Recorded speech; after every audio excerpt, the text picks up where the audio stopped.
When Vegeta was a kid, he hated destroying planets. He only did it because his father made him, but it made him sick to his stomach killing all these people. Vegeta wasn't like all the other Saiyans, but even when he was a kid, he was smart enough to hide it. However, one day, everything would change when he got the news that planet Vegeta was destroyed. That's when he realized something. He can just run off. With the Saiyans gone, he could just destroy his spaceship, fake his death, and leave. Vegeta would get up and point out his scouter, telling him to take it off. As Nappa and Raditz took it off, Vegeta would say, "Let's get out of here. We're gonna go to some far-off planet Frieza doesn't know about and train and get stronger, and we'll eventually be able to beat him and stop him." Nappa looked at him, and he was kind of impressed, but at the same time, he was kind of scared. After all, Frieza was the emperor of the universe. "How do we do that, Vegeta?" Vegeta would look at him and say, "Train. I've heard about training. It can make us far stronger. Instead of just relying on Zenkai boots, we can make Zenkai boots and training to make us even more powerful. And we can learn more techniques. This can truly make us stronger." Nappa would look down and nod. As Nappa and Raditz were hesitant to disobey Frieza, but it's not like they wanted to be under him. He was just really scary. But if they faked their death and hit on some far-off planet, there's no way he would know. So that's what they did. They blew up the base and left. Maybe Frieza will think they went to planet Vegeta. After all, he didn't know all the Saiyans that went there directly. They didn't contact him after that, so it was perfect. They just abandoned their homes. Not that they had any home left, but their home in the Frieza Force was gone. Now it was time to make a new home. As their spaceship landed on Earth, Raditz would use the scouter to look for Goku. He would sense a weak power level nearby in the woods, so they would all go towards it. As they got there, Kakarot got out of the space pod, since he's not a baby but a toddler, because of the retcon. He would look over at him and cry. Nappa would say, "Quit your crying, runt. You're with us now." Vegeta would say, "It's fine." As then he would sigh to pretend to be annoyed. Vegeta would always act cruel, even though he wasn't, to try to fool Nappa and Raditz. As that was going on, an old man would walk to them. "Huh?" Nappa would look at him, ready to kill him, but Vegeta would stop him. "Hey, you're pretty strong for an Earthling. Do you know any techniques?" Grandpa Gohan would be confused. Why is this little kid bossing that big man around? And where did they come from, and why is this baby in the woods? He would look up and say, "Yes, I do." But he could sense Vegeta's ki and realize that he was pure, unlike the other two. He was hesitant to let the other two near him. And Goku, well, he was just a kid. But Grandpa Gohan reluctant, since they were strong enough, and he didn't want to make them mad, he led him over to his house. And he agreed to teach him some things, and he asked questions about him. Vegeta, not seeing the harm, since he's just a random old guy, would tell him about his race, and about Planet Vegeta, how they were wiped out, so they left.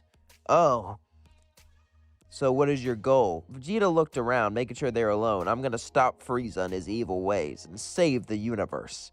"Oh, I can see you're pure of heart. After you're done training with me, you should train with Master Roshi, my master." "Oh yeah? He's not nearly as strong as you, but his techniques will help you quite a bit." Vegeta would nod and say, "Thank you, I think I will." Grandpa Gohan would then begin to teach Vegeta the Kamehameha and a few other techniques with Nappa and Raditz. Nappa and Raditz were annoyed that it took patience to learn these techniques, but they did feel themselves getting stronger with training, so they couldn't complain too much. After they got what they needed, Vegeta and his crew began to leave to go to Master Roshi's place. As they all flew to Master Roshi's house, Master Roshi would look, and he'd be terrified. Since they're all flying, he assumed they were Shin's students, since that was their technique. Master Roshi got ready to fight, but he could sense Vegeta was pure of heart, so he was confused. "Who are you?" Vegeta would explain everything, and even though it was hard for Master Roshi to wrap his head around, he would agree to train them. And he wouldn't do the milk run or anything like that because, well, one of them's a full-grown man, and the other two kids are very strong, even stronger than him. So he would just teach them his technique straight off the bat, and even give Vegeta the flying Nimbus. They would talk for a little while, exchange wisdom, and Vegeta would leave. But as he left to go back to Grandpa's Gohan's house, he would see a weird teenager with blue hair. As Bulma would look at him, Gohan would say, "Ah, I don't really plan on accompanying you with this mission." Grandpa Gohan would give her the Dragon Ball. "Can you make sure this young lady's safe, Vegeta?" Nappa would say, "You really think we want to babysit some little girl?" Bulma would say, "I'm not a little girl. I'm 17. As Vegeta would sigh and say, "What do you want anyway?" Bulma would show him the Dragon Radar and begin to say how she wanted the Dragon Balls. Vegeta would grab and say, "I'll bring you the Dragon Balls," as he began to fly and collect them. But as he collected them, some of them were in the Red Ribbon Army. As he landed, General Blue and other Red Ribbon soldiers surrounded Vegeta, began to shoot at him. As the Red Ribbon Army brought their tanks out, Vegeta would just begin to blow them up one by one. It was really easy, as then General Blue came up to him. "So, you know Ki, kid." "I know Ki too. I think it's time I get rid of you." As then General Blue would fly at Vegeta, punching him with all of his might, but it did nothing as he just killed him. Vegeta quickly destroyed the Red Ribbon Army, and even made a new friend. 8. Android 8 and Vegeta would get along quite well. Android 8 really didn't want to hurt anyone, and he was tired of being used by the Red Ribbon Army, so Vegeta helped him break free. And they had a great conversation and a great time, but Vegeta would eventually leave to get the rest of the Dragon Balls. Eventually, one would be with fortune teller Baba. As Vegeta showed up there, Baba would look at him and go, "Well, I've seen you. I've been using my magic to track you with my crystal ball. You're that alien boy with his crew. The crew of evil, but a man with a heart of gold. Will your heart stand up?" Vegeta looked confused and said, "Just give me the Dragon Ball." "No." As suddenly, the Devil Man appeared and shot him with his Devil Might beam, a beam that destroys anyone who's not completely pure of heart, and it did nothing to Vegeta. Baba was shocked. Even some kids have some darkness in their hearts, and Vegeta was some alien. But Vegeta was completely pure of heart, so Baba gave him the Dragon Ball. As he got all the Dragon Balls, he went back to Bulma, and she got her wish of the perfect boyfriend. And as she made this wish, Shinron would just look at Vegeta and say, "He's already here. Just wait a while," and disappeared. Bulma would then blush, as Vegeta would roll his eyes and say, "Dumb wish." But then Vegeta would realize what happened and blush a little himself. Bulma would invite Vegeta and his crew to stay with her, and Vegeta accepted. And Nappa and Raditz weren't too thrilled, but they need some place to stay, and it beats Grandpa Gohan's house, so they couldn't complain too much. However, after a couple days would pass, and they were all getting stronger, Kami would appear in front of all of them. Kami would say, "You are worthy, Vegeta. You and your crew come with me." Nappa would say, "Aren't you a Namekian?" "Yes, but I am the guardian of this planet also, and I am here to bring you special training." "Special training?" Vegeta said, intrigued. He agreed, as Kami took them all up to the lookout, and he had Vegeta drink Korin's mystic water. Vegeta felt himself raise in power, as the power filled throughout his veins.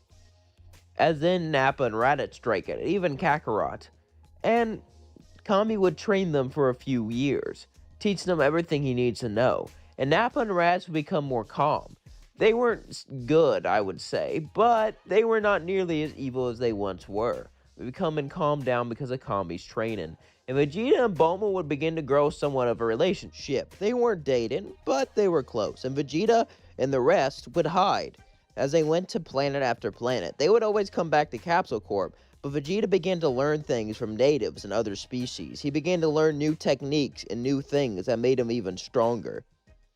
Frieza heard these rumors, but thought they were just rumors. A bunch of Saiyans going to planet, not destroying it, just learning from them. It's probably just some dumb rumor. It's been a few years. Vegeta is mostly a man now, and he's even started being with Bulma. Vegeta was training on Yardrat, learning all their techniques, instant transmission, and everything they had to offer. Since he had a nice, calm, innocent mind, it was easy for him to learn all this. After he learned all those techniques, Vegeta knew what he needed to do. It was finally time to defeat Frieza, and he already had a plan on how to do so. He was going to lure Frieza out and have him and all of his family turn into great apes and attack him. Vegeta considered Nappa, Raditz, and Goku a part of his family. Vegeta has been with them for a very long time.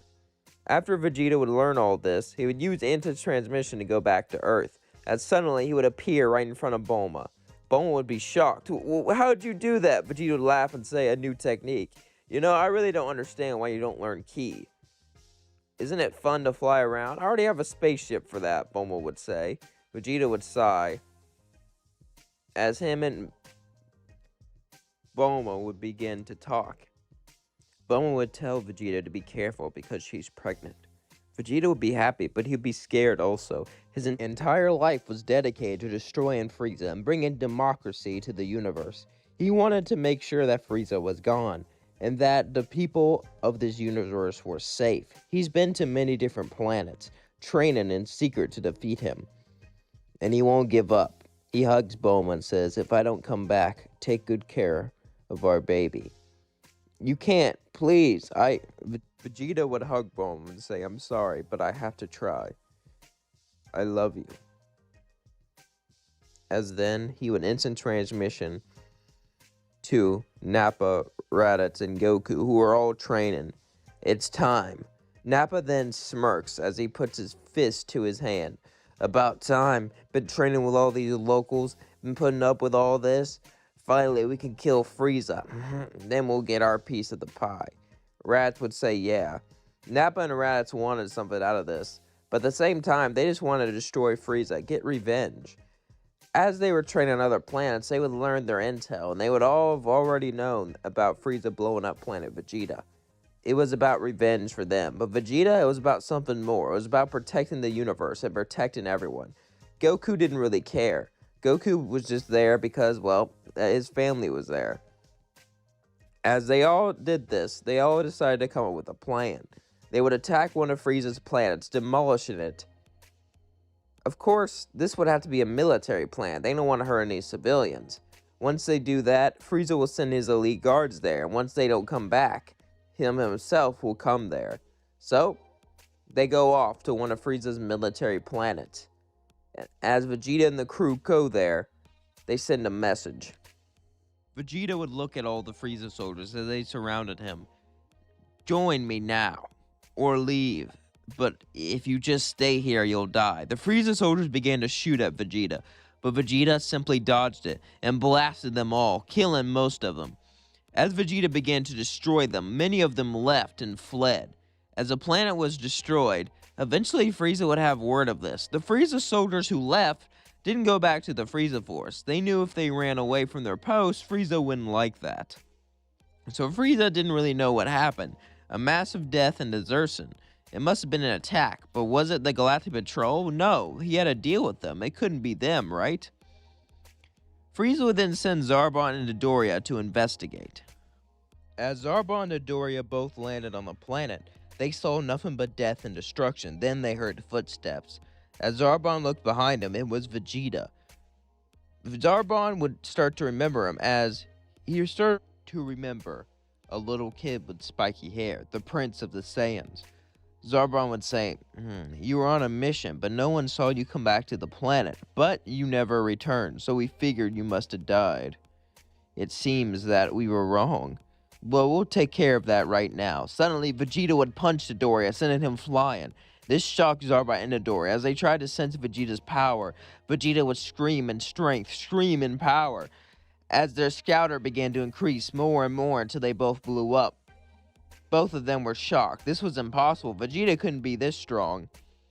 As Vegeta was fighting Dodoria, Zarbon was about to jump in, but then he heard laughter. 2-on-1 ain't really fair. As Nappa walked in, Zarbon would look at Nappa and say, it would only make sense that you survived as well. I guess that Raditz fellow's here too. Oh well, it doesn't matter. I'll kill him after you. As Zarbon began to fight Nappa, Vegeta was holding down Dodoria's arms. As Dodoria screamed out in pain, please Vegeta, please don't kill me, please.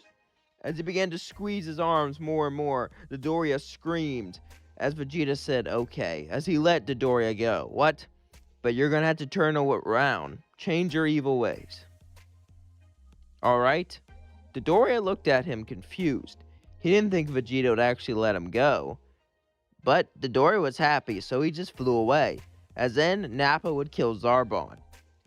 Nappa would walk up to Vegeta and say, "What the hell was that for?" He'll get Frieza over here, trust me. Watching his biggest man desert, that'll definitely get his attention. Nappa would then look at him and say, "Yeah, but what if he tells on us? Tells Frieza everything? If he tells Frieza everything, he'll tell him that he ran away from a battlefield. Frieza won't like that. Trust me. This will bring him here." Frieza heard about Dodoria deserted. How could Dodoria betray him like this? His right-hand man. This pissed off Frieza more than anything. Frieza couldn't believe this. He was supposed to have an army of brave soldiers, not an army of cowards.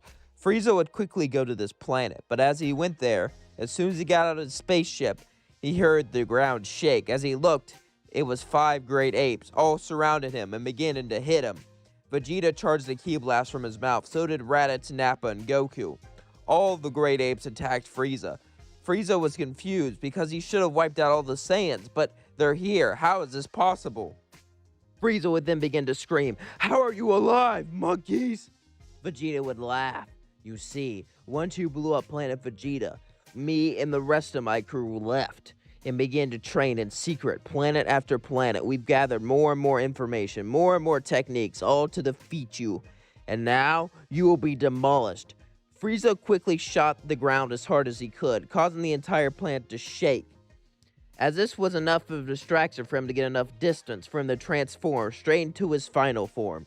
Frieza thought about going transformations one by one, but he wanted to get this over with. They tricked him. They hid under his nose for so long. Frieza was so blind. He was humiliated. He can't let this stand. As Frieza transformed, all the Saiyans felt Frieza's power. They thought they were ready for him, but they were so wrong. Suddenly, Frieza would throw Death Slicer after Death Slicer, cutting off all their tails as they fell down back to their base form.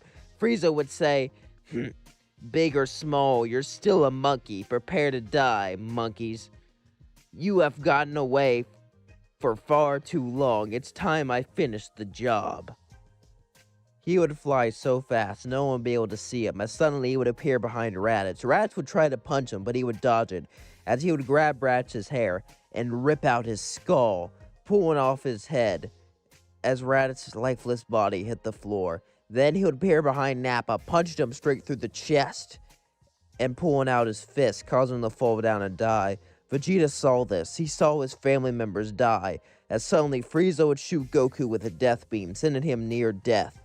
As Frieza would look at him, "Thanks to you, all your monkey friends are dead. You could have just stayed behind. You could have just stayed away, and none of this would have happened, but you just had to fight me." Vegeta began to breathe heavily, as he saw all of his family die right in front of him, as he began to scream in pain and agony. He's been in many battles. He felt many physical pain, but the pain he felt now was like nothing he ever felt before. As Frieza would say, "Oh, it's the monkey throwing a little temper tantrum." But suddenly his hair would begin to shake as the entire ground shook. Frieza looked confused as suddenly his hair turned yellow. As Frieza would say, What are you?" "I am the Super Saiyan. I am the legend that appears every 1,000 years, and I am the one who will defeat you, Frieza, and bring peace to this galaxy." As Vegeta then charged at Frieza, punching him straight in the face, causing him to bleed.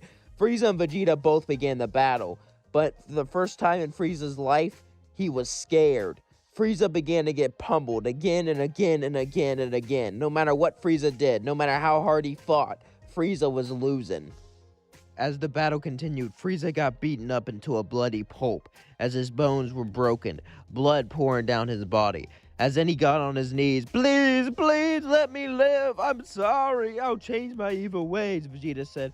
"How many people begged for mercy for you? How many people have gotten on their knees and begged for you to spare them, just for you to kill them?" But then, as Vegeta was thinking about sparing Frieza, Frieza would get up and try to blast him as he was distracted. This pissed Vegeta off, so then he shot a big bang attack, killing him instantly. As then Vegeta sighed. as he went over to Goku, as he could feel he was still breathing. "Don't worry, I'll bring you to Earth, and I'll wish back our family. It will be good to have us all together." As he picked up Goku and walked into his spaceship, he then began to think about Bulma, and about how she was pregnant, and about how he was going to start a family. It's been months since he defeated Frieza. He brought back all of his family, and went out through space, and made sure the Galactic Patrol installed a democracy to take Frieza's place. Frieza's empire was completely dissolved. They all thought Frieza was dead, but it turns out he was actually still alive, as Frieza would be turned into Mecha Frieza, and he did not like hearing that his empire was destroyed. When Frieza was blasted, he flew out into space for months before King Cold could find him. Frieza was pissed. He lost everything, all thanks to that monkey. He'll get rid of this monkey. As Frieza landed his spaceship on Earth, however, Vegeta was ready to fight him, but then someone else appeared. Someone else with purple hair. As he looked at him, "You're gonna have to fight me." As Frieza looked at him, "An Earthling? Oh, I'm no Earthling. I'm a Super Saiyan." Things would play out normally, just like in canon, with Frieza taken care of. But this time, Trunks would go straight towards Vegeta, isolating him from the group, and he would tell him everything. That the androids are coming, and that he dies of a heart virus, and without him, the planet is quickly taken care of. As he threw him this capsule, Kami was listening to this, and he realized something. He used to be the strongest one on Earth, but now he's nothing. He's just an old man. He needs to fix this. He needs a wish for eternal youth, and give it to Nappa and everyone else. That way they can defend Earth forever. Earth needs to be safe. Kami then gathered the Dragon Balls. As Kami was gathering the Dragon Balls, Bulma was still pregnant, and Vegeta was excited. He was excited because he got to fight these androids, and he was going to have a kid soon. Everything seemed like they were going together, and since she was already pregnant, Trunks told him that he was his son. And he was proud of his son. He was proud into the man he turned into. And he won't let the future be destroyed. He won't let the future be corrupted. He began to train, but suddenly he would hear a question. Shinron would ask Vegeta if he would like eternal youth. Vegeta thought about it, and he'd be able to see his friends forever.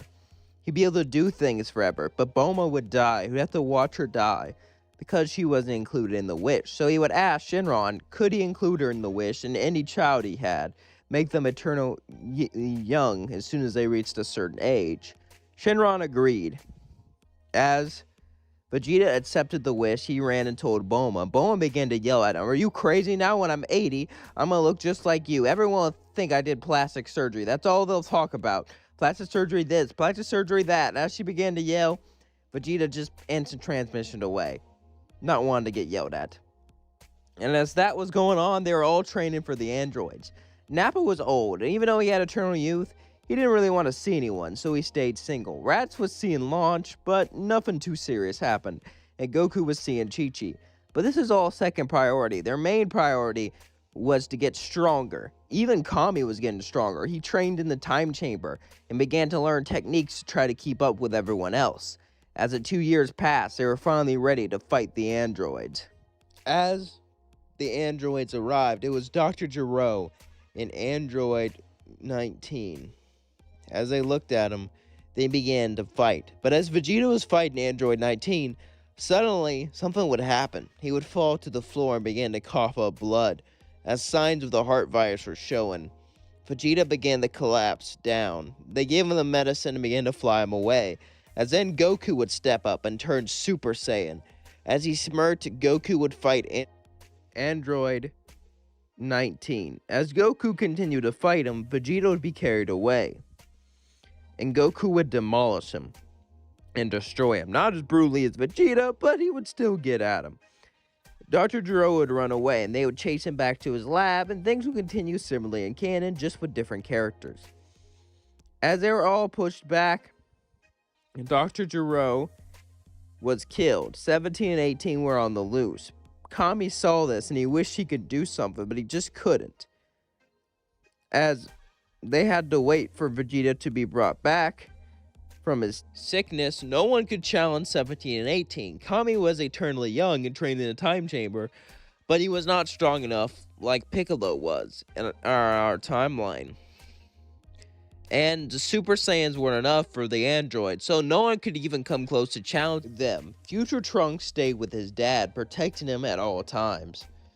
Trunks was ready. If the androids came to try to kill him, he would try to stop them. He would fight with his own life. Both of them were just looking to kill Goku because it was just a fun game to them. They weren't as bad as the one from Trunks' timeline, but they were still pretty bad. Trunks needed to stop them, no matter what it took. As Trunks was there, suddenly 17 and 18 would both show up, wanted to kill Vegeta. As Trunks jumped down, he would turn Super Saiyan and begin to battle them both, but it was a losing battle, as they began to clobber Trunks. But as they were fighting Trunks, they let off more and more energy, and suddenly, they would hear footsteps behind them. As 17 and 18 looked, it was Imperfect Cell, as he licked his lips. "Hello, brother. Hello, sister. Thank you, Trunks. Since they can't give off energy, I had no idea where they were. But thanks to you, I know exactly where they are." And 17 and 18 will both look at him and say, "Who are you?" "I am the one who is perfect. I am the one who is all of you." As they are both confused on what this weird bug creature was doing, he continued to lick his lips and make weird noises. They were just, well, disgusted. So 18 charged at Cell, but then Cell would dodge it and began to lift up his tail. As then he absorbed 18. As she was absorbed, he became semi-perfect Cell. 17 saw this and was shocked. Bug creature just ate his sister. As then he would begin to shoot Ki Blast after Ki Blast. Trunks could barely stand as he watched Cell slowly walk up to him and then absorb him. Cell became perfect. As Cell would then fly up, he would see Vegeta still alive. So Vegeta's still alive. Interesting. I'm bored. I wonder if he'll get better soon. He then flew down and looked at Trunks. Is he getting better, boy? Trunks would say, "Yeah, excellent. So he'll be able to compete in my tournament." He began to walk away as Trunks said, "Tournament? Yeah. Now that I'm perfect, I have to prove that I'm the best. I'll give you 7 days to prepare. After that, I will destroy this pathetic planet." Cell then laughed as he flew away. "Good. I will see you soon, boy." Cell then just walked off. A couple days later, Vegeta would be all better, and they would begin to train in a time chamber. The first two people would be in there would be Trunks and Vegeta, father and son. As Vegeta went in there, he would ask about Cell, and Trunks would tell him everything. They would begin to train like they never trained before. But since Vegeta was Super Saiyan first in this timeline, he was able to reach Grade 2 way faster, and even perfect it. However, Vegeta knew that this wouldn't be enough. He would have to push beyond Super Saiyan, push into a new form. And Vegeta knew about Super Saiyan 2, but he just couldn't reach it. He wasn't angry enough. Nappa and Raditz would then train, and even Kami, as they all got stronger. Eventually, the tournament was about to begin. As the tournament began, the first match was Mr. Satan versus Cell, and well, nothing changed. After that, it was Vegeta versus Cell, and everything was gonna change. As Vegeta and Cell fought, Vegeta went into Grade 2 Super Saiyan, and Cell was impressed with Vegeta's power. However, it still wasn't enough. As Vegeta and Cell began to push each other more and more, Cell was starting to get more and more annoyed. As then he smirked, "You know, Vegeta, I think you need some help to get stronger. I think you need some motivation." Vegeta would look at him confused. Motivation? As Perfect Cell would then lift up his finger and blast a death beam straight through Trunks' heart. As Trunks fell down and died, Vegeta would look at him. Cell would then laugh and say, "Is that motivation enough, watching your own son die? Get stronger. Stop being such a weak pushover. I want to fight. I don't want to destroy your planet easily. But I guess you're giving me no choice, Vegeta. You're a disappointment." But Vegeta wouldn't even hear Cell. he would just look at his son and his lifeless body, as then Vegeta would begin to yell, and the entire ground would shake as sparks of electricity came through Vegeta's body. As he yelled more and more ferociously, more angry, suddenly he would achieve Super Saiyan 2. Cell would shake in fear. What are you? I am beyond Super Saiyan. I am vengeance, Vegeta would say, as he would fly towards Cell and punch him straight in the face, sending him flying. Cell would then get up and begin to charge the Kamehameha, as Vegeta charged his own Kamehameha. Since Vegeta learned under Master Roshi, he knew how to use it. As they both blasted, they hit each other with all of their might, all of their strength. Cell would then push with everything he had, but it wasn't working. Vegeta was simply too powerful. Vegeta watched his own son die. All of that rage, all of that anger built up through him and turned him into a killing machine. Vegeta was known for being nice. Vegeta was known for being kind. But the first time in Vegeta's life, he was a beast. He was a monster. As Vegeta pushed back his Kamehameha, it hit Cell and destroyed every inch of him. As Vegeta fell down and turned back to his base form, he began to breathe heavily. Everyone was shocked. No one could believe that something like that happened. And the cameras were destroyed when that happened, so everyone thought Mr. Satan did it, like in canon. As Vegeta was victorious, they picked him up and flew out of the Cell games. Vegeta couldn't believe that he had all that anger inside of him. I mean, it was justified and it helped him win, but still. Would that ever come out again? He just didn't know. As Vegeta, Nappa, and Raditz and Goku were all training at Capsule Corp, they started to tell each other stories and how their lives were going. Raditz was doing pretty well with launch. Vegeta and Bulma were doing pretty well. Goku even had a kid on the way. Everything seemed to be going just fine, and Nappa was living that sweet, sweet single life. Nothing really seemed to be out of the ordinary, but suddenly, a man would walk up to him. This man was Supreme Kai Shin. Supreme Kai Shin heard about Vegeta. He defeated Frieza and installed a democracy across the entire universe. A galactic force which brought peace and prosperity. He honestly really liked Vegeta. He was famous. Saiyans were famous for being brutal and evil, but Vegeta was famous for helping out. He's gone to many planets to learn wisdom and help people across the universe. Shin would look at Vegeta and say, "It's an honor to meet you. You're what every mortal should be." Vegeta looked at him confused and said, "Okay." "Oh, where are my manners? I am Shin, Grand Supreme Kai." Shin would introduce himself and began to talk to all of them. Shin was actually excited to see them, and they were somewhat excited to see Shin. They all had quite a liking for Shin, and Shin had quite a liking for them. They were famous, the Saiyans, who ran away instead of violence, the Saiyans who helped many people across the universe, the Saiyans who finally took down Frieza. But Shin would look at him and say, "This wasn't just for me to check in on you all. I need you all for a grand mission. A mission to get rid of Majin Buu." Vegeta would look. When he set up the galactic democracy, he's heard of Majin Buu. He's seen his files. That was the one being so strong Frieza couldn't fight. But they're way stronger than Frieza now, right? So Majin Buu should be a piece of cake. Shin looked at him and says, "I hope you're right, but judging by all your power I've seen so far, I can tell you that this won't be easy, to say the least." They nodded and began to follow Shin. As Shin had an idea, he knew that Babi was after energy, so his plan was to have Nappa charge up all of his power, then they would go steal his energy, and they would be hiding and follow them. So, that's what Nappa did. Nappa pretended to be training by himself, as Shin and the others hid, and watched him. As Nappa went full power, suddenly two men would grab Nappa and stab a weird little needle inside of him, stealing all of his energy. As Popovich and Jamu ran away, they would all follow them to the base. As they got there, Deborah would be looking at them just like in canon. As suddenly, Deborah would fly up there and spit on Kami, turning him into stone. Then, he would kill Kibito. As he tried to spit on everyone else, though, they all dodged it. Deborah looked intrigued. It seemed like these people had good reaction. Deborah laughed. Let's see if you can handle the wrath of the Demon King. As then he flew into the spaceship.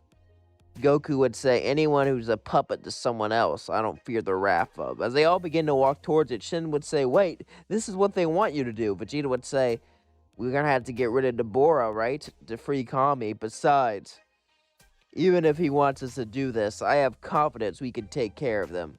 Vegeta and the rest of the crew all jumped down into the spaceship. As the first match was Pui Pui. Pui Pui would look at them and begin to laugh. Finally, I could show off my amazing power. I will destroy all of you. And suddenly, they just started playing rock, paper, scissors. Shin was like, what are you guys doing? As Pui Pui got ready to fight, Nappa won the rock, paper, scissors. Then Nappa began to destroy Pui Pui. Pui Pui was no match for Nappa. Nappa was a very experienced fighter, and he also was far stronger than Pui Pui. He outclassed him in every single way. As Nappa would just laugh and humiliate him, Babi would begin to get angrier and angrier and angrier. After all, if Pui Pui's not drawing an energy, how can they unleash Majin Buu? Suddenly, then he had an idea, though. He transported them to Pui Pui's home planet. As Pui Pui began to laugh, the gravity here is 10 times normal. Nappa would laugh and say, we've trained with 100 times normal gravity. Pui Pui would say, that's a bluff. Really? Let's see about that. Suddenly, Nappa would turn Super Saiyan and charge a ki blast straight in his face, killing Pui Pui instantly. As they all jumped down, the next match was Yakon. As Yakon began to look at them both, he began to lick his lips. It seems like I got some delicious energy here. They all looked at him, as then Goku began to step up. I think I can handle you easily. Oh yeah. As Goku began to fight Yakon, things went just like in canon. Goku was even able to blow him up, even though he didn't have Super Saiyan 3 unlocked. Babi was getting scared. He had no choice but to send out Deborah. But Deborah had an idea. If he can find someone with evil in their heart, they can turn them Majin. Deborah would go out there and see Vegeta. As he got ready to fight, I heard about you. The man who brought a democracy to an entire universe. A lot of people thought Saiyans were all monsters. However, you changed their opinions. You last bit of Saiyans were all goody two-shoes who saved the universe. However, I wonder, are all of you as good as they say? Vegeta would look at him confused as they both continued the battle. Vegeta would go Super Saiyan 2, and Deborah would go full power. Vegeta would start to win, however, as he was destroying Deborah, hitting him in all of his pressure points. Deborah tried to spit on him and summon swords and spears and many different magical techniques. But no matter what he did, Vegeta was always ahead. But as he was searching for evil, he saw Goku, and he would say, here! Goku was always jealous of Vegeta. He was jealous of everyone else. They were so much stronger than him for so long. He was always a little runt, and he always wanted more power. Suddenly, Goku would begin to yell as he grabbed his head. Vegeta would look back and say, what's going on? Deborah would laugh and say, looks like we have a new servant on our side. It was Majin Goku. As he looked, Vegeta would say, Nappa, Raditz, deal with Deborah. I got Kakarot. As Vegeta and Kakarot both went out there, both of them began to battle each other. As Vegeta would say, why did you do this? Kakarot would look at him and say, every single day you were stronger. No matter how hard I train, no matter how hard I try. But this time it's different. This time I will defeat you. As they both continued the battle, Kakarot was far stronger than Vegeta in Super Saiyan 2 form. He was pushing Vegeta back. As Kakarot looked at him, I finally did it. I finally surpassed you. What about Majin Buu, Kakarot? Are you even thinking? When he comes out, Kakarot would say, haven't you seen it? All Babi's minions were pushover. Majin Buu's gonna be a pushover. All that matters is that I beat you right here, right now. What about your family? Oh, don't you pester me. They're okay. This planet will be fine. You cannot defeat me. Kakarot and Vegeta went at it with their words and with their power. Vegeta didn't want to turn Super Saiyan 3 because, well, it could give Babi too much energy. But he needed to do it. He needed to quickly defeat Goku, so he turned Super Saiyan 3. This shocked Kakarot. Kakarot would look at him and shake. How is this possible, this power? Vegeta would say, I don't like to use it because it uses a lot of stamina, but if I use it quickly, I can defeat you. Vegeta quickly then pulled a Kamehameha, as Goku did the same thing. They put everything they had into it, but Goku lost. As the Kamehameha hit Goku, it almost killed him as he fell to the floor. Vegeta turned back to his base and put a senzu bean in his mouth and forced Goku to chew. As he healed, Vegeta looked and quickly flew down. But as he got to the spaceship, it was too late.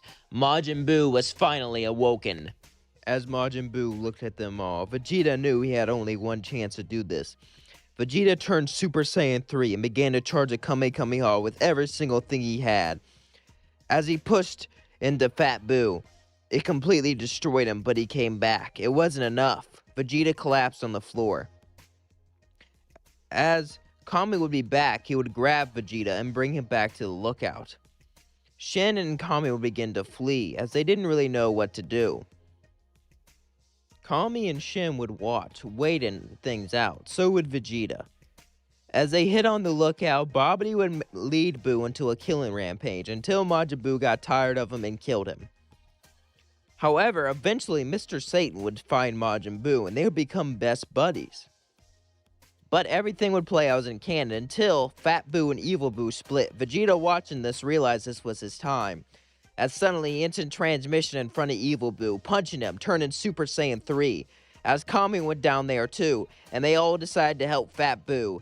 And with Fat Boo's help, they destroyed Evil Buu. And Fat Buu was the good Buu who was left alone. Some of them didn't trust Buu, but all the evil did get destroyed, so they should be good. Mr. Satan did it. Mr. Satan turned Majin Buu into a good guy, and Vegeta helped destroy Evil Buu. It seemed like the day was saved, thanks to Vegeta and Mr. Satan. It's been years since Evil Buu was destroyed and Fat Buu was there, and not much has changed. Vegeta is still famous around the universe and still goes to planet sometimes with his buddies, but he stays on Earth most of the time, since he has a family with Bulma. Trunks has grown quite well, so has Goten, and things are going quite interestingly. Everyone seems to be happy, everything seems to be peaceful, and nothing could change that. At least, that's what they thought. However, what they didn't know was there was someone above them, someone so powerful they could not comprehend. We cut to Beerus, as Beerus was dreaming of a Super Saiyan God, someone who can give him a challenge, someone who can give him a fight, and someone who can push him further than he's ever been pushed before. As Beerus woke up, he would go and take a bath. He forgot everything. But he started to remember. He was fighting someone, wasn't he? And it felt fun. But he didn't know who. He wished he could remember. He wished he knew who he was fighting.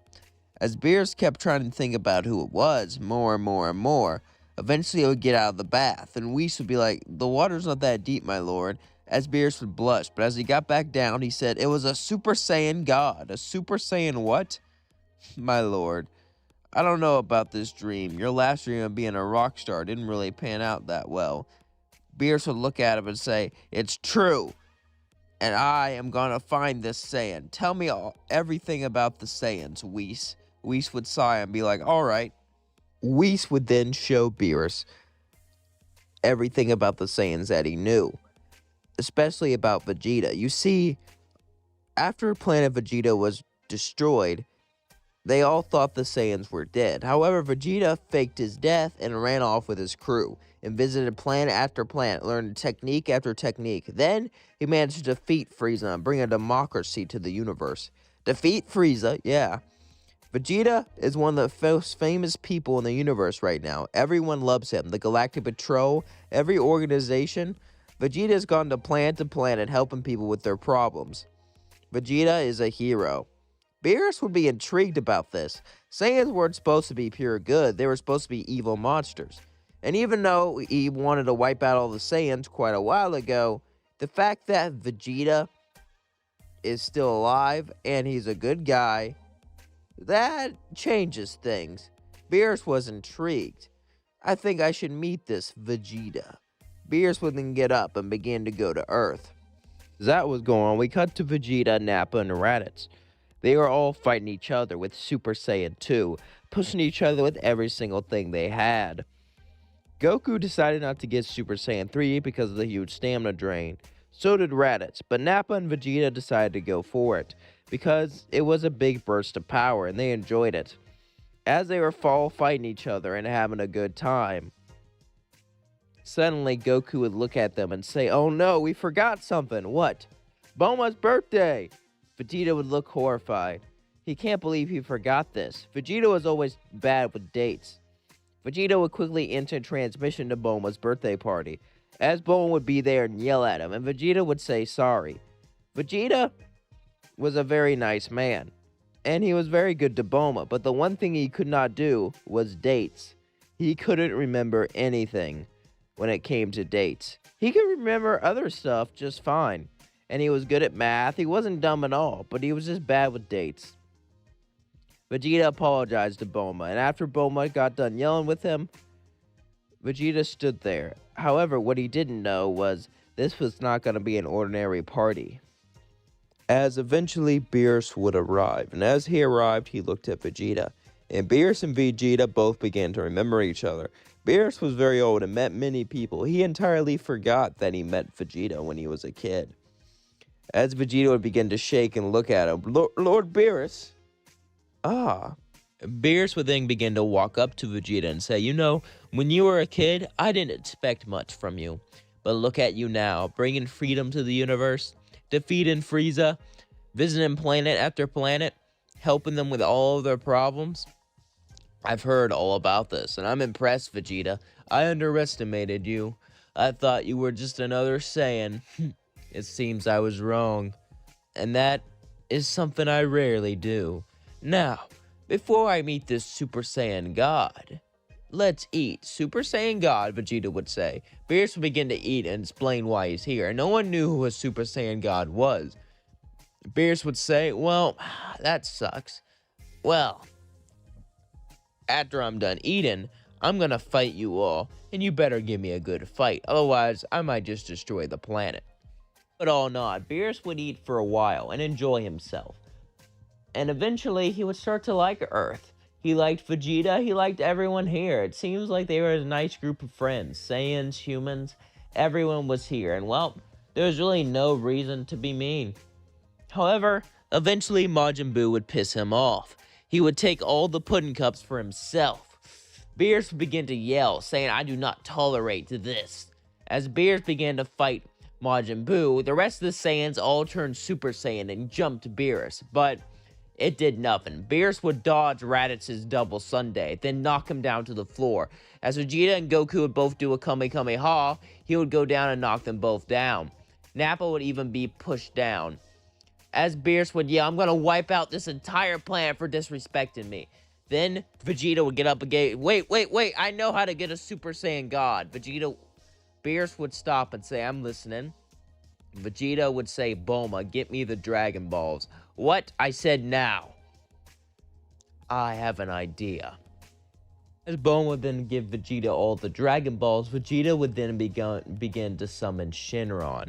As Shinron came forth, Shinron looked down at Vegeta. "What is your wish?" Vegeta would ask the same thing as Goku asked, and eventually they would learn about the Super Saiyan God ritual. As they learned about it, they decided to perform it on Vegeta. As they all went around to Vegeta and began to place their energy into him, Goten and Trunks were both there, Nappa, Raditz, and Goku. There were enough energy for Vegeta to become a Super Saiyan God. As Vegeta transformed into a Super Saiyan God, he then smirked and looked at Beerus. "Is this the power you wanted, Beerus?" "Yes, it is. Now let's start the fight, shall we?" Vegeta would get into a fighting stance and say, "Let's do it." As Vegeta and Beerus both battled each other, Vegeta wasn't used to this power, so Beerus would slowly ease him into it, ease him into each strike, ease him into each blow, ease him into each ki blast, easing Vegeta into his full strength. As Vegeta and Beerus fought each other, Beerus would say, "Tell me, Vegeta, why do you fight?" Vegeta would say, "To be honest, 2 reasons. 1, to protect the people I love and protect people close to me. And 2, Fighting is fun, and I just enjoy fighting. The thrill of the chase, the thrill of the battle, it's what keeps me alive. Beerus would laugh and say, I was the same way for a while, until I became a destroyer. It's so boring. Oh well, at least I'm having fun now. How's it feel to become a god? Vegeta would say, I'm disappointed. Why? Because I couldn't reach it with my own strength. I needed others to give it to me. I am Vegeta, the prince of all Saiyans, and the hero of this universe, and I needed help. Beerus would say, a bit of an ego there. Maybe you're not so good after all. Vegeta would look at him and say, maybe not. But all that matters is that I'm here, right now, protecting Earth. As then he would punch Beerus, sending him flying. Beerus would continue to laugh, saying, that's the spirit, Saiyan. Let's see how powerful you really are. As suddenly Beerus began to charge a massive ki ball and throw it right at Earth. Vegeta looked down at Earth. All of his friends, all of his family were there. Bulma, Trunks, Kakarot, Raditz, Nappa, all of them. Vegeta would continue to fly down to the ball. As he flew, he grabbed onto the ball as it pushed him further and further back down to the planet. Suddenly, Vegeta would absorb the energy. Beerus would be amazed as he flew down. You know, I've never met anyone like you, Vegeta. Vegeta would smirk and say, never met anyone like you before. Vegeta and Beerus would continue the battle as the universe began to shake. However, as they fought, the Super Saiyan God Ki slowly began to wear out. And as it did, Beerus would slowly become victorious. However, Beerus had a great time. Beerus had so much fun, he would decide to spare Earth. We cut to Granola. Granola has heard about Vegeta and everything he's done, and he's torn on it. His entire life he's hated the Saiyans, especially for what they did to his race. But Vegeta's been nothing but kind to everyone around him. And the whole galaxy, no, the whole universe, at least most of it anyway, knows his name. Granola doesn't know what to do. Should he strike? But as he starts thinking about it, as the days go on and he does his normal assassin job, he starts to think more and more that he has to be acting. This has to be some sort of act. There's no way Vegeta's actually good. Once he eternalizes his point of view and finally gets the will to fight again, Granola gets a plan to defeat Vegeta. He'll wish to be the strongest in the universe.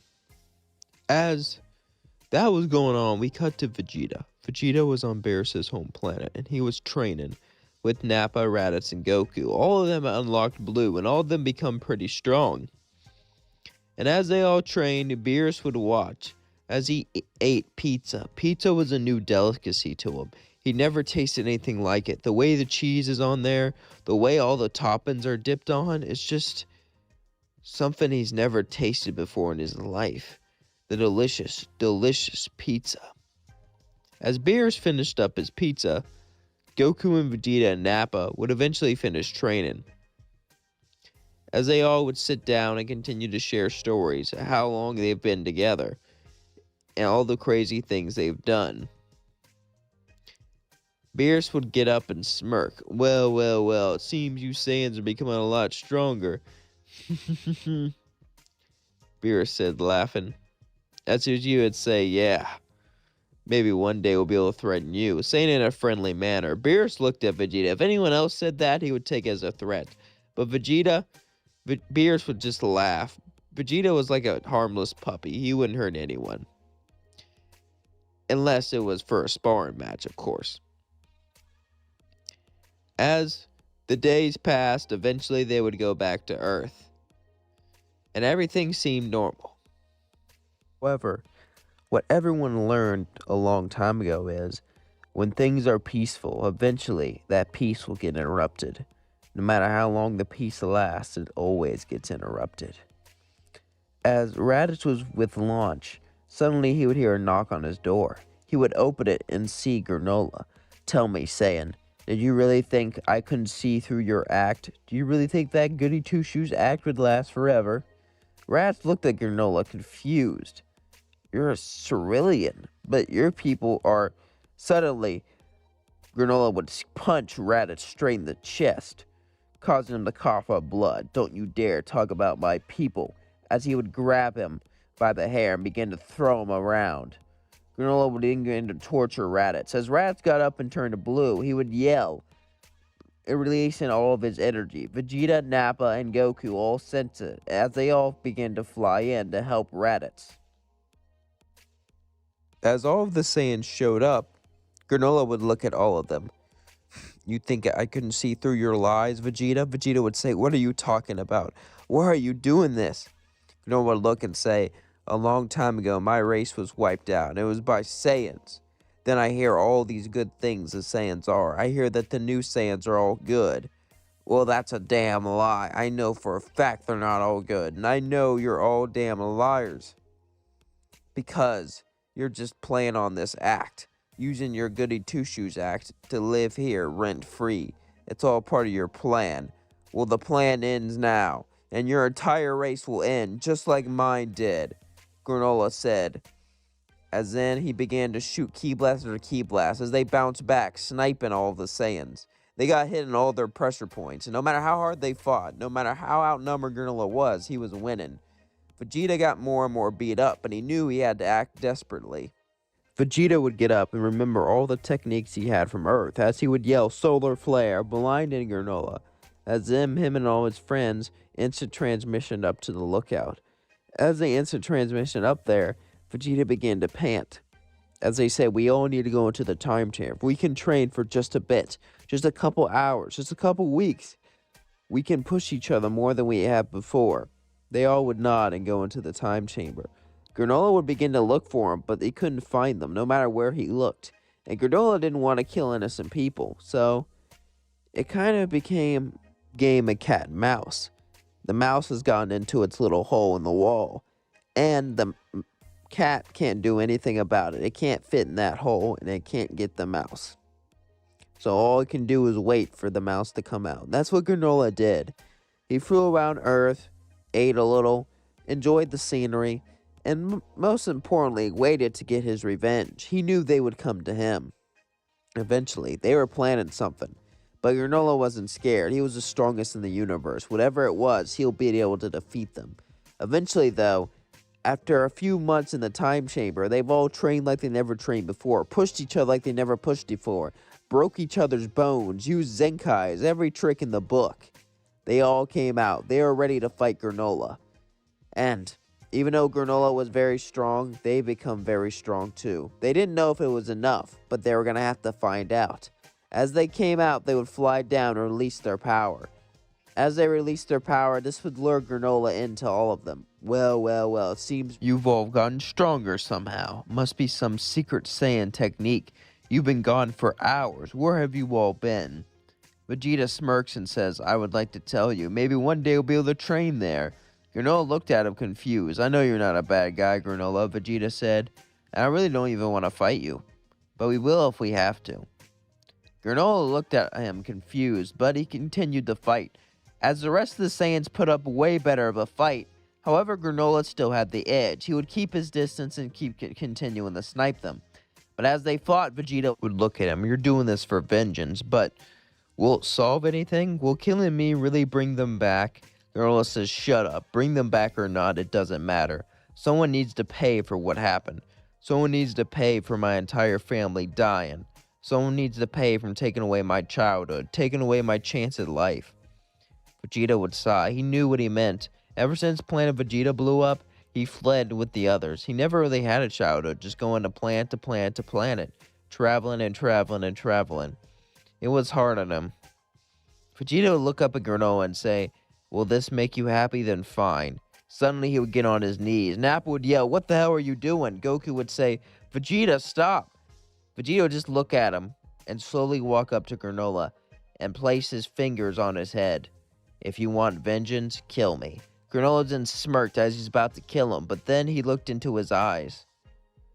These weren't the eyes of a cold-blooded killer. These weren't the eyes of a liar. These were the eyes of a great man, an innocent man. Granola put his hand away, as then he sighed. "You're right, Vegeta.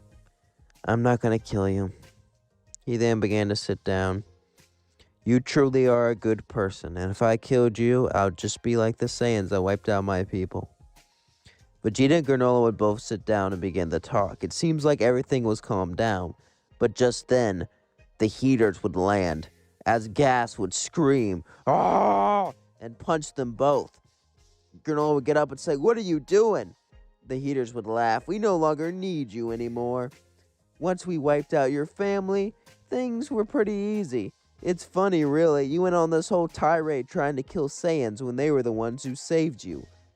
Granola would say, "What the hell are you talking about?" And they would tell him the truth. Granola would feel stupid, as he tried to stop Gas, but he couldn't. Granola and the rest of the Saiyans would both fight side by side against the heaters. However, they were too strong. No matter what they did, no matter how they acted, no matter what technique they used, they would lose. Gas was simply too powerful. Even though his body was decaying, he was still too powerful for them. However, suddenly, Gas would hear a noise, Hakai, as he was erased, and Beerus would destroy the heaters. "You guys alright?" "Not that I care, but I needed you for my brother's tournament." Vegeta would look at him as he would fall down, collapsed from exhaustion, as the rest of the Saiyans would too. Beerus would then laugh. "Seems like you guys worn yourself out there." Granola would say, "I'm sorry for what I did. It's okay." Vegeta would smirk and say, "Hey, maybe we can use the Dragon Balls to get your lifespan back, and after that, you could train and do stuff with us." Granola would smirk and say, It's only been a day since Granola turned on all of them, and Vegeta showed him the way and showed him that they weren't the bad guys. As all that happened, now it was time for the Universe 6 and 7 tournament. Granola would participate, after they wished that Granola would no longer age, so he wouldn't really die, since he gave up all his years to get stronger. As all the Saiyans and everyone were ready, they went to the tournament. As they went there, Nappa was amazed to see Cabba without a tail. He asked did he cut it off, and he was confused. They both conversed history, and Cabba was disgusted to hear about what the Saiyans did. But Vegeta would look down and explain Cabba how he faked his death and their entire story. Well, as much as he could tell them, since they didn't have a lot of time. Cabba admired Vegeta. He seemed like a great, nice guy. And Vegeta seemed like a man who changed the outcome of his race and turned it from an evil conqueror race to a good guy race. And Cabba really respected that. Frost also respected that, or he at least pretended to. As all that was going on, eventually the tournament would begin, and the first match would be Nappa versus Butamu. Butamu would look at him and say, "So you're saying we have those in our universe? I hear you're pretty strong. Strong or not, you don't stand a chance against me." He says, "Oh yeah, fat guy, what are you gonna do? Squish me to death with your fat?" Butamu would get angry at him and say, "No, just try to punch me and you'll see." Nappa would then begin to punch Butamu's gut, as Butamu would simply look down at him and laugh. "Don't you see now the power that I possessed? Why you can never defeat me? Why it's hopeless to even stand against me?" Nappa then looked and said, "So you're so fat you absorb all my punches? That's it?" Butamu would say, "What do you mean that's it? I am an unstoppable wall against you. Nothing can defeat me." Butamu would go on, as Nappa would get annoyed and just grab his feet and drag him off the stage, winning the match. The next match would be Nappa versus Frost. Frost would be introduced as a hero, and everyone quite liked Frost. Frost was a lot like Vegeta. He seemed nice, kind, and even though his race looked scary, he was a good guy. Vegeta really related to him. As Nappa got ready to fight, so did Frost, as they both started the battle. Nappa's really changed as a person. He started out as evil, just going along with Vegeta, trying to learn new techniques to defeat Frieza. But after Frieza was defeated, he liked the new him, and it took a long time, but he finally got used to himself. As Frost and Nappa fought, Nappa would look at him and say, I know you can transform." As Nappa looked at Frost, he said, "Just transform already." Frost would say, "What? I know about your transformations. Let's make things interesting." As suddenly, Nappa would turn Super Saiyan. His eyebrows turned in yellow. This shocked Universe 6, but they didn't see much of a change physically since his eyebrows and goatee just turned yellow, but they did feel quite a bit of power coming off Nappa. The power was quite amazing. As that happened, Cabba would be confused. What was this new transformation? He's never seen anything like it. As Hit would look intrigued, Frost would simply sigh and transform to his final form, as both of them would begin to battle. Frost gave it everything he had, but he was still losing. Nappa was a very experienced fighter, and Frost couldn't keep up with his power or experience, so he was going to have to cheat. Suddenly, Nappa felt dizzy, as he would fall to the floor and get knocked out. But then Granola would get up and just yell, he cheated. Champa and the rest of Universe 6 would get offended. Frost was a great guy. He would never cheat. However, as the judge wasn't examining him, he found something, a needle. It turns out Frost did cheat. Frost was disqualified. However, Nappa was passed out and the show must go on. So they decided to not have him be disqualified, but to have him go next after Vegeta. As Vegeta was in the ring, the next match would be Vegeta versus Cabba. Vegeta would walk up onto the ring. As Vegeta took a fighting stance, Cabba took a fighting stance too. Vegeta would look at Cabba and go, alright, turn Super Saiyan. So I would say, I can't. Vegeta would then sigh, but then he would smile. Alright, how about this? I'll take you to my world and train you. That way you can do everything I can do. Really? Yeah. Vegeta wanted to jump off the ring and go take him now, but he couldn't really do that because then Beerus and Whis probably wouldn't let him, since they need him to finish the tournament. But first, we gotta finish the tournament, Vegeta said. As Cabba would nod, Vegeta and Cabba would both fight each other, and Vegeta wouldn't go Super Saiyan to keep things fair. They would both had a fun and great match. Beerus would be a little annoyed Vegeta wouldn't go Super Saiyan and just knock him off, but Vegeta wanted to enjoy it, and he wanted it to be fair for Cabba. Eventually, Cabba was defeated, however. As Cabba was defeated, the next match was Vegeta versus Vegeta. Vegeta was a giant metal man with many different techniques. Vegeta was excited to fight him. As Vegeta and Vegeta both began to battle each other, Vegeta would turn Super Saiyan, as Vegeta would look at him intrigued. Vegeta didn't like being insulted. Luckily, he was fighting Vegeta, a man who doesn't insult anyone, a man with the most kindest heart to ever live. Vegeta is one of the nicest, kindest guys, and Vegeta was lucky to be around him. Even as he battled Vegeta, he was polite. Vegeta liked Vegeta. In fact, everyone who met Vegeta liked him. And as the battle continued, Vegeta would shoot lava blast after lava blast. Vegeta would dodge it again and again and again, and even have a couple close calls, almost being knocked out of the ring. But he wasn't, as Vegeta would put all of his energy into a Kamehameha, blasting at Vegeta. Vegeta would shoot him with a mouth blast. The Kamehameha and mouth blast both hit each other, as Vegeta would push himself further and further and knock Vegeta off. He used quite a bit of stamina, so he's worried to fight Hit. However, he still had enough for a new technique, an idea he was holding. The next match would be Vegeta versus Hit. As the match began, Vegeta and Hit would both battle each other, as Vegeta would go straight to blue, and Hit would hit him with a time skip, as he would be confused what happened. Granola would scream out, since he had good eyes, that Hit could skip time. Vegeta would hear this, as then he would block Hit's time skip, saying, I can predict your moves. Hit was dumbfounded. No one predicted Hit like this. And as he kept time skipping, Vegeta kept blocking. Eventually, though, he increased his time skip. This put Vegeta on the back foot, as Vegeta would look at him and say, well, to be honest, I didn't want to try this. I've been trying to experiment with blue for quite a while now, but if I failed, that would be quite embarrassing. It could put a strain on my body, so much so, I might even die. Hit would look at him and say, what are you talking about? I've been trying to evolve Blue to a next stage, a new form of evolution. Vegeta would then begin to yell as the entire stage shook. As the stage continued to shake, Vegeta yelled louder and louder and louder as he began to tap deeper and deeper into his blue.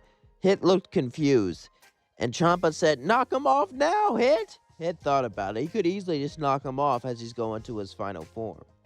However, Vegeta was a nice and kind guy, and he rubbed off on Hit. Vegeta was a nice guy who fought and always loved a good fight. So, to honor Vegeta, he decided to let him transform, as suddenly Vegeta would push himself further and further and further till he achieved it. Blue Evolution. Do you think this will be enough? Vegeta said, smirking. Hit says, I don't know. I guess we'll find out. Vegeta's new speed and power was incredible. He was able to more easily keep up with Hit. However, as time passed, the stamina was building up against Vegeta. Vegeta couldn't keep this form forever, and he knew it. So he was going to do a massive Big Bang attack. He was going to put all of his energy into one attack to get Hit off the ring.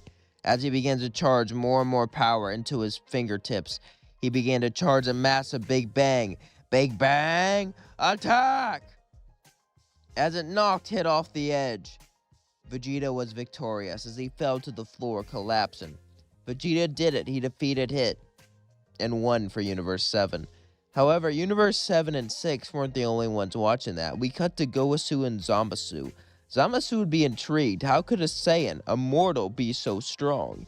He would have to keep that in mind.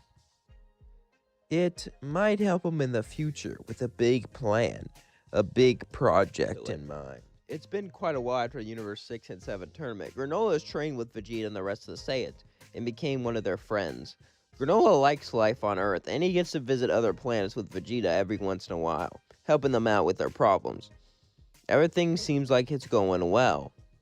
But suddenly, a time machine would come through, as it was future Trunks.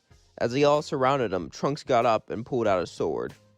Trunks then gets to swing his sword at Vegeta. As Vegeta dodged all the sword swings and grabbed his sword, what the hell are you doing? As Vegeta looked at him, Trunks could tell that it wasn't black. As then he sighed and began to sit down. He began to tell him everything. About a figure looks just like Vegeta came down and started destroying everything. They call him Vegeta Black. This shocked everyone.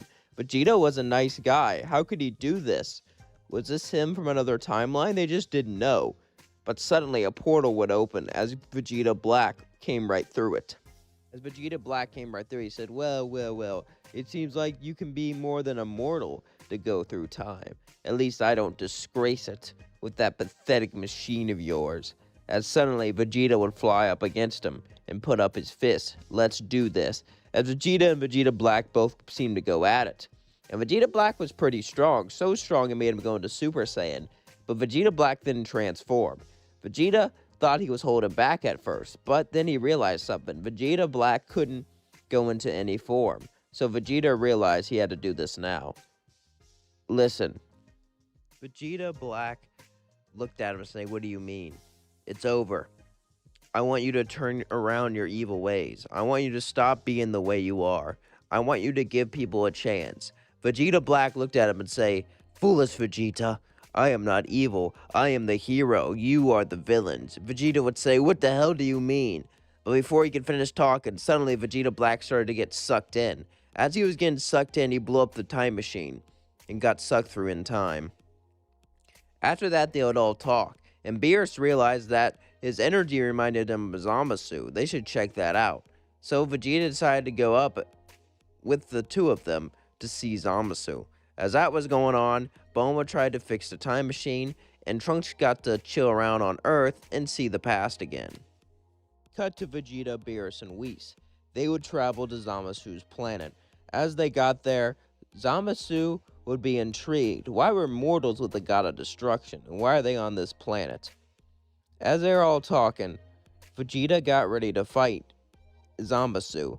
Vegeta wanted to spar with Zamasu, and so did Zamasu. Well, Zamasu didn't really want to, but he wanted to get him to leave, and this seems like the only thing he could do. So, the match between the two of them would both begin. As they both started to battle each other, Zamasu was winning quite easily, but then Vegeta would turn Super Saiyan and launch him down to his feet and win it in the battle. Zamasu was amazed. How could a mortal have so much power? Vegeta looked at him, and Zamasu looked at him. Zamasu knew he needed his body. He knew he needed to be like Vegeta. As the match ended, Vegeta left. And as Vegeta left and went back to Earth, the time machine was finally fixed. Vegeta, Trunks, and Raditz all agreed to go in. As I got into the time machine, They left into the future. As they walked out, they saw ruins. All the cities were destroyed. Nothing but barren wasteland around them. Suddenly, soldiers would appear and point their guns at Vegeta, but Trunks would say, "Hold your fire, he's not black." As the soldiers would put their guns down, they would sense a power level as they would fly towards it. It was Vegeta Black. As he looked at them, "Hello there." Raditz would fly straight up towards Vegeta Black. "It's my turn to show you my power." He would look at him and laugh. "You think you can deal with me? You were a low-class Saiyan, barely had any power. The only reason you managed to get so strong was because of Vegeta. You really think you can deal with me? You're so cute." Raditz would get pissed as he turned blue and began to try to punch Vegeta Black, but then he turned rosé. "This is the power that I have achieved. This is the power of divine greatness," he would say, as he cut Raditz straight in the chest, causing him to fall down. Vegeta looked at him in shocked. How could he become this strong? He looked up and said, "How? How?" Vegeta Black said, "Simple. I'm a god. I have the potential of a god, unlike you pathetic mortals." As Vegeta had suddenly turned to blue evolution. Vegeta Black then smirked. "This was the power on the tournament that I saw." "Tournament? How did you see that?" Vegeta Black would continue to laugh. "You know so much, yet so little about me. It's so intriguing, you mortals, to see how far away you are." As Vegeta and Vegeta Black both began the battle, suddenly Vegeta would feel a ki blast towards his back. As he turned around, it was Zamasu. "Zamasu, what are you doing here?" "To wipe out all mortals, of course, for our Project Zero Mortals." Vegeta was even more confused. As he continued the battle, Zamasu would then pepper his back. Vegeta could defeat Vegeta Black with Blue Evolution. However, with Zamasu having immortality, he acted like a shield, blocking off a lot of the blows and pushing him forward and pushing pressure on Vegeta. This was too much. As he's becoming more and more worn out, Vegeta would grab Raditz and instant transmission away, as him and Trunks got away and went back to their present timeline. They got out all beat up. As everyone asked what happened, they told him how much they grew, and he told him that Zamasu was helping him. As they would all be intrigued, and they would tell him about his Zero Mortal plans, about how he mentioned being a god. Beerus and Goku would decide to split up and go after Zamasu, while Vegeta and Raditz would think of a plan. Raditz would go into the time chair and begin to start training vigorously. When Vegeta remembered a technique called Evil Containment Wave, that could work, he would go to Master Roshi and ask to learn from him. Master Roshi hasn't seen him for quite a while. Master Roshi would smile and say, "You know, Vegeta, you're one of my best students. Of course I can teach you." And Master Roshi would begin to teach Vegeta the Evil Containment Wave. Master Roshi would then ask, "You've learned quite fast, but Who do you plan to use it on? There's this person who's immortal that I can't kill, so I'm going to trap them away forever." Master Roshi says, makes sense. They're evil? Vegeta would nod. Master Roshi would laugh, say, "I should have figured that. When you come back, can you do me a favor?" Vegeta would look at him and say, "What?" "Bring me some of those hot magazines." As then Vegeta would look embarrassed. You haven't changed one bit, Master Roshi." As he would laugh and fly off. As Vegeta flew off back to where everyone was at, Vegeta was ready. So was Raditz. Raditz trained up, and Trunks was ready too. They all went into the time machine and went into the future. As they went into the future, they saw Zamasu and Vegeta Black both fly down. As Vegeta Black would laugh and say, "You know what, Trunks? In a way, I should thank you. What are you talking about?" As they begin the battle, Vegeta Black would tell Trunks everything. He would tell them why he decided to do the things he did. And he would tell him that he's the reason they did it, that it's his fault. This would piss Trunks off, as he would turn into Rage Trunks, saying, "This is not my fault. It's not my fault, you're murderous bastards!" As Rage Trunks would fight with all of them. As Immortals seemed to get stronger and stronger and stronger, Vegeta Black and Zamasu were getting worried. Blue Evolution Vegeta and Rage Trunks would be a problem, and Raditz also got stronger. So, they decided it was time to fuse. as suddenly Vegeta Black would smirk. You mortals have no idea what you're up against. You're up against true perfection. The one thing that will bring peace and balance to this universe and wipe out all you pathetic mortals. As Vegeta Black put on an earring, then so did Zamasu as they fused into one.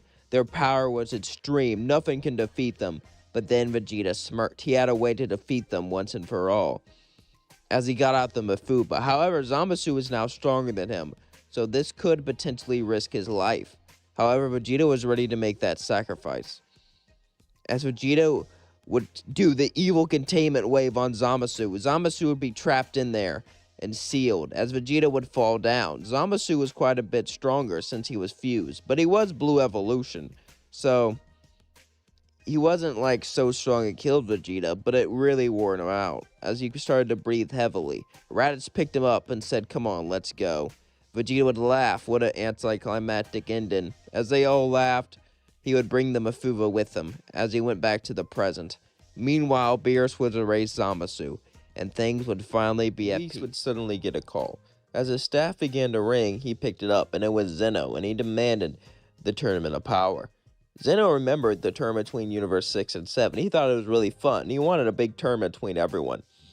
Beerus and Whis were shocked, but they were forced to agree. As Beerus went down to Vegeta, Vegeta then gathered up all his team. All of the Saiyans would of course join him. Granola would join him, but they were still lacking a few members. Vegeta would decide to get the Dragon Balls and ask for a perfect people to join. Shinron suggested two, Moro and Broly, but Moro sounded dangerous, so Vegeta decided to get Broly. So Vegeta sent Goku on a mission to get Broly for the Tournament of Power. Goku got onto his spaceship and was sent away to planet Vampa. As Goku went there, he instantly sensed a pretty high power level. Goku would go straight towards Broly and Paragus. Paragus realized he was saved, and it was by another Saiyan. This intrigued him. He also didn't have his tail, like Broly. Maybe he got cut off during some sort of battle. He would ask everything what happened. He said planet Vegeta was destroyed a long time ago, and Vegeta saved everyone and was not like his father. This shocked Paragus.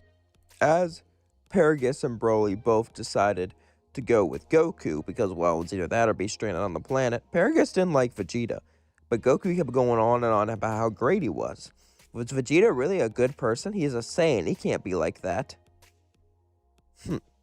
Paragus was confused, but he wanted to get saved before he got his revenge, so they brought him to Earth and then got Broly ready for a tournament. Paragus didn't really know about this tournament, but then he saw Beerus and a god of destruction, and his whole worldview was shattered, so he just decided to let him compete, and he'll get revenge on Vegeta later. The Saiyans, Broly, and Granola, but they still needed a few more, so Kami decided to join. So did Gohan, who was pretty much grown up. Finally, they had enough for the tournament. As they all went there, the Tournament of Power was about to begin. As the Tournament of Power begun, fights were happening from all across different universes. However, Universe 7 stuck together. Vegeta and the Saiyans were all sticking together in one group. Granola went out on his own to snipe some people. But as they all were sticking together to make sure Broly had a chance, suddenly another universe would surround them, Universe 6. As Hit would walk up towards them with Cabba. Cabba turned into Super Saiyan since Vegeta trained him on his planet off camera. They would all look at each other and begin to battle. Universe 6 versus Universe 7. The two counterparts clash.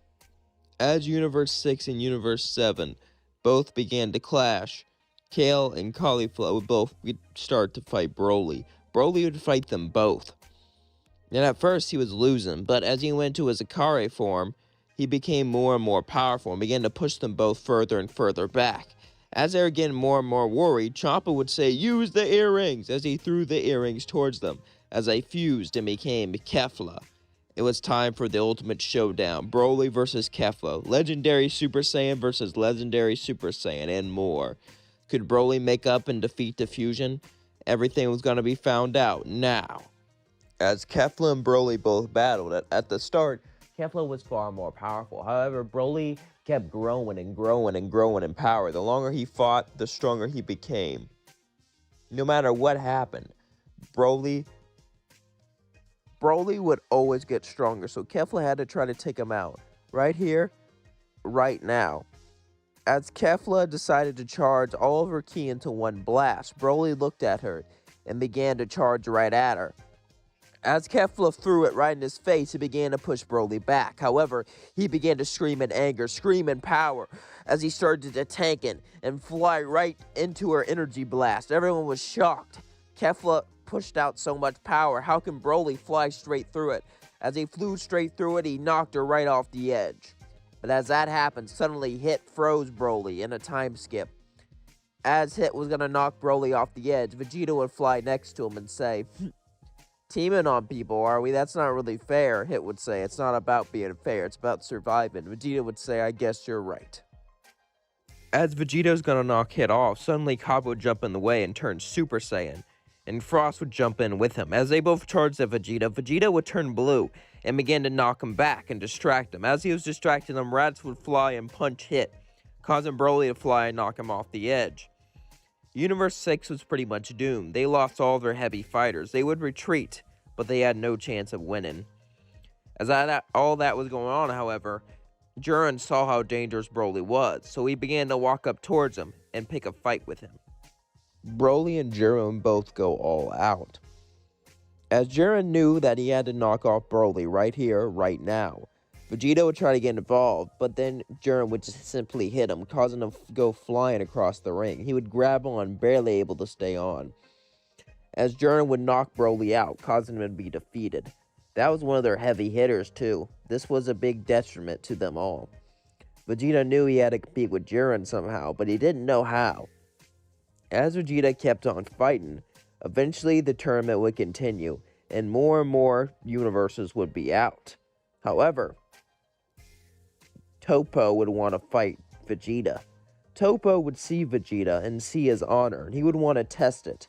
As Toppo would charge towards Vegeta, he says, "Let me see your fist of justice, just like mine." Vegeta got ready, and they both began to battle each other. Vegeta would go Blue Evolution and push Toppo back further and further. This would force Toppo to go into his God of Destruction mode. And as he went into his God of Destruction mode, something would happen. Vegeta would suddenly light up as he started to use Ultra Instinct. Vegeta would suddenly turn Ultra Instinct, as Jiren would charge after him. As Vegeta would knock Toppo off the edge, Jiren and Vegeta would begin to fight Vegeta, as they both went at it with everything they had. However, Jiren would win this battle, since Vegeta didn't fully master it, but as he fell off the edge, Kami would stretch out his arms, grabbing him and pulling him back up. After that, the Universe 6 Namekians would go after Kami and Gohan, as they had to defend Vegeta. They were able to defend him and knock them off.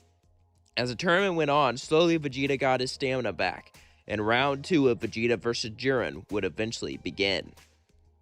This battle would go quite the same way, however this time, Vegeta mastered it better. Each time he fought Jiren, he mastered it a little better, until finally, he fully mastered Ultra Instinct. Jiren was shocked as Vegeta began to beat him up. Vegeta pushed Jiren further and further back. No matter what Jiren did, he could not win. Universe after universe was wiped out. Teammate after teammate was wiped out. It was all based on this. Could Vegeta beat Jiren with Ultra Instinct? Universe 7 and Universe 11 were in the balance. Everything relied on this battle. Everything relied on this fight. As Jiren began to lose, he screamed, "This is not possible. I gave up everything. I am all alone. I achieved this power through my own strength. You cannot defeat me." Jiren would look at Vegeta, angry, as Vegeta would look at him and say, "That's why I'm gonna win. You see, we have the power of friendship with us. The power of all the people I've gotten over the years. All my friends, all my family. That's what pushes me to go stronger. That's what pushes me to be greater. And that's why I'm more powerful than you, Jiren. And that's why you'll never surpass that power." Jiren looks at him and says, "Screw off," as they continue the battle. However, as Vegeta battled, he knew he could not keep Ultra Instinct forever. However, he had a plan to defeat Jiren once and for all. As Vegeta began to go back away from him, Jiren would say, "What's the matter? You're running from me? I thought you were stronger than me. I thought you achieved Ultra Instinct. I thought you achieved this power through friends." Vegeta would just say, "Shut up and let's fight." Vegeta would fight with Jiren as he lured him further and further away from the middle of the ring. Granola saw this. Vegeta and Granola were the only two left, and Granola knew what he had to do. As he lured him away, suddenly Vegeta would grab Jiren and say, "Now," as Granola would begin to shoot the bottom of the ring, causing them both to fall off to the edge, making Granola and Universe 7 the winners. As Granola blasted him off the edge, the two Zenos were amazed. That was the best tournament they've ever seen. And if you got mad that a What If YouTuber skipped over a lot of the content, no one even watched this series, so don't get snippy with me in the comments. And the Zenos would agree with that. Anyway, the Zenos were amazed with Granola doing so well, so they gave him the wish, and Granola wished to bring back every universe that was destroyed. As they were all brought back, the universes could live in harmony once and for all, and that's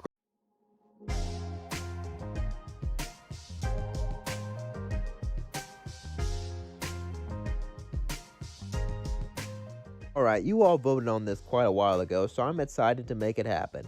What if Goku was born as Goku Black? Now let's get it started. Zamasu craved one thing, and that is a perfect universe. A universe without pathetic, filthy, disgusting mortals. All he wanted to do was get rid of them, but he realized something. Goku was amazing. His power was godlike. He had so much power, more than any mortal ever should. If he took his body and combined that with his god experience, he could easily wipe out mortals. But as he was getting the Super Dragon Balls, he realized something. Goku is super powerful because of his experience. Because he experienced everything. So if he can go back when Goku was a kid and experience everything he did, he could become as powerful, no, more powerful than him. As he smirked, he gathered the Super Dragon Balls and wished to take Goku's body when he was a kid. We cut to Goku landing. As he landed, he got out of the spaceship in Zamasu's body. Suddenly, a little kid Goku comes out of the space pod. As Goku Black looks around, he sees the forest. He sees Earth. And he begins to take a deep breath. He is stronger than normal kid Goku, but he's nowhere near a god level, or even his old body level. Was this a mistake, he thinks? No, he has to learn what he learned. Experience the same battles, experience the same scars, to truly understand why Goku was so powerful, and to truly surpass him. As he thought this, he would feel a key in the woods. As they got closer and closer, Goku Black got ready to fight, but then it was Grandpa Gohan. Goku Black didn't know who this was. He seemed nice, kind, and generous. Of course, that meant nothing for a mortal. Mortals just destroy their world. All these kind people do is enable more mortals to do terrible things. As Goku Black looked at him, he then punched him straight in the face. As Gohan was sent flying back, he got up and said, "Look, I know you're scared, but you don't want to do this." You see, Goku Black says, "Your ki is barely bigger than mine. That's pathetic since you're an old man." Oh well, I know a battle will push me further though. As Goku Black said this, Grandpa Gohan just sighed and said, "Well, I want to try to reason with you. I could sense your ki was evil, but I could also tell you're just a kid. But it seems like I'll have to do this. I won't kill you though. Goku Black just punches him as Grandpa Gohan's talking. They both begin the battle as Gohan and Goku Black go all out. At first, Gohan starts to beat up Goku Black, since he's just barely weaker than Gohan, and he doesn't have any of the martial arts skills. However, Goku Black gets more and more and more powerful as they fight, until he starts to trump Gohan, as he ends up hitting him, breaking his bones. As Gohan falls down, a mangled mess, he says, "Please don't kill me, please, But then, Goku Black simply fires a ki blast and kills him, as he says, "This feels incredible. I could feel myself get stronger from fighting. That's how I'll get stronger. I'll wipe out everyone on this pathetic planet. I'll do it planet to planet, until the power is overwhelming," he says as he smirks and begins to walk off, looking for civilization. He held a Dragon Ball from Grandpa Gohan's hand when he killed him. He looked at it, thinking about it. He realized that there are Dragon Balls on this planet. He might want to spare the Namekian if he finds one. until he gets his wish. He could wish for immortality. With all the Zenkai boosts, that would make him become stronger. But there's something inside of him, something that says that's too easy. He can't really explain it. He decides to keep going, walking through the earth. As he finds a city, he begins to destroy it, flying above it and blasting key blast after key blast after key blast, causing nothing but terror and destruction. He does this a few times. Since he's not that powerful, he has to destroy a bit, then stop and do it again. Eventually, though, he would become wanted by the Red Ribbon Army and many other organizations. One day, as he was doing this, suddenly, a tree would land in front of Goku Black. As he looked, it was mercenary Tao Pai. I would look at him. So you're that weird flying kid with the tail. Well, I came here to kill you. Someone put a pretty big bounty on you. Of course, since you're destroying cities, you would get in my way eventually. At least I get paid for it, Tao Pai would say. He felt this kid's energy. It was strong. Not as strong as his, but it was menacing. And there was something else to it, almost like it wasn't human. He just couldn't explain it. Tao Pai and Goku Black both began the battle, as mercenary Tao Pai hit him in all of his pressure points with his tongue, making him fall down, and began to beat him up and brutalize him. As he laughed, oh, normally I'd feel bad about killing a kid, but since I can sense that ominous energy, you're kind of like me. I guess I won't feel too bad. Oh, well. Oh, it's a shame. You would have made a great sidekick for me. Goku Black says, shut up. I would never join a filthy mortal. As he gets more and more angry, he jumps straight at mercenary Tao Pai. As he uses all of his anger, all of his strength, all of his power, as it pierces through his chest, killing him. As he falls down to the ground, dead, Goku Black begins to breathe heavily. As he walks off, wounded, he goes into the woods and hides his ki. As he passes out. After a while, he heals and gets a Zenkai boost. He's extremely powerful. He decides to go to city. Many heroes, the Red Ribbon Army, androids, try to stop him, but they're no match. Goku Black simply grows. As Kami is watching this, he should have stepped in earlier. Earlier, he could have stopped them, but now it's too late. But there is one way to stop him. The evil containment wave, but he's so powerful now. It would surely kill him. He needs a new guardian. Kami would fly over to Master Roshi.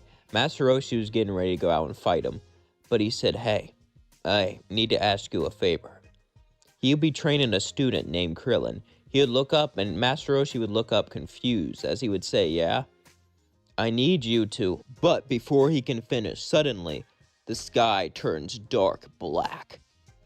As he sees a dragon above, Kami goes, no!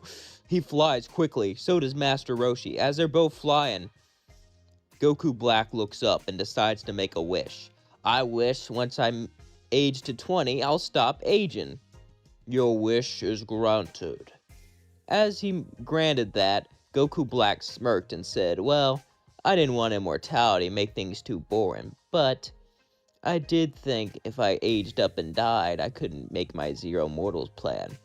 As Kami and Master Roshi both land there, they go, what did you wish for? To stop aging when I reached to 20. They both look shocked.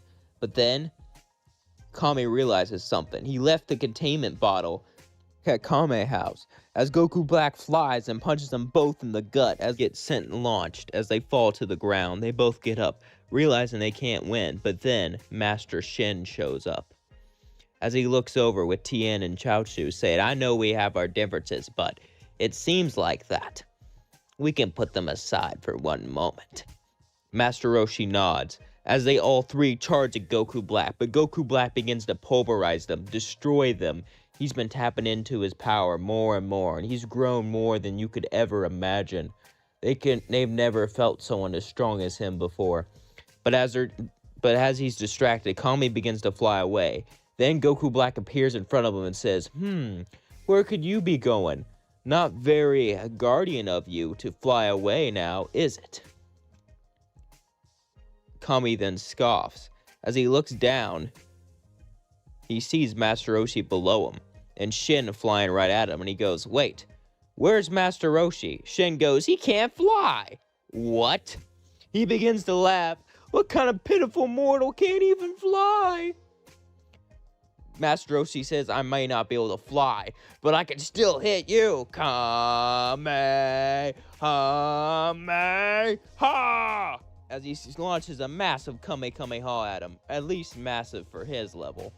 Goku Black looks down and says, I can do something similar. As he shoots a black Kamehameha, they both hit. As Shin shoots a beam, Tien shoots a beam, Krillin shoots a beam, and as they're all shooting beam, Kami leaves. Goku Black pushes more and more into his anger, more into his power, as it pushes down and destroys them. Goku Black then begins to pant. As then Kami brings out a bottle and says, it's my last chance. Evil Containment Wave! Goku Black gets sealed in the containment and it kills Kami. Most of the human population is destroyed, but they can rebuild. Goku Black is sealed, unless someone can unseal him. We cut to years later as Raditz is out with Vegeta and Nappa. As he goes off to find Kakarot. Raditz, who flies down to Earth and uses his scouter. He can sense a power level with the scouter, but it goes up, then it goes down, it's fluctuating. It's like it's glitching out. It's weird. Raditz decides to follow it since it is pretty high. When he goes there, he sees a rice cooker. Raditz gets mad and assumes the machine's broken somehow and blasts a key blast in anger. That destroys the rice cooker. As it's destroyed, Goku Black appears. Raditz walks back and says, it's you, brother. Huh? Goku Black then sighs, irritated. Stupid mortals figured out how to seal me there. Raditz then begins to laugh. You got sealed away by Earthlings? How pathetic. That explains why there's been destroyed parts of the planet, but there's still Earthlings. Well, let's finish off the job. But then suddenly, Goku Black punches Raditz straight in the face. As he falls back, he gets back up. Raditz says, you really want to do this, brother? You are weaker than me. I am your older brother. You should show respect. Goku Black says, shut up. You're not my brother. You're just a stupid mortal that's gonna die. As he chuckles, Goku Black and Raditz begin to battle. Raditz started out a bit stronger, but punch after punch, key blast after key blast, Goku Black's power grew and grew, until suddenly, Goku Black hit Raditz straight in the stomach, causing him to fall downwinded. He said, how can this be? Your power level, it's lower than mine. Goku Black then begins to laugh and say this. Simple. Goku Black smirks as he walks closer and closer to Raditz and says this. Well, you're just a pathetic mortal. I grow stronger as I fight, since I'm a god. Raditz says, God? What are you? You're not a god. Just shut up, Kakarot. I can't believe this. My brother's some weirdo. And Goku Black then goes, I'm not your brother, as he launches a black Kamehameha straight in Raditz's face, burning it to a crisp. As he falls down, near death, bleeding out, Goku Black then flies to other cities and begins to destroy it. Before he goes to a space pod and decides to get into it, making it go to where it once was. As the space pod launched Goku Black into space, we cut to Raditz as he wakes up on a bed and he sees an old man, Dr. Gero. Raditz goes, who are you? Easy, fella. I'm just someone looking for revenge. Goku destroyed every life form on this planet except for you and me. I managed to hide in my safe room. I'm gonna have to make you stronger. Strong enough to defeat him. Cut to a year later, when Kakarot's spaceship finally lands next to Vegeta and Nappa. They think it's Raditz. Vegeta uses his scouter and goes, oh, Raditz actually got stronger. I don't sense Kakarot, though. But then he gets out, and Vegeta realizes something. It's Kakarot. He flies towards him and says, what happened? Goku Black simply smiles and says this. Oh, well, Raditz annoyed me, so I killed him. Vegeta then smirks and says, well, you're stronger than him, so I guess it's an upgrade. I would have liked to have more Saiyans, but one replacement isn't too bad, I guess.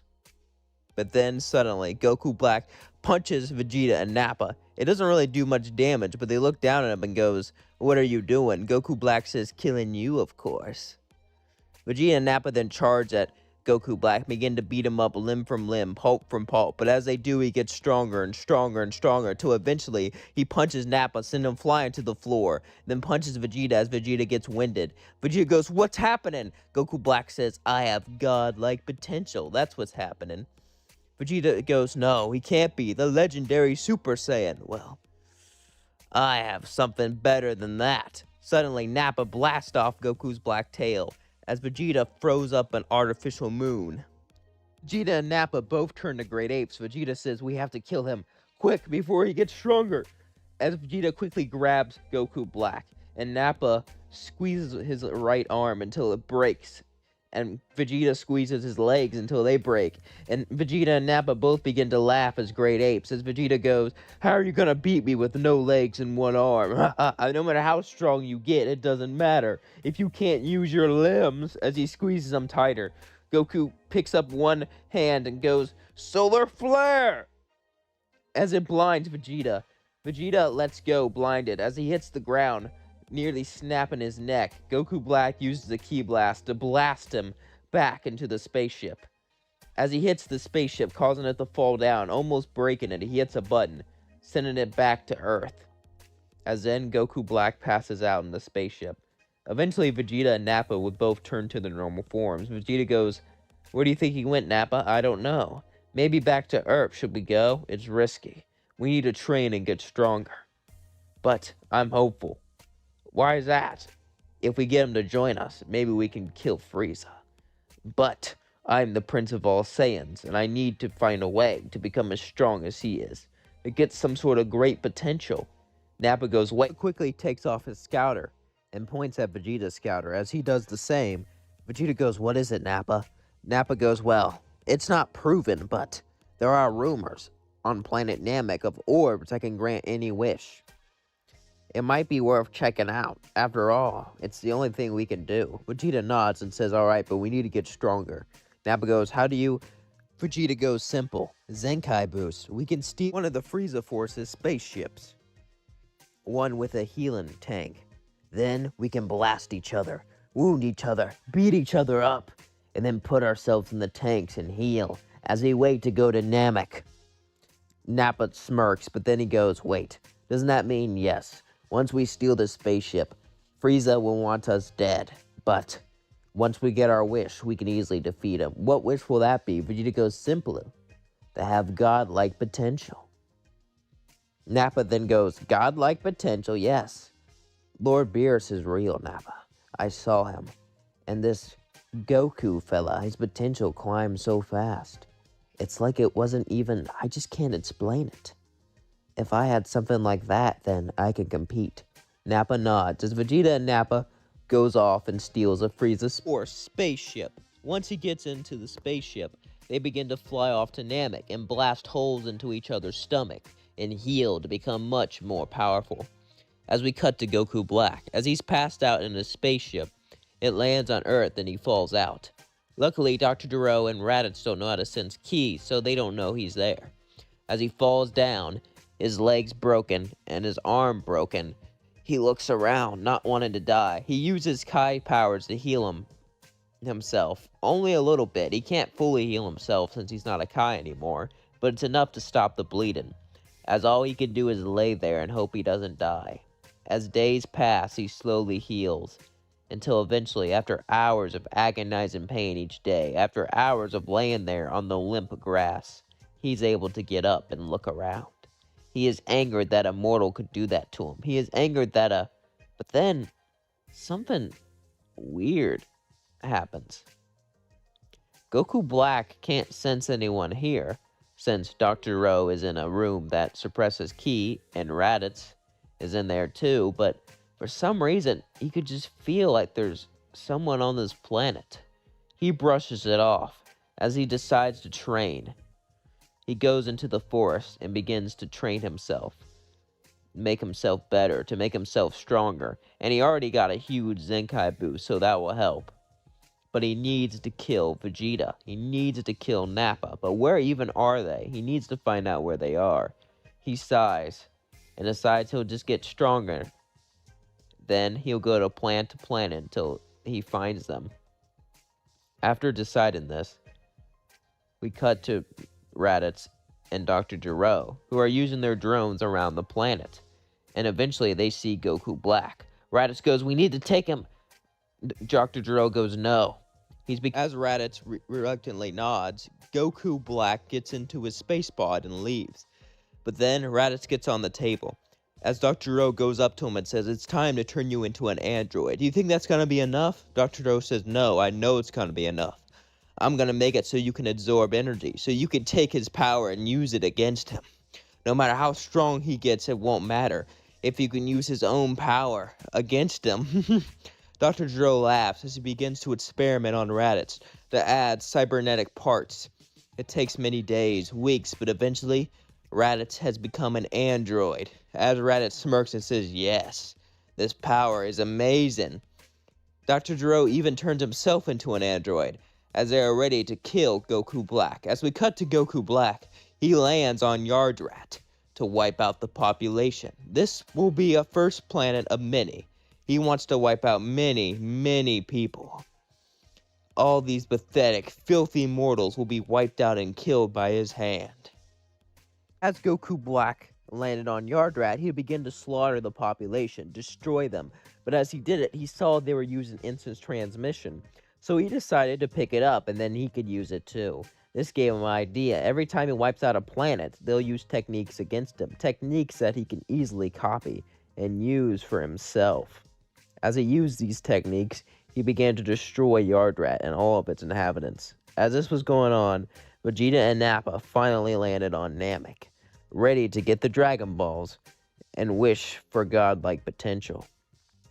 As Vegeta and Nappa got out of the spaceship, they began to fly down to a village. The village was full of Namekians. They looked up as the elder of the village said, "Hey, we don't want any trouble. Why are you here?" Vegeta says, "Well, simple.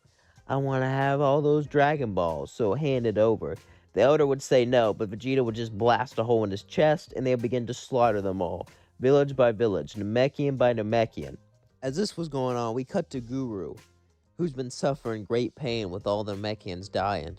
He could feel his heart beat faster. He could feel his life force fading in and out. As suddenly, Vegeta and Nappa would both arrive with all the Dragon Balls except for one. Vegeta says, "It took me a long time to figure out one was up here. Now, hand that over." Nail would look at him and say, You two are very strong, but I don't think I would give the Dragon Balls to a heartless monster." As then he flies over at Nappa, punches him straight in the stomach, causing him to fall down. As he's winded, Nail then blasts a Ki blast right into his face, damaging him so he can't move. Nail goes, "Take your friend and leave." Nappa brings up his arm and says, "I'm sorry, Vegeta." Vegeta says, "It's okay. You'll make better use anyway." In hell, as Vegeta grabs Nappa, he throws him up into the sky and blows him up. As he begins to laugh, Nail goes, "How could you? He was your partner." "Partner, I don't need anyone. I'm a one-man army." As then he throws up an artificial moon and becomes a great ape. Vegeta looked down on Nail and began to laugh. "Do you think you can defeat me, Pipsqueak? I will crush you." As him and Nail began the battle, Nail was just barely below Vegeta, but Vegeta had better martial arts skills. Even though Nail was older, Vegeta wiped out planet after planet. And Nail is a peaceful warrior who defends the Great Elder. As they both began the battle, hours began to pass. As Vegeta tortured Nail, beat him until he was nothing but a mangled mess. As Nail coughed up blood, he looked up and said, "Sorry, Elder." As then Vegeta stomped on Nail, killing him. Then he turned back to normal, destroying the artificial moon, getting the Dragon Balls. He walked up to Guru. Guru said, "Stop right here," as he was about to kill himself to stop Vegeta from getting a wish. But before he could, he flies over and knocks out Guru. Vegeta then knows he has to hurry, as he gathers all the Dragon Balls and summons the dragon with the password he got from torturing villagers. He then wishes to have godlike potential. To have godly potential, to have the potential to rival gods themselves. As Porunga grants the wish, he then says, "What are your two other wishes?" Vegeta smirks as he's about to wish for immortality. Guru dies, passed out. The Dragon Balls disappear. Vegeta's a little annoyed, but at least he got his godlike potential. As then he goes to the spaceship and begins to fly out, training as he does it. he'll use this potential to kill Frieza. As we cut to Raditz, Raditz has been training. He's even learned how to sense energy since Dr. Gero put that in his new android body, and now he can even breathe in space. He looked at Dr. Gero and says, "Is it time?" "Yes. There's no way we can tell how powerful Goku has gotten, but with your new android cybernetics, I am sure you can defeat him. Even if he's more powerful, you can absorb his energy and use it against him." Raditz would then fly out into space and go look for him. Goku Black wiped out Yardrat and a couple other planets. They're off the radar. He was starting off small and easy, learning new techniques. Goku Black was then about to go to the heart of the universe, Frieza's empire. But then, he felt something. He felt a fist punch him straight in the back. As he went flying backwards, he got back up and said, "That was quite a powerful punch. This will be an interesting battle." As he looked, he saw it was Raditz. Goku Black was shocked. "How are you alive?" Raditz said. "I barely survived, and I became an android. Now I'm going to kill you!" As they both began to charge, they battled each other. Goku Black began to beat up Raditz, but then Raditz grabbed him and began to absorb his energy, getting stronger and stronger. But as he absorbed his energy, Goku Black simply kicked him back, causing Raditz to fall down. The battle continued, but Goku Black began to grow, as he just learned not to let Raditz absorb his energy. As Goku Black teleports behind Raditz and hits him, then teleports again, he uses his instant transmission to hit his pressure point, and uses his skill and superior power to defeat him over and over and over. Every time Raditz tries to fight him, every time Raditz tries to punch him, he just loses. It's not fair. He falls to the ground as Raditz is broken, his spirit destroyed. As he begins to cry, Goku Black holds up a ki blast and says, "Oh, you crying? Such a pathetic mortal. I guess that's what to expect from a low-level person like you. You're nothing but trash." Raditz says, "No, I'm not trash.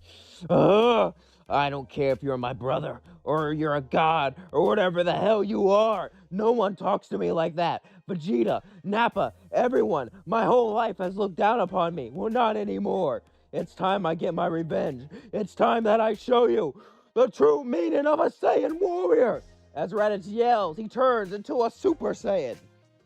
As he transforms into a Super Saiyan, he looks right at Goku Black and says this: "Now what?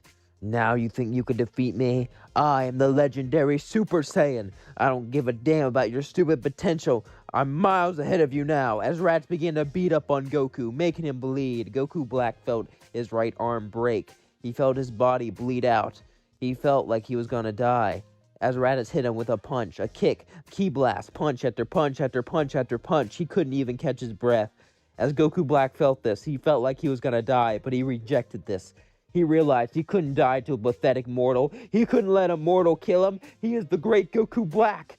He is Zamasu. He is the Crusader of Justice. He would not let this be his end. As he transformed into his Rosé form for the first time, he did a one-hand black Kamehameha. As Raditz did a double Sunday. As it collides, it shakes the entire planet violently. However, even though Goku Black is only used in one hand, he is still far more powerful than a Super Saiyan. His Rosé form trumps Raditz's Super Saiyan form. As the black Kamehameha pushes further and further against Raditz, it hits him, engulfing him, as it absorbs him, destroying him, disintegrating him. As Goku Black turns back to his base form and falls down, he realized that this new form is extremely powerful, and with it he could kill all the Kais of every universe, getting rid of their god of destructions, and begin to purify the universe, of wiping out all of its pathetic mortals without anyone getting involved.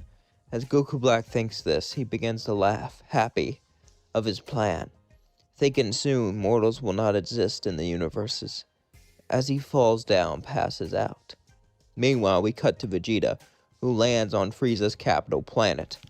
As Vegeta walked out, Frieza's soldiers surrounded him everywhere. As Zarbon looked at him and began to smirk, saying, "Oh, Vegeta, you think you can defeat us? You stole a spaceship, now you came crashing onto Frieza's planet. Why are you even here? You know you're just gonna..." But before he even finished talking, Vegeta just flies up and rips off his head as he falls to the ground dead.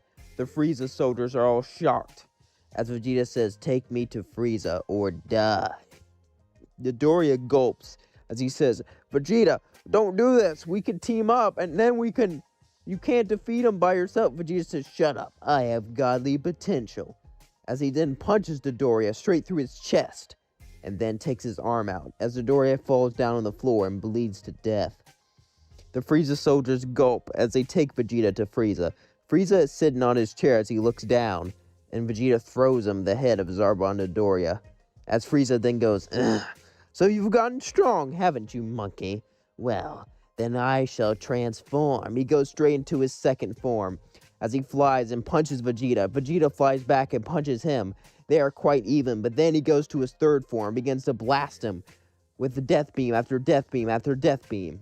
Vegeta felt the pain of every death beam as eventually Frieza turned to his final form and said, I will show you what no one else has seen.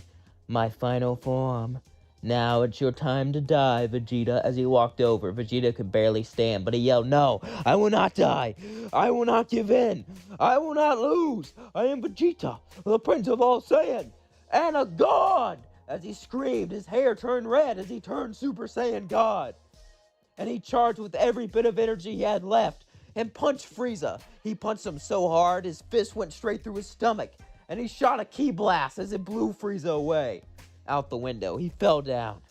As Frieza fell out the window of the capital, Vegeta walked out and declared himself Emperor of his new empire. The Frieza Force is now the Vegeta Force. As they all cheered as Vegeta became the new Emperor.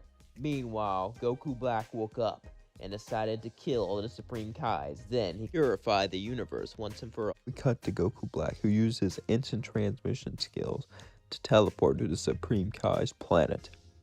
Supreme Kai Shin looks at him confused, and he goes, why are you here? But then he just smirks and says, to kill you, of course, so the god of destruction dies. Shin says, you'll never get away with this, as he charges at Goku Black. But Goku Black simply goes into his Rosé form, as Shin falls to the ground, and he pulls out his Keyblade sword. Shh, it will be over fast, quick and painless, I promise. As then he cuts off Shin's head. And he goes to planet, doing this with all of the Supreme Kais throughout the universe, using his instant transmission. Eventually, he would get to Gowasu, as Gowasu would walk back and say, why are you doing this? He says, simple, master. Master?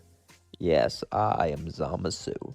And he would tell him everything he's done. Gowasu would say, how could you do that? Wipe out all those innocent planets and kill all those Supreme Kais. You're disrupting the balance of all the universes. Balance, malice. Mortals are evil and corrupt, and you would allow them to be corrupt. So the only way to purify this is to kill all of you. As then he cut off Gowasu's head. Then he traveled back to Universe 7. As he was getting ready to attack Vegeta's empire, we cut to Vegeta, who is training with the Frieza Force. Vegeta has been ruthlessly training with them, beating them up, breaking their bones, and having them heal. This pushes him further, truly like a Zenkai boost, but this ruthless training makes him stronger nonetheless. However, there is someone who's heard of Vegeta becoming an emperor of the universe, and he wants to kill him. Besides Goku Black, his name is Granola. As we cut to Granola, he's going towards a special set of Dragon Balls. As Granola summoned the dragon, he would look upon the dragon and say, I wish to be the strongest in the universe. The dragon would grant his wish, but only make it so you'd have 2 years left to live. As then the dragon disappeared, Granola felt his great strength coursing through his body, and he knew he had to kill the Saiyans. He had to get revenge for his people, as Granola decided to fly in Vegeta's capital planet. As Vegeta was training, suddenly he would see buildings blow up and be destroyed. People scream in pain and anger. As he walked out, he saw Granola flying to the bottom. The Ginyu Force charged at Granola, and Granola cut off all of their heads, except for Captain Ginyu, who was knocked out. Vegeta said, you took out the entire Ginyu Force, impressive. So why are you here? Granola said, to kill you. Your people destroyed my race. Vegeta would then begin to laugh. My race destroyed races that were pathetic and weak. If my race destroyed yours, you must have been weak and pathetic. We did the universe a favor. Granola gets pissed as he shoots a ki blast straight at a building and it goes back to Vegeta. Vegeta turns Super Saiyan Blue right as it hits. If he didn't, he would have died. As he falls down, he gets back up. The power. How is that possible? I don't sense any God Ki. Granola says, I don't need God Ki to defeat you. I wished with Dragon Balls that I was the strongest in the universe. As Granola and Vegeta both begin the battle, Granola begins to beat up Vegeta limb from limb. He begins to start to demolish him, as suddenly Goku Black would appear and punch Granola. Goku Black would say, do you mind if I enter the fight? Granola would say, another Saiyan to kill? My pleasure. All three of them would continue to battle, but Goku Black got stronger and stronger as the battle went on. But it seemed like it didn't matter. For once in Goku's Black life, his great growing potential just didn't add anything. It's like it was meaningless. Granola just beat them both up. He was penalizing them, brutalizing them, and using his power to hit them all into their pressure points. Goku Black goes, how could a mortal become this strong? Granola says, I wish to become the strongest in the universe. Now I can finally avenge my race. Goku Black would get angry and say, that's not fair.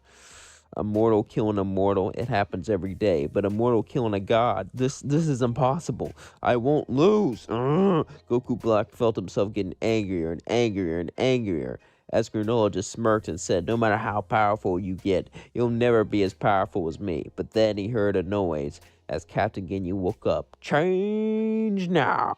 As suddenly, Granola looked around in Captain Ginyu's body, saying, where did I go? What happened to all my power? Why am I... As suddenly, Captain Ginyu Granola's body laughed and said, now with this body, I can take charge of the Frieza Force. As he teleports down and suddenly punches his old body, causing Granola to die, as it's now Ginyu Granola, as he does an amazing pose and flies at both of them, and they both continue to battle him, until Goku Black gets angrier and angrier and angrier, until he unlocks something. He unlocks Rose 2. With this power, he hit Granola and Vegeta as they both fell to the ground. As Captain Ginyu Granola's body got up and said, What is this power? Goku simply said, I have pushed beyond my limits. I have destroyed the wall that was holding me back deep inside. Now, I have perfected my Rose and pushed it to a new form. He says as he begins to battle Captain Ginyu and Vegeta as their forces are teamed up. But nothing is working. Goku Black is just demolishing them. Vegeta charges up an attack. Big bang. As Goku Black assumes he's going to try to hit him, but then he just hits the floor, creating massive amounts of smoke. As he says attack. And then he hides his energy and begins to run away. So does Captain Ginyu. As Captain Ginyu gets in a spaceship and launches it towards a planet that no one really wants. And Vegeta does the same thing. They both leave. As the dust settles, Goku Black looks around and begins to sigh. He decides to wipe out the capital planet and destroy all the life there. As he does, we cut to Captain Ginyu, who lands on an off-world planet called Planet Vampa. As the spaceship lands, he begins to get out, and he sees two people rushing towards him. One's an old man and one's a younger man. The old man goes, oh, someone's come to rescue us. I've lost hope after so long. He would go, who are you? Paragus would say, I am Paragus, Broly's father. As he looked, he would see Broly. The old man wasn't super old, since he hasn't been here so long like in canon, but he's still old for Saiyan standards. As he says, thank you for saving us. Captain Ginyu can sense power, since Vegeta taught him, and he can sense great potential in Broly. He decides to take Broly under his wing and begin to train him, as they both get stronger and stronger as time goes by. And Captain Ginyu is training Broly, so he can use him to defeat Goku Black and Vegeta, and he can rule the universe. As we cut to Vegeta, who lands on a planet known simply as Earth. As Vegeta traveled there, he knew Goku Black was sent here as a kid, so he wouldn't come back since it's all destroyed, and there's no reason for Vegeta to go there. So he figured if he went there, Goku Black would not go there. As Vegeta landed, Dr. Gero came out Vegeta was surprised there was someone alive. Dr. Dro told him how he survived, and he said he could turn him into an android to win. But Vegeta simply turns blue and then chops off his head. As he falls, his head falls to the ground. Dr. Dro says, "Why would you do that?" Vegeta says, "Simple. I want to beat him on my own, not with some machinery." Then he steps on his head till it pops. Vegeta then begins to train there, but the drones collect data and even travel on Vegeta's clothes. Even though Duro's dead, his lab is still doing research to build Cell. Vegeta continues to train and train and train and train, and as he trains, there's one thing he can think about: killing Goku Black. Goku Black took everything from him. He took his empire. Vegeta worked so hard to get that godly potential. He worked so hard to be able to defeat Frieza, and he's gonna take that away? That's not fair. As he trained, he became more and more and more angry until he began to scream, and this anger culminated in evolution. As Vegeta evolved his blue into blue evolution, Vegeta felt this power. The power was amazing, and he felt like he could finally defeat Goku Black. As we cut to Frieza, when Frieza was blown up by Vegeta, the Frieza force was able to put him back together. King Cold is looking out at him. As Frieza wakes up and gets up, King Cold said, "What happened? A monkey took over your empire." Frieza would begin to get angry and say, "Well, I guess it's time to train." King Cold would say, "Train? But training is not for us, Pop. We need to train. It's the only way to stand a chance against them." King Cold would be reluctant, but he heard of Goku Black wiping out entire planets, and he heard about Granola gaining all this power, and he heard of all these stories. He knew what he had to do. King Cold would nod as Frieza and King Cold went off to train, went off to get stronger, went off to push their limits, went off to test each other for the first time to get strong enough to take back their empire. As Frieza and King Cold began to train, they trained more and more and more and more intensely. As they slowly worked their way up, they felt the power go through their body. They felt the power course through their veins as they trained. And eventually, they would both unlock a new form, a golden form, a form of greater and stronger power. As they both smirk, ready to take on the world, as we cut back to Goku Black, who had wiped out another planet. He's been wiping out planets of Vegeta's empire, destroying all the life forms, destroying all the people in it. Goku Black would look down and smile.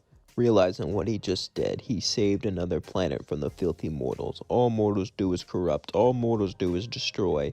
Goku Black was truly a hero, cleansifying the universe from these mortals. But as he thought this, a spaceship landed, and as he looked, it was Captain Ginyu in Granola's body. But there was also Broly. As Broly looked at him, he began to fly up. He had some sort of weird shock collar on him. Goku Black looked intrigued and said, "Who are you?" "I am Broly, and I am gonna be the one to kill you." Goku Black just began to laugh and say, "Really? We'll see about that." Broly and Goku Black began to battle. As Goku Black was in his base form, Broly was weaker at first, but eventually he pushed him further and further until he forced him into Rose.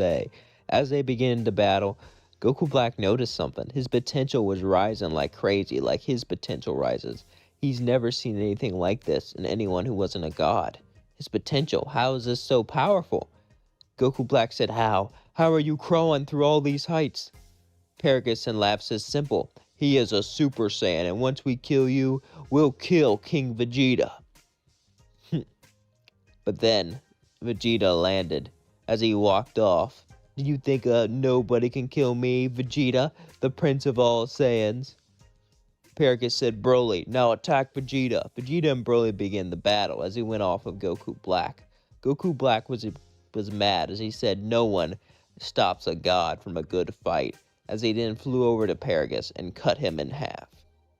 Broly would see this and begin to yell in anger, begin to yell in pain, begin to yell in fury as he felt himself become a Super Saiyan.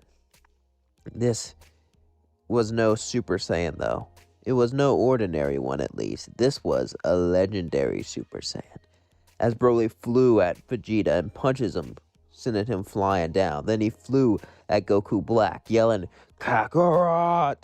Kakarot!" He yelled it again and again and again as he began to pummel him. Even though when he went to Rose 2, it still wasn't enough. Goku Black got pummeled. So did Vegeta.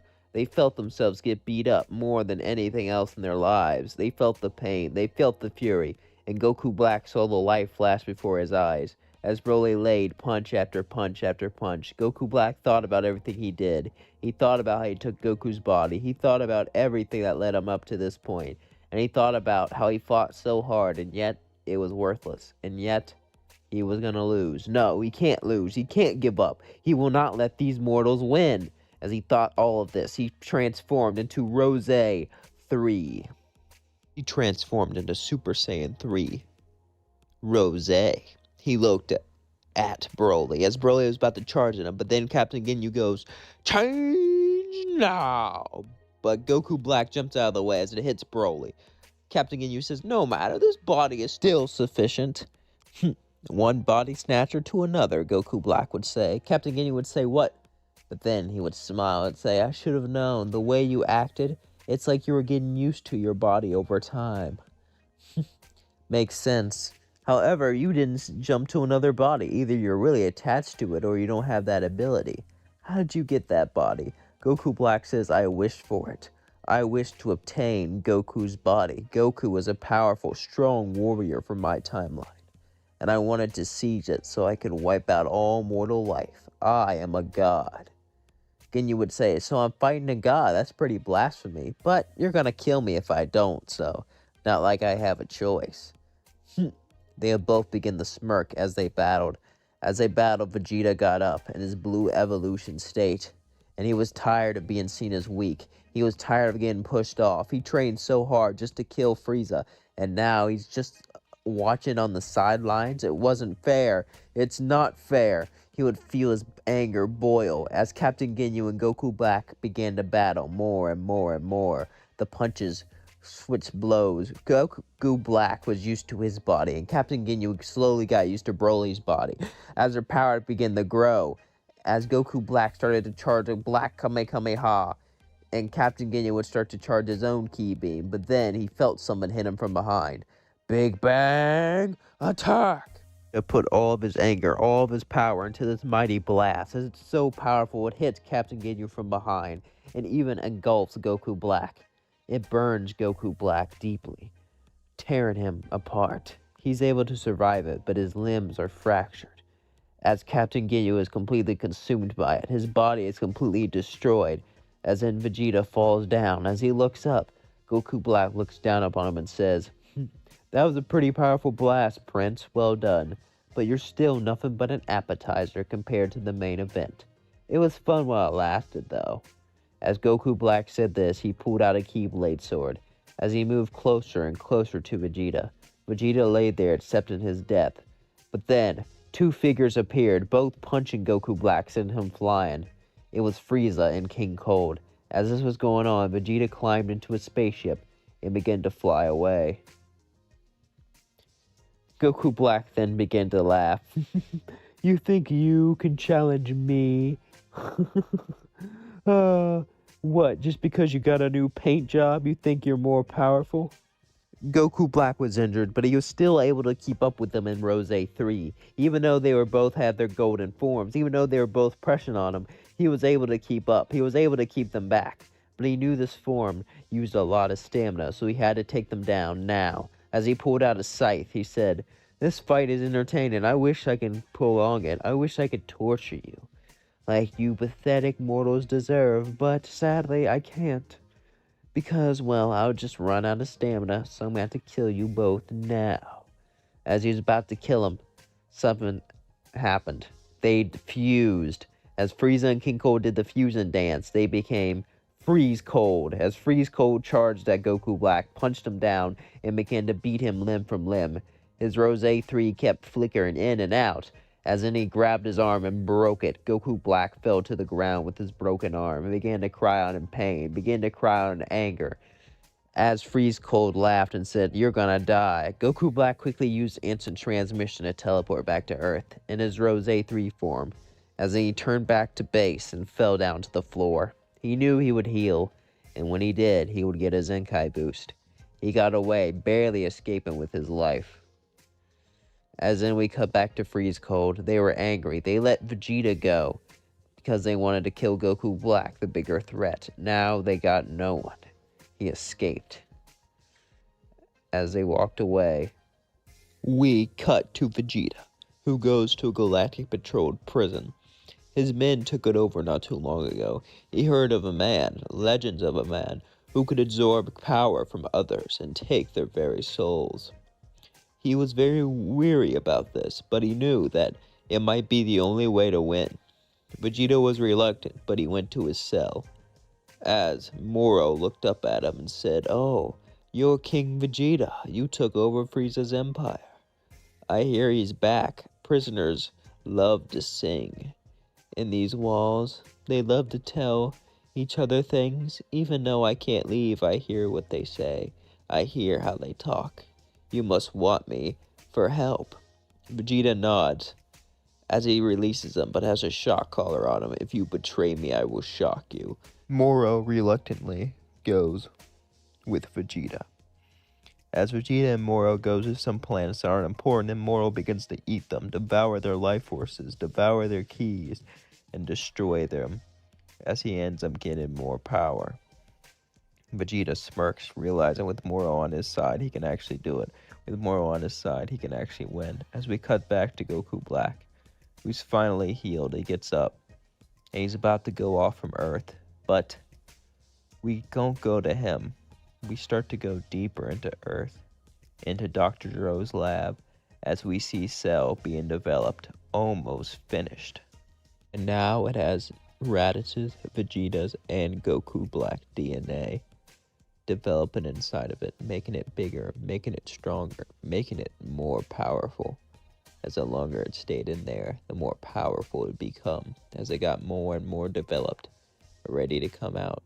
We cut to Goku, who is healed up and ready to fight these two Golden Warriors.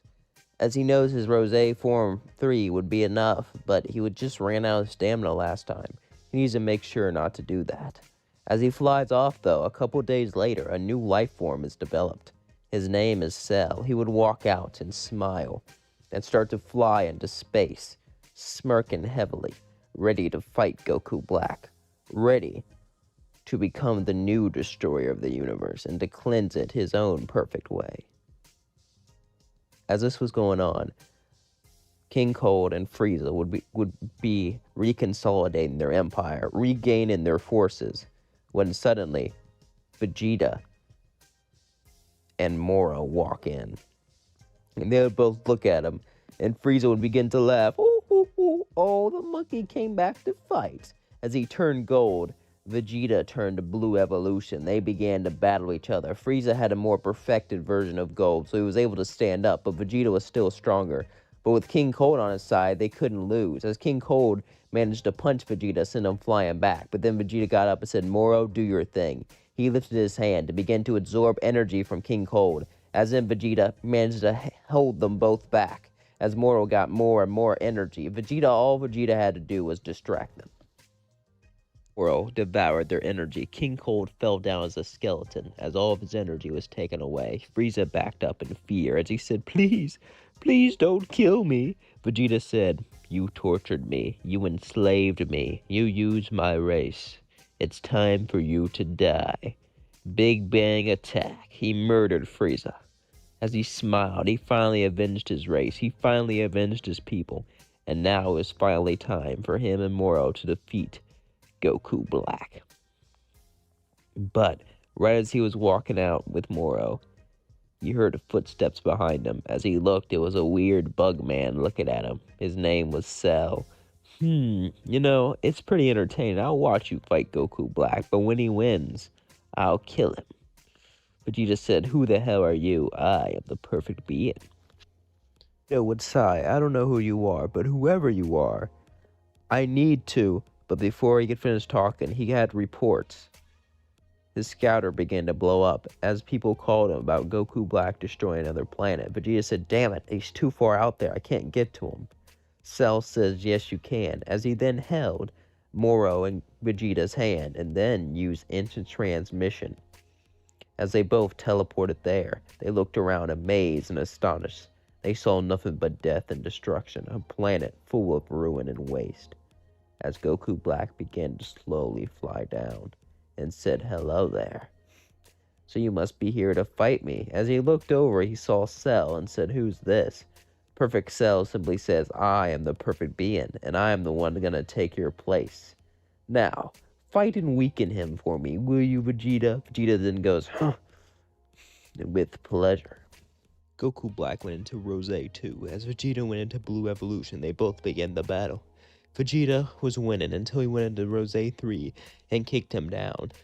But then Vegeta sparked and said, "That was all part of my plan," as then Moro began to absorb his energy. Goku Black felt his energy slowly start to be stolen as he lost more and more power. Goku Black began to shake as he felt the power go out of his body. But then, Perfect Cell stabbed Moro and began to absorb him, saying, "Let's see how you like it." As he screamed out in pain and anger, Vegeta looked out and yelled, "What the hell are you doing?"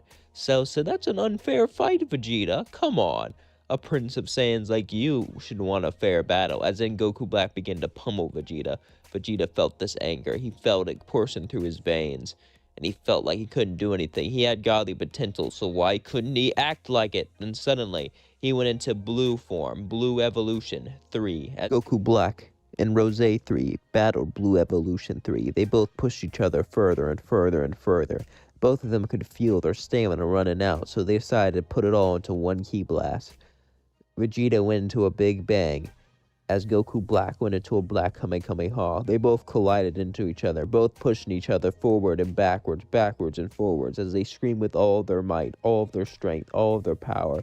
Goku Black screamed, "I will not let a pathetic mortal surpass me," as it blasted up and hit Vegeta, evaporating him as he fell to the floor, passed out. Cell simply looked at him. He could kill him now, but where's the fun in that? Cell wanted a battle, a fair battle, and a fight that can actually challenge him. He saw it. Goku Black pushed past his limits. So did Vegeta, but it turns out Goku Black is the superior Saiyan. Cell would simply wait, watching him until he woke up. Goku Black woke up. He would get up and see Cell, and Cell and him would look at each other. As Goku Black continued to pant, Cell said, "I want your stamina completely repleted. Stay on this planet. I'll fight you in a day." "Why do you want this?" "Because I want a fair fight. You see, I want all mortals to die, just like you. But I, myself, am immortal. So I too must die, but I want to die fighting. If I succeed, I'll just go to planet to planet, killing everyone until someone can kill me. And, well, if no one can kill me, then I guess I'll just be screwed." Cell says as he flies off. Goku Black thinks about this. Cell gets his perfect plan. He's never had anyone understand his plan like that. And true, he's immortal, but he does have God DNA. As he thought about this, he continued to sit down and continued to think about Cell. As a day would pass, Cell would fly back down. Cell would then say, "Are you healed up enough to fight?" Goku Black would look at him, then nod and say yes. "But I never had someone understand my perfect plan before. Maybe I can make an exception for you. You are part God after all. If you beat me, we can share a perfect multiverse with no mortals together." Cell looked at it and said, "A tempting offer. But I don't like how you're going to let me live. I do feel unworthy of it. I thought you were perfect. I am perfect. Perfect for death." Goku Black then laughs, says, "You're something else. How about this? If I beat you, I'll let myself live. But if you win, you'll kill me." Deal. Goku Black and Perfect Cell began to battle. As Perfect Cell was beating up Goku Black, he was using his techniques, Frieza's techniques, and so many others' techniques. However, as he was beating up Goku Black felt something. He's been training for so long. He's been moving his body for so long. So much so he's learning not to think. As he uses Ultra Instinct Sign, as is enough to beat Cell, he starts to pummel him. As Goku Black starts to win, Cell looks at him and says, "Well, I guess it's over. I guess you'll kill me soon." But as they're battling, suddenly it wears off as he falls down and hindered his body so much. As Cell looks at mangled Goku Black. Goku Black says, "I guess not. You won." Cell says, "All right." As he waits for Goku Black to heal, Cell and Goku Black look at each other and says, "Well, I guess we should start our journey." "Yes, but before we do, I want to master that form." "Well, what better way to master than to slaughter others on planets?" "True, but I've heard rumors, and I've seen them. I seen a place where one day out here is a year in there. They're called time chambers. There was one back on Earth, but I think it deactivated once its elder died. However, there's one on another planet that we can use. Cell looks at him and begins to nod as they go off to the time chamber. He trained, Cell could feel something deep inside him. He could feel a power inside of him, a power that wanted to get out, a power that would make him stronger, a power that would push him beyond its limits. As he was training with Goku Black got full mastered Ultra Instinct, and they sparred every day. Cell and Goku Black got more and more and more powerful, but Goku Black was so far ahead of Cell once he reached Master Ultra Instinct, until one day, his skin began to turn gold, as Cell achieved a golden form. As then Goku Black saw this and began to smile. Wow, that power, it's perfect. I know, right? That's what Cell said. As they both looked at each other. Goku had fully mastered Ultra Instinct, while Cell had his golden perfect form. Both of them matches to wipe out any mortals. Matches to burn the planets to the ground. However, Goku Black knew Zeno could still erase him, so they had to get to the Super Dragon Balls to do one last thing. Goku Black and Cell, as they left the time chamber, they felt their power. It was unreal. It was truly divine. But then they went out and got the Super Dragon Balls as they summoned the Great Dragon. And Goku Black and Cell wished that Zeno could not erase him. As then he disappeared, they felt the power course through their veins, and they knew the god of everything couldn't get rid of him, so it was time to wipe out all the mortals, and eventually kill Zeno himself and the Grand Prix. Cell and Goku Black would go to planet, showing off their new forms, and wipe out all the life forms. All the mortals stood no chance against the superior Goku Black and Golden Cell. As they did this, eventually Universe 7 would be purged of all mortals. It would become a paradise full of nature again, full of wonder. A universe completely void of those pathetic, evil, corrupt mortals. As Cell and Goku Black were talking, Cell said, "So it's time." Goku Black would nod as they both traveled into the 6th universe. They went to a planet called Sadala. This planet was home to the 6th universe Saiyans.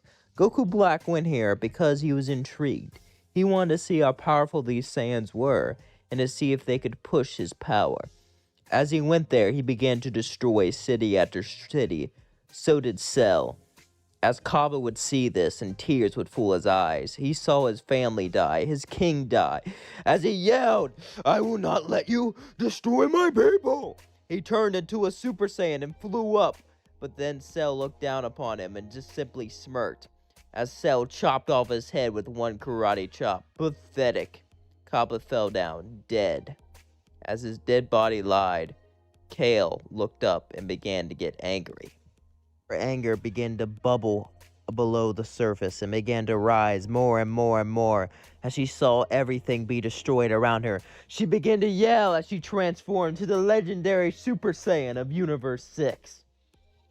Goku Black looked down and said, seen it before. As he just flew down, turned into his Rosé form and punching her straight in the gut, causing her to be winded.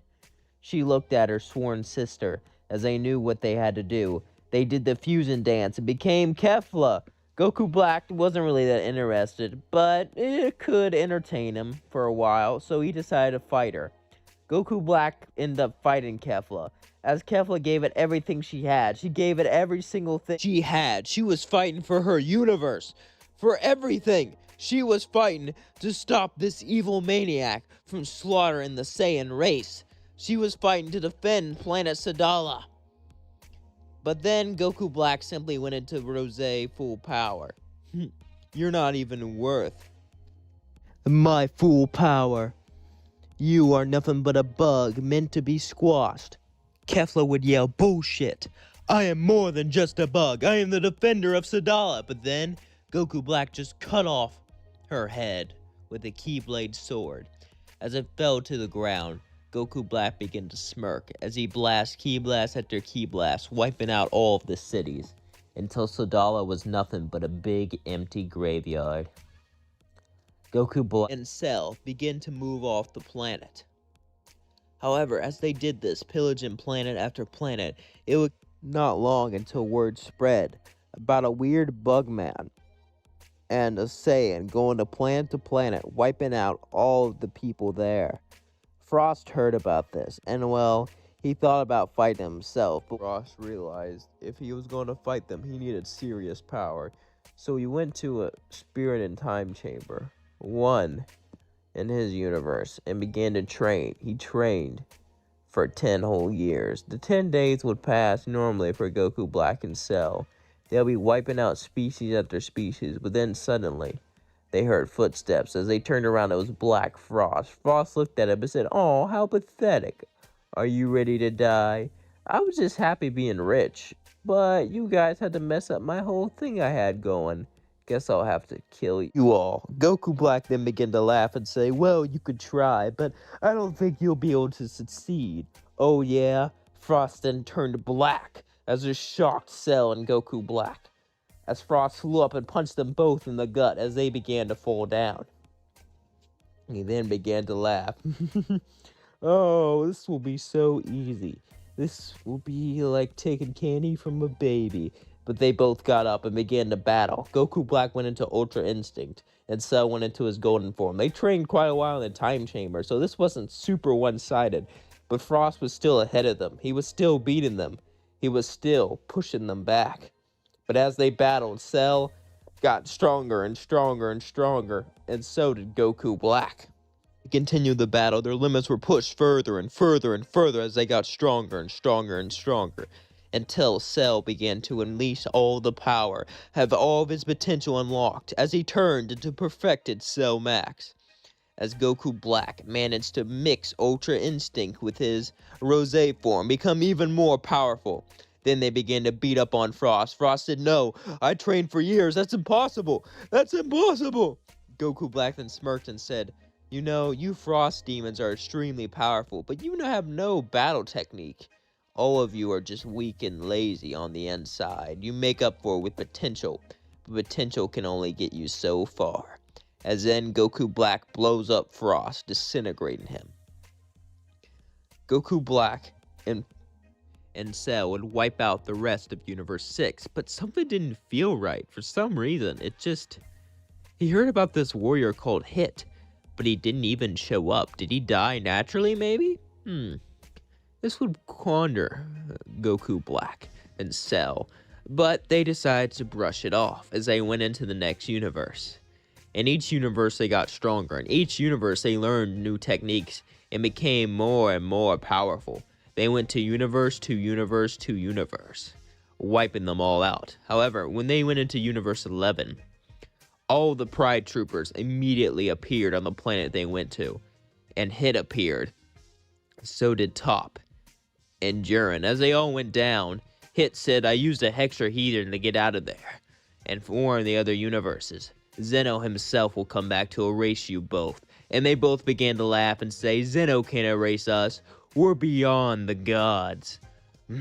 Hit said, "You're arrogant," as he went to time skip, but Goku Black was so powerful, he could just move past and he punched Hit, sending him down. Then he learned the technique and time skip, hitting Jiren a million times in all of his pressure points. Jiren got up in his full form and began to fight Goku Black. Top went into his God of Destruction form, and Hit tried to fight Cell, but they're both too powerful. As all the Pride Troopers came in, they were like cannon fodder. Cell and Goku Black begin to chop off their head, chop off their hands, watch them scream, and begin to destroy them, each of them, for standing up against the perfect plan, for standing up against a perfect utopia. As the numbers dwindled down, eventually, Jiren and Hit were the only ones left, both bleeding, both had bones broken. Then Hit began to breathe heavily. As Jiren could barely move, he threw a punch, but Goku Black grabbed it and said, "Not bad. I'll give you a warrior's death," as then he shot him straight in the head with a ki blast. Jiren fell down dead, lifeless. Hit couldn't believe it. His bones were broken. He fell down. But right as Goku Black was about to finish him, a bright light appeared, as it was the Grand Priest. Cell and Goku Black flew at the Grand Priest, but he knocked them both back as they both got back up. So you're the ones who killed all the Supreme Kais and destroyed entire universes. I can't imagine why someone would do that. I even sense God Ki within you, both. Why are you two doing this? To wipe out all mortals, to create a utopia. A utopia, huh? I did not expect that, but thank you. When Zeno erases you, he'll have to start from scratch, but at least the universes can come back to order. As Zeno raises his hand, and it begins to turn white. And he goes, bye-bye. But then nothing happens. As Zeno is confused, Goku Black and Cell begin to laugh. We used the Super Dragon Balls and we destroyed them. We wish you couldn't erase us. Your power has no effect on me. The Grand Priest then began to get angry. How could you defy Grand Zeno himself? The Grand Priest was extremely angry as he lifted up his hand and gave a signal. Grand Zeno's guards both came and punched Cell and Goku Black and began to beat them limb from limb, hitting them at all their pressure points. Cell learned a trick. As he did a transformation to grow ears, he put on a Batara earring as Goku Black put on the other, and they fused, becoming Goku Cell. As Goku Cell looked at them, he began to smile, saying, I think it's time I take both of you out. It was a fierce battle, but he was on the lower end. Even with Goku Cell having Ultra Instinct and Cell's max form, it wasn't enough until he learned of Top's form. He learned of the God of Destruction form. He began to close his eyes and to think calmly, as suddenly Ultra Ego appeared all over him. As he used Ultra Ego with Ultra Instinct at the same time, becoming more powerful than ever. The Grand Priest guards both began to charge at him, but he moved so fast they couldn't see him as he punched them both, sending him down to the ground. As he began to charge a Ki Blast, Kame! As the two guards said, Protection Shield! And they formed a Ki Shield over Grand Zeno. Goku Cell launched this Ki Blast with everything he had. As the two guards used their shield to block it, Goku Black was pushing it further and further and further and further. As the guards were holding it back with everything they had, it seemed like it wouldn't go through until he mixed it with Kaioken, as he said, Kaioken times 20! And it pushed through, hitting the guards, hitting Zeno, and killing them both. But this had a toll on his body as he fell down, bones broken.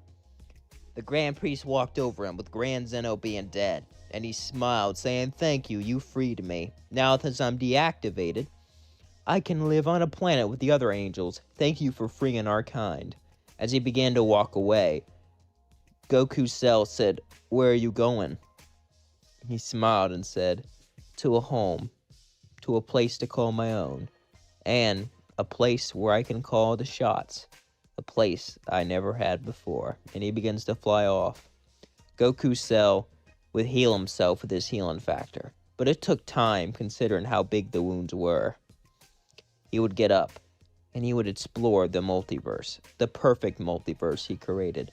No more mortals, simply perfect nature, and angels. But what happened to the angels? What did they do? Well, that's a story for another time. Alright guys, welcome to What If Cell Went Too Far Back. I have a few ideas for this series, but I really don't know how it's gonna go. So, with all that being said, let's just get to it. It all starts as Cell kills Trunks. He did it. Even though the androids were defeated, Trunks is dead, and with Trunks' death, he can finally go back in time. He can go back and take the androids. However, as Cell looks, the time, it's not set. He killed Trunks before he can set the time. He can barely see it because of how big he is. So, Cell tries to guess the timeline, but he hits a few wrong buttons here and there. So then he turns to a larval state, and the time machine goes back in time. However, it goes back way before Dragon Ball even starts, 2 years. Eventually, Larva would turn into his normal form, but as he looked around, something wasn't right. He couldn't sense very powerful energy like he should have. Cell began to walk through the woods, but then he found a baby crying. He decided he would absorb it, eat it, get its power. Babies may not have a lot of energy, but they have something. But as he looked, it was baby Goku. Cell was shocked. He went way too far back in time. What was he gonna do now? There wasn't really much for Cell to do. He was angry, and when he came out of the time machine, it broke it. He was stuck here. But then he had an idea. If he could erase Goku, he could turn him into a killing machine, and he can cause so much havoc, the Red Ribbon Army will make the androids. That's the only thing he could do, but he was still so hungry. He was tempted to absorb Goku as hunger was telling him to, but he couldn't. Suddenly, he would hear an old man walking towards him. It was Grandpa Gohan. But before he could even say anything, he ran at Grandpa, stabbing him with his tail. Grandpa Gohan shot a ki blast and tried to resist, but he couldn't do much, as Cell just absorbed him, as he felt the power and energy go into him, and he felt his hunger be sucked in a bit. He then picked up baby Goku, deciding to raise him. As Cell began to absorb animal after animal, being after being into the woods, he hid his energy. He didn't want Kami to notice him. Goku was going to have to be the one to cause all this death and destruction. Goku will be the face of his plan. He has to remain in the shadows for this to work, for Dr. Gero to build the androids. This was going to be perfect. If he could raise Goku and turn him into a monster, the entire world would fear him, and the androids will definitely be built. And he can use him as bait to lure in the Saiyans to absorb them when the time is right. So was excited. As he began to absorb animal after animal, creature after creature, rumors about the woods came through the entire world. Everyone was scared of it. There was rumors of a monster that ate you. Years would pass, and Cell would begin to raise Goku until he became a kid and he could train him.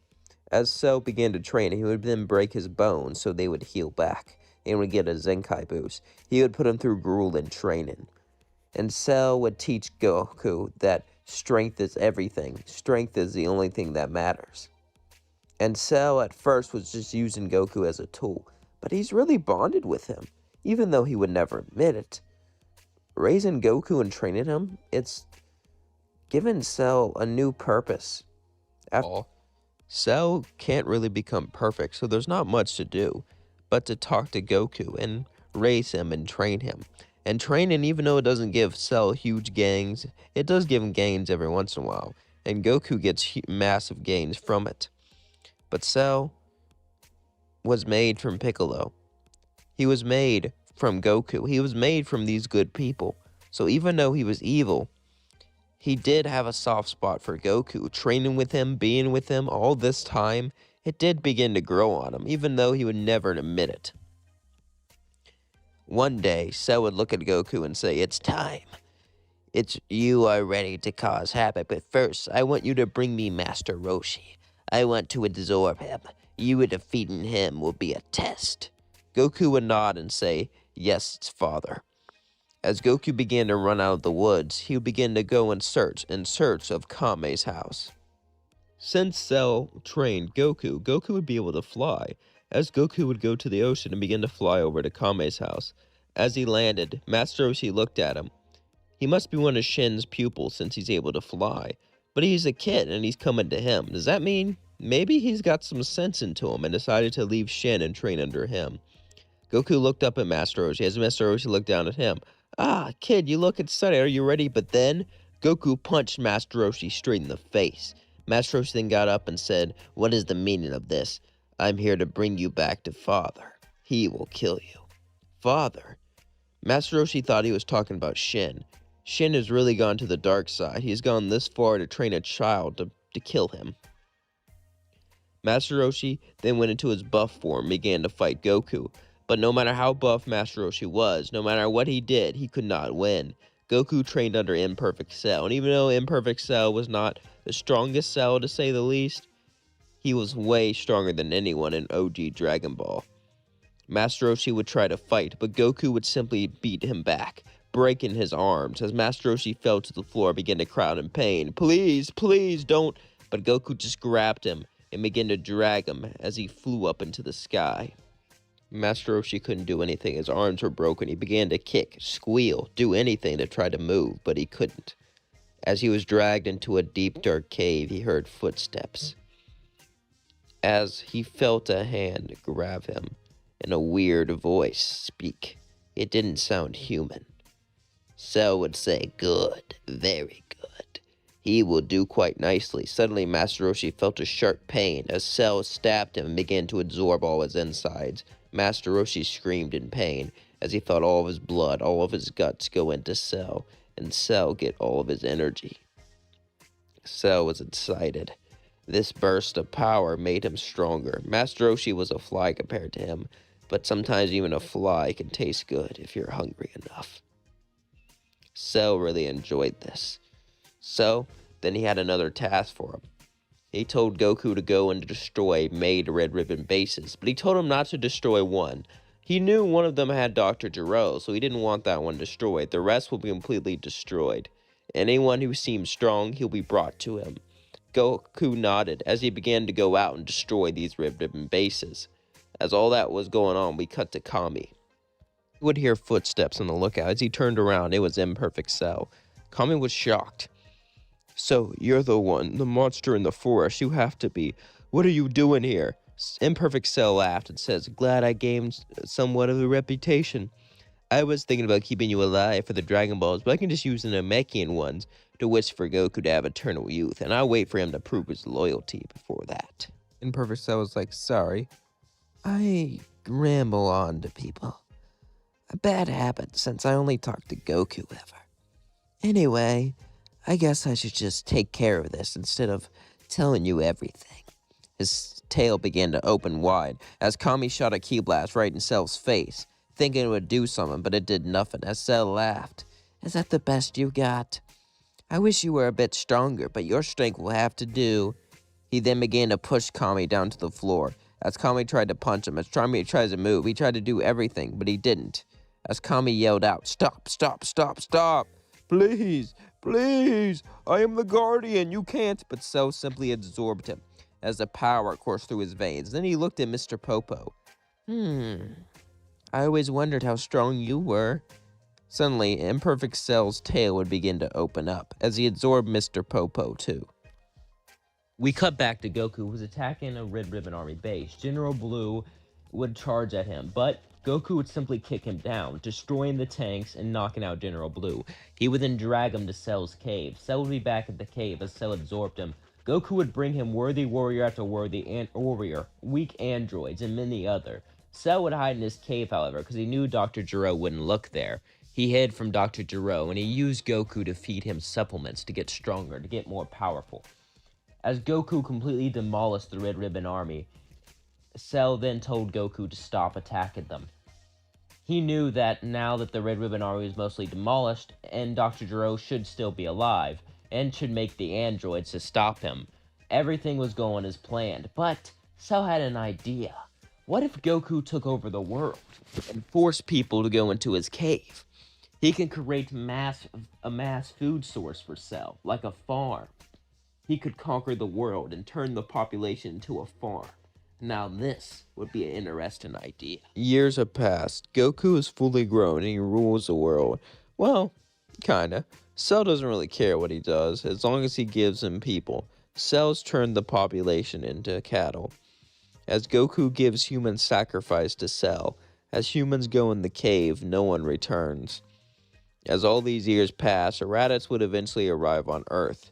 But as he arrived, he looked around. At first, he was angry that Goku let this planet stay alive, but then he saw statues of him and concluded he took over the world. Then he was a bit proud. I mean, he still was a bit ticked off that he didn't wipe everyone out like his mission said, but he took over the world, which is pretty impressive. So it seems like he is a Saiyan, so Raditz couldn't be too mad. As Raditz began to fly around, he would eventually find Kakarot and land beside him. Kakarot! Goku would look over at him and smile. Cell told him about Raditz, and he knows what's gonna happen. So did me and talk. "So, Kakarot, you ready to join us?" "Yeah, but I have something for us. Something that could come really in handy in the future." Raditz would look at Kakarot, intrigued. "Oh? Well, show me." As Goku would bring him into a cave, suddenly he would see Cell. Raditz would say, "What the hell is that thing?" "Hello, Raditz. I've been waiting for you for so long. I've been eating all these humans, but they're so weak and pathetic. You're not that strong yourself, but you're better. You'll be a much tastier meal for me. As Cell looked at him, licking his lips, Raditz looked at him uncomfortable. Raditz has fought many people throughout the universe, and even though he was pretty weak, he still was a warrior. However, he's never seen anything like this, but that wouldn't deter Raditz. Raditz would look at him and say, "Get the hell away from me." Imperfect Cell would laugh and say, "I like that attitude. It makes it more fun." Raditz hit him with a double Sunday and began to fly away, but then Cell would appear in front of him and punch him down to the floor. Raditz would say, "Don't do it. Whatever you're gonna do, beast. I am the mighty Raditz. You can't." Cell would then say, "Shut up. You're the weakest on your team. You're nothing but a little pathetic Saiyan. A Saiyan that can't match the others. A low-class runt that can't do anything. And you're gonna die. And no one will remember you. And no one will even care that you're dead." Raditz got angrier and angrier as he blasted another key blast and another key blast, but it did nothing. As Cell slowly walked more and more towards him, Raditz began to fly away, but then he felt a hand grab him and in a sharp pain in his spine.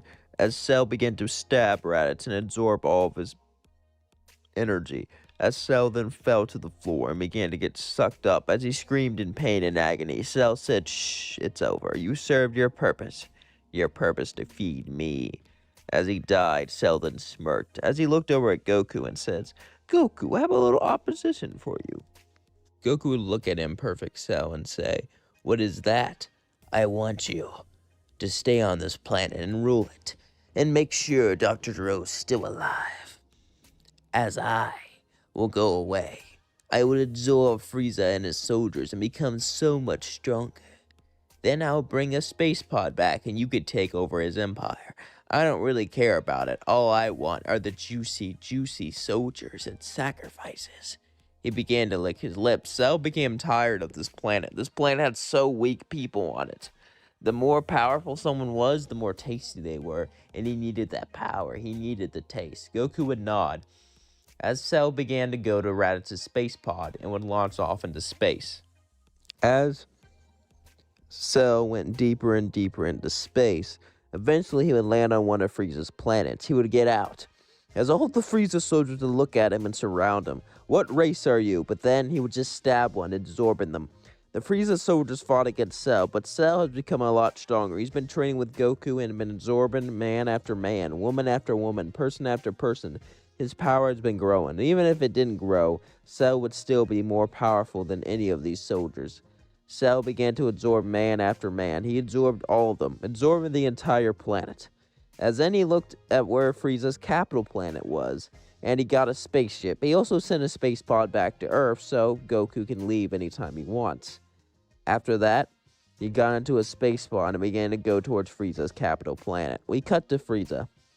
Frieza heard about one of his planets. Everyone there was killed, and they were all sucked up. Nothing but their clothes was left. Frieza was confused. He didn't know what kind of attack could that be. Maybe it was some sort of weapon. Frieza kept Zarbon and Dodoria near him at all times. He kept all of his most elite soldiers near him, except for the Ginyu Force. The Ginyu Force were busy out on other missions. However, as Frieza decided to stay at his capital, make sure it was safe, suddenly explosions would be heard, screams would be heard. As Frieza walked out, he saw him, Cell.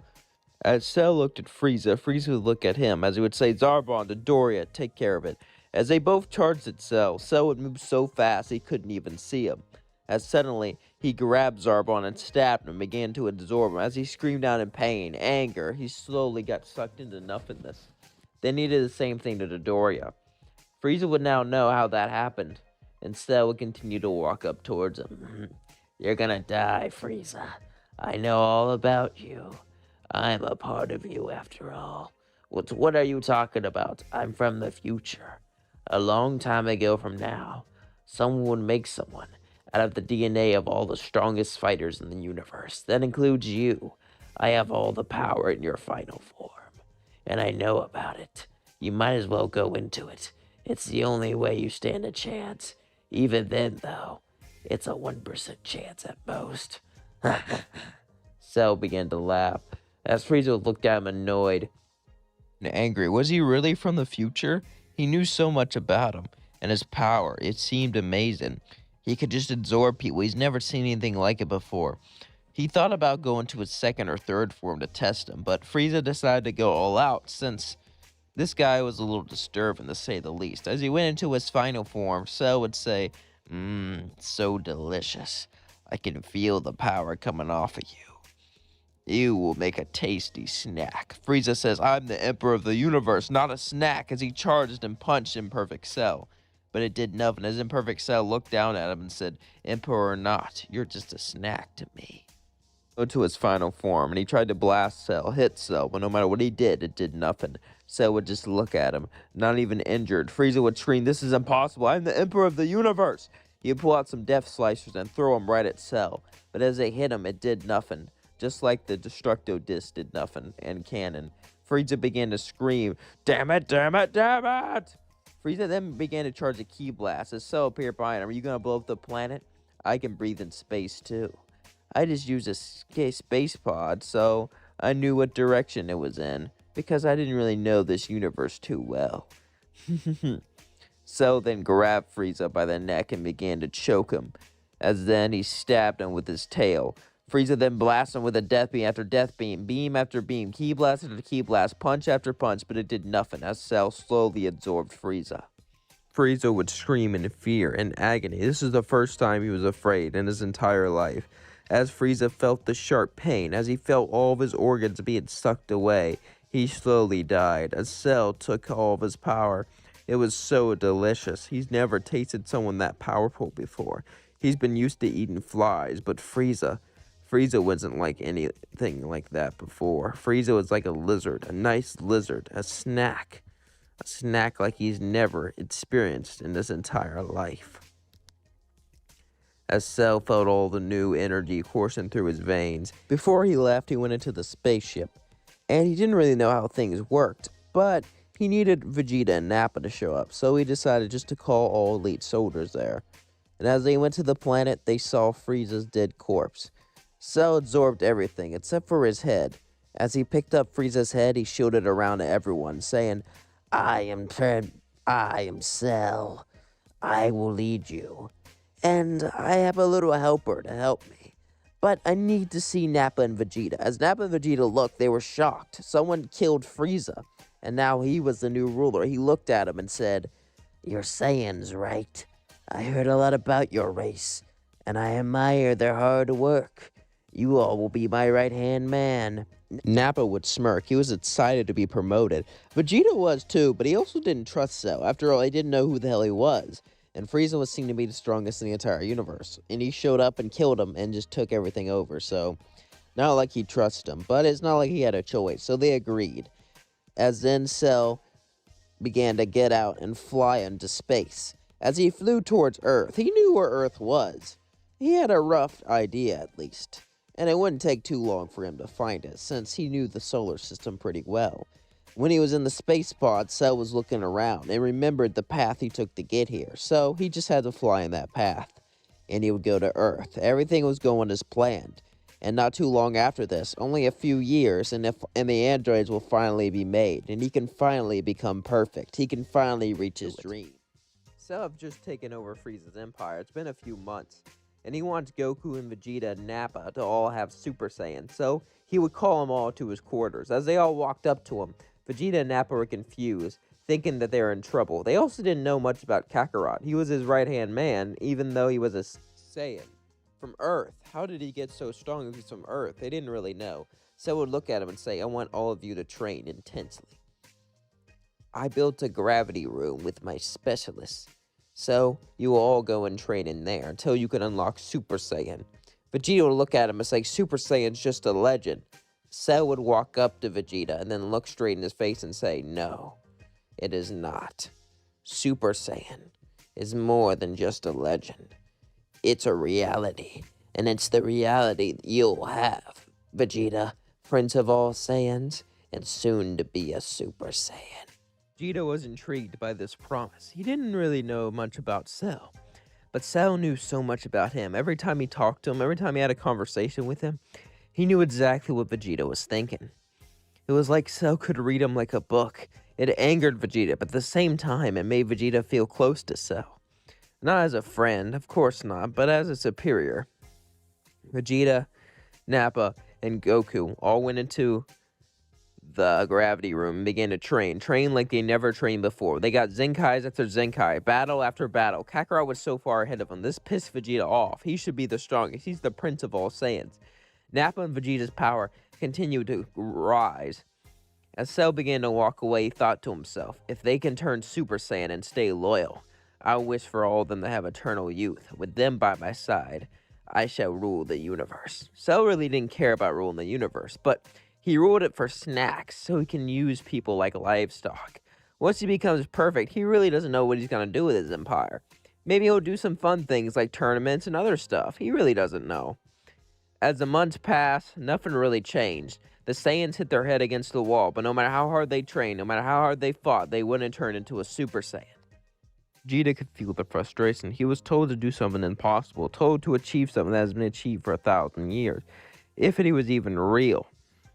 On top of that, he has to listen to Cell, someone above him that he doesn't even know, someone who just randomly killed Frieza one day.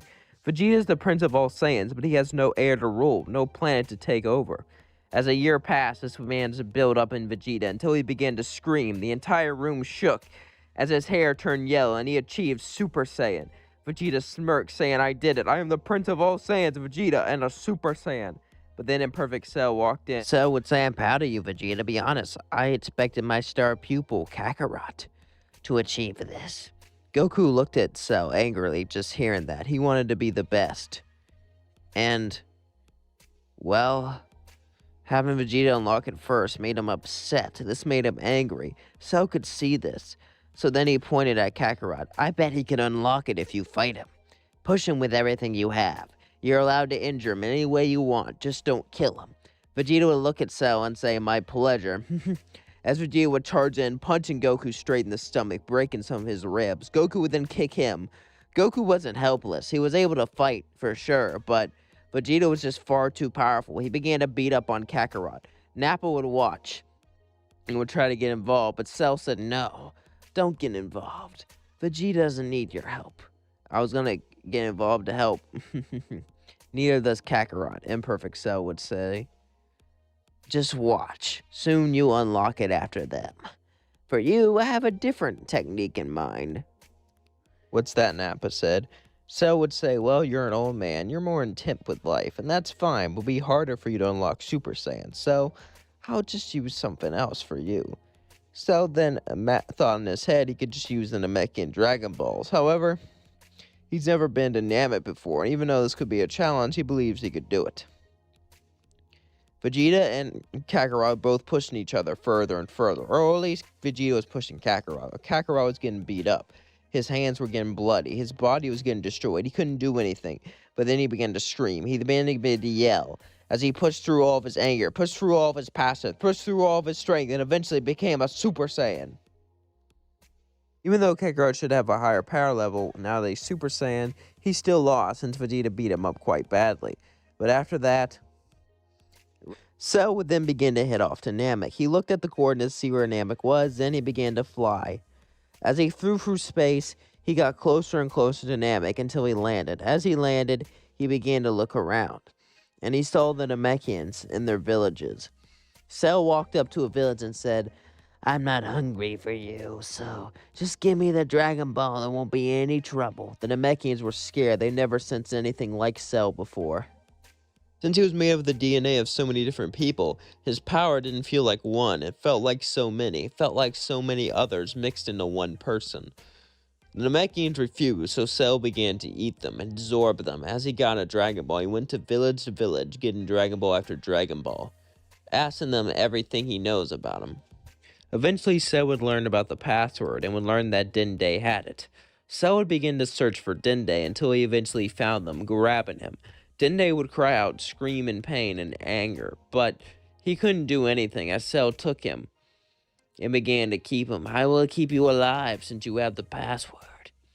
After he got Dragon Ball after Dragon Ball, eventually he would go to Nail. Nail would try to defeat Cell, but he was no match. Cell would defeat him, and eventually he would summon the dragon.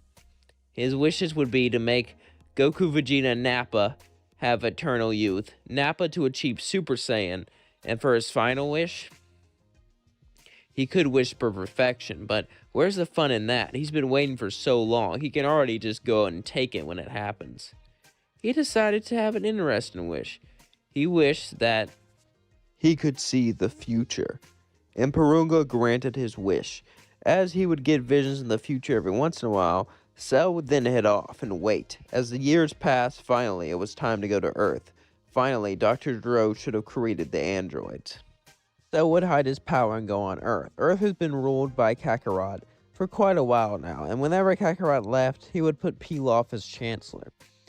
The Red Ribbon Army, what was left of them, got angry, so they decided to make the androids. Cell waited and waited on South City until finally they appeared. They started to destroy building after building, person after person, but then they heard footsteps. As they turned around, it was Cell. Both of them were shocked. What are you?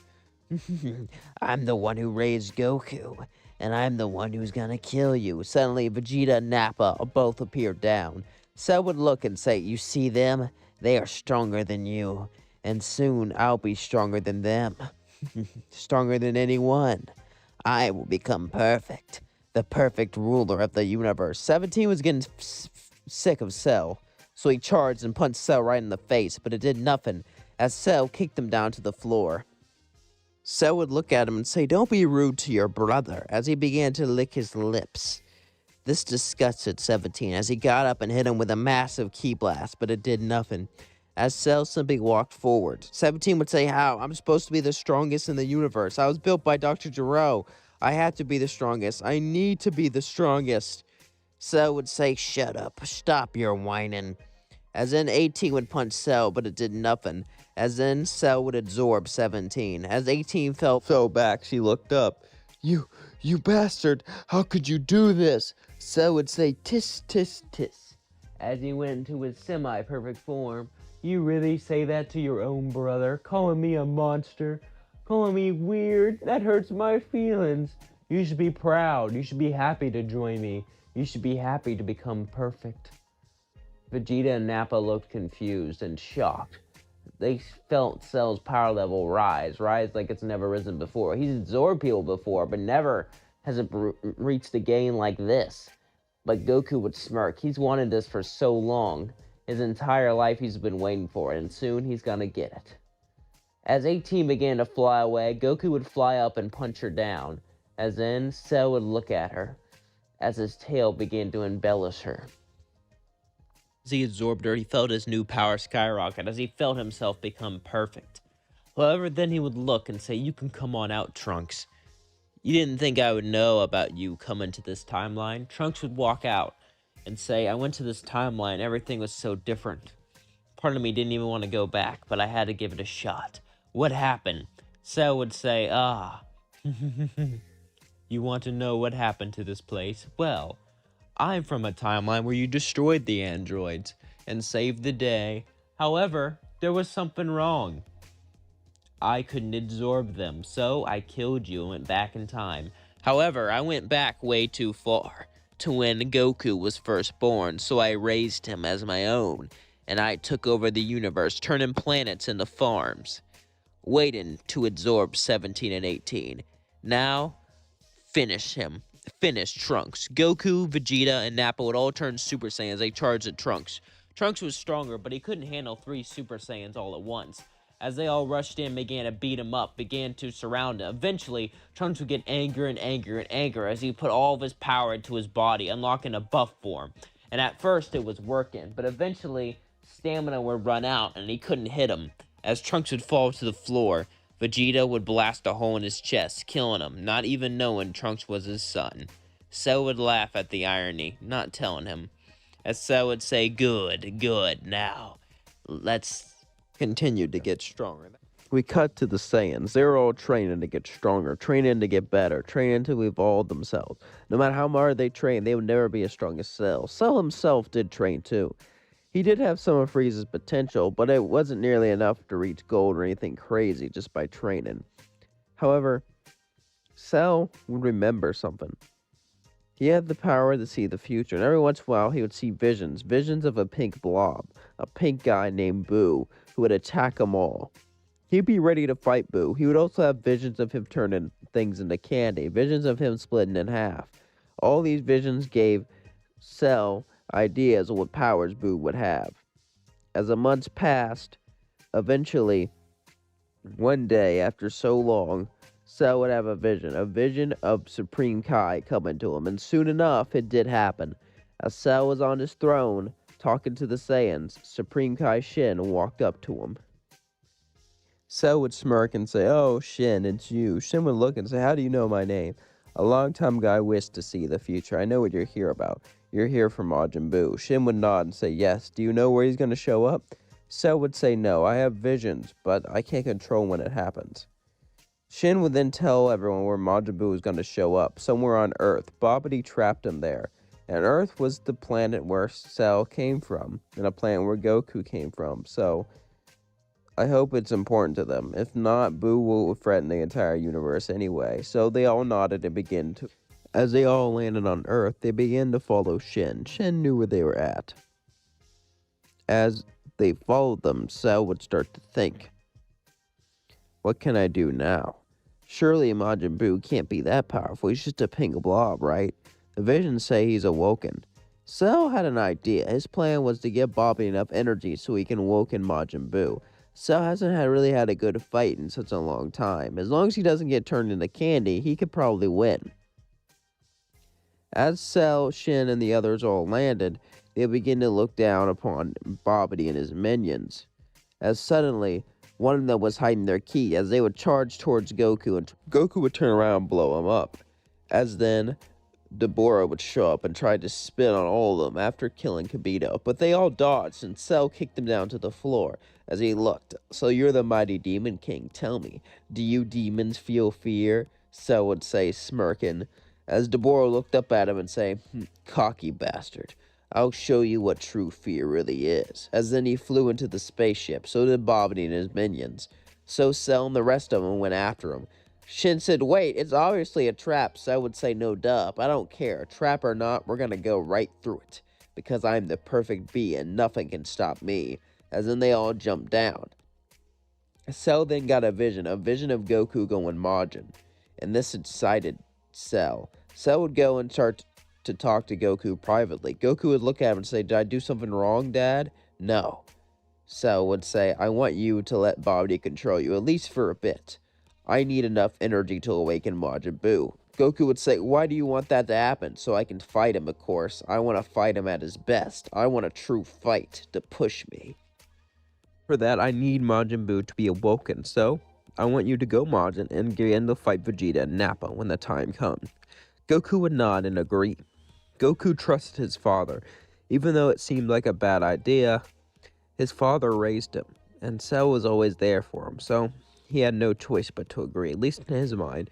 Eventually, though, a fighter would appear. His name was Pui Pui. Pui Pui began to get his fist out, as Cell and the Saiyans would play rock, paper, scissors to see who gets to fight him. Shin would look at him and say, "Sure that you don't want to fight Pui Pui one by one?" He would say, "Why not? It'll be fair, one-on-one fight, yeah." As they played rock, paper, scissors, Pui Pui would just watch confused.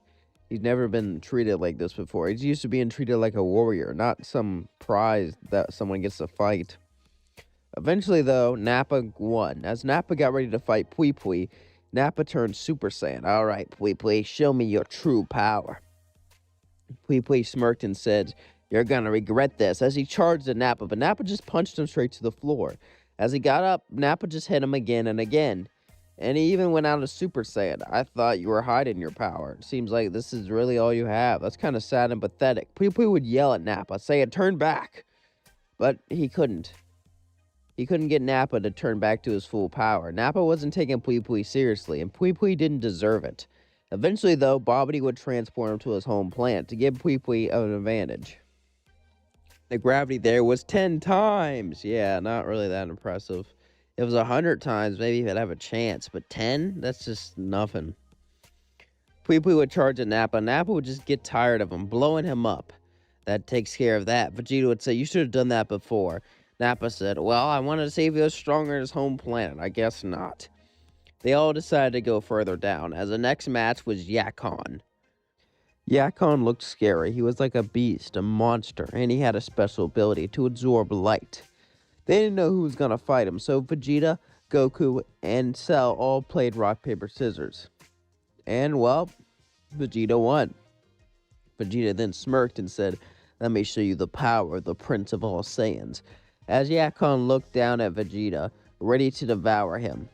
As it turned dark, Vegeta would still punch him, saying his breathing and his terrible smell give him away. This would piss Yakon off, as then Vegeta turned Super Saiyan, Yakon would absorb the power. That's when Vegeta had an idea. As we turned Super Saiyan again and again and again, as Yakon got more and more power, he got fatter and fatter and fatter until he blew up.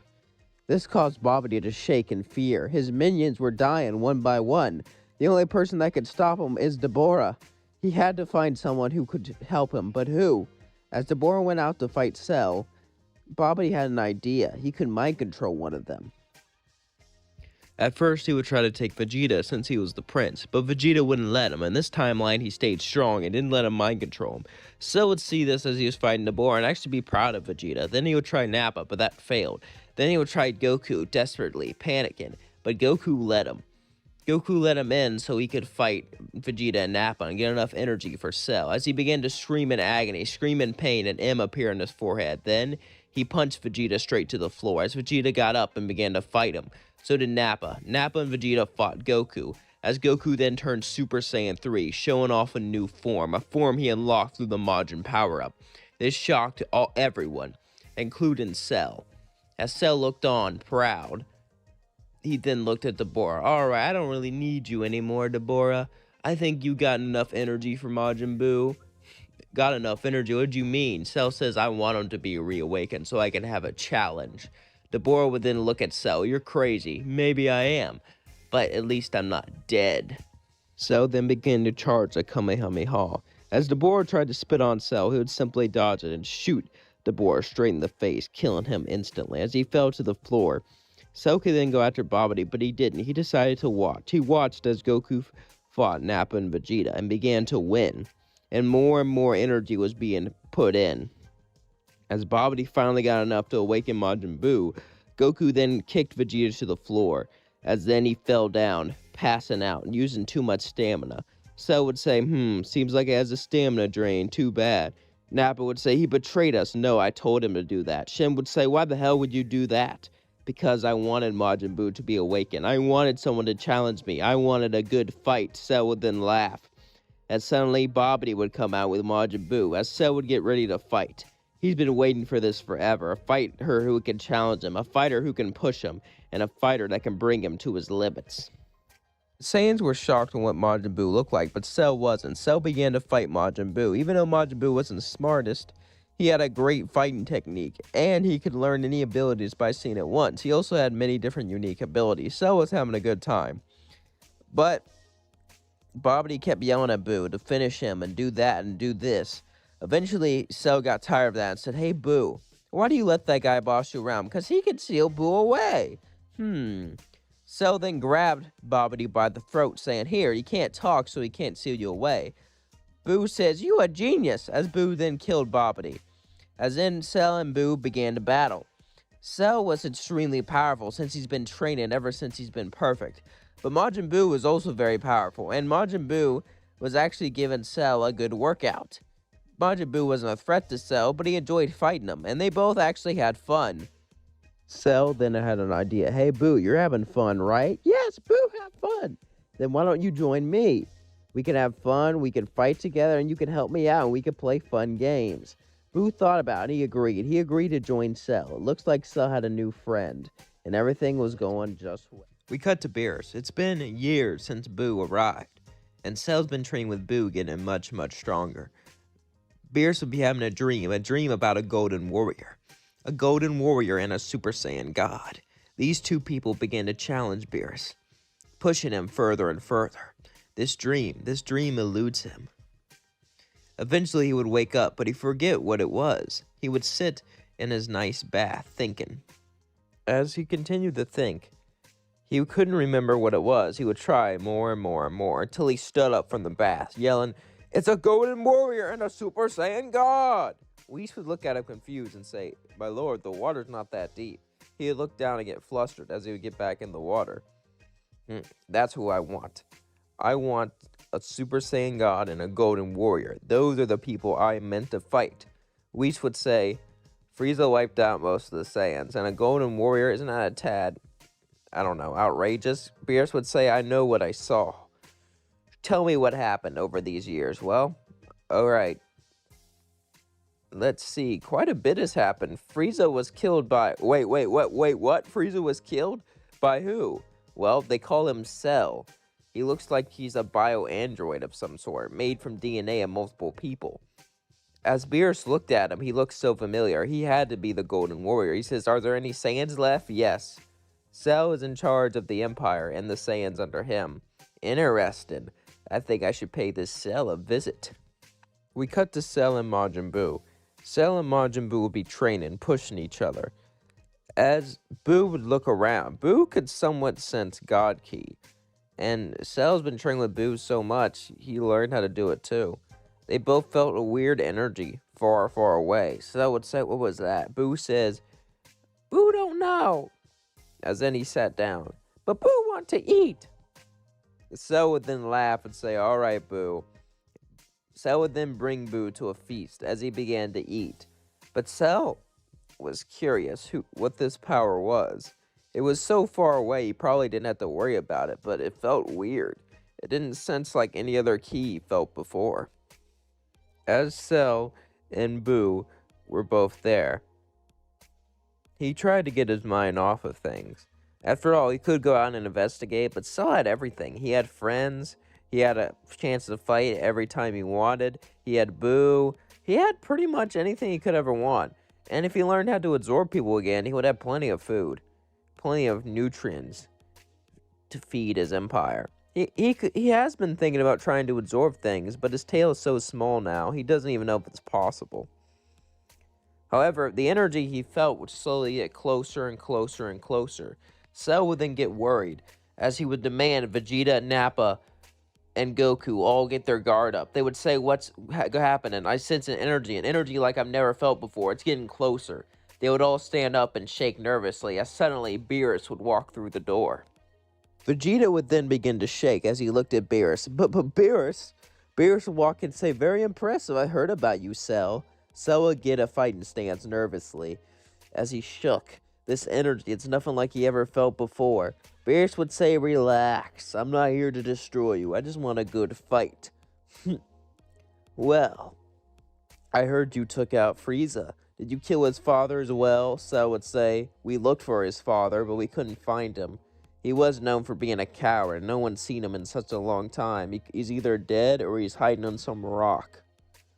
Beerus would then get intrigued, but he would forget about it. After all, King Cold's really not that big of a problem. Alright.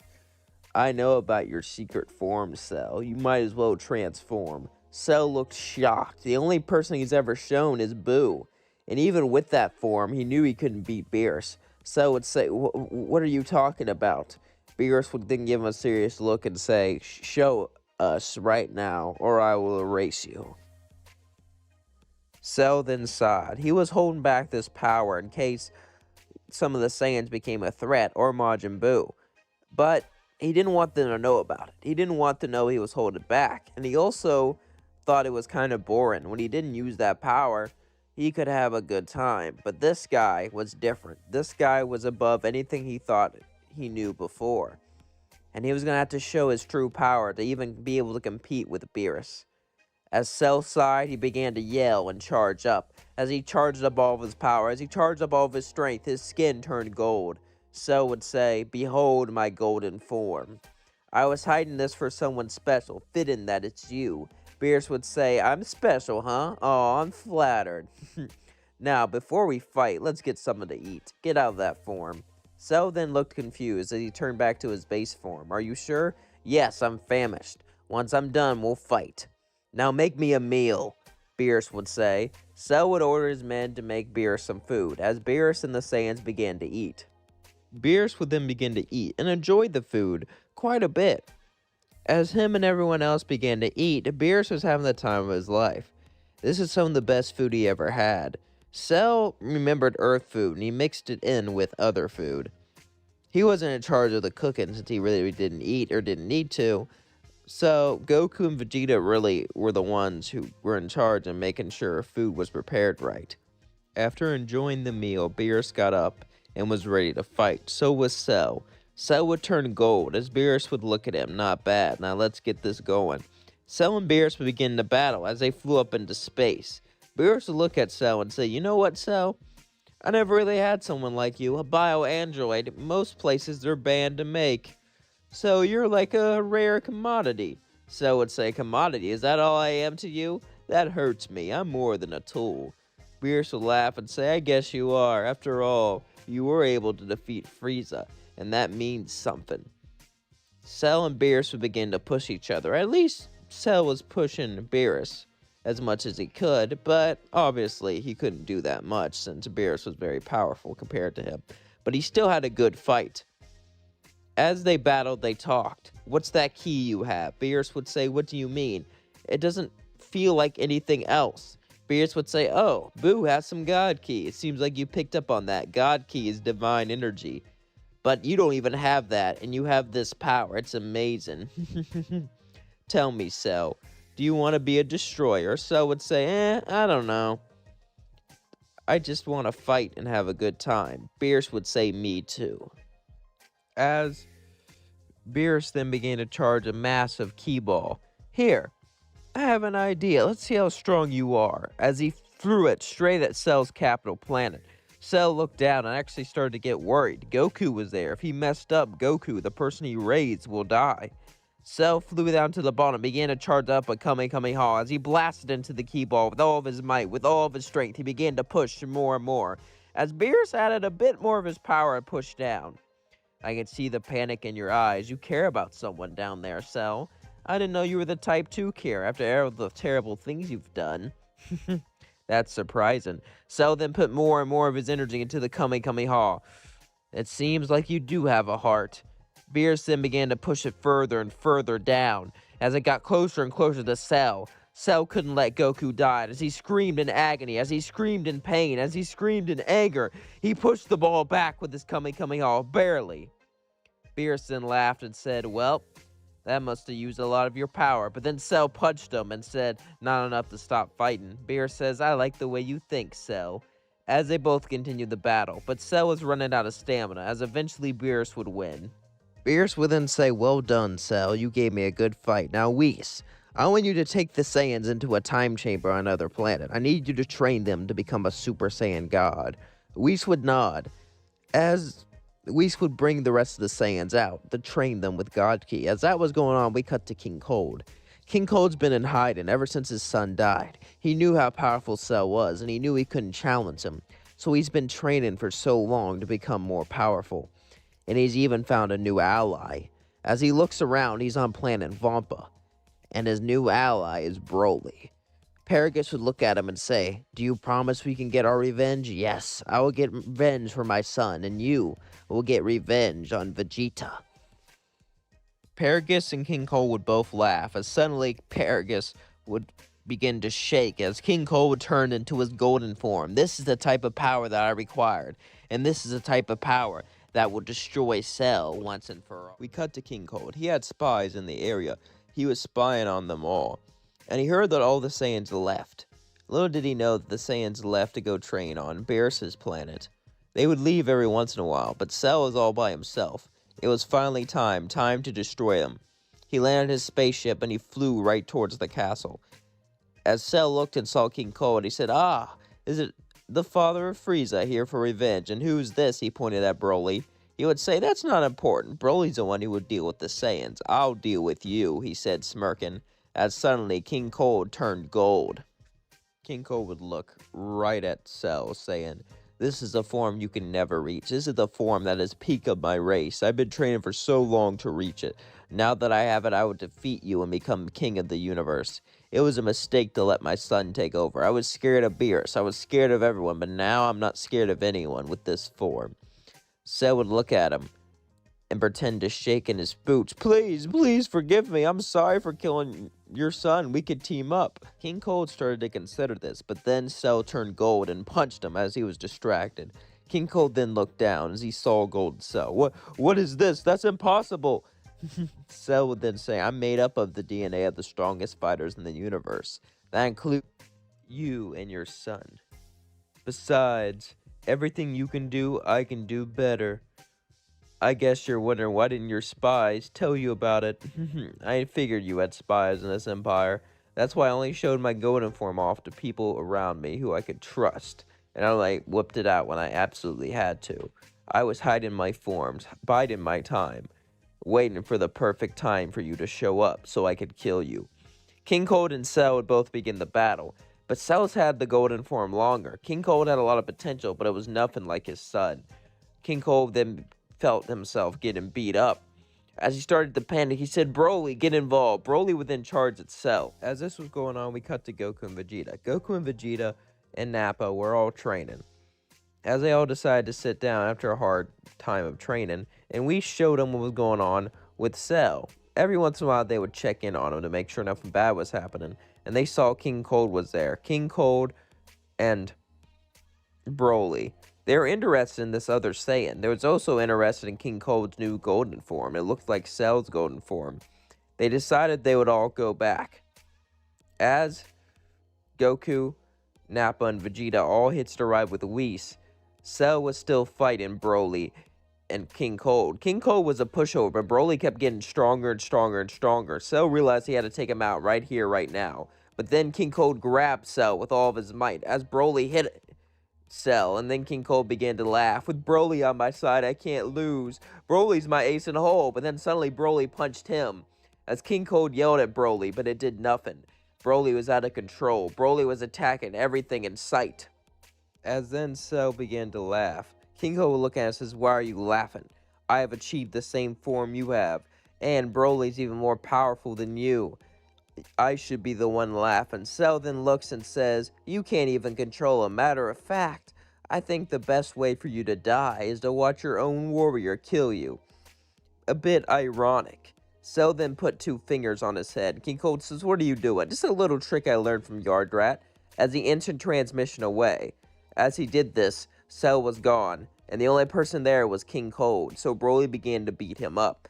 King Cold was a bit stronger than Broly, but the more he fought, the stronger Broly got. And Broly began to demolish King Cold. He began to beat him up. King Cold started to beg for his mercy. Please, please, Broly, I'll give you a planet, a galaxy, anything. But Broly wasn't listening. Broly didn't care. Broly was a mindless beast that only cared about one thing, and that was destruction. As King Cold continued to beg, Broly ripped off one of his arms as he fell to the floor and began to cry in pain. He felt his blood pouring out of his body. Then Broly pushed him down and stepped on his neck, snapping it as he died. As this was going on, we cut to Cell. Cell teleported straight to Majin Buu. Hey, you've been doing good. Majin Buu has become fit, and he's trained with Cell quite a bit, so he's pretty powerful. Cell would say, you were the only one who could compete up with my golden form for quite a while. I have an idea. Do you want to fight someone fun? Buu would look at Cell and say, yeah. As Cell would teleport Majin Buu away to Broly, as Majin Buu would then begin to fight Broly and hold him off. Majin Buu had great potential, and Majin Buu trained for quite a bit, so he was very strong. However, he still wasn't strong enough to defeat Broly, but with his regeneration ability and other abilities, he was definitely able to hold him off. Eventually, though, Nappa, Vegeta, and Goku would all show up. As Cell would say, hold him off, I have an idea. Goku would say, what's your idea? Let's just say it's fun to change things up a bit. As then Cell instant transmissioned away. Broly looked at them all and continued to yell as he charged at all of them. He didn't have his shock collar either. It seems like King Cold removed it. It didn't matter. As Broly fought them all, Goku turned to blue. So did Vegeta. So did Nappa. All of them were blue. And Majin Buu was thin. They all continued the battle. From every side, from every angle, they pushed Broly back. But each time they pushed him, each time they hit him, his strength only grew stronger and stronger and stronger. Eventually, he punched Nappa straight into the floor. As Nappa got up, his arm was broken. Vegeta and Goku then charged a Gallic gun and a Kamehameha right into his face, but it did nothing. Both of them were starting to get wore out. The more they fought, the more tired they got. As all this was going on, we cut to Cell. As he walks up to Captain Ginyu, "I have a job for you." Ginyu looked at him and posed and says, "What is that?" Cell was embarrassed by the Ginyu Force. Even though he heard Captain Ginyu had the ability to change bodies, that was just a rumor. He didn't know if it was true. And, well, with all that going on, he sent them on mission after mission far away from his empire. He was embarrassed by their poses, he was embarrassed by the way they got things done, and he didn't see them as true warriors. However, now was the time to try things out. Cell would look at Captain Ginyu and say, "Is the rumor about you changing bodies true?" Captain Ginyu would look at him and look around and say, "Yes, it is. I need you to take someone's body, someone so strong it could destroy our entire empire." Captain Ginyu would then get excited, as he says, "Sounds like a plan." As in Cell, instant transmission Captain Ginyu to Broly. Broly would look around. As Captain Ginyu saw this, he saw the carnage. He saw Goku, Vegeta, Nappa, and Majin Buu all worn out and beaten up. Majin Buu wasn't so bad since he can regenerate, but he still looked tired. Cell then charged and grabbed Broly. As Broly was about to throw him off, he said, "Now!" As Captain Ginyu would yell, "Change now!" As Captain Ginyu took his body, he felt the power. He felt the strength. He felt so great. And he could betray Cell. He thought about it, but then he realized something. Cell gave him this opportunity. Cell gave him his body. And ruling the universe would be kind of boring. So he decided to stay with it. He decided to stay loyal to Cell, at least for now. As then he blew up his old body with Broly in it. He then laughed and did an amazing pose. As they all said, "What the hell happened?" Cell then explained that Captain Ginyu had the power to change bodies. Captain Ginyu would then run up and hug Cell. As Cell was shocked, he didn't really like the hug too much, but he's like, "Thank you, thank you, thank you. This body is so powerful and so great. Oh, I am proud to be a part of the Ginyu Force. And you shall know the Ginyu Force shall serve your empire very well." Cell then sighed and was like, "Yeah, I guess it will." As Cell and everyone else laughed, they did it. They defeated Broly and King Cold. Everything seemed like it was back to normal. As all that was going on, we cut to Champa. Champa has been at Universe 7 trying to steal Super Dragon Balls. As Whis was trying with Beerus, Beerus would look at him and say, "What are you doing, brother?" Champa would then look nervous and say, nothing." "Wait a second. You're trying to get a wish, aren't you? You can't do that." Champa and then Beerus would begin to argue. As Whis would, "That's enough. You guys are gods of destruction. You shouldn't argue like that," Whis would say. Beerus and Champa would then look at each other as they would sigh. Beerus would say, "I got an idea. How about we have a tournament instead?" Champa would then smirk and say, "You're on, big guy." As the Saiyans were all training, Beerus would come back to his planet.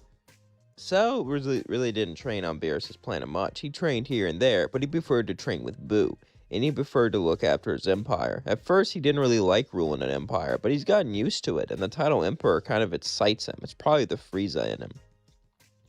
Beerus would look at them all and say, "Get ready, we're going to have a tournament with Universe 6. They all looked confused. Universe 6? Beerus would then explain how there's a different universe and all that stuff. And they have to get Cell and Majin Buu. And they all nodded. And potentially Captain Ginyu. As all the Saiyans went to Cell's capital planet, Cell was with Buu. Buu was eating and laughing, and Cell was making jokes. Cell actually liked Majin Buu. Majin Buu and Goku he kind of had a soft spot for.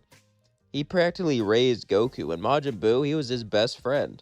Goku would walk up and say, "Father, Beerus has a mission for you, a tournament," and he would explain. Cell would get excited. And for some reason, the idea of a tournament just felt familiar to him. He didn't know why.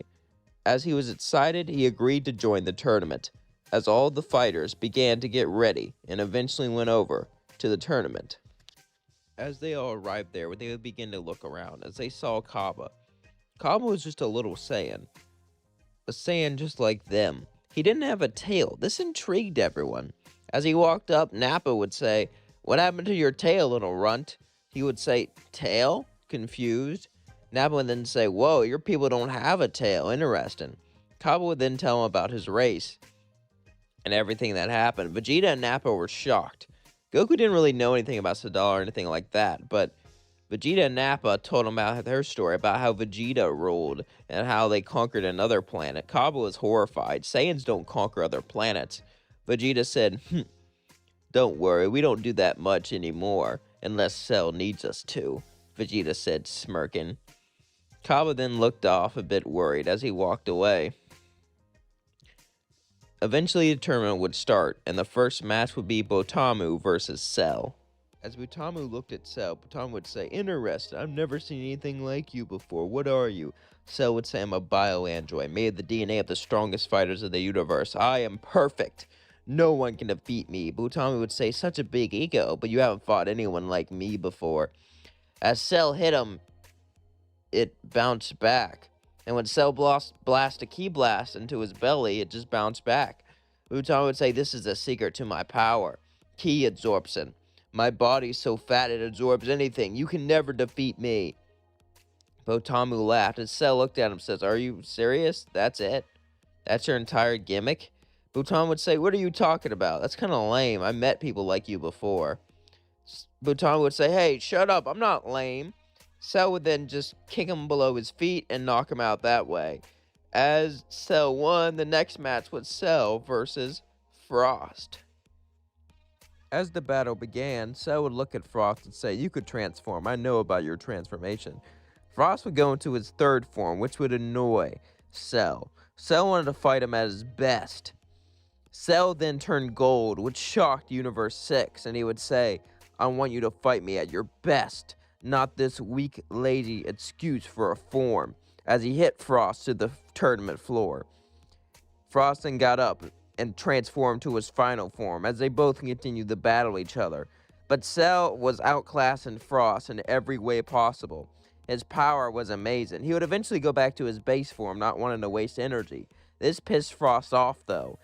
This is basically saying that he wasn't even worth his new transformation. He wasn't even worth his golden form. Saying Frost was worth nothing, this pissed him off, and as they battled, Frost would then poison Cell, but since Cell had a healing factor, it didn't work. Frost would look confused. You're still up." Cell would say, "Yeah, why wouldn't I be?" As Frost would then get angry, but there was nothing Frost could do. If Frost yelled at Cell, it would blow his cover, so he just sighed and looked at Cell. "It was a good match, Cell, but I know I can't win. I had a fun fighting you, though." Cell would say likewise. As Cell then would watch Frost jump off the edge. As Frost sighed, "Sorry, Champa, I couldn't keep fighting. I was so tired. I know I disappointed you." Champa would be a little upset, but he would forgive Frost, since Frost was a good guy, and his cover wasn't blown. Everyone still liked Frost. The next match was Cell versus Cabba. As Cabba walked out, Cell then got a fighting stance and said, "Alright, you might as well turn Super Saiyan." Cabba would say, "What's Super Saiyan?" Cell would then look annoyed and sigh. "I guess that makes sense. You don't know that. Oh. Goku, show him what Super Saiyan is," Cell would say. As Goku got up and turned Super Saiyan, Cabba looked shocked, and then Goku turned back to his base form. "That's Super Saiyan. Now show me it." Cabba would say, I can't really do that." Cell would then say, "Of course you can't. Well, then you're useless." Cell would then begin to beat up Cabba mercilessly, not caring. But Cell was curious. Could he turn Super Saiyan? Maybe if he got him angry enough, he can turn. He began to beat him up, insult him, breaking his ribs, telling him he'll murder his family, all these horrible things. And as long as he didn't kill him, he was technically still in the rules. So Cell kept pushing Cabba more and more and more until Cell just got really bored. So he grabbed Cabba's arm and broke it, saying, "After this is done, I'll destroy your planet." Then Cabba began to yell in anger, yelling in pain as he became a Super Saiyan and charged at Cell with one arm. For some reason, a one-armed Super Saiyan felt really familiar. Cell didn't know why. And Cell began to think about why it felt familiar. As Cabba tried to hurt him, he couldn't really do anything. He kept thinking, but he couldn't think of any. So Cell just turned gold and kicked him off the ring, winning the match. As Cell beat Cabba, the next match was Vegeta, the giant metal man. As the metal man went onto the ring, he got ready to fight Cell, as he began to spit lava at Cell. But Cell would stand there and let the lava hit him, as then part of his body was burnt off. Everyone was shocked. Why would he let that happen? But then he regenerated. He just wanted to show off his regeneration, as he smirked and looked at the team. All of you guys have been pretty worthless. I hope that Hit fella actually packs a punch. As then Hit looked at him and smirked, saying, "I'll pack more than that." As Cell began to charge a Kamehameha and blasted at Vegeta. Vegeta then shot magma straight from his mouth, as the magma hit the Kamehameha and caused a beam struggle. As he continued to shoot more and more magma straight at Cell. Cell was getting pushed further and further back, but then he charged all of his power, all of his strength into a Kamehameha, as it blasted at Vegeta, knocking him off the edge. As Vegeta fell off the edge, the next match was Cell versus Hit. This was the match Cell was waiting for. As Hit slowly walked on to the tournament.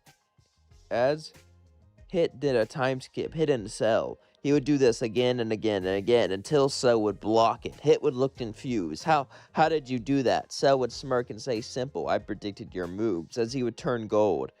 Cell and Hit would continue to push each other further and further, and Cell was having a great time. He was enjoying the battle, but Cell was running out of stamina, and he fought so many other people. He knew he couldn't win this fight, so he turned back to his base form and said, "Boo, have fun," and jumped off the edge. This shocked Beerus, as Cell lost.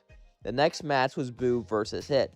Hit would do time skip after time skip, but it didn't do much on Buu, and Buu was thin and strong, and Buu had many different abilities. He would split in half and do all these different abilities against Hit, but Hit would decide to build up time energy, trap him, and knock him out.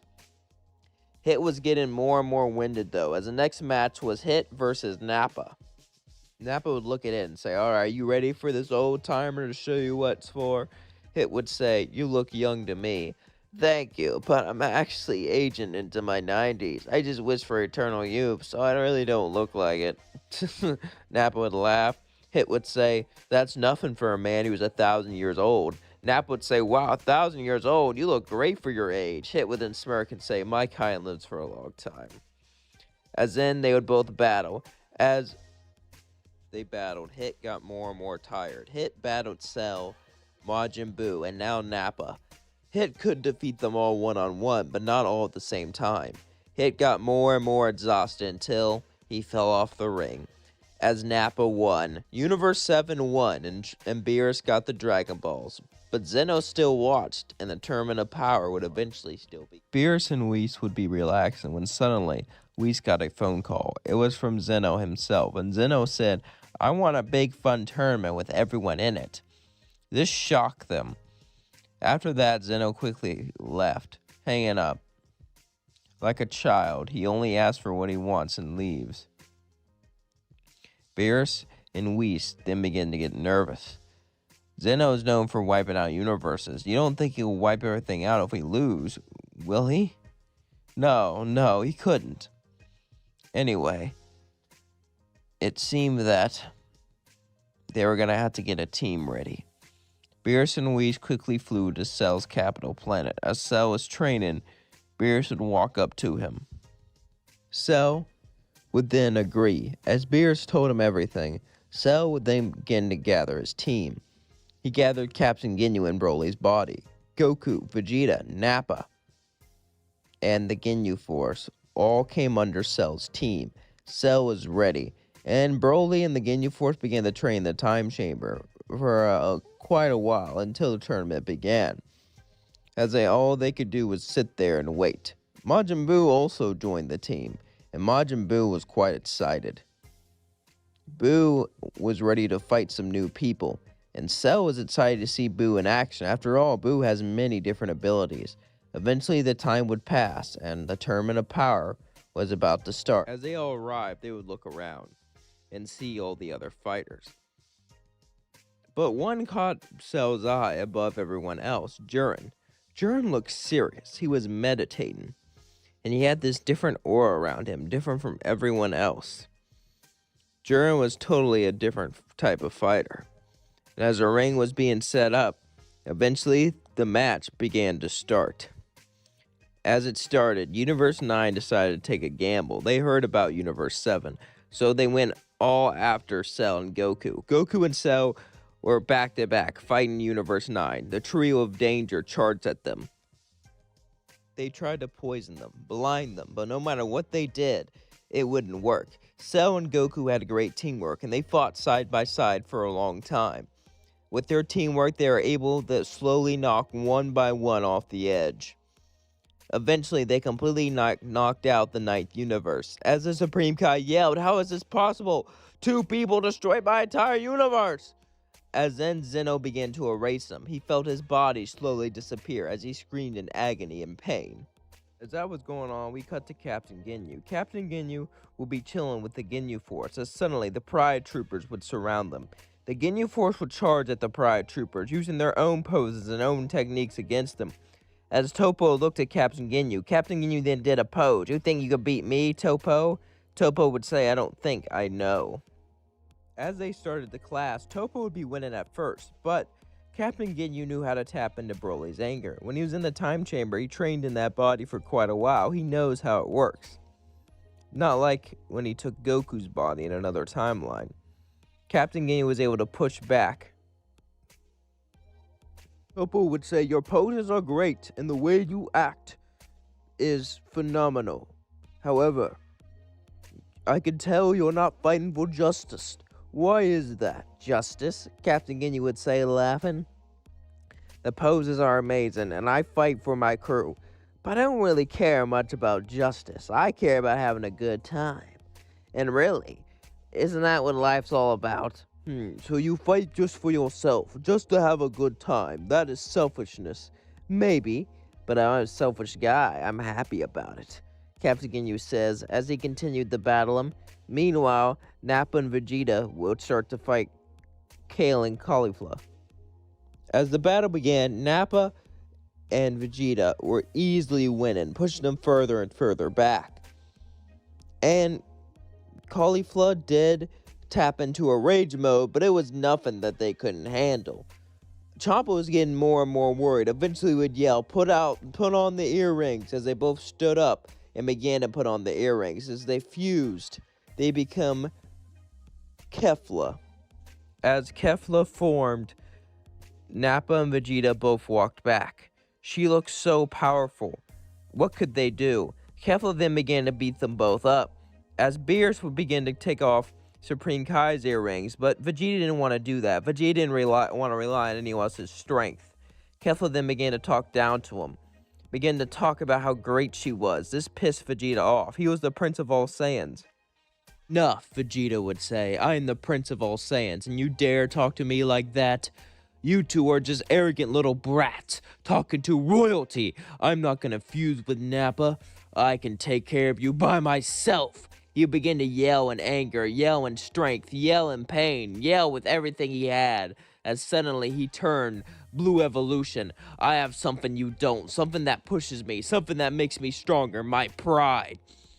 Even when Cell killed Frieza, even when I served under someone else, I still had my pride, and my pride pushed me further. No matter what happens, no matter what they say, no matter who wins this tournament, I am Vegeta, the Prince of all Saiyans, and nothing will change that, and nothing will change the things that I've done." As he began to yell, he charged a massive Big Bang attack, as Kefla charged a Ki Blast, and they both began to hit each other. As Nappa joined Vegeta in the beam struggle, "You may not want me, Vegeta, but I've always been here for you, even when you were a kid. And I will always be here for you, to the very end." As they kept pushing further and further and further with all of their ki, with all of their power, with all of their might against Kefla, eventually it broke off the edge and knocked Kefla out, as they both won, but they were extremely tired. Frost would take advantage of this, walking with Cabba. Frost managed to convince Cabba quite easily to follow him, since Frost, was never seen as a bad guy in this timeline, because he was never exposed. As Frost kept on moving, though, suddenly, Cell would jump in. Well, you think you can pick my teammates off like that?" he said, smirking, as he went into a fighting stance. I also look at him and say, "Sorry, friend, I know that's not really honorable, but I must take them out quickly so we can win the tournament. If we don't, our entire universe will be destroyed. But then Cell just punched him as he was talking. Shut up and fight me. Frostin went into his buff form. As Cabba turned Super Saiyan, they both charged at Cell. Cell began to beat them both up, though, and as they were beating them both up, they were getting pushed further and further and further to the edge. Cabba got angrier and angrier and angrier. He hated Cell. Cell broke his arm. Cell humiliated him. As Cabba began to scream, he turned Super Saiyan 2. As with this new transformation, he charges straight at Cell, punching him with all of his might, but it does nothing, as Cell just laughs and kicks him off the edge. And then he blasts away Frost. As this happened, Hit would walk up to Cell. Universe 6 has been falling quickly. He was going to have to do something.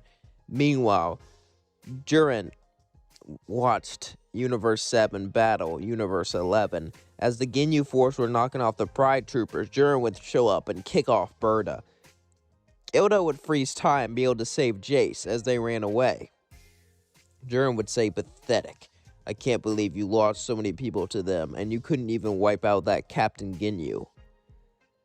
Toppo would look down, disappointed in himself.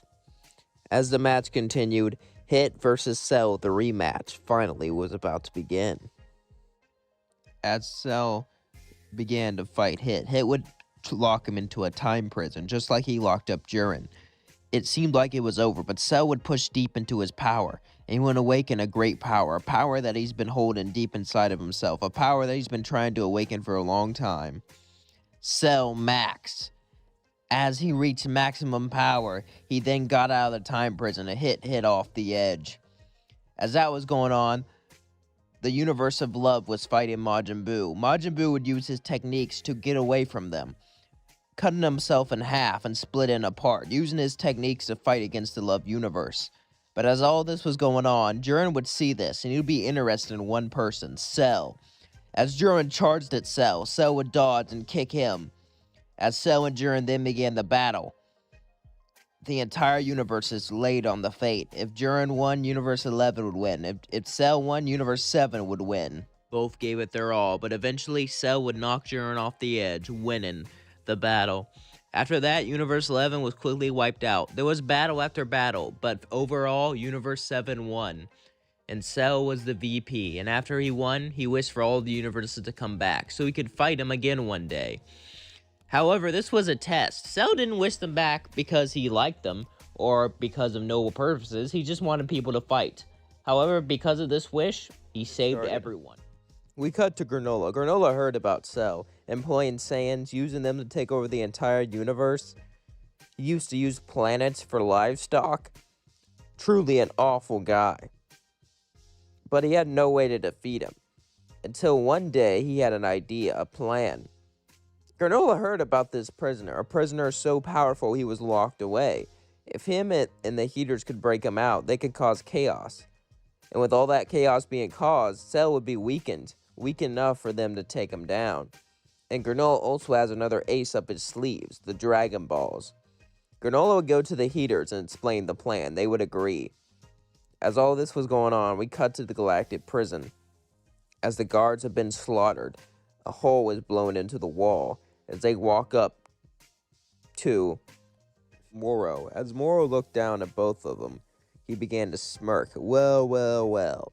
Why would anyone let someone like me free? It's to stop Cell. You've heard of him, yes? Yeah, he's had some people imprisoned over here, too. Ever since he defeated the Galactic Patrol, this has just been a base for political prisoners. And me. I've been tired of waiting, being locked up in the cell, all alone. I need something to do. I need something to eat, Moro said as he licked his lips. Granola and his crew would say, if you let us go, don't attack us. We have a plan. You'll make Cell weak and we'll take him out. Moro didn't really care about the plan. He just wanted food, so he let Moro go. Then Moro would leave to eat some delicious energy. After that, Granola would leave and search for the Dragon Balls. He needed those 2 Dragon Balls so he can become the strongest being in the universe. Moro would just weaken them, make them suffer, so then he can go in and get his revenge. He knew Moro would lose. Moro wasn't a true fighter. He was just someone who devours people. But it would make a good distraction. As Granola left, Moro would go to Namek. As all this was going on, we cut to Cell. Cell would be at his capital planet when suddenly the Supreme Kai Shin showed up. He looked distressed. He didn't want to do this. He hated Cell. He hated him how he turned Majin Buu into one of his puppets. He hated him how he absorbed people, how he turned plants into livestock. He hated Cell with every ounce of his being. And every time he interacted with him, his hatred just grew. He saw Cell as a selfish maniac who only cared about battle. But he needed him. He would look up and say, "We need you. Moro is loose." Cell would say, "Moro, that sounds familiar. I've seen him in files in Frieza's army." What does he do? He absorbs energy from everyone. Cell would then smirk and begin to laugh. "What are you laughing?" "Oh, nothing. I have an ironic way to defeat him. Let's go. Captain Ginyu and Majin Buu with Vegeta would all go with him."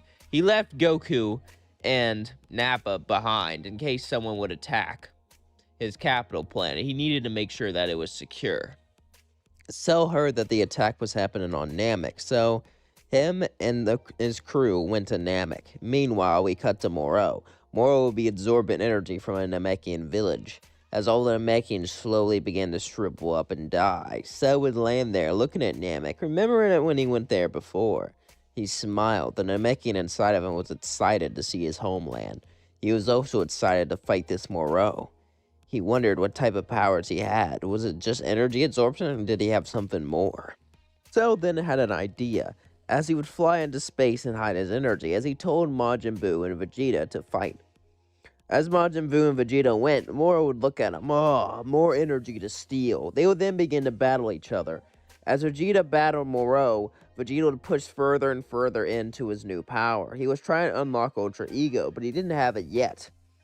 Moro would continue to laugh as he began to steal energy from both of them, eating them up, devouring them from the inside. But this caused Moro to be distracted. Cell would close his eyes and take a deep breath. Cell's been practicing this for a while. He missed being able to absorb people. He doesn't really need to eat them anymore. He doesn't really feel the need for hunger like he used to, but it still gave him quite the advantage. So he's been practicing with his tail. He hoped this will work. As Moro was devouring them, getting his tasty snack, he wasn't looking behind him. Suddenly, Moro would feel sharp, deep pain in his back. As he looked behind him, it was Cell.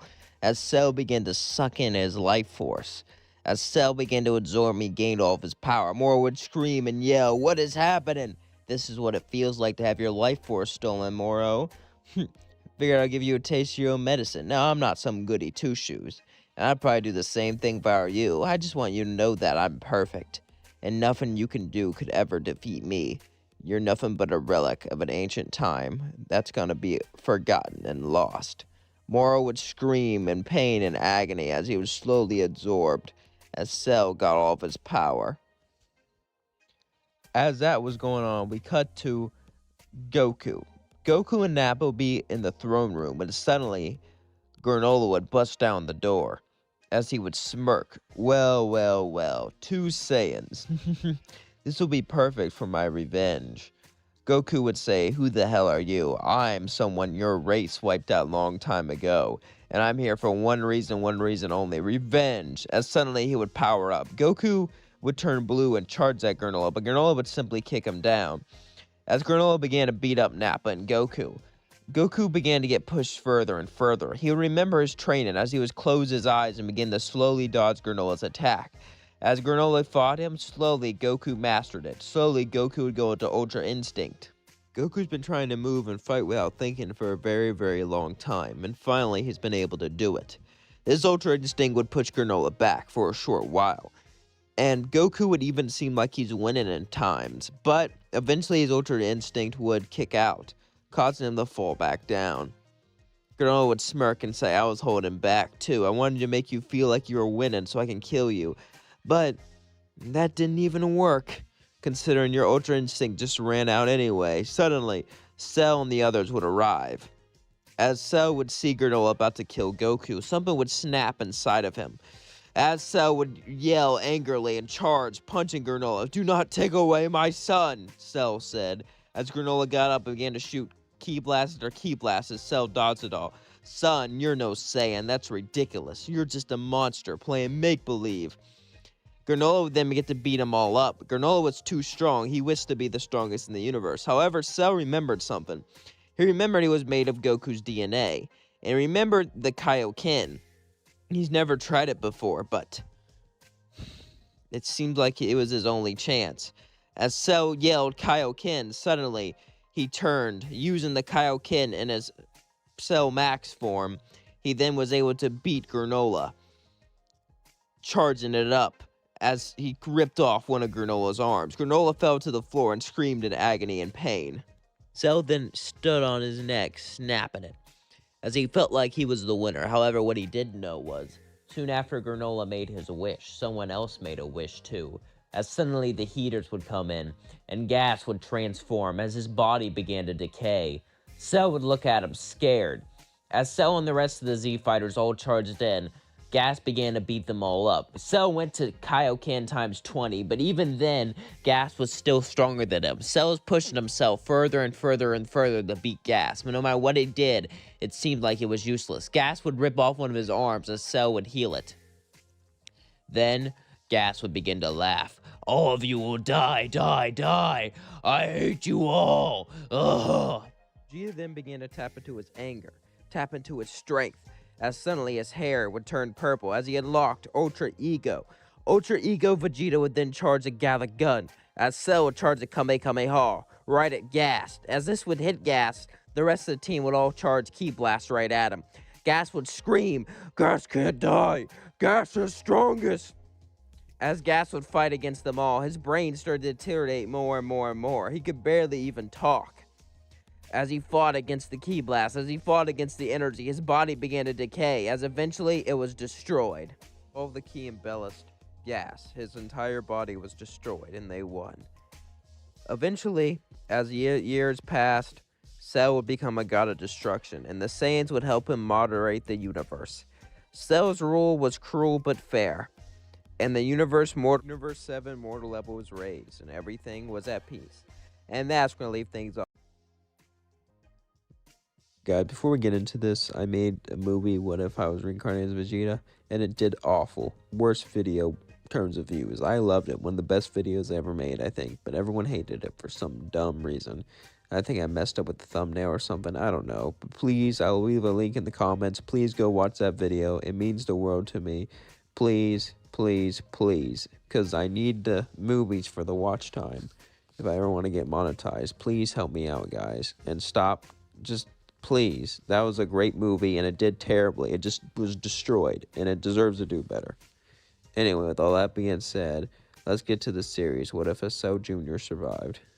We cut to Cell and Gohan with the final Kamehameha. Cell felt the Kamehameha pushing him further and further back, and as Vegeta hit him with the Big Bang attack, he looked forward, and it began to go into him, and he knew he was going to die. But before this happened, he shot out a Cell Jr.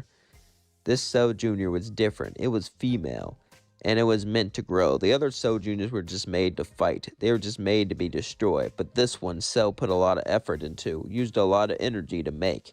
And he knew she was special. She was meant to get revenge. He said, "Go, now!" As she hit her power level and ran off, everyone was too distracted with the Kamehameha to notice. As Cell was engulfed, he died. The Cell Jr. hid behind a rock, shaken in fear.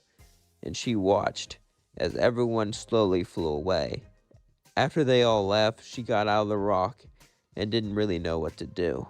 But then she decided to do the only thing she could do, train, to become stronger, to become better, to become greater. So she went off into the woods and began to train. Train non-stop in the woods. She wished she could push herself further, but she always had to hide her power level. She began to master techniques and master mental training, mastering the Kamehameha, mastering the Ki enzyme, and mastering them better than the users themselves, pushing herself further and further. She also managed to unlock the Kaioken, using it more than any other being, becoming very strong. But no matter how strong she was, she always felt that the Z-Fighters were ahead of her. She always felt that her power level was so below them. She was above them when she was born, but they got so much stronger. She just can't push herself like they can. and it pisses her off. She could sense Vegeta's ki. She could sense Gohan's ki. And she knew she could beat Gohan. She knew that Gohan was a wimp. It was a fluke that he beat Cell, but he needed to fight him one-on-one. However, eventually, she would sense a weak power level walking towards her. She looked behind and thinking it was an animal, but it was a little boy. He looked up and said, "Hi, ma'am. You're scary, but can I live with you?" She was shocked and said, "Who are you?" She looked down, snarling at the kid, as she wanted to get rid of him. But then she heard a voice. It was Cell, her father. "Use the boy. Train him. Make him stronger. And make him get in with the Z Fighters and feed you information. They'll trust a strong human. Sure, they might not be as powerful as you are, or powerful enough to help you with the Saiyans, but they can hold off the Z Fighters, and they can get you something more valuable. Intel." She began to nod and said, "All right, you can live with me, boy. Are you hungry?" He said, "Yeah." As suddenly she flew away, then flew back with a deer head and threw it on the fire. "Here, eat that." She began to walk off. A couple months would pass. She would begin to train the boy, and the boy would learn techniques like the Kaioken and others. Through grueling training. At first, he didn't even know how to fly, but she beat him up, tortured him, and rebuilt him. Like Piccolo trained Gohan, he was pushed through grueling training like he's never been before, to grow stronger, to grow more powerful. And she said, "When the time's right, you will infiltrate the Z Fighters." Who are the Z Fighters? They are the most powerful warriors in the universe. And they were responsible for just killing my father. And I will get my revenge. He looks up and said, "Oh, so you care about your father?" "Yeah, don't you?" "Not really. He's mean. He hits me." This shocked her. She had no idea. This explains why he ran away. And she shouldn't care about him. After all, he's just a tool. But something deep inside her motherly instincts, kicked in, and she began to get angry. "What did he do to you?" "He drinks and does bad things to me and Mom. I just couldn't take it anymore. Mom died and he got worse." She then said, "Tell me where he is now." "No, you can't. It's just, tell me now." The little boy told her where he lives. He lives in a shack into the forest. And as she went over there, she smelled beer and booze. As this terrible stench went to her nose, the man went out, like he didn't even shower, full of beer stains. He said, "What do you want?"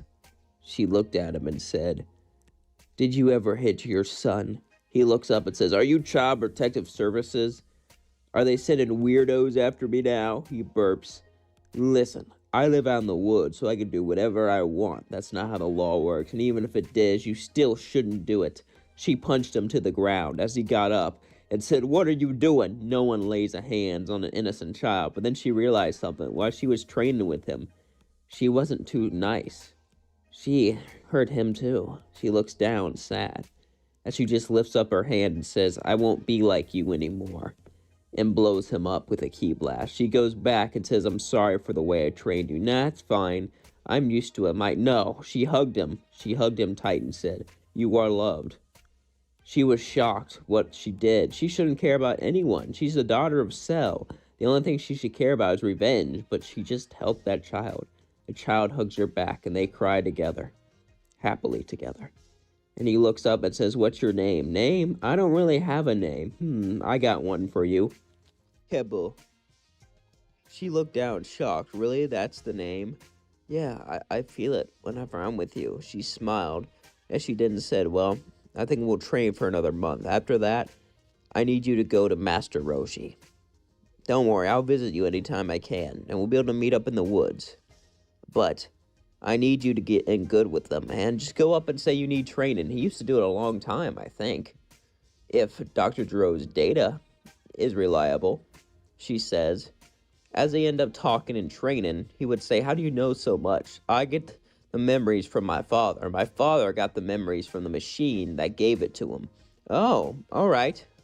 Was your father a good guy like you?" She looked down at him and said, "No, not really." "Then why do you want revenge?"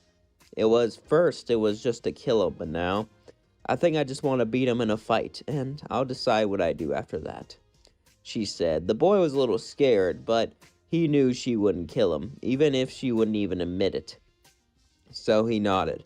After a month of training, he went over to Master Roshi's and began to train there. Master Roshi was excited to have a student after all this time. As he trained, he even was let to drink Korin's water. He even met Vegeta and the others. He gained their trust, but every once in a while, he would meet her in the woods.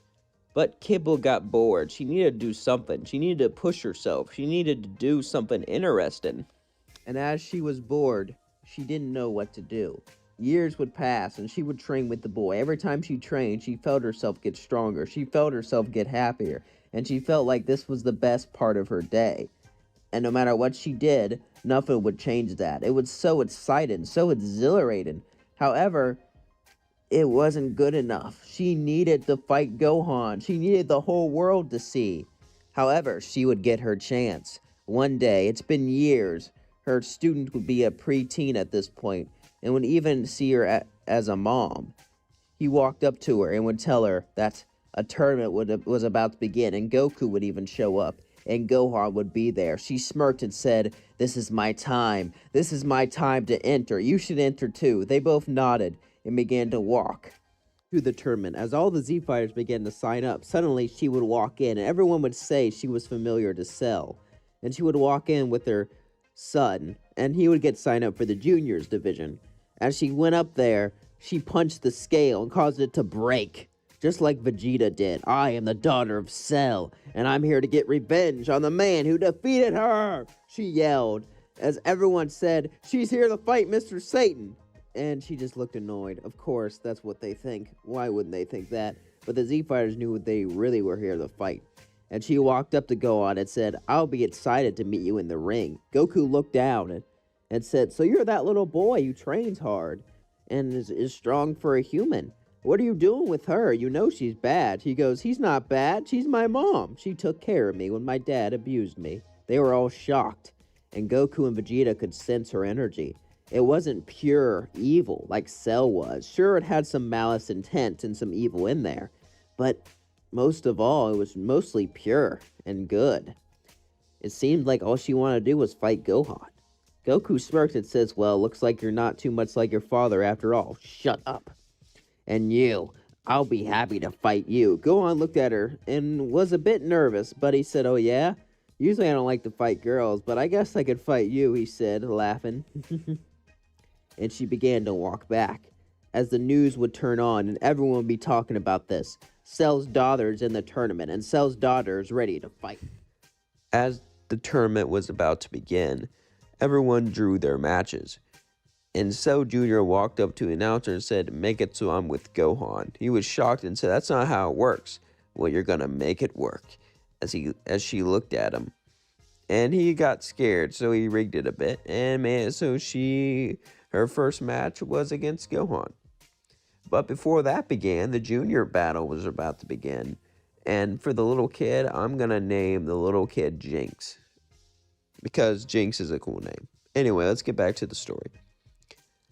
As Jinx went in the junior division, he was up against other teenagers and things like that. He was only a preteen, but he easily took care of them until he was up against Trunks. And he flew at Trunks, punching him. Trunks was shocked that someone else could fly like this. He smirked and said, "Looks like not everyone else is a bad fighter here." He laughed and said, "I'm going to take you down. You're the son of Vegeta, aren't you?" "Yeah, and I've heard about you too. My dad talked about you, the human that still wants to get stronger. Too bad you're not a Saiyan." "My dad talks about Saiyan pride, and that's what I'm going to use to defeat you." It continued to battle, but Jinx was actually stronger than Trunks, and Trunks was shocked. "How are you this strong?" He simply smirked and said, "Simple training. I've been training with the greatest fighter in the universe. She is strong, powerful, and kind, and loving. She is better than any Saiyan or anyone to ever exist." Trunks says, "Really? Who's that?" And he pointed out straight to Cabba. Simply looked at them, smirking. "That's Jinx for you. Such a great and strong warrior. Too bad he's gonna beat your kid, Vegeta. I guess that means I'm a better teacher than you." Vegeta said, "Shut up. You're nothing but Cell's offspring. You're nothing but a Cell ripoff. And you think your student can defeat my son? My son is prideful. My son is strong. And my son is a part of the great Saiyan race." Cabba said, "True, true, true. but he had a way better teacher. Vegeta simply looks pissed as Goku laughs awkwardly. Suddenly, Trunks would turn Super Saiyan and begin to turn the tides. As Jink was getting beat up, Jink suddenly said, Kaioken ×5, and punched Trunks back. Everyone was shocked that Jinx knew the Kaioken. Of course, it was not nearly as good of a multiplier as Super Saiyan, but if he could play his cards right, he could win. As he started to charge the Kame, and Trunks charged a Big Bang attack. And the two Ki blasts hit, blowing each other up. Trunks was launched off the ring, so was Jinx. And Trunks managed to grab onto some ring rubble, but Jinx hit the ground, causing Trunks to win. It was a very close match, though. Trunks barely won. Vegeta laughed as Jinx walked up to Kibble, thinking he was gonna be yelled at, but then she put her hand on his head and said, I'm proud of you, smirking, but I didn't win. True, but you almost won, and Trunks only was in because he was lucky, and besides, he's a Saiyan and you're a human. That's pretty good for a human. He looked up and said, it's not fair that Saiyans can go Super Saiyan. I want to be a Saiyan too. And then Kibo had an idea.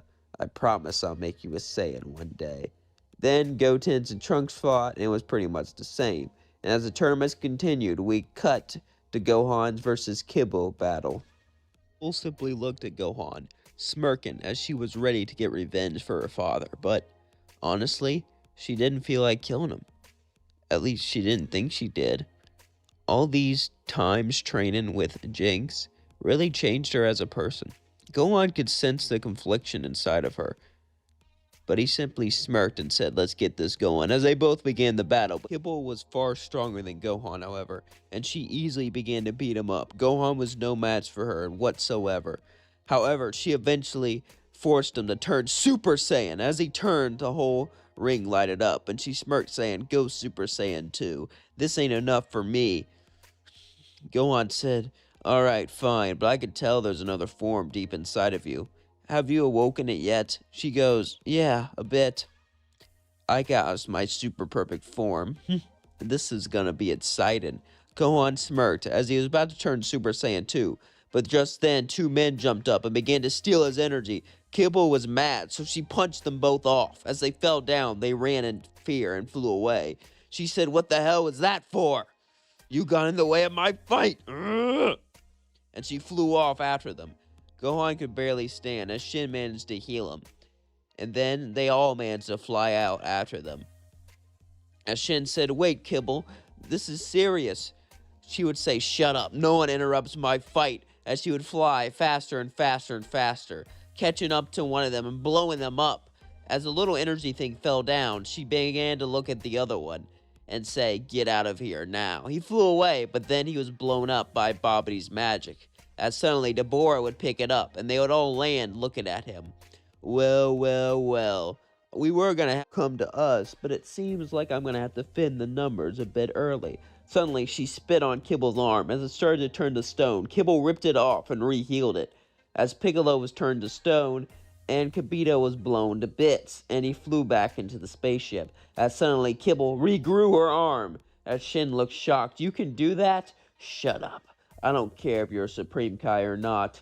These bastards interrupted my fight that I've been waiting years for, training non-stop to prove that I'm better than my father. And this guy suddenly goes in that spaceship? But then she smirks and says, wait a second. She's as strong as my dad. True, not in a super perfect form, but if I can defeat him, that'll prove that I'm better. Suddenly, Cell's voice appears in her head and says, yes, defeat him. Destroy him. Prove your worthiness. She begins to walk down with the rest of them as they go down into the spaceship. As she says, leave Deborah for me. Vegeta says, that's not fair. You're going to take the most fun one. Goku says, yeah. But then she growls at them and says, he turned my arm to stone. This is personal. Vegeta says, fine. I guess that makes sense if it's personal for you. Goku agrees. And Gohan just doesn't even care. In fact, he's a little scared of Kibble now because a lot of her negative emotions are coming out. But he can still feel that deep down she is a good person. At least he thinks she is. Anyway, The battles would continue similar as normal until Gohan fought Deborah, because this time it would be Kibble versus Deborah.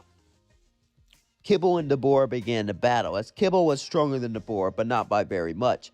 As Deborah continued to push, he said, no one can be stronger than me. No one can be better than me. No one could be this powerful. But then she turned into her super perfect form, as electricity came from her, and she began to laugh. My father achieved this form through almost dying. I achieved it through training alone and hard work. Anyway, it got the same result. You know why? I got it through pain and suffering. Pain is what makes you stronger. Pain is what pushes you further. The pain of training, the pain of trying to get stronger, and the pain of thinking you're not good enough. That is what pushes me. Babi saw this, and he began to take over her mind. As she grabbed her head, no! He began to push it out, but then she heard a voice, Cell's voice, do it. Let them take it over. So then you can become much stronger and kill Babi with that power-up, and then defeat Gohan with it. As she began to scream, an M appeared on her forehead. Deborah would smirk and say, good thing you're on our side. Alright, I'll defend Babi, you. But before he could even finish talking, she just punched a hole straight through his chest and blew a ki blast, blowing out his guts everywhere as he fell to the floor dead, covered in blood and guts. She simply smirked and said, no one controls me. Babi, ugh! She felt pain in her head every time she disobeyed Babi as she kept walking towards him further and further and further. As she went towards his room and blasted a ki blast, making the door fall down, Babi said, what are you doing? You obey me! Ugh! She walked as she shook. She could barely move, fighting against his control. Shin said, please, Kibble, let us take care of it. You can easily... No! Kibble simply cut Babi in half as he fell to the ground and pretended to be dead. She laughed. No one controls me. All he did was make me stronger. Alright, Gohan, let's fight now. Gohan said, are you sure? I said right now! As he flew up and Gohan followed. Shin simply looked up and said, shouldn't we follow? Goku said, nah, it's fine. It would be unfair if we got involved. Vegeta says, yeah, besides, I like her. She does what she wants, and she's strong-willed like a Saiyan. Too bad her father was Cell. If she was a Saiyan, she would be a perfect warrior. Goku looked at her and said, yeah, I like her too. She'll be fun to fight, Goku says, laughing. As suddenly, we cut to Gohan and Kibble. As they both began to battle each other and push each other further and further, she turned into her super perfect form, and he turned into Super Saiyan 2.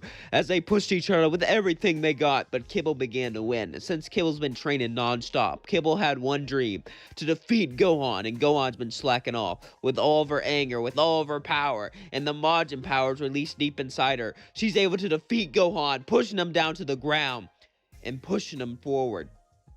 As he lays there in the ground, beaten up, she pulls out a ki blast. As Cell tells her to do it, do it, do it, do it. But she doesn't. She powers down and says, that's a good fight, as she helps him up. He goes, I was scared you're gonna kill me there for a second, he says. He coughs up blood. She says, yeah, but I don't do that. Besides, I beat you. That's all I need. Cell in her head says, I'm disappointed in you. You're a disappointment of my spawn. I should never even have spawned you out. As she looks a bit sad, Gohan says, what's wrong? But before she can answer, suddenly Majin Buu appears with Babi, laughing. I merely faked my death. I used my magic to cause the wounds, and I laid there, gathering enough energy to awaken Majin Buu for my revenge. Now Majin Buu, kill her. Majin Buu came towards Kibble, and she was out of stamina. She couldn't do anything, but suddenly Jinx would show up. Kibble would say, Jinx, what are you doing? But they simply looked right at her and said, listen. Jinx would say, you've always protected me. You've always trained me. Let me protect you. Kaioken times 20. And punched Fat Buu, but it didn't really do much, as Buu just turned him into candy and ate him. This pissed her off. As she got angrier and angrier, you took my only friend, she yelled, as suddenly her skin turned purple, as she pushed beyond Super Perfect Cell and pushed on to Ultra Perfect Cell, as she screamed, ah, Kame, ah. She put all of her strength into a massive Kamehameha, which hit Fat Buu right on. As Babi jumped out of the way, it hit Fat Buu, destroying him. Destroying every single atom as she fell down, passed out. Babi was so pissed, he ran right towards her, about to kill her. But then, Piccolo picked him up and said, "What do you think you're doing, little man?" He said, "Let me go, I don't think so," and blasted his head off, killing him once and for all. And we did it. We finally won. Alright, time for What If a Cell Jr. Survived. I hope you're enjoying this series. I know I am. And sorry it came out a day late, but I tried to post it on time. Anyway, with all that being said, let's get to it. We cut to Beerus, who was having a dream about fighting a Super Saiyan God. But at the same time, it wasn't just a Super Saiyan God. It was some woman, some girl he was fighting. She looked weird, like some sort of bug creature, but she was also kind of cute.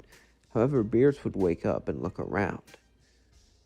As he got into the bath, he would start to think about what he dreamed. And Beerus began to tell Whis about his dream, about fighting a Super Saiyan God and some cute girl. Some cute girl, Whis said. "Oh, Beerus, you certainly have your types." Beerus would say, "Shut up. This dream is not just a dream, it's a proposition. It's the Super Saiyan God." Whis didn't really believe Beerus still. However, he decided to show him all the existing Saiyans. And he did show him Cabba, the daughter of Cell. Cell was a bio-android, made of the DNA of all the greatest warriors in the universe. He had a daughter named Cabba. Cabba was a lot like him. She loved the battle, she loved the fight. However, she had a much softer heart, and she was way more gentle. However, she still loved to beat people up every now and then, but she would beat up bad guys, not good guys. Beerus laughed and said, "Really? What happened to her father?" He was killed by Gohan. She even beat Gohan in a fight, but she let him live as a sign of mercy. Beerus said, "Well, she didn't make a good destroyer, but maybe she makes a good fighter. That's it, we're going to Earth. They have a hot chick there, and fighters win-win," Beerus said, smirking. But before he went to Earth, he would go to King Kai's planet like a normal, then he would go to Earth. As he looked around, he saw all the Z fighters. As Vegeta looked at him, he began to shake in fear. Then Cabba looked up at him, and she felt it. She felt the massive energy. Her DNA was made up from Piccolo and Kami, so she could sense it just a little bit. As she looked up, Beerus continued to walk forward, and as he looked right at her, he said, "I like you." She said, "What?" So then Bless and go, "As a fighter, I mean. Anyway, let's try out some delicious cuisine. You want to try some with me?" She nodded, and him and her began to eat together. And Vegeta said, "What the hell's going on? He's supposed to be the god of destruction, but he's acting like a teenage boy around her." Vegeta would look at Whis and say, "What is going on?" Whis would say, "Well, he has a type. And she is pretty for, well, an android meant to kill everyone, I guess. So I guess Beerus kind of likes her." Vegeta would go, "Really? Interesting." Vegeta would then smile as he thought, well, I guess because of this, he wouldn't really have to worry about anything. But then, suddenly something happened. Yamcha began to pat Beerus' shoulder, which pissed him off. Vegeta looked at the stage, and he thought about it. Would he have to do the epic bingo dance? Would he have to do it to calm him down? But then Cabba just laughed and said, "You were annoyed. I didn't like that one much either." And then Beerus laughed and said, "I know," and they began to make fun of Yamcha. And Vegeta just sighed. It seemed like Beerus didn't really need him. As they were having a good time, suddenly Beerus would notice something. He couldn't get any pudding. That fat, pink. Beerus looked straight at Cabba and said, "Can you breathe in space?" Cabba said, "Yeah." "Good, because I'm going to destroy this entire planet." As he flew up, everyone got ready to fight him. Cabba said, "Don't." Beerus said, "I won't if you kiss me." Cabba said, "Sure." She kissed her fist and punched him straight in the face. "I can deal with a guy flirting with me, but extorting me just to save the world, that's a little too far. Besides, I'm a fighter, not some pretty girl." Beerus laughed and said, "You know what? I can have fun fighting you." Beerus quickly took out all the Z fighters, but he savored his time with Cabba. Kibble and him fought with everything he had, and Kibble was the strongest out of all of them. And her power was near Super Saiyan God, but it wasn't quite there. As she battled him, he could feel excited to push himself, to fight someone who's actually strong. He goes, "You're stronger than these Saiyans, but you're still not strong enough." "However, your beauty makes up for it," Beerus said, laughing. Kibble said, "Never had a guy hit on me before. Most don't like my looks. Kamehameha!" As she blasted a Kamehameha right into his face. But it did nothing as he smirked and knocked her down. As she fell to the ground, Beerus got up and began to laugh. "At least you'll be able to survive." She looked right up at him and said, "You know who else won't be able to survive? You know who won't be able to survive the cold vacuum of space? My son, Jinx." As she got angry, she went into a rage form, a form she never reached before. As she flew up and punched Beerus down to the ground, using her above super perfect cell form, along with her rage form, she began to push Beerus further and further. Beerus was shocked. No mortal should be this powerful without God Ki. How could she have so much power? And as he was fighting her, Bulma walked up and smacked Beerus as he was on the ground looking up in amazement and said, "Get off my damn planet." But then he knocked her out as suddenly Vegeta reached his race form as both of them pushed up against Beerus, pushing him into the sky, pushing him with everything they got. Rage Vegeta and Rage Kibble were a match. Beerus never fought someone like them before. Beerus would simply laugh and smirk. "Aw, that's the key to your power. Anger. Anger pushes you forward. Anger makes you stronger. Anger makes you greater. And anger is what's making you able to fight me." Kind of poetic in a way. Then he just sits there as suddenly Kibble hits him with a Kamehameha, and Vegeta hits him with a big bang attack with all of their strength, with all of their might. The Ki blast both hit him as a massive explosion is heard and seen, but then nothing happens. Beerus simply smirks and says, "Nice try." He would simply smirk. Beerus was proud of Kibble and Vegeta. You've never seen people become this strong without God Ki. It was truly impressive. As they laid down there on the ship, unable to move from all the stamina and ki they used, Beerus would simply say, "Wow, I'm impressed. No one's ever come close to that, my power. And you guys didn't really do it, but you were stronger than anyone else before. And you should take pride in that." Vegeta. He began to charge a ki blast.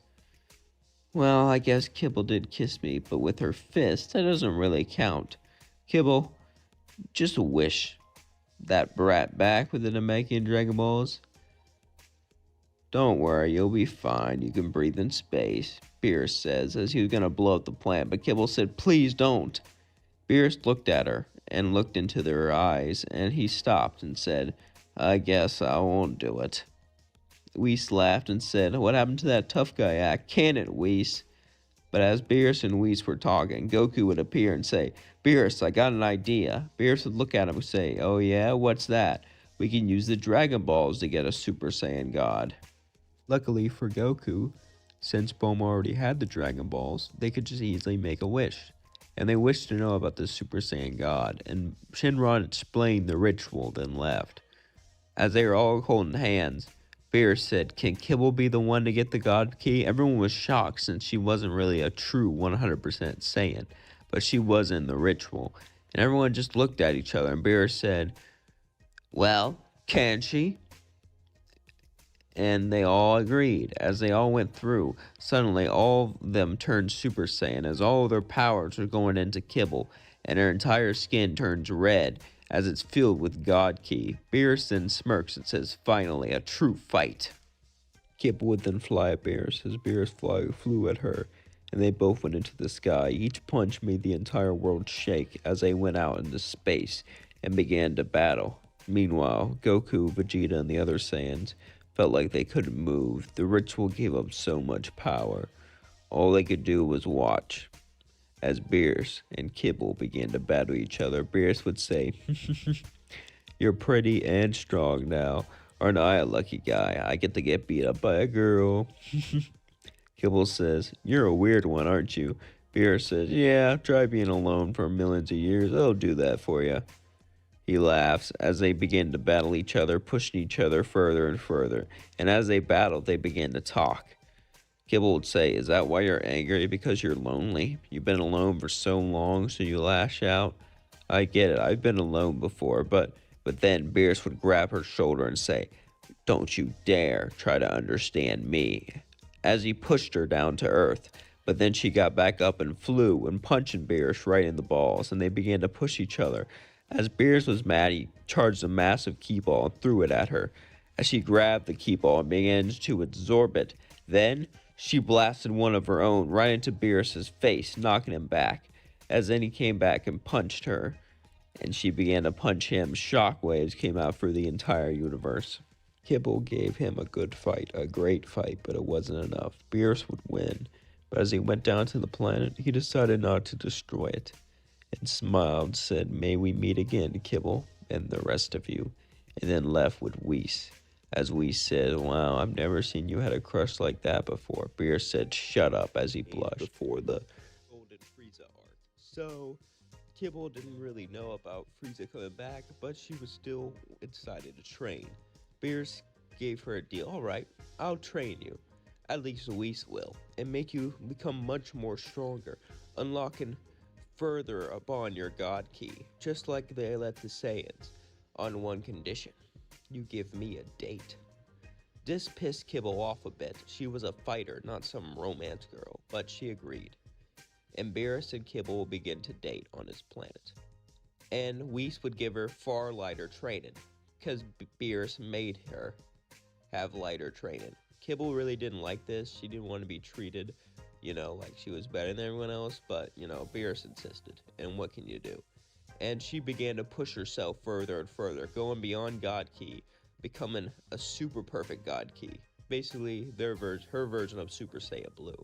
However, eventually, Frieza would be awoken. Frieza would look around curiously. Frieza was no fool. He knew that knowledge and information was the most powerful weapons of all. Frieza asked what happened, and his soldiers would tell him, but they also told him about Kibble. Kibble was the daughter of Cell, and was a bio-android just like him, and she had all the DNA of all the strongest fighters, all the Saiyans, and him. Frieza was a bit annoyed and intrigued that someone else had his DNA, and someone else had his potential. This also scared him, but he knew what he had to do. He was going to have to train like he never trained before. As he looked around at all of them, he nodded and began to train for 3 months straight of grueling training. These were not going to be light exercises. These were going to be training to push himself like he's never thought of, because it's the only way to beat someone with his DNA. Meanwhile, we cut to Kibble after training. She goes to get a drink, and Beerus says, "Why not sit next to me, dear?" She rolls her eyes and sits next to him, and he goes, "Stop playing hard to get. I know you love me." "Love you? Your destroyer almost blew up my planet." Beerus says, "Yeah, sorry about that, but hey, I was gonna let you live because I knew you could breathe in space. Kinda romantic, right?" They both laughed and began to eat and talk. Goku said, "Wow, so that's like his Chi-Chi?" Vegeta says, "Shut up, Kakarot. Don't make Beerus mad." Kibble got up and said, "Are you comparing me to Chi-Chi? I'm a far better girl than her.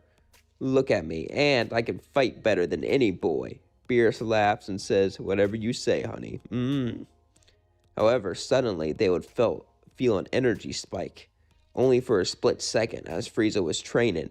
She would say, "What was that?" Goku and Vegeta said, "I don't know, but it felt familiar." We cut to Frieza, as Frieza was yelling. Frieza was charging up. Frieza was pushing himself further and further, but no matter how hard he pushed, no matter what he did, he felt like there was a wall he could not reach. He never felt like this before. This angered him. With all of that anger, with all of that emotion, with all of that strength, suddenly his body starts to turn gold as he falls down to the ground and stands up. He is amazed by his golden form. He is amazed by his golden beauty. He's never seen anything like it before. He feels amazing. The power deep inside of him that pushes him further. It's more than anything he could imagine. His ki is off the charts. He then began to laugh, as he knew there was no way the monkeys could surpass him. There was no way a monkey was as strong as him, so he got his forces ready and began to go to Earth. Frieza's spaceship went straight to Earth. All of his soldiers were ready to destroy them, to kill them, to get revenge for their master. As suddenly, Master Roshi felt the key. So did everyone else. They all gathered, ready to fight. But how could Frieza get this much stronger? Frieza was nothing to them compared to his Namek form. But how? How could someone like him just reach this level of strength in such a short time? They had no idea, but they felt like they were going to find out. As Goku, Vegeta, and Kibble all watched from Whis' staff, suddenly Frieza's spaceship would finally land, and Frieza and his soldiers would walk out. As Gohan and the rest of the Z fighters looked at them, Frieza would look around and say, "Where is that top monkey, Goku, and his friend Kibble?" Gohan would look up at Frieza and say, "How do you know about Kibble?" Frieza would laugh and say, "I have spies everywhere. I see everything. And I am very powerful. I even trained some of my men, too. They're gonna be no pushover. But I feel like you can still deal with them if you play your cards right." Suddenly, Frieza's soldiers came in. As one of them punched Gohan, Gohan got up and punched the other one. These soldiers felt strong. They weren't just cannon fodder like most of the Frieza force, or like they were on Namek. These soldiers trained with Frieza themselves. Frieza beat them up and rebuilt them. True, they were still not as strong as the Z Fighters, but they gave them one hell of a fight, and they began to push the Z Fighters further and further, surrounding them as they began to battle. Goku would watch this and say, "No, no! How did soldiers get so strong? We need to get over there." I would say, "One of them needs to charge up all the way so we can instant transmission there." Goku nodded as we continued to watch the battle happen. As Frieza said, "I guess I'll give him 5 hours before I get bored and just blow up the planet." He said, laughing. As Gohan said, "If you want a Super Saiyan, I can provide." As he turned super, then begins to shake in his boots. "No, no, it can't be!" As Gohan begins to walk up to him. But then he uses a death beam and blasts both of his legs, causing him to fall down. As Frieza then begins to laugh. "Oh, that was precious. Did you honestly think a Super Saiyan would scare me? After all the training I've been through? Boy." As he lays down there, not even able to move, Piccolo throws him a senzu bean. Gohan gets up and he knows what he has to do. Meanwhile, Tagama's fighting Master Roshi. As Master Roshi is getting pushed further and further back, suddenly Master Roshi goes into his buff form and punches him down to the floor. And as Tagama sees the words, he says, "Change now." As suddenly Captain Ginyu, the greatest character of all time, comes back and does a pose for the great and mighty Ginyu Force. Captain Ginyu looks at them all, begins to laugh. "It's time that all of you meet the true Captain Ginyu. I'm finally back." Gohan knew what he had to do. Maybe they could take Frieza, but Captain Ginyu, the greatest fighter the universe has ever seen, there's no way they can take him. So he began to charge up and expel all of his energy at once as Gohan began to scream. Goku felt the energy and was able to teleport in with everyone. As they all instant transmissioned in, they all looked around and saw Frieza's army. Goku looked at Gohan and said, "You did a good job," and used the last senzu bean on him. After that, all three of them were ready to fight. As Frieza looked down on him, it was like, "Oh, 2 monkeys and Kibble. Let's see who can win. Kibble, I guess you're a fraction of a monkey." He began to laugh. As Frieza's army charged the Kibble, she simply charged up a Kamehameha, destroying all of them except for Captain Ginyu. Captain Ginyu didn't want to die. Captain Ginyu knew he had to live. He knew he had to push forward. He knew he had to rebuild the Ginyu Force, so he got into a space pod and left. As Frieza was distracted, Frieza then looked down at the three of them and turned gold. Kibble would look at him and say, "I got this." Goku and Vegeta said, "No, you took down his forces, so you don't get to fight him." She rolled her eyes and said, "Fine." As suddenly, Goku and Vegeta would play rock, paper, scissors to see who gets to fight Frieza. And Frieza just stood there like, "Really?" Suddenly, Vegeta won, as he smirked, saying, "All right, let's do this." Vegeta walked up towards Frieza and said, "It's time to get some payback." Frieza says, "What can you do?" As Vegeta's hair turned blue. Frieza said, "I guess you're just on par with Kakarot then, as you would call him. Kind of inspiring, isn't it?" The prince of all monkeys, not willing to give up, keeps training to stay equal. How cute. Now you're a god, a prince and a god of monkeys. Such a great title. Vegeta say, I'm gonna make you eat those words. I'm the prince of all Saiyans. Saiyans are not monkeys. They're a proud warrior race. A warrior race that belongs under my feet. As they serve me, Frieza said, as he did an evil smirk. Then they both began to charge at each other, as Vegeta and Frieza began to battle each other with everything they had. First, Frieza was winning. As Frieza was slightly more powerful than Vegeta, he began to push him further and further back, and then with death beam after death beam. As Vegeta was up there standing at him, Frieza said, "You cannot win, monkey. You might as well give up." Vegeta says, "I realized something you didn't. Soon your power will fade away." Frieza says, "What kind of bluff is that?" As they battled, suddenly Frieza's power slowly began to drop as Vegeta got stronger and stronger compared to Frieza. Frieza began to yell and say, "What is happening? You lost stamina. It's over, Frieza." Frieza would signal for one of his men to try to blast Vegeta with a blaster, but he would dodge it and blow up Sorbet. "You think that would work? I'm not Kakarot. I see through your dumb schemes. Goodbye." Frieza would then start to blow up the planet, but before he could, Kibble would see this and blast him away with a Kamehameha. Vegeta would say, "You stole my kill. Better than having the world blow up." As they all would laugh and smile, Beerus would say, "Wow, she really took care of business." "I wonder, could she be a destroyer if she had the right attitude?" Beerus thought. As he got up and said, "Well done, Kibble. You were great on the battlefield," he said, smirking. "You want to share my sundae?" Kibble looked at him and said, fine, and they shared a sundae. We cut to Kibble, Goku, and Vegeta, who would all be training on Beerus' planet. However, Champa would walk in and look around. Champa would see Kibble and say, Beerus, looks like you still have your type I see." Beerus would look at him and say, "Shut up, why are you here?" "For you to try this." Champa would show him an egg. "This is the food of the sixth universe." Kibble would say, "That's just an egg. Is there something inside the egg?" Beerus would pick it up and begin to eat it and say, "Not bad, but this is my food." And he would show him the food of Earth, and Champa would be completely embarrassed and outclassed. How could Universe 7 have such delicious, delicious food? Compared to Universe 6 food, it's nothing. It's like child's play.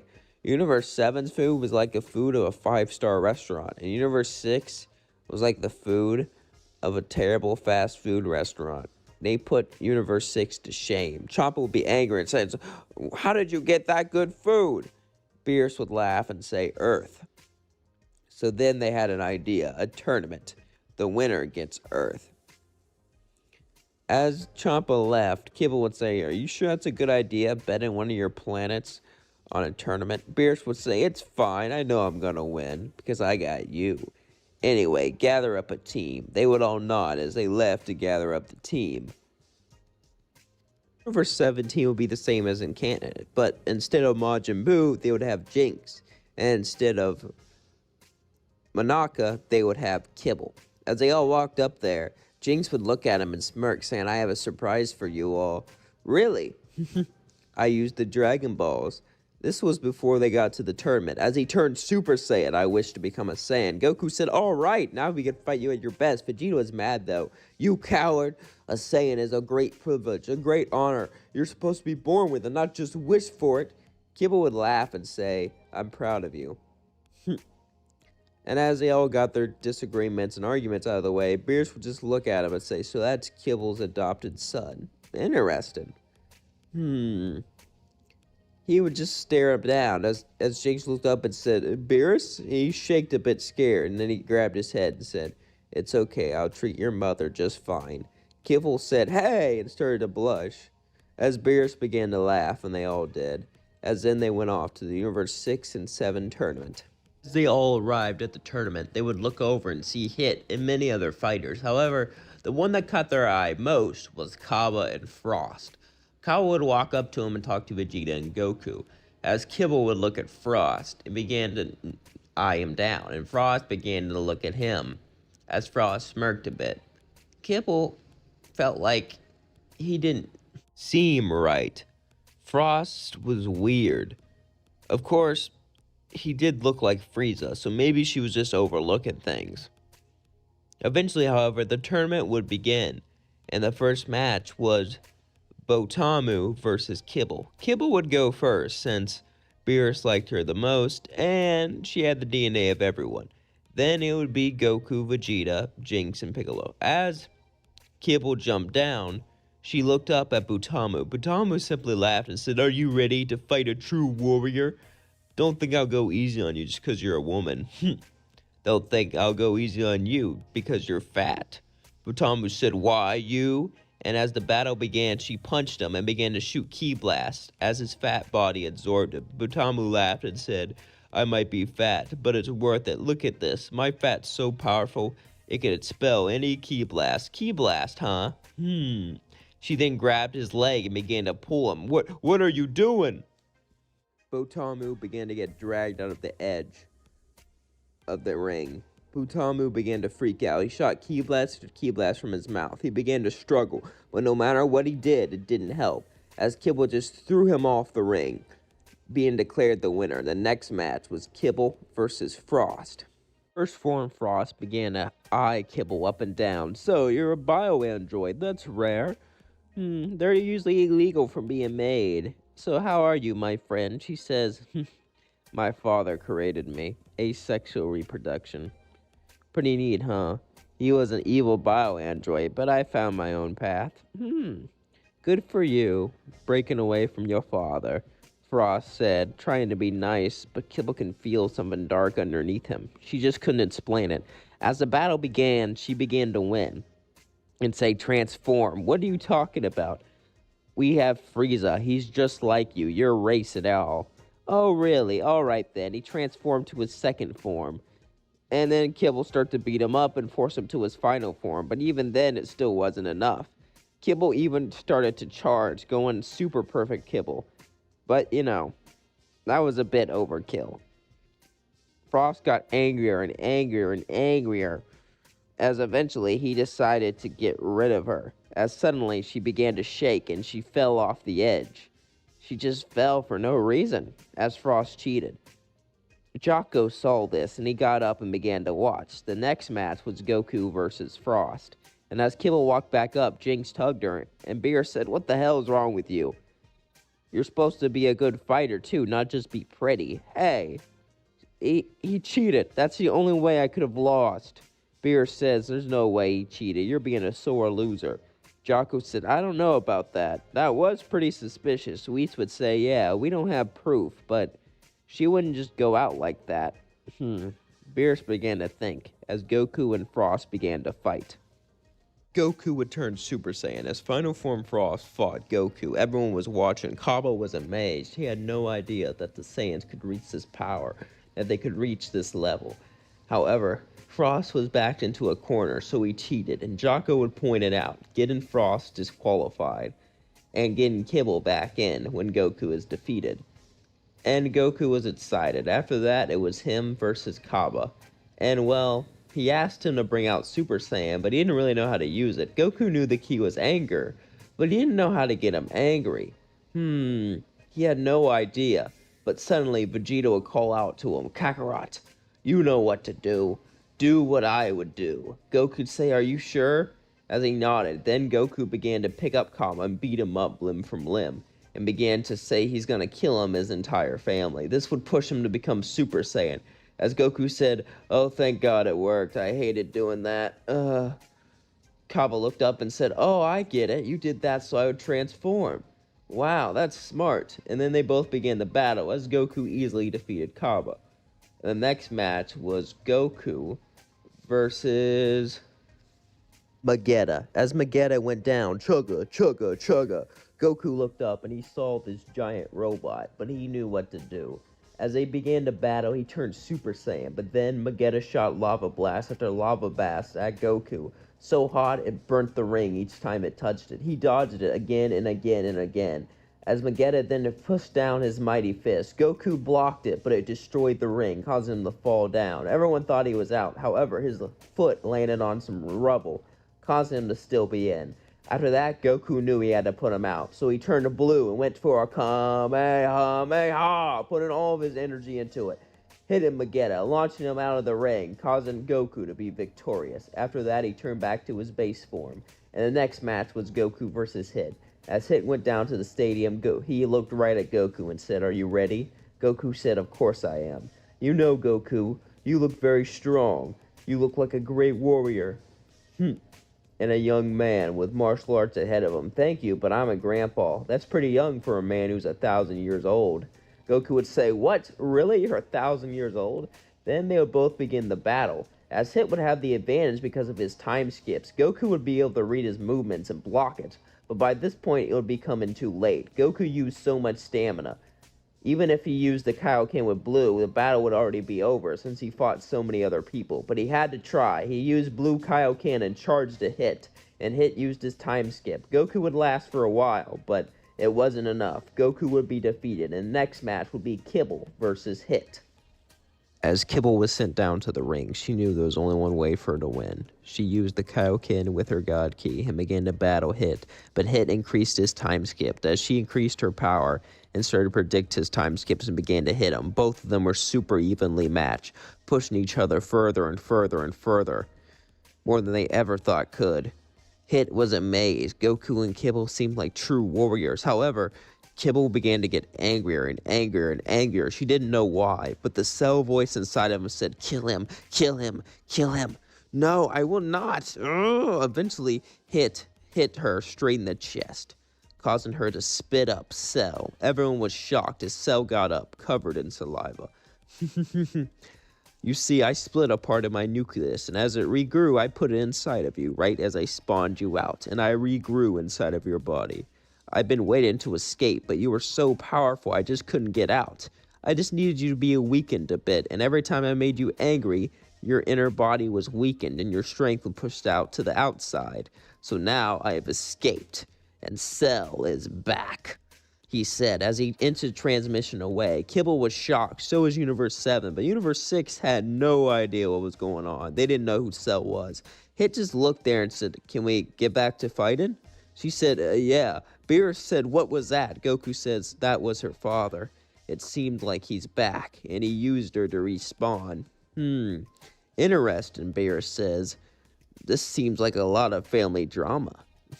He laughed, intrigued, as in the battle began to continue, as she knew she had to do this, so she began to get bigger and bigger and bigger. As Hit walked back and said, "What are you doing?" "Blowing myself up." As she blew herself up and knocked Hit out of the match. And Beerus was shocked. Did she die? He began to almost cry as he felt tears on the way. But then she regrew, saying, "I had a healing factor. I knew I would come back, but my little explosion would knock you off the edge, Hit." After that, Kibble was made the winner. We cut to Cell, teleports to Monster Island.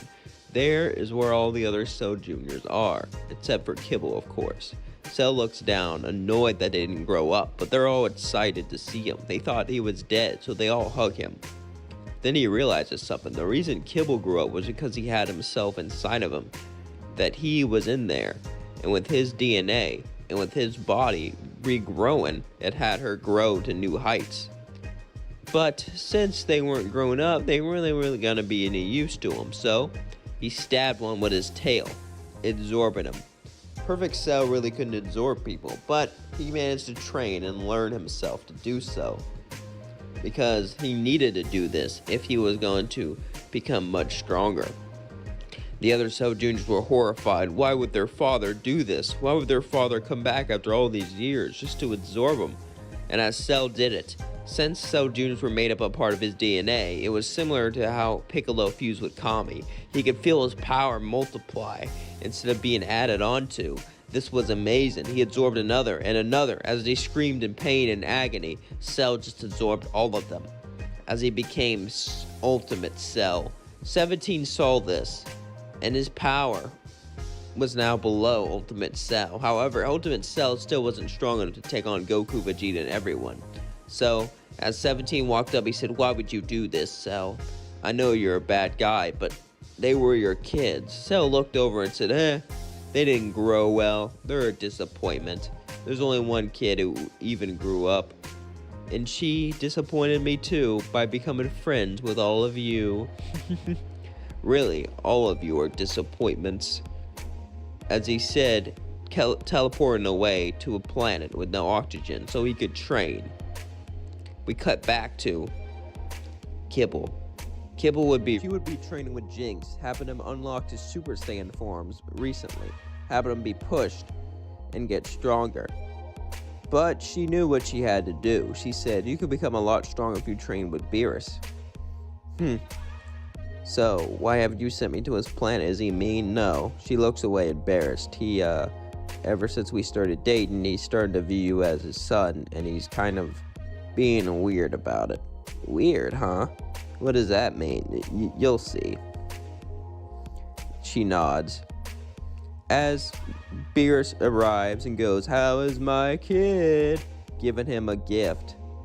And he opens it up, and it's a toy. He's like, I'm a teenager now. Well, it's still a good gift, he says. It's a collectible, worth a lot of money, he says awkwardly, as he just sighs and says, I guess. Well, can you train me? Beerus looks at him and goes, I'll get Whis to train you, and I'll get to spend time with you. Maybe I'll even teach you to blow up a planet like your old man. He laughs, walking away, and Kibble just looks at him like, we're not even married, what the hell? But, you know, not much you can do. Beerus is Beerus.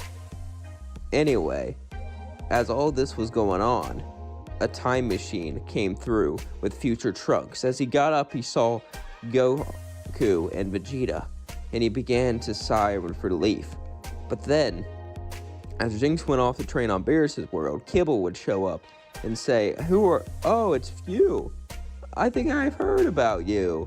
Future Trunks would then pull out his sword and charge at her, but she would punch him, knocking him out, and say, oh, sorry, reflex. He would wake back up, and he would explain, Kibble, is that her name? Well, I don't know how, but she's in my timeline, and she's pure evil.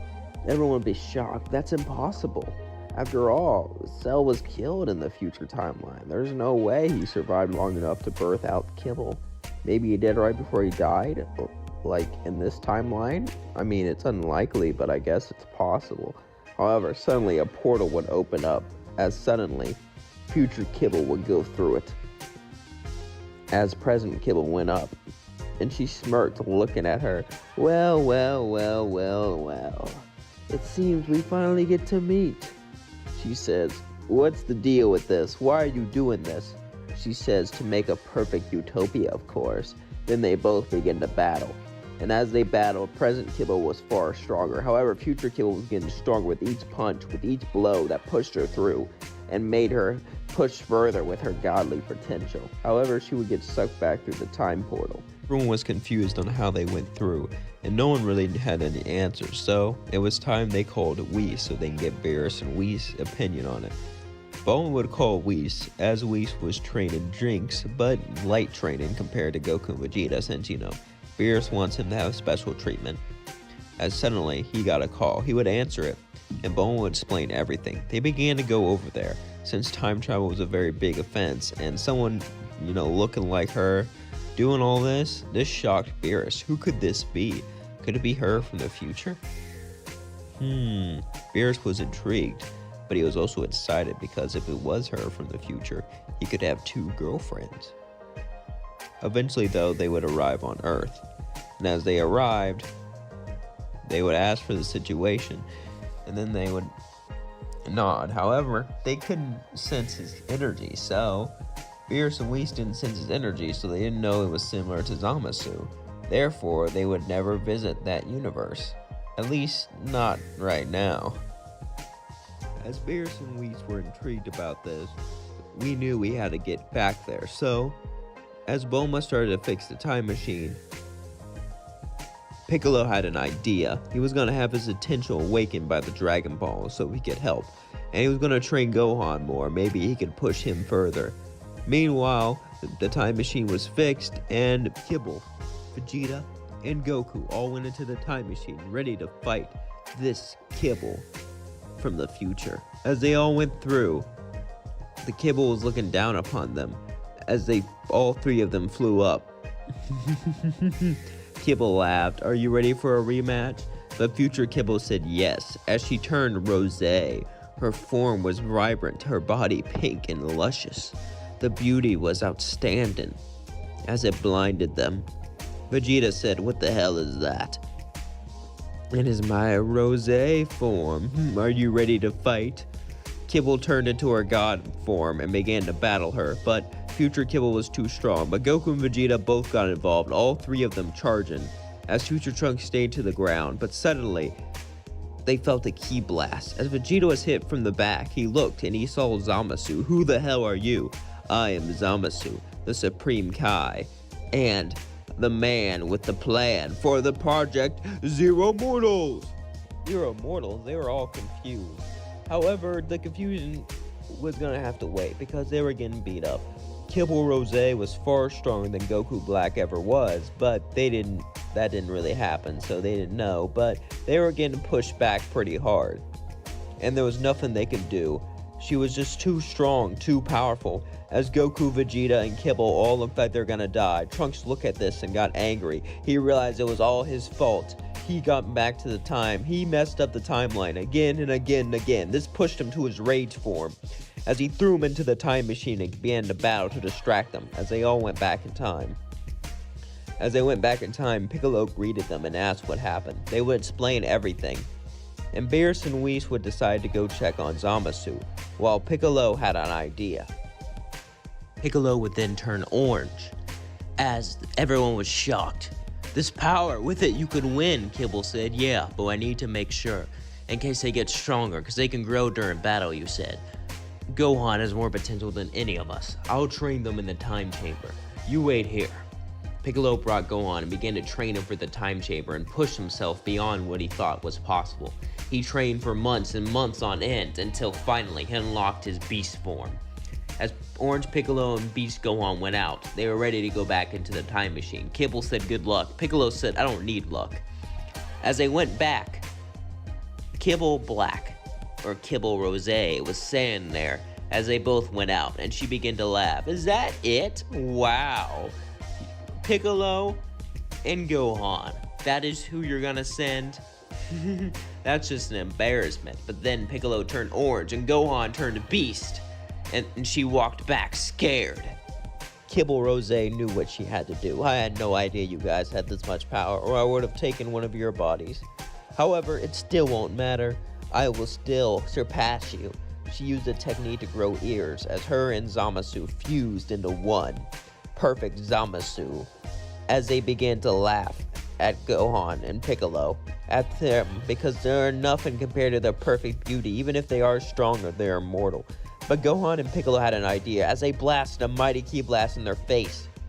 And Perfect Zamasu blasted a ki blast at their face. It was an epic beam struggle. They struggled with everything they had, but the beams went through, hitting them and launching them into the sun, where they were trapped forever. Gohan and Piccolo both turned back to their base forms. As Mai smiled and brought out future Trunks, it seemed everything was happy. It seemed like they saved the day. However, we cut to Cell, who's training. Suddenly, Captain Ginyu in Broly's body would walk up to him saying, "Hello, would you be interested in joining the Ginyu Force?" We cut to Captain Ginyu in Broly's body, Granola, and Cell, as they are in the new and improved Ginyu Force. But they didn't really know what to do. True, they all wanted revenge. Granola against the Saiyans, Captain Ginyu to destroy Goku and Vegeta, and Cell to get revenge on his daughter, maybe turn him to his side, but he knew he was unlikely for that to happen. However, as things went on and they were ready to battle and go to Earth, something would happen, the tournament of power. As we cut to Beerus. Beerus was with Kibble, watching a movie, as suddenly he got a call. And as he received it with Whis, it was Zeno, and he shook, and Zeno told him about the tournament of power. He told him how he must gather everyone. And he agreed. He had to gather the strongest fighters. Beerus and Whis and Kibble would all go back down to Earth, and they would side for Jinx to take Master Roshi's place. But who else should fight? As they were all thinking, suddenly a spaceship landed, as Captain Ginyu and Broly's body got out and did a pose. And Granola And Cell just looked at him like, come on, man. Why didn't you do your poses, Ginyu Force? He said. They're annoying. Fine. I miss my old team. They all got ready to fight, but then Beerus said, you're getting involved in a tournament.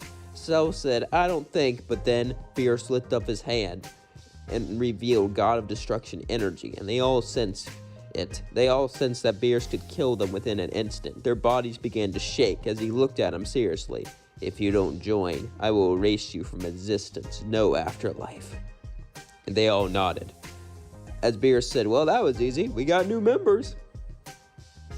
So yeah, it would be Piccolo, Gohan, Jinx, Kibble, Goku, Vegeta, Ginyu, Granola, and Cell. They were already in the tournament, and also 17, of course. Ready to battle in the great tournament of power. Later, Whis would take them all to the tournament. As they all looked around, all the teens were there, and they are ready to fight. Cell simply smirked, looking at all these fighters, ready to get things on. His ultimate form is pretty strong, but he's not the strongest on his team, sadly. Maybe this tournament can push himself further, like he pushed himself fighting Gohan. As he looked at Jinx, he said, "Aw, my daughter ready to fight. I'm proud of you, or I would be, if you wouldn't have joined those stupid Saiyans. Why don't you join your father, and you and I can have some great fun?" She laughs and says no. Then he sighs and says, worth a try, I guess. As suddenly, the tournament began. As the tournament began, universe after universe began to battle each other. However, Universe 6 knew of Universe 7's potential, and they knew they had to get him out fast. So as Piccolo and Gohan were fighting together, suddenly two Namekians would see them and begin to charge towards them.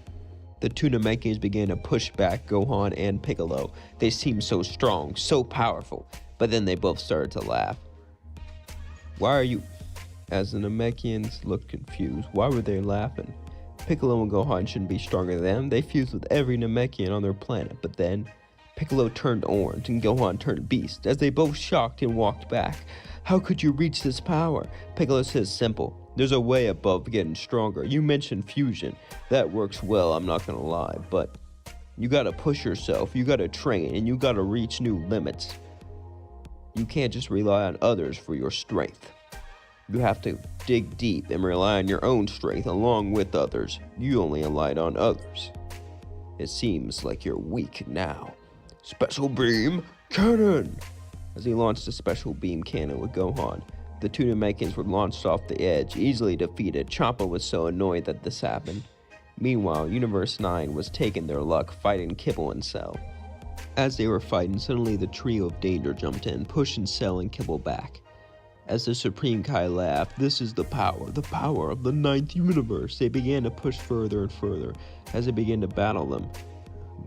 As the trio of danger all charged at Cell and Kibble, they both began to battle them. All of Universe 9 against both of them, father and daughter, fighting like a team. Cell would say, who would have guessed we'd be the ones fighting together? Shut up. The trio of danger pressed on them with all they got, but they were simply too weak. Cell in his ultimate form, and Kibble with her godly ki, was too much for Universe 9, as they were wiped out. The Supreme Kai of Universe 9 screamed in terror, screamed in pain, screamed for mercy, but he did not receive any, as his entire universe was wiped away, slowly. And stopped fighting, just for a little bit, to witness this. An entire universe gone, destroyed, erased, completely obliterated.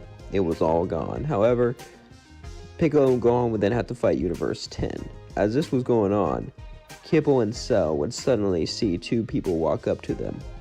Kale and Cauliflower both come down straight to Cell and Kibble. As they both begin the battle, suddenly Captain Ginyu jumps into Broly's body, saying, I got this.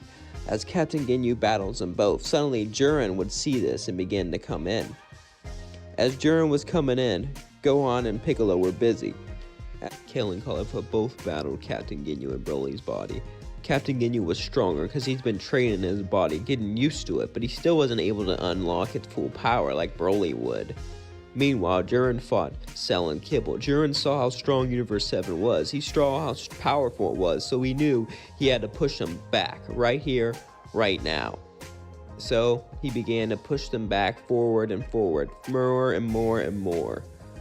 Beerus looked at this, and Beerus knew he had to do something. But they don't have ears. He couldn't make them fuse. There's only one way they could fuse, but they had to get it right. And it was the only way for Cell and Kibble to win. As Beerus says, hey, do the fusion dance. As they both looked at each other. They've never done it before, but they've seen it. Cell was shown the fusion dance a couple times. After all, he was in Kibble's body, so he remembers everything she saw. They knew they had to do it just right. As they did the fusion dance, suddenly it became Kib Cell, Cell Kib, whatever you want to call them, was fused, and finally they are ready to fight Jiren. As that battle was going on, we cut to Captain Ginyu. Captain Ginyu was battling both Kale and Cauliflower with everything he had, but they were becoming stronger and stronger. And then Champa said, put on the earrings. They put on the earrings. As Kefla was born, she began to battle Captain Ginyu, and Captain Ginyu stood no chance.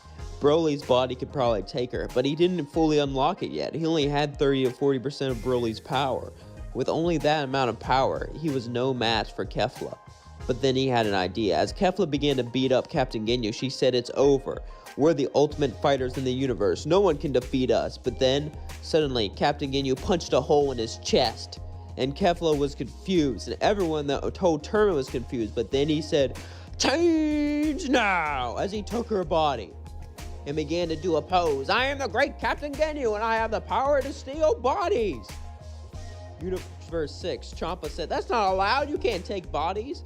The Grand Priest looked at Zeno, and Zeno said, we allow it because it's fun. Well, they allow it.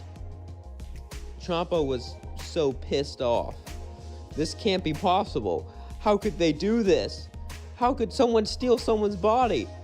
And then Captain Ginyu says, I heard about fusion. If I take a fused body, it never unfuses, because now it only has one soul.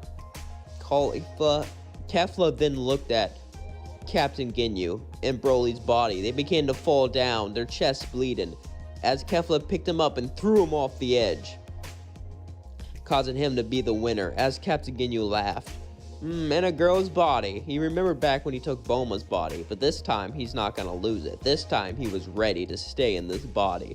As then we cut back to Cell and Kibble in one body fighting Jiren. As suddenly Jiren would charge at him, but Cell would start to charge a perfect Kamehameha as he would blast it into Jiren with all of his might, launching him off the edge. As everyone was shocked, no one could beat Jiren, but they knew what they had to do. All the other universes came at Universe 7. So Universe 7 all together launched a Ki Blast, as all the other universes launched a Ki Blast. There was every universe against them. An epic beam struggle that took up the entire ring. Vegeta turned Super Saiyan Blue Evolution. Goku turned Blue Kaioken. Kibble and Cell's body pushed themselves, turned into a max form. And Captain Ginyu used all the power of his new body. All of them began to push all of their power into them. Jinx even turned Super Saiyan Blue. Everything they had, everything they got. Orange Piccolo, Beast Gohan. The epic beam struggle blew up and knocked out everyone. Except for Captain Ginyu, Gohan, Hit, and Dispo. As all the universes were erased, they got up, barely able to move, as they both looked at each other, 2v2. Gohan didn't have enough stamina to use his beast form, as Dispo could barely run, but he ran as fast as he could as he hit Gohan again and again and again. Gohan didn't have the speed as he was getting pushed further and further from the edge, but he knew what he had to do. He used everything he had to make a ki bubble around him and jump off the edge, knocking them both off. After that, it was just Hit versus Captain Ginyu. Hit would use his time skip ability again and again and again, but each time he did, Captain Ginyu hit him. But he built up enough time energy to trap him. As he said, it's over. We've won. Universe 7, you were so strong you made all the universes come against you. You were so strong no one, and I mean no one wanted to challenge you, but we did, because we knew that if we didn't, we would be wiped out. I wish for all the universes back, including you, don't worry. Captain Ginyu then said this, what makes you think you're gonna win? As his anger pushed through, he broke the time barrier and punched Hit off the ring. As Captain Ginyu won, he wished for all the universes to come back so he could teach them how to do poses.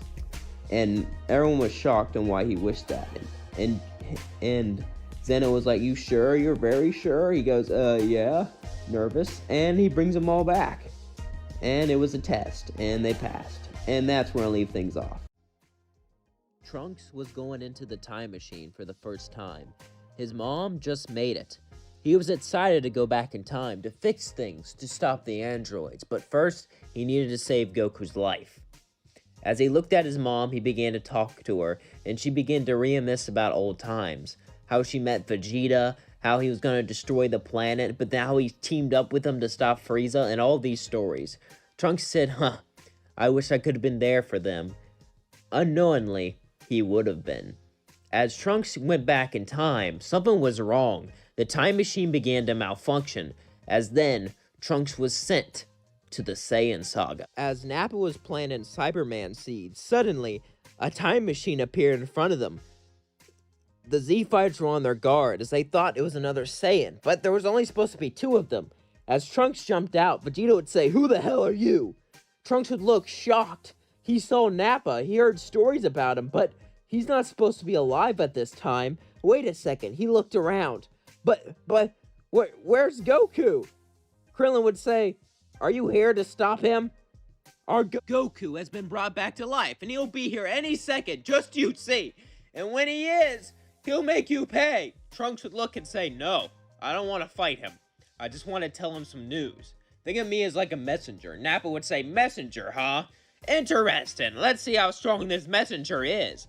As suddenly, he would put in an extra Cyberman seed. As a Cyberman would grow, Nappa would point at Trunks and say, "Take care of him." As a Cyberman began to laugh, and charge right at Trunks, Trunks would simply cut through the Cyberman. He would move so fast, Vegeta and Nappa couldn't see it. As suddenly, the Cyberman fell down dead. Vegeta and Nappa were shocked. When they scanned his power level, it said 5. They had a feeling he was holding it back somehow, but this much? Nappa said, "Let me take care of him, Vegeta." "No, let's watch the show. And after that, you can take care of the messenger." Nappa would nod, as the Z-Fighters would fight the Cyberman just like in canon. But Krillin would beg this mysterious stranger to help. He could easily take down these Cybermen. Krillin knows it, and he can feel he's holding back, but he knows he has some great reserve of power. But Trunks would say, "No, I'm just here to watch. I'm a messenger." "A messenger? What's wrong with you? You're just gonna stand back and let some of us die?" Trunks would say, "I'm sorry, but I have to," as he would look down and sigh. He would look genuinely sad, but it didn't matter. As the Z-Fighters finished the Cybermen, Nappa would walk towards Trunks and say, "It's time I deal with you, messenger." Trunks would say, "I would rather you deal with the others." "What? You want me to fight them instead of you? You're such a coward." "No. I want you to deal with the others, because if you deal with me, you'll be defeated already. And you need to stay alive for a bit longer for this to make sense." Nappa would look at Trunks. As Trunks would say, "I hate to say this, but if you kill Chaozu, Tien," and you'd start to think, who else was supposed to die? Yaozu, Tien, and Piccolo. "Yeah, if you kill those guys, I'll fight you." As Nappa looked and said, "What the hell? You want me to kill them? What's wrong with you?" "I said just kill them." Nappa would start to try to fight Trunks, but Trunks dodged all of his attacks. Nappa was getting more and more pissed off. As Trunks said, I guess you're not worth fighting after all." Nappa would say, "Just punch me already, damn it! Just punch me!" "No, if I hit you just once, you'd be dead." Nappa would start to scream at Trunks as he blasted a ki blast straight towards his face, but he would appear behind him and knock him straight to the ground. Trunks didn't know what to do. He didn't have the heart just to kill Tien and Chaozu and all those guys. I mean, true, he never met them, but he's heard many stories of them, and he knew they were good people, and to kill good people just doesn't seem right. But at the same time, Piccolo needed to die for them to go to Namek, so he really didn't know what to do at this point.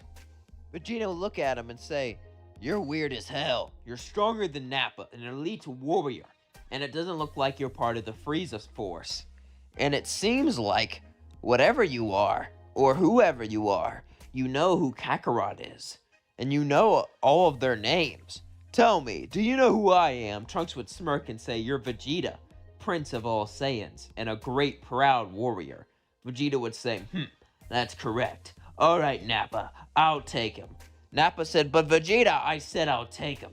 You take the rest. He's mine. Vegeta would walk up towards Trunks, and Trunks would say, I recommend you do not do this.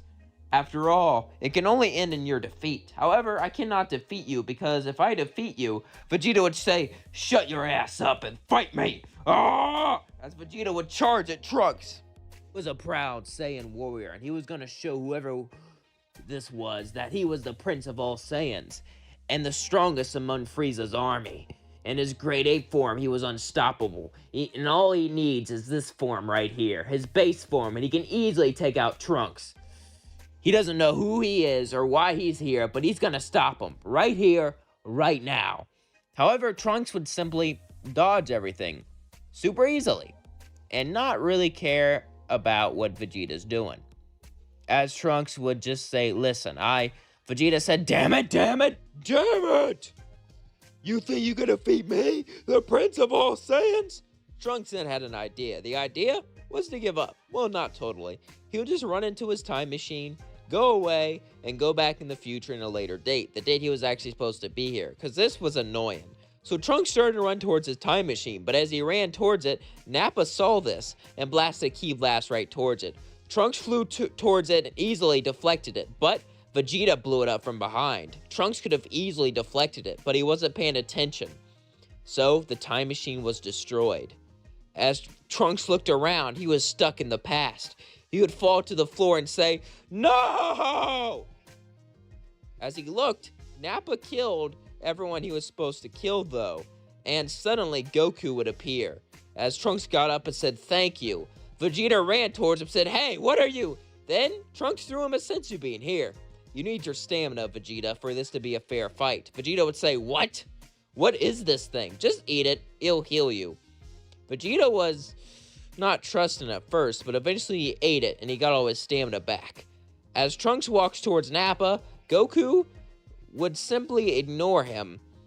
As Nappa wouldn't charge at Goku, he would charge at Trunks, being so pissed off by him. Trunks would decide to kill him, so he would blast him with a ki blast, straight in the face, launching him down. As Trunks thought he killed him, he actually just paralyzed Nappa, since he was holding back so much, to try to not let everyone know how strong he really was. Goku would look at Trunks and say, who are you? Trunks would simply give him some medicine, and he would start to whisper all of the information to Goku. Goku was completely and utterly shocked. He couldn't believe this. There was going to be an android years from now, and he died of a heart virus? Well, he would take the medicine. Of course, he didn't think he would need it, but Trunks still gave it to him, even though he wouldn't need it for quite a while. After that, Trunks decided to fly away. Vegeta would try to fly after him, but Goku would stop him, and the fight would start just like in canon. Nappa couldn't help, even if he transformed to a grade and healed, because he was passed out. As Trunks flew to Capsule Corp, he went to see his mother. His mother looked at Trunks and smirked. Well, there, you look handsome. Trunks almost threw up as he started to gag, as his mom flirted with him. As Bulma said, what are you doing? You're my mother! Bulma would say, what? I have a son? Trunks would tell her everything, and about how everything happened. Bulma would be shocked, but it would make sense. However, Trunks didn't mention one detail. Who was his father? As Bulma said, so, who is your father? Is it Yamcha? Trunks would say, no. Just, you'll know when it happens. Trunks would smirk. As then, he'll begin to walk away. And oh, can you build a time machine? I'm kind of stuck here. Bulma would say, yeah, where are you going? Well, I don't want to change time any more than I already have, so I'm going to run away in the woods. Live out on my own for a while. You know? Bulma would say, why don't you go to Namek? You've already changed time. Besides, isn't your whole mission changing time anyway? So why does it matter how much you change it? Bulma would say, as Trunks really didn't want to go to Namek because, you know, he didn't want to infect Vegeta in any way. Trunks would look back at Bulma and say, well, I don't know about that. Bulma would say, come on, please. it would go by really fast, and Goku could be stronger to fight the androids in the future. Trunks would acknowledge this, as he would reluctantly agree. A while after the battle, Goku was injured. He was in the hospital.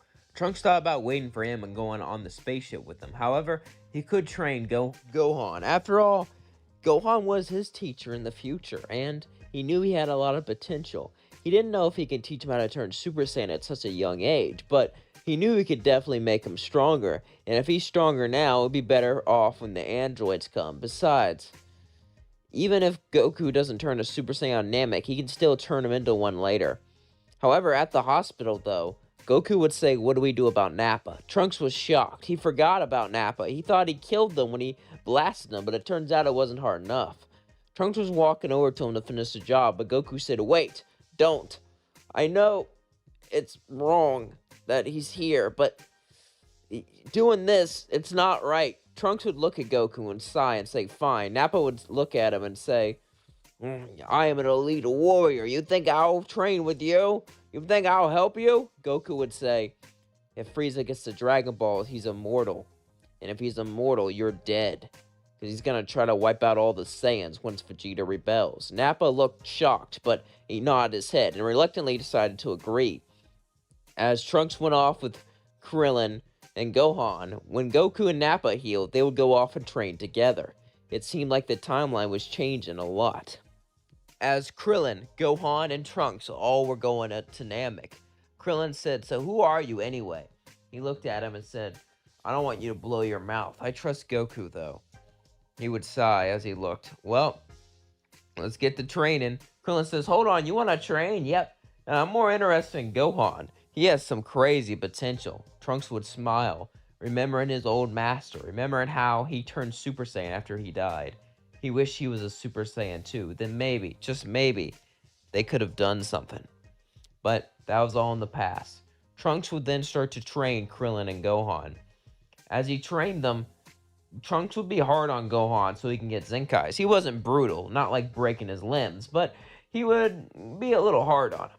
And as he did this, Gohan would then get up and heal. Their training wasn't as tense as Goku's training since he didn't have a time chamber, but they did enjoy themselves. However, since Bulma was flying, she would often get upset and yell at them. However, this really didn't affect Trunks since he was used to his mom yelling at him all the time. However, Krillin and Gohan were quite scared all the time, but they never understood how Trunks wasn't scared.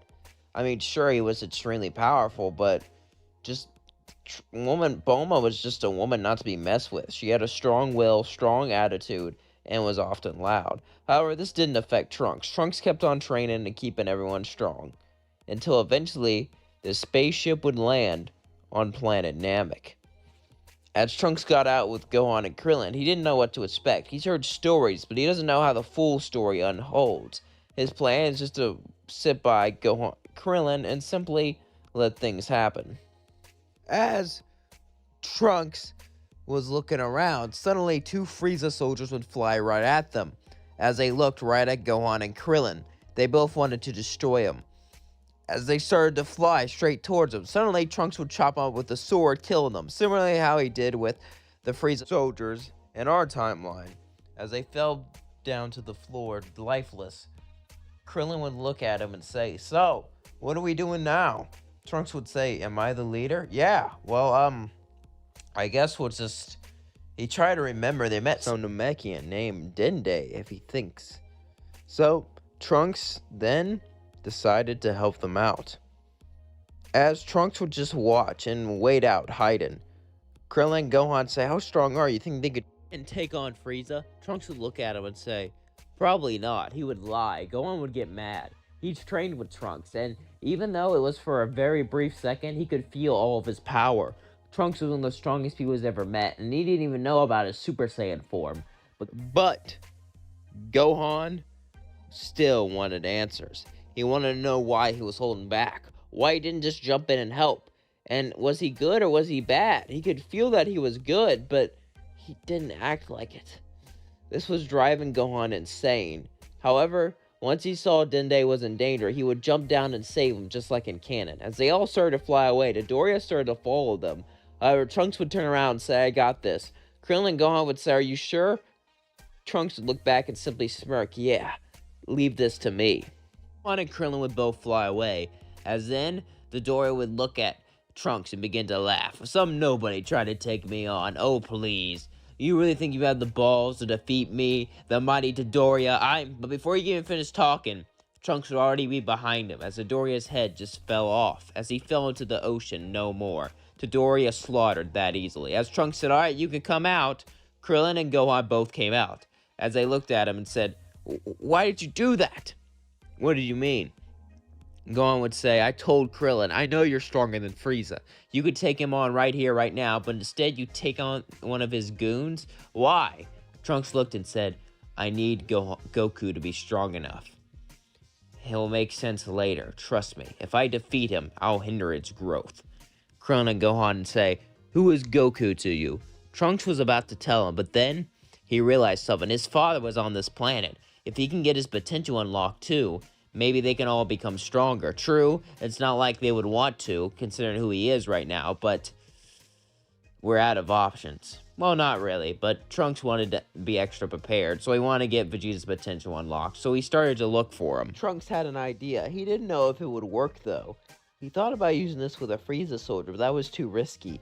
He was always holding back his power, so letting that up just for 1 second probably wouldn't alert him. So, his plan was to use Gohan as bait. As Gohan would begin to siphon up his energy and fly, making it look like he was all alone, suddenly Vegeta would fly up to attack him. So, little runt, you came here alone. Trunks would appear behind him as he looked. Then Vegeta realized it was a trap. Gohan used his energy to lure Vegeta out. Vegeta would say, so are you here to kill me? Trunks would say, no. I need your help. We're gonna get your potential unlocked. Vegeta would say, what? What are you talking about? I'm gonna make you stronger. Now follow me. Vegeta would say, you really think I'll trust you? Trunks says, if you don't follow me, I'll bring you by force. Vegeta would sigh, and even though he wanted to fight him, he knew he wasn't strong enough, so he would follow Trunks. As everything would unfold just like normal, except, well, Vegeta followed them, and he wanted to get his potential unlocked. Well, Trunks made him. As they all landed, Dende told him about Vegeta and everything, and Nail said, you can all pass, except for you. He'd point towards Vegeta. Someone as wicked as you would never get your potential unlocked. Trunks said, let him get it unlocked. As Nail was around ready to fight Trunks, Trunks got ready to fight. However, Dende said, please, just let him through. Trunks is so strong, he could easily stop him, even with his potential unlocked. Are you sure about that? Alright, Vegeta sighed at this. However, he believed that maybe if he got his potential unlocked, he can become much stronger, maybe even strong enough to defeat Trunks. As of course, he was the Prince of all Saiyans.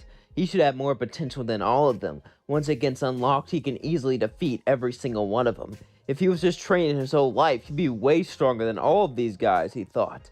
Once he gets his potential unlocked, it'll be game over. As they all went on, first was Gohan, then Krillin, then Trunks. As Trunks got his potential unlocked, he actually felt like he was way stronger. This could help him defeat the androids. He would smile, as Guru would smile too and say, you have a good heart, Trunks. But I understand why you have to sit back at the sidelines. I really do, but if things don't play out like normal, please. Trunks would say, don't worry. If it looks like it's impossible for us to win, I'll jump in. Guru would nod, as then it would be Vegeta's turn. As Guru puts hands on Vegeta's head, suddenly he would unlock his potential, but he would see everything. He would see how strong Vegeta was, and he would see all the things that he has done.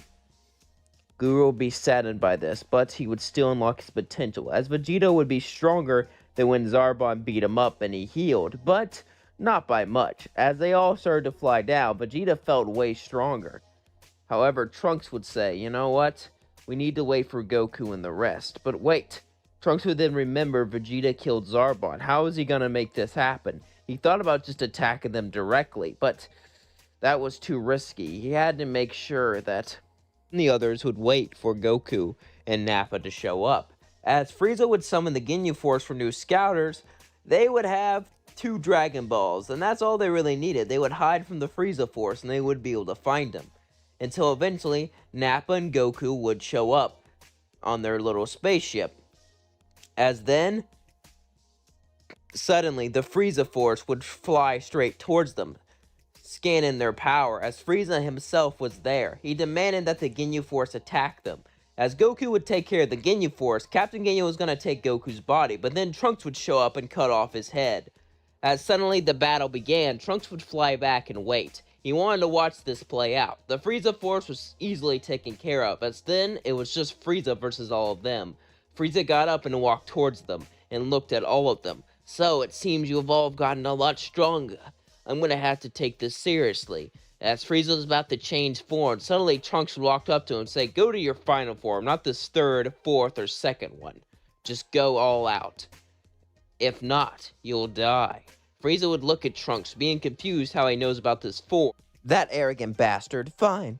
If they wanted to die, Frieza will give them death. Suddenly, Frieza transformed into his final form, as they all started to fight him. Final form Frieza was winning, and even managed to brutally injure Vegeta, but he was healed by Dende just like in canon, but it still wasn't enough, as they all kept on fighting.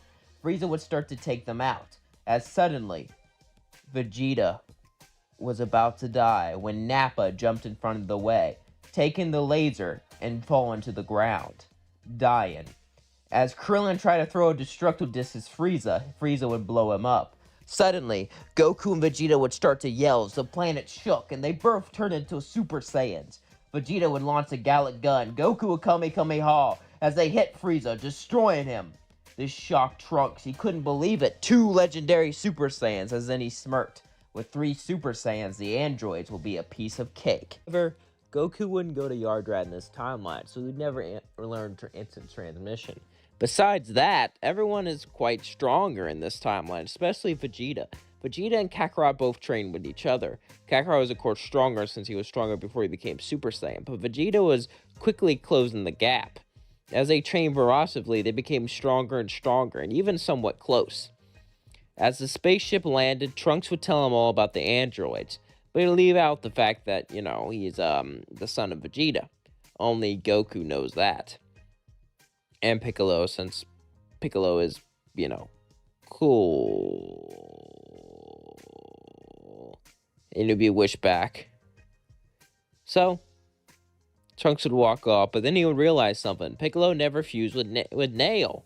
That could change some things. He needed to make sure Piccolo was strong. Even if he wasn't a Super Saiyan, he was still a warrior they could use. He would go to Piccolo and say, "Hey, could you wish to fuse with Nail?" "Why would I wish for that? Just trust me. I may have told him to let you do it. It's for the good of the timeline." Piccolo would sigh to get the Dragon Balls and wish to fuse with Nail. So, don't worry. Piccolo would still be strong in this scenario. As Trunks would go around talking to everyone, eventually the time machine would be fixed by Bulma. As Trunks would go over to Bulma, he would smile, ready to go back to his own time, to see what happened with the changes. Trunks would go to the future, and he would end up going to the wrong... Nah, just kidding. He went to the right timeline this time. As he would look around, he would take a big sigh of relief, thankful that he went to the right time. As he got out of the machine, he would start to look around. As well, it seemed everything was still destroyed, so 2 things happened. 1, they either failed to take the androids out, or 2, if he changes the past, it doesn't change the future. He did everything for nothing. Both outcomes are, well, not favorable. He would go to Bulma and tell her everything and say, "Did any of that happen?" Bulma would look and say, "No, I don't remember any of it." Trunks would sigh and say, "So it didn't happen. If I go back and change the past, nothing happens here." "We did all this for nothing, Mom," he would say as he looked down and sighed. Trunks felt defeated. He felt like nothing he did could ever work. But then Bulma looked at him and said, "Hey, don't feel that way. We can do this. You have to believe in yourself." Trunks would nod and say, "Yeah, you're right. We can do this." Trunks would then smile, as he felt like he could do this. He could save the day. Even if you save one timeline, I feel comfortable knowing that androids don't live in it. Trunks would say, "Yeah. And once we do, I can bring back Goku and Vegeta, and we could take out these androids here." He would smirk as Bulma would smirk too. Meanwhile, a few years would pass, just like in canon, as everything would happen normally, until future Trunks would arrive. But as he arrived, he was horrified not to find one android, but 4. As Trunks flew down, he saw Dr. Gero, Android 17, 18, and a weird one he didn't even recognize. It was white and fat. Trunks would say, What are you? Dr. Gero would look and say, when you came back too far, Trunks, I saw you and I heard you talk about 17 and 18, and I realized that they kill me. So I decided to research how to manipulate someone's brain, how to mind control them. I researched key techniques, technology, Buddhist tricks, Christian ideology, and all kinds of sources from different religions, and different gods and deities, and even pagan magic. And eventually I found it, a way to control someone's mind. They are completely loyal to me. Now it's 17, 18. Under my control, I shall rule this world. At first, I just wanted to get revenge on Goku, but once I realized he died to a virus, not even me, it made me think. And I realized something. Why not take over the world and turn it into a utopia? Make a new empire throughout the universe. But before I do that, I must get rid of all of you to revenge the Red Ribbon Army. Trunks would say, "You're insane," as he charged at him, but suddenly a big redhead would appear in front of him and kick Trunks far away. He would say, "Relax. I do not want to kill you. I just want to kill Goku. However, if you get in my way, I will." Trunks would say, "Shut up, you machines! You evil bastards!" he would say as he transformed to a Super Saiyan and flew in. Goku was fighting, but suddenly he would fall down and scream in pain because of the heart virus. As Trunks flew in his Super Saiyan form, Android 16 would simply punch Trunks and him flying away, as Dr. Gero laughed even more. But to be honest with you, even though avenging the Red Ribbon Army is a great idea, that's not why I'm doing this. You see, you all did something to me. Something that no parent should suffer. Goku, you killed my son. When you blew up all those bases without caring who you killed my dear boy. I was ready to give up on all of this, to start a new life, but you drove me back into it. It's your fault this happened. It's your fault. Your friends will die. Goku looked up, and as he was coughing up blood because of the heart virus, he would then say, "Sorry." Dr. Gero didn't expect this, but he just said, "Kill them, now!" Android 17 was going to do it, but then 16 flew in and stopped 17. This made Trunks realize something. 16 wasn't fully under Dr. Gero's control. He just wanted to kill Goku. Maybe he can use that to his advantage. 16 said, "It's my kill." 17 is about to fight him, but then Dr. Gero said, "Stop, 17. Let him kill him." He started to sweat. As then Trunks said, "Hey, why are you doing this, 16? Think about it. If you kill him now, the virus did most of the work. You're just finishing off what the virus started. Wouldn't it be better just to kill him when he's at his strength? When he's at his strongest?" 16 would look at Trunks and say, as he would start to think about it. Dr. Gero began to shake. If 16 fought against them, they might stand a chance. He would be on guard, as he would order 17 and 18 to surround 16, but this left him wide open, as Trunks charged right towards Dr. Gero and picked him up by the neck and began to choke him. Ha! You left yourself wide open.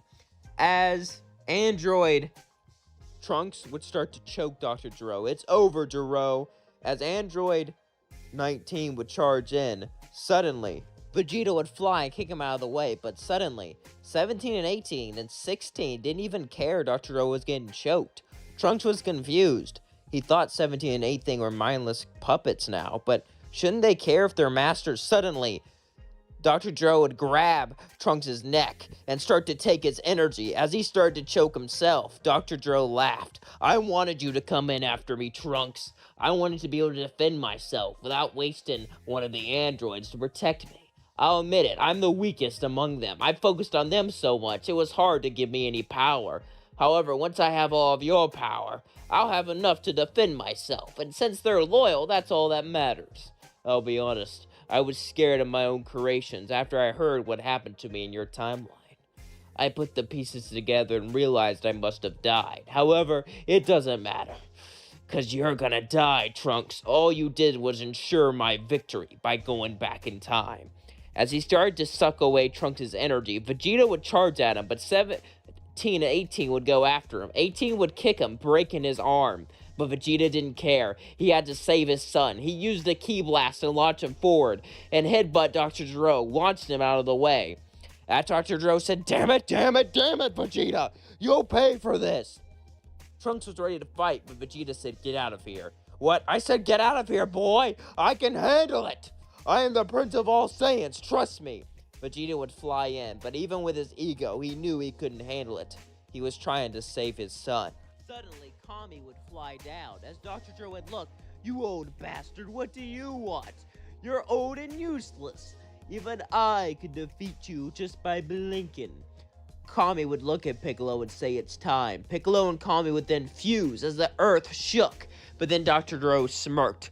I doubt you're powerful enough to defeat us. 17, take care of him. Piccolo and 17 would start to battle, as Vegeta and Trunks would turn Super Saiyan and fight on.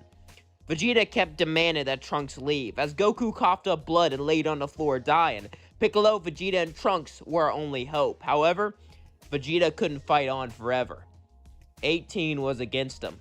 And well, even though Vegeta put up one hell of a fight, 18 would crush him, as her hand went straight through his stomach and ripped out his heart. Trunks watched his dad die as he fell to the floor. Dr. would walk up to him. How does it feel, boy, to know it's your fault this happened? Don't worry. This timeline won't be destroyed like yours. I'll build a functioning society. The Red Ribbon Army will rise again, and we will control everything. And I will be the king, emperor of Red Ribbon. As Trunks looked at him and said, no, you won't. My teacher, my dad again, over and over again. People die to you. I won't let this stand. As tears went through his eyes, he began to yell and scream as shocks of electricity went through his head, as suddenly he transformed into a Super Saiyan 2. As Trunks transformed to a Super Saiyan 2, all of the androids began to attack him, but he sent a wave of energy that destroyed them all. Except for Dr. Gero, who fell to the floor and began to back up. No, please don't do this. Trunks said, it's too late for that, as he cut Dr. Gero in half. Dr. Gero fell down, as Trunks would then leave with the rest of them. He would cry having his father die. But it seemed like he was defeated until he started to crawl. Even cut in half, he was able to survive. If he can just get back to his lab, he can rebuild his body, and he can start again with new androids. It'll take years, but he's patient, and he'll play the long game. But then, Nappa would show up. I was waiting, pretending not to be here, to prepare a time to strike. I can't believe you forgot about me. I guess you're not that smart after all, Doctor. He looked up and said, I thought you just ran away because how strong I was. Huh. It seems like you aren't a coward after all. Nappa would then pick him up and rip off his head. As Dr. Gero would look at him, without a body, he would still be able to talk. He would still be alive. Nappa then had an idea. I'll leave you here. You'll be ahead forever. That'll be your punishment for causing so much destruction in 2 timelines. He left Dr. Gero there, just ahead in the grass. Dr. Gero felt like he was defeated. It was all over, but then he saw someone walk up to him, some weird bug man. But then he remembered that was going to be one of his projects. He said this, don't worry, we'll make a great team. Super Saiyan 2.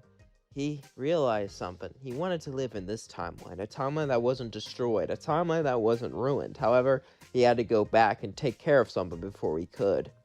So Trunks went back to the future.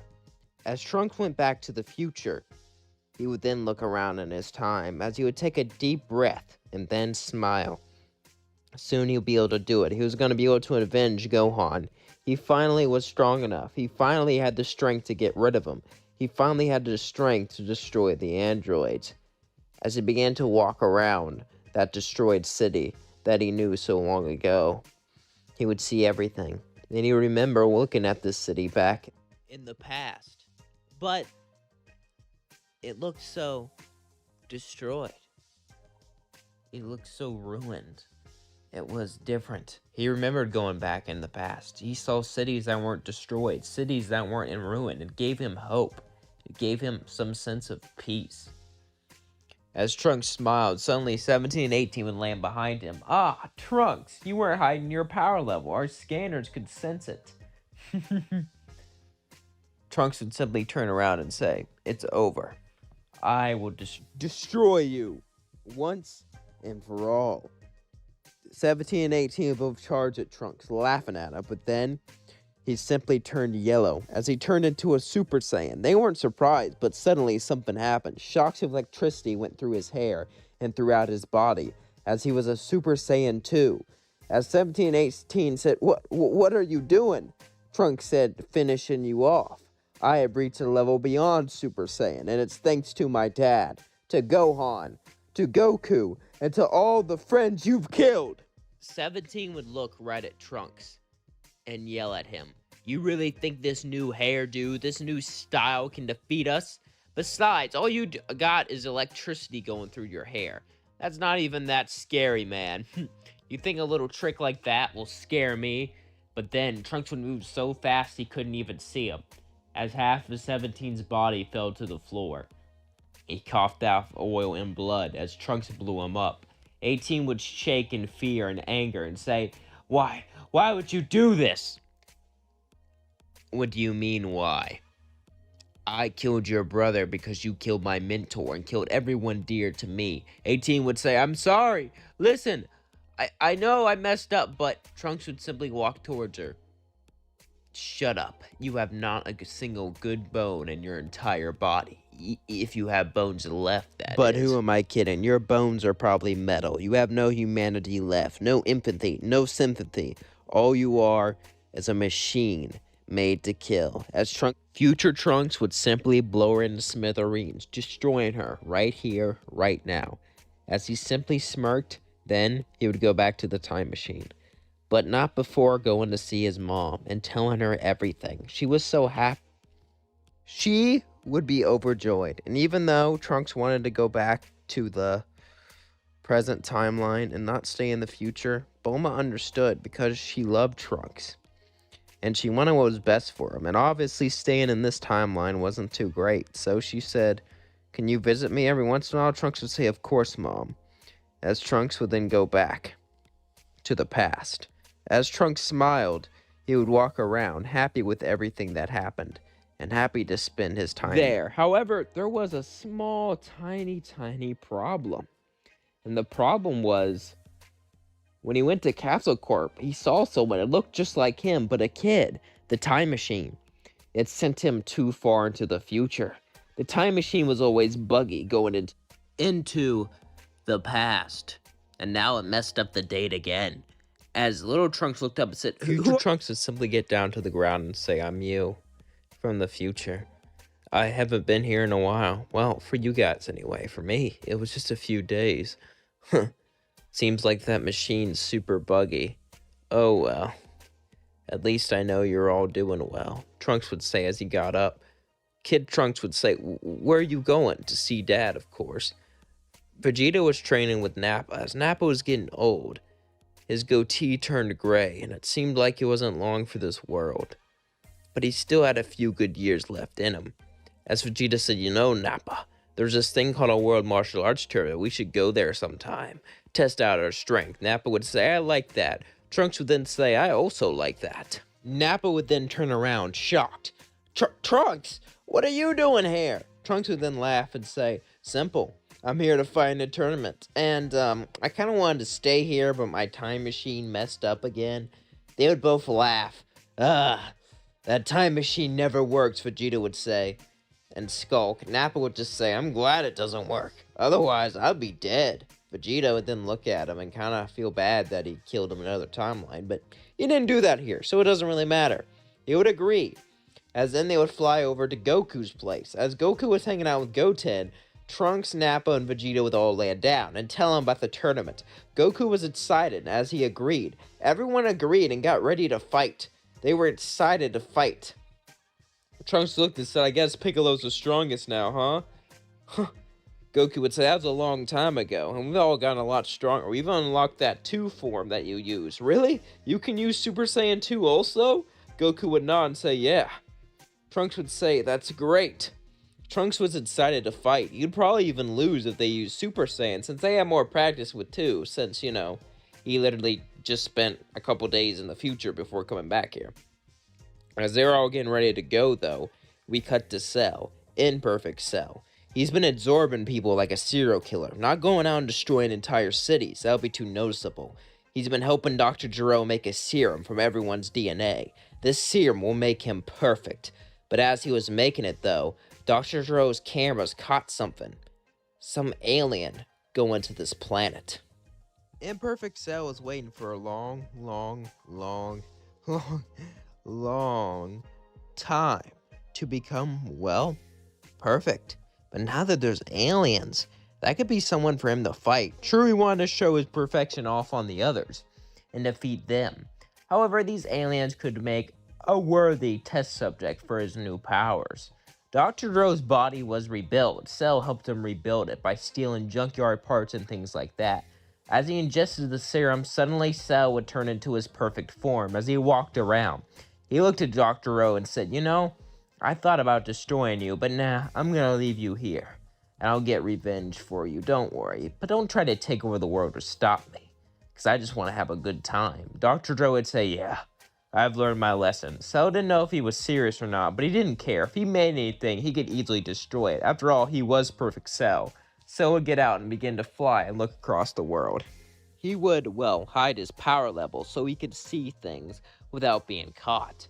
And he was curious about these aliens. Honestly, he really wanted to fight them more than anything. As Cell was flying around and looking around, he would eventually come across the tournament. As he would see Spopovitz and Yamu stealing power from Nappa. As they flew after him, he would start to fly with them, and they would look and say, who the hell are you? Cell would explain everything, but say, don't worry, I'm not here to fight you. I'm not like Dr. Gero. I just want to have fun. They didn't really trust Cell, but they didn't want to make more enemies since they were going to fight anyway. So they all flew down, and things happened like in canon, but this time Cell and Nappa were with them. As they all flew inside, the mighty Pui Pui would show up. Pui Pui was ready to defeat them all, to destroy them, to prove how strong he was as he charged. But Cell simply hit him with a Kamehameha, destroying him, as then Cell began to flex. He was impressed with himself, impressed with the power that he showed off. As then they started to go down further, Yakon would appear, but then Trunks would show Yakon the power that he had. As Trunks would turn Super Saiyan 2 and begin to charge Yakon with more and more and more energy, as he grew more and more and more until he blew up. They went down more and more and more. As Babi got nervous, Deborah said, don't worry, I will deal with them. As then Deborah flew up. They all got ready to fight. Cell said, let me show you how it's done. But Nappa said, no, you already had your turn. It's my turn. Or simply laughed. I am the mighty Demon King, and you think a pathetic person like you could stand a chance against me? Nappa says, no, I don't think, I know. As Nappa and Deborah began to fight, Nappa turned into a Super Saiyan 2. But it was pretty close, because Nappa was pretty old. And he was losing his touch, but at the same time, he was still a warrior. And Deborah was able to keep up. As they all watched, suddenly something would happen. Cell would feel anger through his head. Evil emotions coursing through him. As he began to yell and scream, he grabbed his face, as suddenly an M would appear on his forehead, and he became Super Perfect Cell. Now I feel the power. Cell walked towards them, as Deborah smirked and said, now we have another follower, another person to help us, but suddenly, Cell would just blow Deborah up. Or imbeciles. I realized something. I realized if Babi takes control of something, they get a power increase. So I let him take control of me, just to take it back for myself. Now that I have all this power, I can have way more fun training with you guys, honestly. I had fun fighting you and watching you fight, so I think I'll let you guys hang out with me. They all looked and said, what? Yeah, I like to hang out with you guys more. Oh, by the way, you could take care of Babi or whatever. I'm kind of bored. See you a while after training. Cell would say, flying off. As they went down to Babi would say, please don't. Vegeta would grab him by the neck and say, shut up. fool, as then he blew him up and laughed. Babi was dead, and there was no Majin Buu. But there was a Cell, and as this was going on, we cut to Dr. Gero. Dr. Gero, with his body back, was angry, and he had a plan. His plan was to get the Majin Buu egg and bring him back, but under his control. Years have passed. Trunks and everyone else has unlocked Super Saiyan 3. And Cell, well, Cell is actually quite popular. At first, everyone was quite scared of him. Or, at the very least, curious about him. But now they know who Cell is. And now, they got along quite fine with him. Cell just wanted to be perfect. After that, he liked fighting with his friends. And he liked hanging around them. Cell honestly was having a good time, and he couldn't lie. It was a blast. However, everything would change as we cut to Beerus. As Beerus slept, he started to dream. And what he dreamed of was a Super Saiyan God. This being was unlike any other. He had a sword, but he also had such great power. His hair was pure red, and he emanated strength and power. Beerus wanted him. He wanted to fight him more than anything. Beerus needed to fight him. It made him feel alive. It made him feel like himself again. It's been so long since he fought anyone worthy of his attention. Suddenly, though, Beerus would wake up and be sad that it was a dream. He would look around and try to think more about a Super Saiyan God, but he couldn't think of it. Until finally it popped into his head. Whis thought he was crazy, however. Listen, Whis, I am not crazy. I had a premonition. Is this the same premonition about you being a rock star? Whis would say. Beerus would then get angry and say, shut up, this is different. Different, huh? I do not see any difference, my lord, but if you really want me to look, then I will. Yes, tell me about the Saiyans. We should look and say, that's strange. There's a Saiyan that I don't recognize. What do you mean, don't recognize? Well, I can look through planet's history and things like that. I've seen that Goku went off to this planet, and Vegeta joined him, but I don't know where this guy came from. That's odd. Beerus would say, huh, oh well. Besides, it looks like Frieza didn't do a good enough job. Yeah, also Vegeta killed him. Vegeta and Goku. What? Those two Saiyans killed Frieza? That's impressive. I think I need to see him. Whis would smile and say, sounds good to me, my lord. Let me show you the way. As then Beerus and Whis would head off to Earth. As then we cut back to Earth. Bulma was throwing a party and everyone was there. Nappa was even there, although he was in a wheelchair. He was quite sick and his health wasn't doing quite well. Old age and diseases and stuff have got to him. Nappa wasn't going to be here for much longer. It was obvious. However, they were still there to greet him, and they knew when he died, he would go up to King Kai, and Goku could visit him anytime he wanted, so no one was really sad.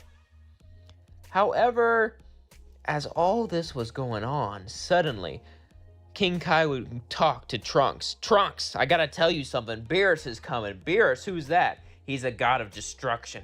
Anything that gets in his way, he destroys. He is immensely powerful. No one, and I mean no one, could stop him. And would look and say, oh, okay, but why are you telling me this? King Kai would sigh, listen, I didn't say anything because you saved them, but time travel is a big no-no. If they know you're from the future, you're done. He will destroy you. Trunks began to shake in fear, realizing what this meant. Make up some story about how you escaped, or something. Or maybe how you were born, or maybe you're Nappa's kid, I don't know. Just make something up. Trunks would walk to Nappa and say, can I be your son? Nappa would say, what? And he would tell him the situation. Nappa heard of Beerus and he would agree. Goku and Vegeta would also agree, as eventually Beerus and Whis would arrive. As Beerus and Whis would both look around, Beerus would look at Trunks and walk up to him. Trunks would get nervous. So, who are you? Trunks would say, well, I'm Trunks, and I'm Nappa's son. You had me a while ago. Whis would say, oh, that would explain how I didn't hear of him. And Nappa is quite old, so I guess he could have had it off-world. You would have been born quite a bit ago, though. Nappa must have had you. Oh well. I assume it's possible. That makes sense. Beerus would say, not really caring, but then he would see Kid Trunks. Who's that? Trunks would say, that's my son. He would look over, and Trunks would look up and say, what are you? As then he would cover his mouth and say, my son just wanted to tell you a joke, right? He would take his hand off, as he would look back at Vegeta, and Vegeta would look at him with a serious look, as Trunks would pretend to be his kid. Beerus would just laugh. You seem quite young. I guess young people all around the world like to have fun, am I right? Beerus would say, laughing. As Trunks would say, I guess you are, as they would share an awkward laugh. As then Beerus would start to eat and enjoy the party. However, Goku would walk up to him and say, can we spar? Vegeta would say, are you serious, Kakarot? You want to spar with a god of destruction himself? Goku would say, yeah, why not? Vegeta and everyone else were about to yell at him, but then suddenly someone flew down. It was Cell, as he flew down to the ship. Sorry I was late to the party. I was out having a little bit of fun, Cell would say, laughing. Cell's version of fun was, well, no one really knows what it was. Was it training? Was it fighting? He would just say he always had fun before he landed. And anytime someone asked, he would simply say, you know. Beerus would stand up and say, oh, what are you? I'm a bio-android made from all their DNA. Cool, huh? Beerus would say, honestly, that does sound pretty cool. You'd sound fun in the fight. Alright, I think we can do a spar. Hit me with everything you had. As suddenly, Goku would turn Super Saiyan 3. Trunks would turn Super Saiyan 3. Vegeta would turn Super Saiyan 2 since he didn't like Super Saiyan 3. And Cell, he would charge up into his super perfect form, which matched and went even beyond Super Saiyan 3. As Beerus would look at them all, he would smirk and say, interesting. So, how will we start this? Goku would say, I could turn it down a bit if you want. No, it's fine, you could fight me as you are. Suddenly, they would all charge at Beerus, but he would move so fast, they couldn't even see him. As then, Cell and the others would look for Beerus, but it's like he vanished. Then he would appear in front of Goku and hit him in the neck, knocking him out. I didn't like that cocky attitude of yours. Trunks would charge with a sword and try to swing at him. A sword? Huh. Is it something special about it? Beerus would simply flick Trunks away and pick it up. Nope, seems like a normal sword. What an odd way to fight. Huh. But then he would remember the Super Saiyan God had a sword. This would pique his interest. As he looked at Trunks, you're not holding back, are you? Trunks would say, no, Lord, why would I? Just forget it. As then he would knock him to the floor. Cell and Vegeta would hit him with a Kamehameha and a Big Bang attack, but this would do nothing, as Beerus would simply knock him away. Beerus would say, I'm getting bored. Beerus would enjoy the party for a couple more hours, have some food, and relax. Until future Trunks had an idea, as he would walk up to Beerus and say, sir, I figured it out. We can use the Dragon Balls to wish to know about the Super Saiyan God. They would all nod, as things would go similarly as in canon until they did the ritual. Cell was involved, and Nappa in a wheelchair, so they didn't really need to, figure out that Pan was pregnant, like in our timeline. However, as they all did the ritual, finally Trunks got all of his energy. As he felt it, he was a Super Saiyan God. As he looked at Beerus, Beerus would say, so you were the one in the dream after all. In the dream I had, he had a sword. That's why I was so interested in it. I thought maybe it would unlock your potential, but it was just a sword.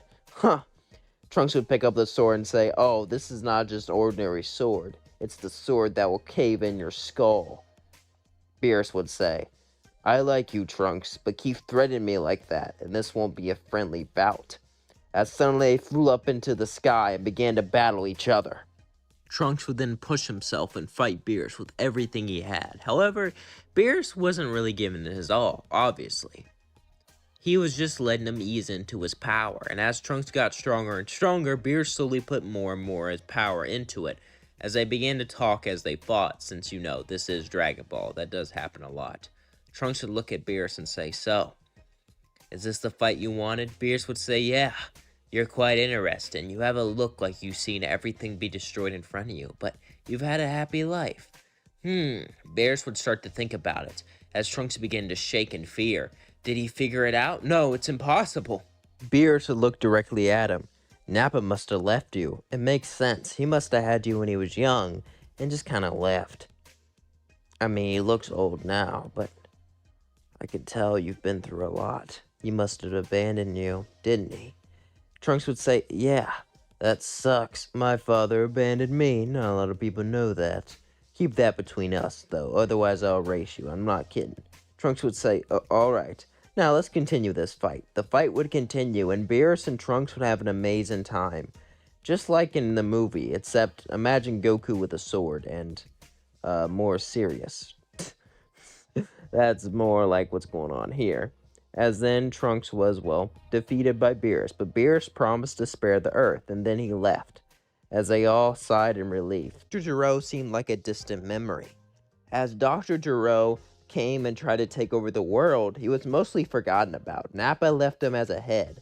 Little did they know, except for Cell, that Dr. Gero was still alive. Cell thought he took care of Gero, and if he ever made something, he would be strong enough to destroy it now. But that cockiness attitude would be his downfall. As we cut to Dr. Gero. Dr. Gero brought the Buu egg, and then he managed to hatch it by sending energy into it. He managed to regulate key energy and send it straight into the egg as Majin Buu came out. But then he was horrified to realize something. Dr. Gero couldn't believe it. Fat Buu wasn't as strong as everyone else.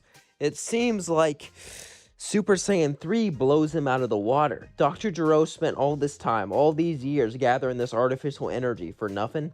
Fat Buu said, you brought back Buu! What is Boo's orders? Boo's orders. Dr. Gero began to think, but then he smirked. You know what, Buu? I have an idea. Perhaps I can get some of this God Key. My drones did pick up on it. It'll take a few months, but until then, we could play games and have fun. Buu would say, yay! Dr. Gero would just play with Buu and try to keep Buu on his good side. He wanted to get God Key and give it to Buu so he can, destroy all of his enemies. And he was done trying to rule the world. Dr. Gero just wanted revenge. And afterwards, he could build an empire with Majin Buu. Or just destroy everything. He really didn't know what he wanted anymore. So many years of just being ahead, waiting to be rebuilt. Just to help some creature that wasn't even grateful. It really wasn't on Dr. Gero's good side. Every time he tried something, it just backfired. But this is his one last try, his one last hurrah. Dr. Gero was a stubborn man and would always try to get revenge. As this was his plan, he kept working on Buu. As months would pass, eventually he'd be able to give him God Key. It was finally time to get his revenge. It was finally time to show the world what Dr. Gero can do. To show the world that Dr. Gero will be the one coming on top. Once and for all. As all this was going on, we cut to Gohan and Piccolo. You see, Trunks, Vegeta, and Kakarot were off-world training on Beerus' planet, and Nappa sadly passed away. As Piccolo and Gohan were both training, Piccolo would look down at Gohan and say, hey, be serious. Gohan would say, listen, Piccolo, I'm just here to spend time with you. I mean, I get you like to train and all, but it's not like I'll ever be useful. Piccolo says, you have great potential in you, Gohan. You don't understand how useful you can become. Gohan would just sigh and say, I guess if you say so, but I really don't see a use, but alright. Piccolo and Gohan would continue training, as they suddenly feel a mass of energy come through. As it was Dr. Gero, he gave himself quite a few upgrades. He was of the level of base Super Saiyan God, but nowhere near Blue, and Majin Buu was even stronger than Super Saiyan Blue. They were both pretty powerful. Dr. Gero was making sure to make himself more powerful. He was examining all of his opponent's powers so he could give himself some of their DNA. After all, Dr. Gero's been relying on other people for far too long. It's time he took actions into his own hands. As Dr. Gero and Buu came around, started to destroy things, Dr. Gero would try to destroy cities, destroy families, destroy whatever he can to lure out Goku and Vegeta. But he couldn't do it, because, well, they were off-world. Piccolo and Gohan would feel this energy, as Gohan would say, what do we do? There's no way we can contact them. Piccolo would look at Gohan and say, I have an idea. We can use the Dragon Balls to unlock my potential, and yours, just like the Grand Elder did. Gohan would nod, as they would get the Dragon Radar and begin to summon the Dragon Balls. Meanwhile, Dr. Gero and Majin Buu would set cities to ash, obliterating everything in their path. However, Dr. Gero made a mistake. He underestimated Piccolo and Gohan. Since he wasn't looking for him, he didn't really care. He was just focusing on causing as much havoc as possible to try to lead Goku and Vegeta out for his revenge. And Trunks, of course, that meddling punk that brought across all of this. At first, he was grateful Trunks showed up. After all, that's the only reason he's alive. But living his life as a head for so long, honestly, it might have been better off to just have perished the way he did in his timeline. As they caused havoc, eventually Gohan and Piccolo would get all the Dragon Balls and summon the mighty Shenron, as they would wish for their potentials to be unlocked. As suddenly Piccolo felt his power surge through him, so did Gohan. However, this massive power surge made sure Dr. Gero knew where they were. Dr. Gero couldn't believe it. Gohan, Piccolo, this strong? Well, they were still no match for him, surely. He was the great Dr. Gero, and even though he lost time and time again, this was finally time for his revenge. And even if he started to lose, he had a backup plan.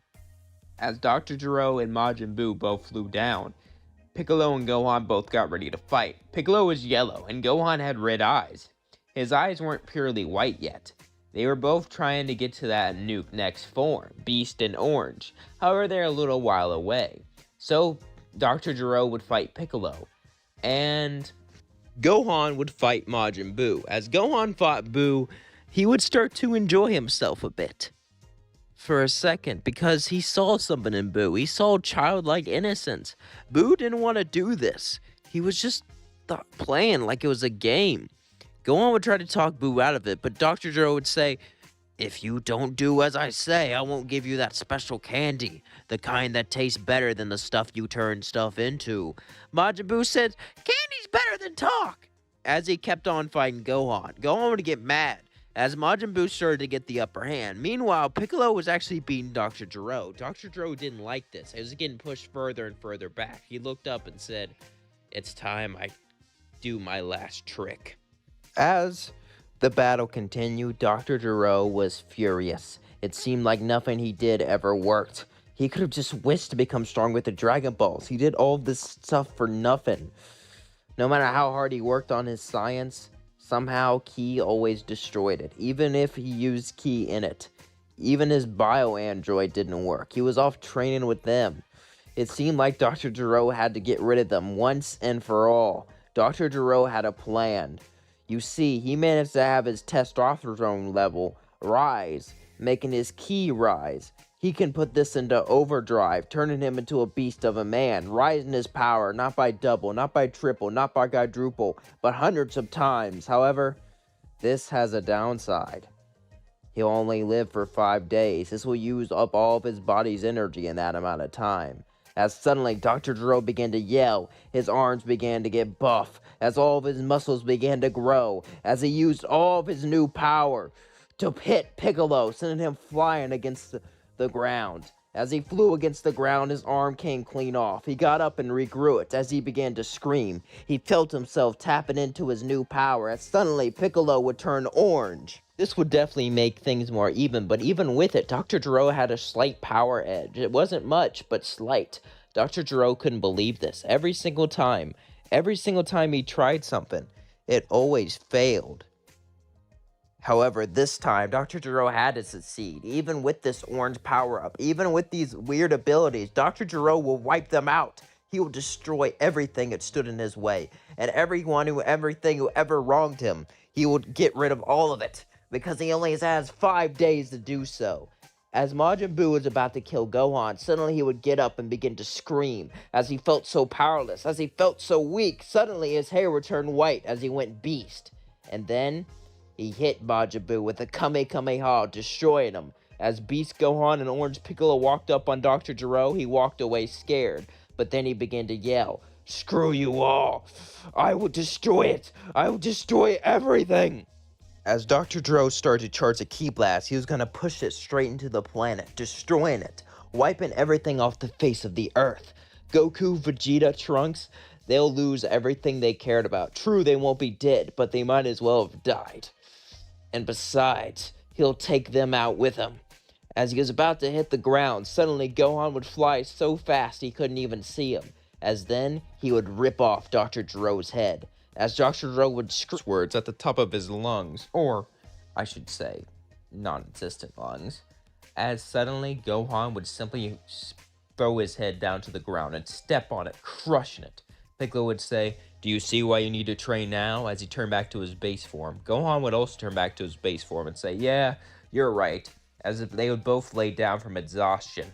They never felt like this before. They exerted so much energy, but they now knew they needed to train. They also knew that now they were the strongest. Weeks would have passed, and Trunks, Vegeta, and Kakarot were all shocked to see, well, about Gohan and Piccolo's new power. Piccolo noticed something, however. Cell wasn't as shocked. It seems like somehow he knew about this hidden power. He was excited as he looked at all of them. "I have something hidden too, but I won't reveal it until the time's right," Cell said as he began to laugh, showing off, as everyone else just rolled their eyes. However, as weeks passed, eventually Champa would visit Beerus' world. As Cell and Trunks were fighting, training, suddenly Champa would walk in and look around. "So, this is your planet.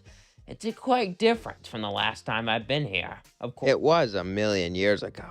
Quite a long time ago. I like what you've done with the place. Beerus would simply look at him and say, tell me what you want. "Well, Beerus, I want to show you the food of my universe." He would show off an egg. And as they all ate it, they weren't very much impressed. Then he showed them the food of the 7th universe, and Champa was very impressed. He would start to yell. Since Beerus and Champa loved their food, the two things they liked most of all was food and fighting. As Beerus began to laugh, "You see, Champa, we have all this great food because of Earth." Then Champa realized that Earth wasn't good, and in his universe, just like in canon, and they would agree to have a tournament. Number 17 would be Piccolo, Gohan, Vegeta, Trunks, Goku, and of course Cell, the canon of the group. He had the firepower. True, Piccolo and Gohan were probably stronger than him. However, he kept talking about how he had some secret move or form or something amazing up his sleeve. So much so, they decided to let him go first. As Cell walked up, it was Butamu. Butamu would walk up to Cell and say, "So, you're some sort of bio-android. Interesting. However, it doesn't matter how powerful you are. You cannot defeat my technique." Power? What? Does that include you being fat? Butamu would say, "Shut up." As Cell would fire a ki blast, suddenly it would simply just bounce off Butamu, like it did nothing. As Cell would then laugh, "It does have something to do with you being fat." Butamu would say, "I'll make you eat those words." As he started to march towards him and start to push him off the ring. But every time Cell hit him, it just reflected. Suddenly, Vegeta would say, "Use your head," as Cell said, "Oh." Cell simply grabbed his feet and started to drag him away. "Really? You being a fat? So, since you're so fat, you bounce off energy blasts? What an amusing power. However, I guess it doesn't really matter, since you're getting thrown off either way," as he threw Butamu off the ring. As he fell to the ground, he began to laugh. "Oh, what a fat idiot." Suddenly, Frost would get on the ring and say, "That is not nice to call someone that." Huh, how ironic. So you're a good guy, Frieza. What is this Frieza? Cell would say, "Never mind. He's someone I got a lot in common with. You see, there was someone like you in my universe, and they got their DNA to make me. That's what makes me so perfect, that I am the perfect being because of it." "Ha ha ha," Cell would say, laughing. Frost would look and say, "Well, whatever." Frost was a little annoyed by this cocky guy's attitude. However, he didn't let it bother him. As they both started to battle, Cell would say, "Go into your final form, please." Frost would say, "What? I know you're just holding back. Trust me. I need you to go into your final form and fight me. You see, I know all about each form because I have the DNA of one of your people. And I know what your final form looks like, so don't play any tricks with me." Frost would sigh as he'd transform straight into his final form, as Cell would transform into his super perfect form. As Cell would say, "There's not much of a difference with mine. However, you can feel my energy is different, can't you?" Frost would say, "Yes, I can. It's quite impressive. Now, let's go all out." Cell and Frost then began to battle each other. As Cell was holding him back to have fun, but he was starting to show more and more of his power, and as he did, Frost was getting pushed further and further into a corner. He only had one option: he had to cheat. As Frost was fighting Cell, he couldn't really do much. After all, Cell was so much stronger, but Frost had an idea, as then he would punch Cell and stab him with a little needle, but the poison didn't work. When Dr. Gero made Cell, he made sure he was immune to poison, in case anyone tried to poison him. Frost was shocked, but, Cell would smirk and say, "Oh, you think that little trick would work? Next time, think twice before trying to defeat the perfect being," as then Cell would simply smack him, cause him to fly off the edge and Cell to win. The next match would be Cabba versus Cell. As Cell would simply look up and say, "Who's next?" As Cabba would walk up. "I don't like your cocky attitude. I can see you're very powerful, but bullying Frost like that wasn't very nice." Cabba would say, ironically not knowing that Frost was trying to cheat. As Cell would smile and say, "You don't know the half of it. Alright, let's fight, but I should warn you, you should probably go Super Saiyan if you want to fight me. If you don't know how to go Super Saiyan God." Cabba would say, "Super Saiyan God? Super Saiyan? Sorry, I don't understand what those mean." Cell would say, "Oh, you don't? Interesting. Your base is pretty strong." Cabba would look up and say, "Base? What do you mean by base?" But suddenly Cell would simply punch Cabba and begin to hit him again and again and again. Cell didn't want to do this. After all, he may have started out as a villain. He would straight up drink people, but it's been a long time, and honestly, since he doesn't have that sensible hunger anymore, and since he's been hanging out with Trunks, Kakarot, or Goku, and Vegeta, it's just, well, honestly, he's become kind of a good person. Cell still had some bad in him, but he wasn't some murderer or some guy who just bullies other people. As Cell was fighting Cabba, he realized he had to help him reach his full potential, so he would pick him up and blast him with a ki blast and begin to choke him. "I'll love to kill your family." Cabba would look down and say, "What?" Cell would laugh. "I'll show them your corpse." "No, you know what would be better? If I show you your family's corpse." "Yeah, watch all of your family dead. After I destroy your family, I'll obliterate your planet. Wipe it out." As Cabba would say, "No, I will not let you do that." As he started to yell, the ground started to shake as his hair turned yellow. He was a Super Saiyan. As Cell would say, "Perfect. Now hit me with everything you got." Cabba would start to punch Cell, and Cell would feel the pain for a bit, until he stopped holding back and punched Cabba off the ring. As he fell down, Cell would say, "You're welcome, kid. Dun-dun-dun. Alright, who's next?" Cell would say, getting ready to fight the next person. As suddenly, Vegeta would walk on stage. As Vegeta would get ready to fight, Cell would look at him. "Well, a giant robot. Isn't that fun? Well, let's get fighting." Cell and Vegeta would start to battle each other. And well, not much would happen.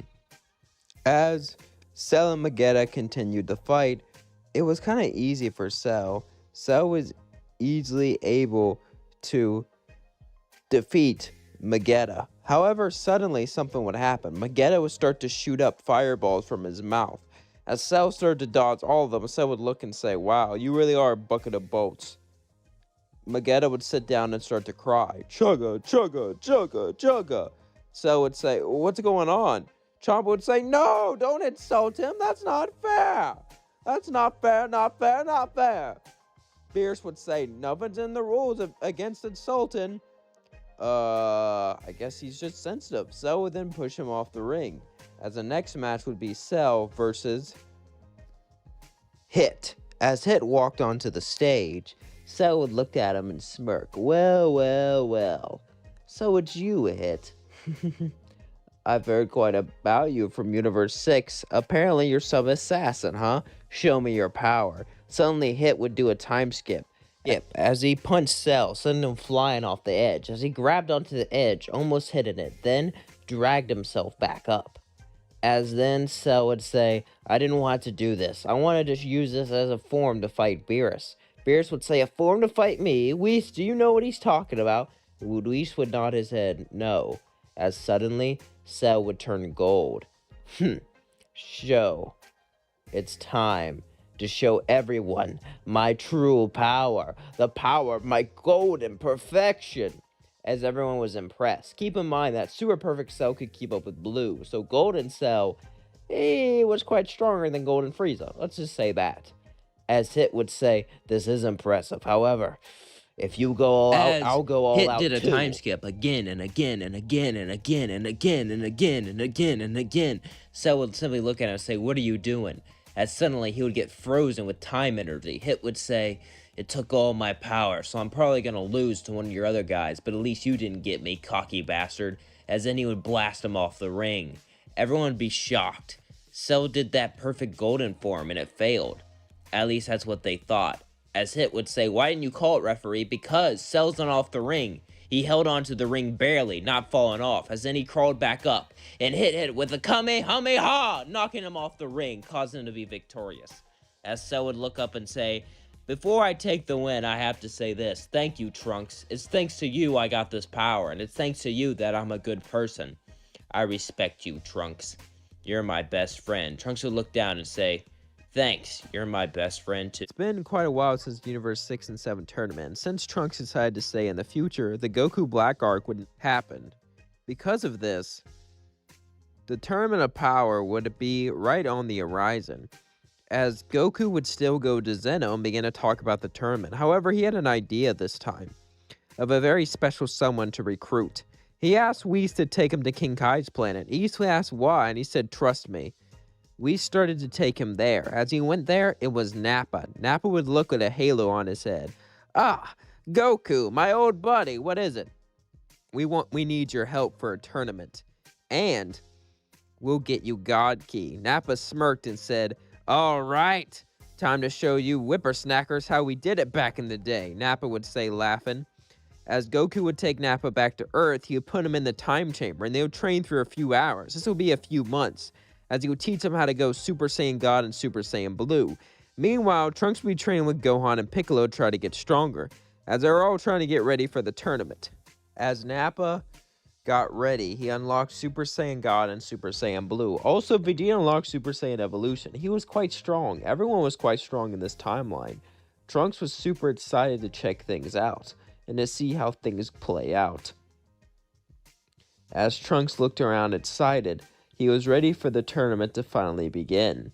And begin it did, as he was brought to the Tournament of Power. Their team was Nappa, Trunks, Goku, Vegeta, Piccolo, Gohan, and Cell. All were in the tournament, ready to fight, ready to prove themselves once and for all, ready to push themselves beyond anything they ever pushed.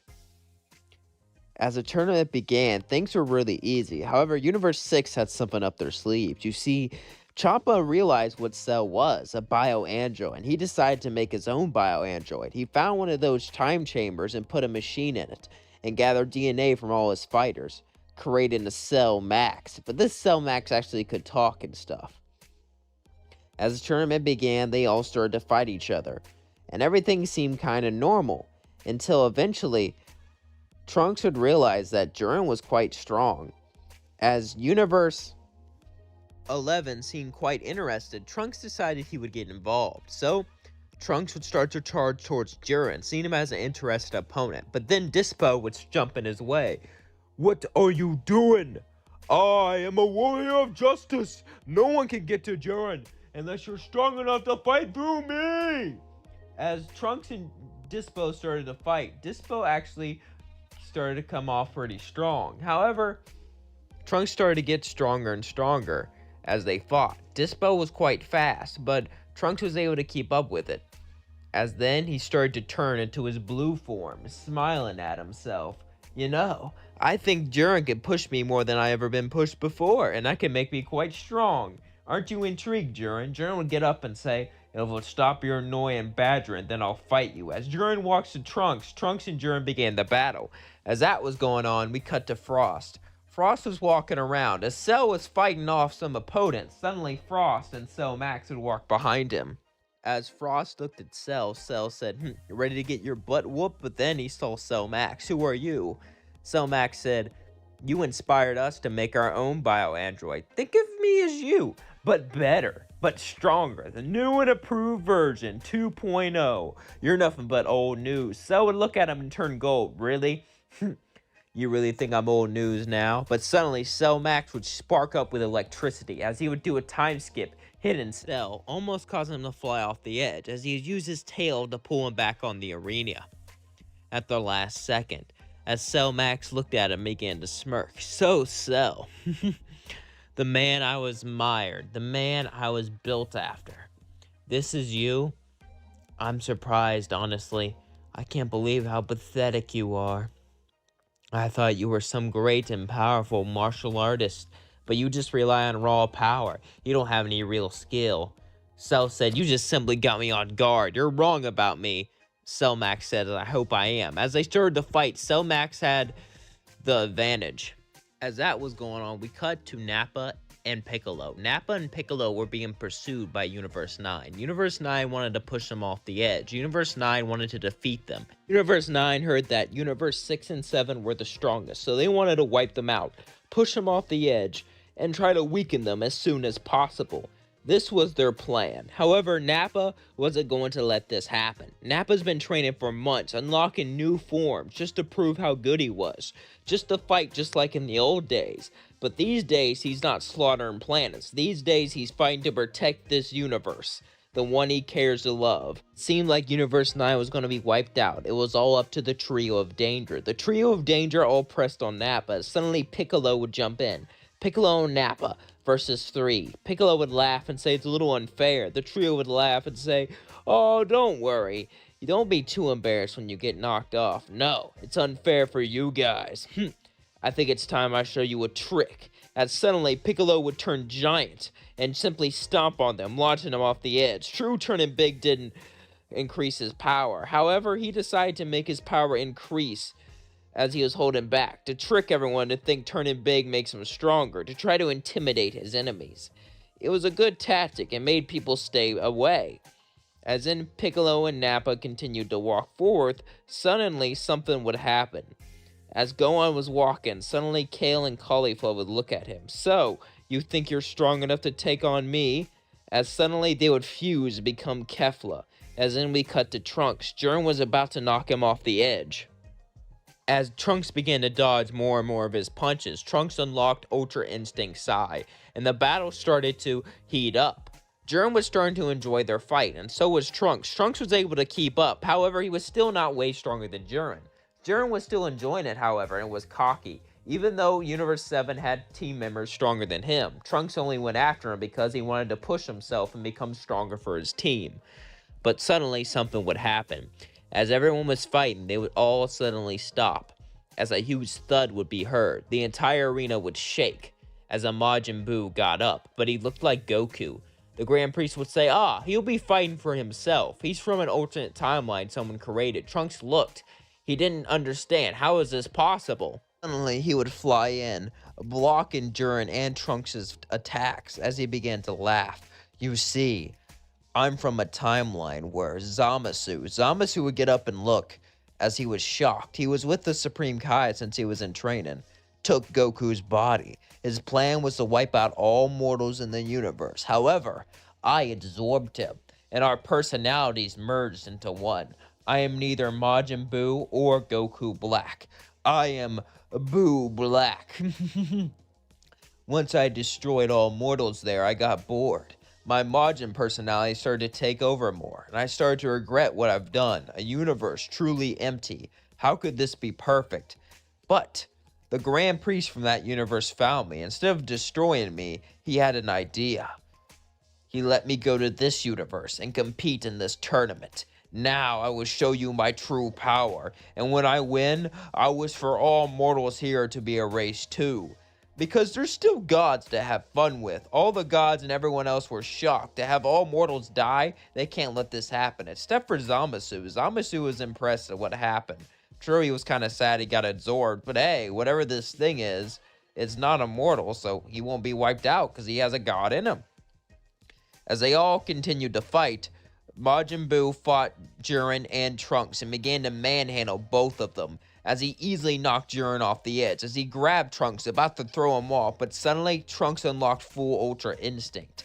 As Majin Black started to get beat up, he got stronger and stronger and stronger. He had Goku Black's potential, as suddenly he turned rosé and began to swing his sword, pushing Trunks further back. He said, "You see, I've trained in this body for months on end. And with this rosé form, thanks to your little Ultra Instinct, I think I can take you on. But I'll make sure I have insurance." Suddenly, as Majin Buu started to laugh, he started to spit out parts of his body all around the ring. Trunks says, "What the hell are you doing? You'll see." As suddenly, parts of Majin Buu started to grab people and drag him towards him, as he absorbed them all one by one. The entire teams of universes were all absorbed. As Majin Buu laughed, he grabbed Trunks, about to drop him off the edge, but then something happened. As Majin Buu started to fall back, Trunks would catch himself and pull himself back up. You see, since Majin Buu absorbed entire teams, they were eliminated. That means they were erased inside of him. Him himself wasn't erased, but this still caused great amount of pain, as he started to scream in agony and pain. This caused Trunks to be able to kick Majin Buu right off the edge, and since he absorbed most of the teams, if not all of them, this caused Trunks to be the winner, as Universe 7 won. It was an anticlimactic victory, but it was still a victory. Trunks was shocked that someone was able to do this, that something from his timeline came back to haunt him. He was a little sad. He thought it was time to end this. It was time for him to go back to his timeline and stop time traveling once and for all. He enjoyed staying here, but he can't stay here any longer. He already screwed things up too much. As he looked out at the Grand Priest, he would wish that all the universes that were wiped out to be brought back. Hey guys, and welcome to a new series. What if Mr. Satan wasn't a fraud? Now, for this series, what do I mean by that? Most people think Mr. Satan's the strongest man in the universe, but he's actually not, obviously. But today, that's gonna change, because this series will focus on what if Mr. Satan actually was the strongest in the universe. Now, let's get started. January 31, age 756. A baby was born, and this baby would grow up to be Mr. Satan. Mr. Satan wasn't like other humans, though. As Mr. Satan grew up, he always wanted to be a martial artist. He would watch these martial art battles, but the last world champion was Goku, and he had this special mirror and effects. He always hated that. He wanted to be a real martial artist, not like these magic tricks he always saw. So he began to train. He trained his whole life. 100 push-ups, 100 sit-ups, and a 10-kilometer run every single day. Mr. Satan pushed himself, and he got stronger and stronger and stronger and stronger as time went on. One day, Mr. Satan would be in his dojo when he was fighting one of his students, but as he punched him, he broke the wall. He went flying throughout the room. Mr. Satan was surprised. Then he began to run as fast as he could, and he ran faster than any car, faster than anything he's ever seen. Mr. Satan just became strong. All of his training, it all finally paid off. All those days of non-stop training, all of those push-ups, all of those sit-ups, all of those times he pushed himself further and further. Mr. Satan finally did it. Mr. Satan finally became powerful. He felt like he was the strongest man alive. Meanwhile, we cut to Vegeta and Trunks, who walk out of the time chamber, and they can sense this key. This key is incredible, but it's sensed like it's human. That's impossible. A human can't be that strong, can it? But they decide to focus on Cell. As we cut to Cell in his semi-perfect form, things play out mostly normal, but Cell does realize that there's a massive key in the world that he just can't explain. It has to be some sort of trick or something. It just can't be real. Meanwhile, we cut back to Mr. Satan, who was getting used to his powers. Mr. Satan was stronger than anyone before. No matter who he sparred, no matter who he fought with, he always won. At first, it was great. He got to show off how powerful he was, how strong he was. At first, he was extremely cocky, but now Mr. Satan was just bored, and he was hoping that someone would actually give him a challenge. As he was walking through the city, sad that no one could challenge him, sad that he couldn't fight anyone, sad that no one even came onto his level, suddenly a broadcast would appear, and it was Cell. Cell would come up and announce the Cell games and say, if you lost, he would destroy the entire planet. Mr. Satan was shocked. This Cell fella, he could fly. The old him would have thought it was a trick, but he could feel. Something in his heart just felt that it was genuine. He knew that Cell was actually strong, and he knew that he was going to have to fight to take him down, that he was the only one who could stop Cell. Mr. Satan had 7 days to prepare. Mr. Satan would suddenly call a press conference. As everyone in the world came up and began to watch him, he went on TV and said this. Now, I know you are scared, but there's someone who will protect you, someone who can defeat Cell, and someone who's going to save this planet, and that someone is me. And if I fail, I'll die protecting all of you, and that's a worthy death. But I promise you this, I will fight Cell with every inch of my body, and I will not lose. I will fight for Earth. I'll fight for all of you. I'll fight for every single family, every single child, every single father, everyone who lives on this planet. I will protect you, Mr. Satan says as everyone begins to cheer. Mr. Satan is seen as the hero and is seen as the person who will take on Cell. However, Mr. Satan needs to know how strong Cell was, and how did he do those key tricks. Even though Mr. Satan was extremely powerful, he still didn't understand key. At least not yet. Mr. Satan began to run to the tournament. He ran so fast that dust clouds came below him. He ran so fast that part of the world shook as he suddenly appeared in front of Cell. Cell looked at him and said, "What are you doing here?"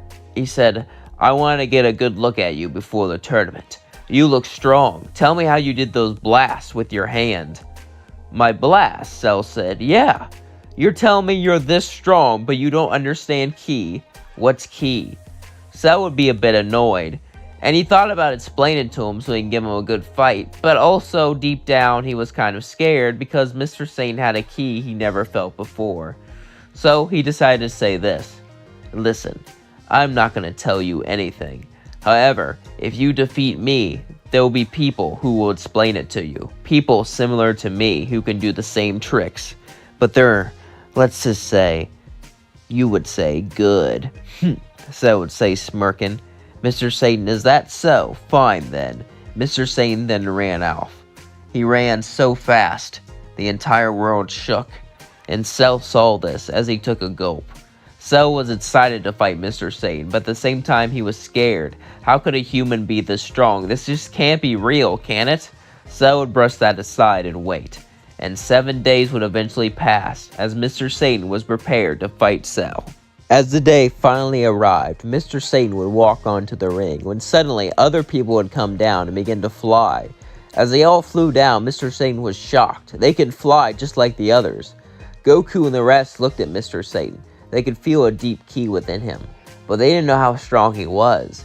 And since he was shocked that they could even fly, Vegeta was annoyed, thinking he would just be defeated easily. Since he didn't know techniques, Mr. Satan then got out a fighting stance as Cell did the same. As the Cell games begun, Cell just smirked and said, "Hit me." As Mr. Satan said, "Dynamite punch!" Cell wasn't even gonna block it, but then he felt something from him. He felt that pure energy, that pure power. He lifted up his hand quickly, blocking it, but as soon as he blocked it, his arm was ripped off, destroyed instantly as Cell fell down, but he got back up and regenerated his arm. How could a human be this strong? There has to be some sort of trick. How? Mr. Satan said, "Through training, of course." Cell and Mr. Satan then would begin the battle, as Goku was amazed. "I didn't know a human could be this powerful." Vegeta would say, "Oh, a Saiyan will be the one to wipe out Cell. Just you wait." Mr. Satan and Cell then began to push each other further and further. Cell flew up from above and began to shoot ki blasts down right at Mr. Satan, but each time they hit, each time they made contact, it did nothing. Mr. Satan would just look up and jump into the sky, and he would punch Cell right in the face with a dynamite punch. This dynamite punch would destroy his face and upper body. As he fell to the ground, Cell landed. As everyone looked and the audience began to cheer, thinking Cell was dead. But then he got back up and regenerated. Ugh! Cell looked at Mr. Satan angrily, as then he went into his buff form. "I will not let you defeat me!" As Cell charged. Since Mr. Satan couldn't fly, Cell assumed maybe he can give up some speed to get to him. But even in this buff form, he was no match. He punched Mr. Satan straight in the face, sending him through a mountain, but then he jumped back, kicking Cell, launching him off the ring. Well, you're off the ring now, but so was I. Can we get rid of that rule? Cell would say, yeah. Let's push each other with everything we got. Cell would then charge at Mr. Satan again and again and again, but Mr. Satan easily dodged every attack. But then he hit him with a dynamite kick straight to the chest, as Cell would barf up Android 18. Would begin to get angry. No, no, no, no, no! This can't be happening! As he turned to his imperfect form, he looked straight at Mr. Satan. Mr. Satan said, whatever that was gross. Well, it's over, Cell. But suddenly, Cell got bigger and bigger and fatter. As Mr. Satan walked back, Cell began to laugh. I'll blow you and everyone else on this entire planet to pieces. Everyone watching at home was shocked. Mr. Satan would then frown, thinking he failed everyone, but suddenly Goku grabbed him and teleported away as he blew up. Everyone was shocked. Mr. Satan would say what happened. Gohan would say, my dad sacrificed himself. He would begin to cry. That was your dad? I'm sorry I didn't finish him off. Krillin would say, it's not your fault. You did great. I didn't know a human could get that strong. Suddenly, though, Cell would reappear, as suddenly a ki blast would fire through, killing Trunks. Vegeta would get angry as he flew right towards Cell, but Cell would knock him down to the ground, as Cell began to laugh. Don't you see what I am? I am perfect. Not only that, but super perfect. You see, my membrane survived, and when I healed, I got a Zenkai boost. Mr. Satan goes, blah, blah, blah. Basically, you're stronger than before. That's all I need to know. You could have just skipped to that part. Cell said, shut up. Ever since you got here, you humiliated me. This is supposed to be between me and Goku, not you. I don't even know who you are. You're just some dumb human who randomly showed up, and now you're super powerful? That doesn't make any sense. I'm gonna kill you with a perfect Kamehameha. Cell launched a perfect Kamehameha right at Mr. Satan. As he grabbed it with his arm, it began to push Satan back more and more. As it was about to destroy the world, the Z-Fighter's about to jump in, but Mr. Satan said, no, don't jump in. This is my fight. Got it? As they all didn't jump in. But Gohan would say, are you crazy? You need our help. No, I don't. Mr. Satan would yell, as suddenly he would kick the Kamehameha. Dynamite kick! This kick was so intense it broke his leg as it hit the Kamehameha, burning it to a crisp. But it was launched straight back into Cell's face. As his own attack hit him, he was erased. Mr. Satan fell down with a broken leg, victorious, as everyone in the stands watched. As everyone on Earth watched Mr. Satan win, they began to cheer, Satan, Satan, Satan, as Mr. Satan saved the day once and for all. Gohan would go and pick him up and say, you're really strong. Too bad you didn't save my dad. Mr. Satan would say, I'm sorry. Don't worry about it. And do you really not know how to use Ki Blast? Mr. Satan would nod his head no. Don't worry, I'll teach you. Mr. Satan did it. He saved the day. It's been years since the Cell games. Gohan taught Mr. Satan how to fly, but every time he tried that key stuff, it just seemed like parlor tricks to him. He knew it was real, but he could just feel that there was more power in his fist, and he felt that a real fighter should focus on his physical form and push himself that way. Mr. Satan was legendary. Everyone knew that he saved the world from Cell, and he became famous. An entire city was named after him, Mr. Satan's City. And Mr. Satan would know way more about Gohan since Gohan taught him how to fly. Mr. Satan really wasn't into Ki Blast, but who wouldn't want to fly? Flying is probably like the best thing you could ever do. So Mr. Satan had to pick that up as much as he was annoyed by it. However, as years passed, there was going to be a new World Martial Arts Tournament, and Mr. Satan was excited and ready to go. As he trained tirelessly, getting stronger and stronger, so did Vegeta. So did Goku, so did everyone, but Vegeta had someone in mind. An Earthling proved to be stronger than him. He'll wipe the floor with that Earthling, and he'll bring back his Saiyan pride. As everyone went up, the tournament began. Things would continue like normal until Mr. Satan fought Android 18. As 18 looked up at him, she began to smile. So you're that human guy who's very strong, defeated Cell, even got me out of his stomach. I've heard a lot about you, but I've never actually fought you. So you're the android. Well, let's get this started.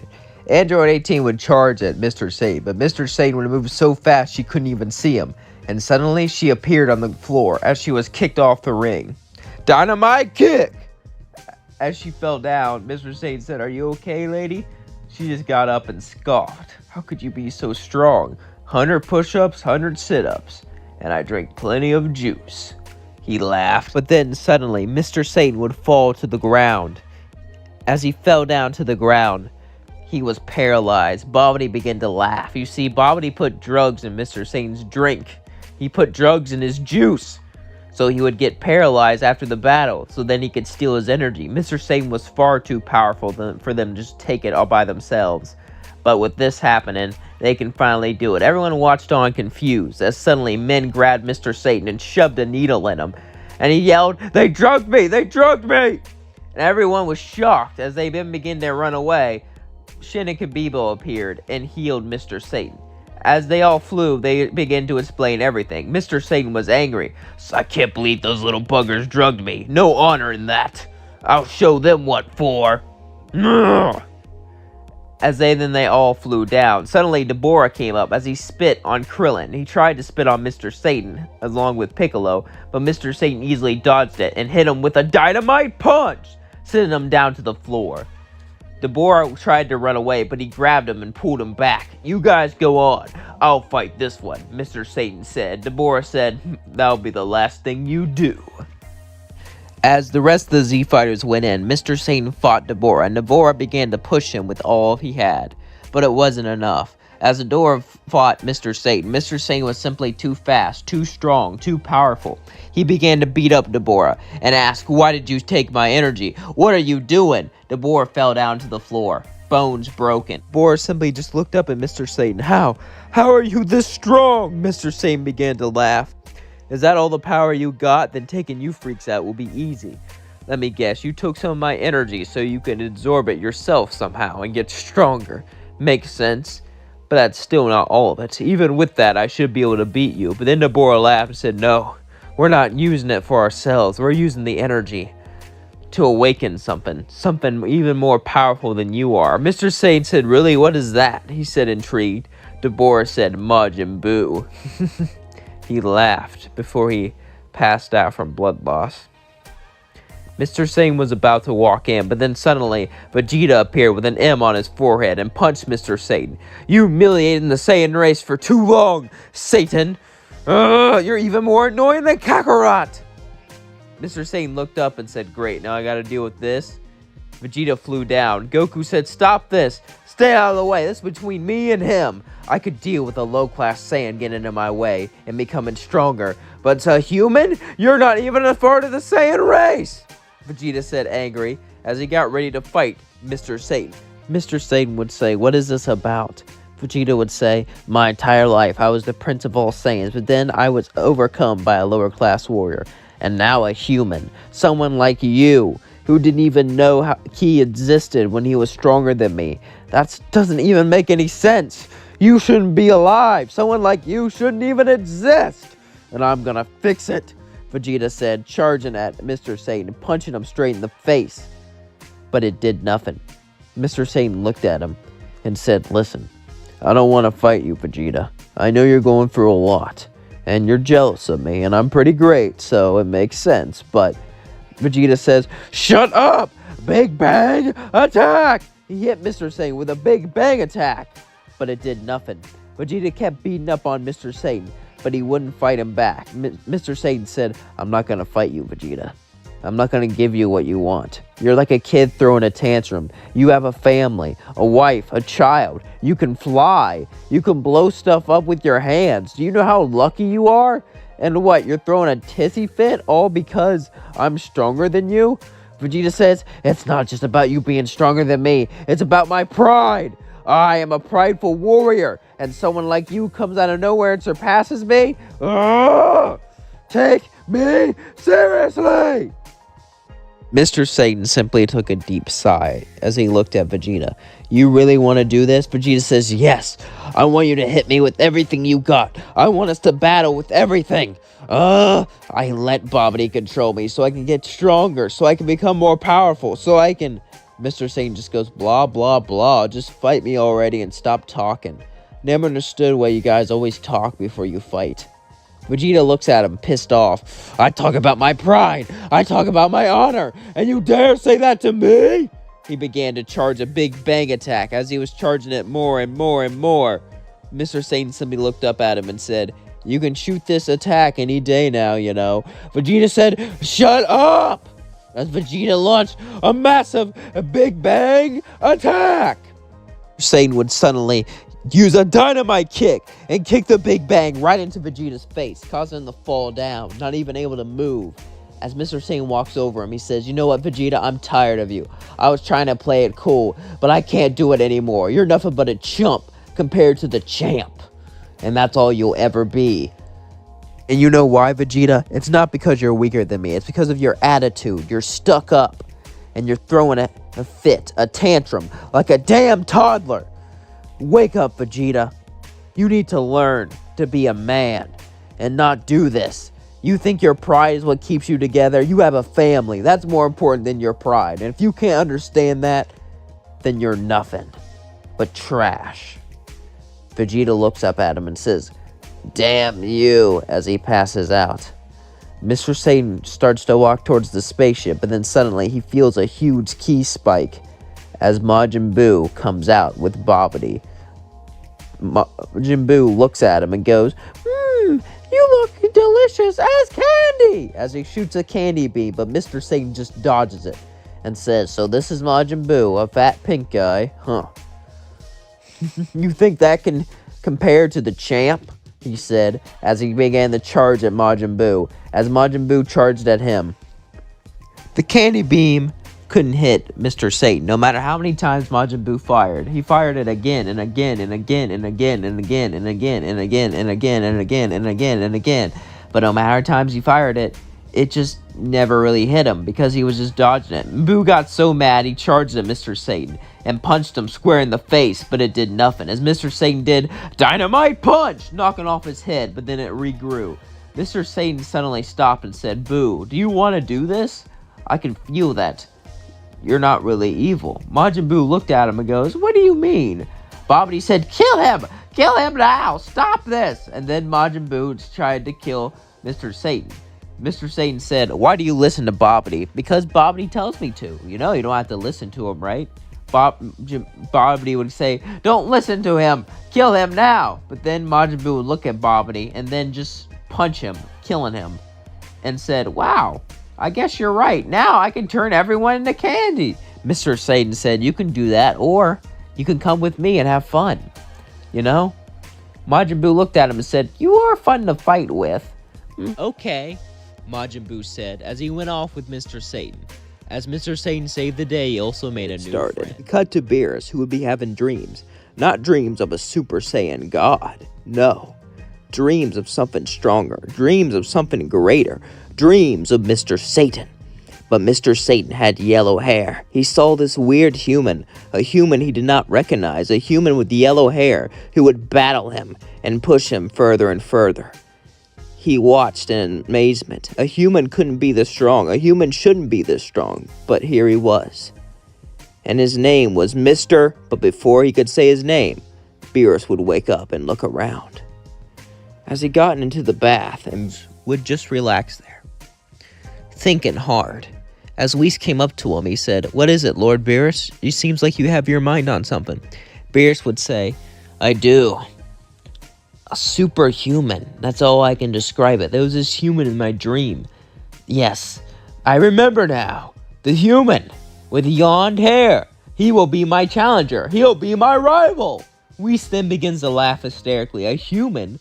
Lord, sure, humans used to know all about ki, but now only a few know about ki. And most of them don't even know how to use it properly. And the ones who do know about it, I wouldn't call them weak, but they're certainly no match for you. That's ludicrous, Whis would say to Beerus, as Beerus would simply sigh and say, I know what I saw. There's a human who can challenge me, who can push me even further. Look into this yellow hair thing. His hair just turned yellow. We should look into it, and goes, well, there's no humans who can do it, but there is a Saiyan that can turn Super Saiyan. Really? Huh. I guess I should investigate them first. Are you sure it wasn't a Saiyan? No, it was a human. I know it was. Very well, Lord, Whis would say, smiling. As in, he would go investigate by going to King Kai's planet for Goku. Beerus and Whis would arrive, and things would continue as in canon. However, Goku mentioned someone, a human that could probably challenge Beerus. Beerus would be intrigued. His name was Mr. Satan. He was the strongest man in the universe. He defeated Majin Buu and Cell. Beerus was impressed with anyone who could defeat Majin Buu, so he decided to head straight to Earth. As Beerus landed, the party was going on. He looked around at everyone. Vegeta saw him and began to shake. As Beerus walked up to him, he said, "What are you here for?" Beerus says, "Where's Mr. Satan?" Mr. Satan would walk up and say, "I'm Mr. Satan." Beerus would look at Mr. Satan and simply sigh. "So this is the great warrior." But then Mr. Satan would show off some ki, and this would amaze Beerus. "You don't even have divine power, and this is your power?" Now that's fascinating. Now, it's not the level of my dream, but it's definitely stronger than I expected. I think we should spar, just you and me. Mr. Satan would say, "Yeah." Vegeta would go, "I know you're strong, Mr. Satan, but he's a god of destruction. You don't need to." Beerus would say, "Shut up, Vegeta. It's between me and Satan. Besides, I promise I won't break him."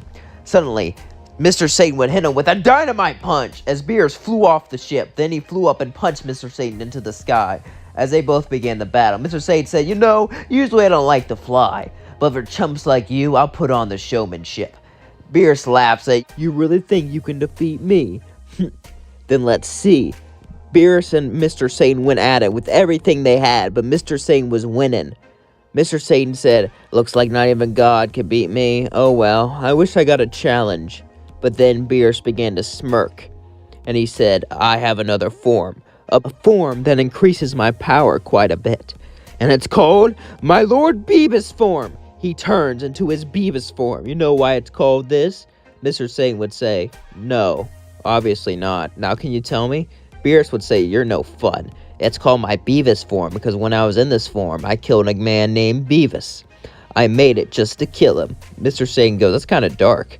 "Well, I am a destroyer. Wiping out entire generations is pretty dark. Anyway, you're no match for me in this form." Beerus charged at Mr. Satan. Mr. Satan was no longer fighting Lord Beerus. Lord Beerus was no match for Mr. Satan. He was a weak puppy compared to him, but this Beerus transformation, this Beerus form, it put Mr. Satan in his place, and no matter how hard he pushed himself, he felt like he couldn't win. Punch after punch, kick after kick. Eventually, Lord Beerus defeated Mr. Satan as he fell onto the ship. Beerus went down, and then he transformed back. Not bad. I haven't been pushed in that form for thousands of years. However, I'm sorry, Mr. Satan, but you weren't enough. You were stronger than any human, and any Saiyan, and anyone else in the universe, except for me. Without me, you would be the very strongest. But that wasn't enough to defeat me. Not in my Lord Beerus form. Mr. Satan got up and said, "I can easily take Lord Beerus, but not Lord Beerus. I lost. And the first time in forever, I actually lost." Mr. Satan felt a mixed bag of emotions. On one hand, he was prideful. Proud, he actually fought a god of destruction, and he could live. But on the other hand, he lost for the first time in his life. He felt tears drip down his eyes as he just sat there. Beerus would look at him and sigh. "Well, looks like you're not the man I was looking for." I'm never gonna find him." Beerus would then eat. But as Mr. Satan was there sad, suddenly Goku would appear with an idea. Goku then would say, "Why don't we ask the Dragon Balls about this superhuman? Maybe we can find one." They all agreed. As they summoned the dragon, Shinron then appeared and they asked. Shinron said long ago there was a superhuman with unlimited potential. However, a lot of that potential was locked away. It was able to be unleashed when he got his potential unlocked.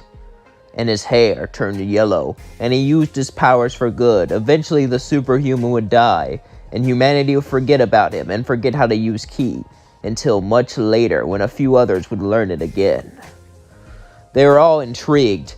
As Beerus says that wasn't helpful, Goku says, "Is there any human we can unlock the potential of?" "Yes, Mr. Satan. With his potential unlocked, he can push into his superhuman form." As they all nodded. "Dragon, unlock Mr. Satan's potential." Shinron would say, "That is beyond my power." and everyone would look extremely annoyed. But Dende would be able to upgrade Shinron. So after Shinron was fully upgraded, Mr. Satan was excited. So was Lord Beerus. As Beerus looked at Mr. Satan and said, "You think you could handle my Beavis form?" Mr. Satan said, Beerus, whatever you call on yourself, I'll easily be able to defeat you when my form is awoken. Alright, do it." As then they unlocked Mr. Satan's potential, suddenly his hair would turn yellow as he would transform into a superhuman. Beyond the limits of a Super Saiyan, beyond the limits of anything has everyone ever seen. As he transformed, the entire planet shook, and he looked at Lord Beerus and said, "You know, it's not too late to back down." Beerus would say, "I'm never gonna back down," as he went into his Beavis form and punched Mr. Satan, but Mr. Satan punched him, as they both began to battle, go further and further up into the sky. As everyone watched them fighting, and it was incredible, they could feel the shockwaves even from down there. As after hit after hit, after punch after punch, the shockwaves shook the planet and shook the entire universe. Lord Beerus would say, "That's impressive. You know, Mr. Satan, you're unlike anyone I've ever met before. Any human, any Saiyan, even in the universe is like you. Tell me, Mr. Satan, how did you get this powerful?" Mr. Satan would look at him and say, "Simple. I did push-ups, pull-ups, and runs every single day, and I pushed myself by running, I pushed myself by punching, and I pushed myself by working out." Beerus then begins to laugh and say, "You're hilarious, Mr. Satan, but seriously, how did you get this strong?" He said, "I told you, you got this powerful just from working out." Huh. But even with that workout, you weren't strong enough to beat me. You had to get your potential unlocked. Mr. Satan said, "Yeah. And it sucks." "What do you mean? Aren't you proud to be this strong now?" "Don't get me wrong, I am, but I had to get it unlocked. I couldn't reach the level on my own."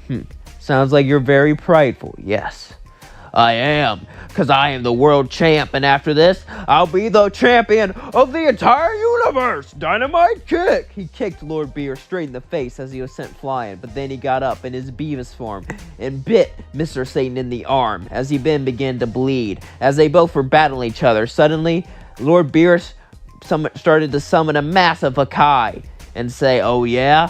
Well, if this hits the planet, it'll erase it, and if it's erased, there'll be no souls. Let's see if you can deflect this." And he threw it right at the planet. Mr. Satan flew right behind it and yelled, "Dynamite punch!" He punched the Akai straight into space as his hand began to hurt.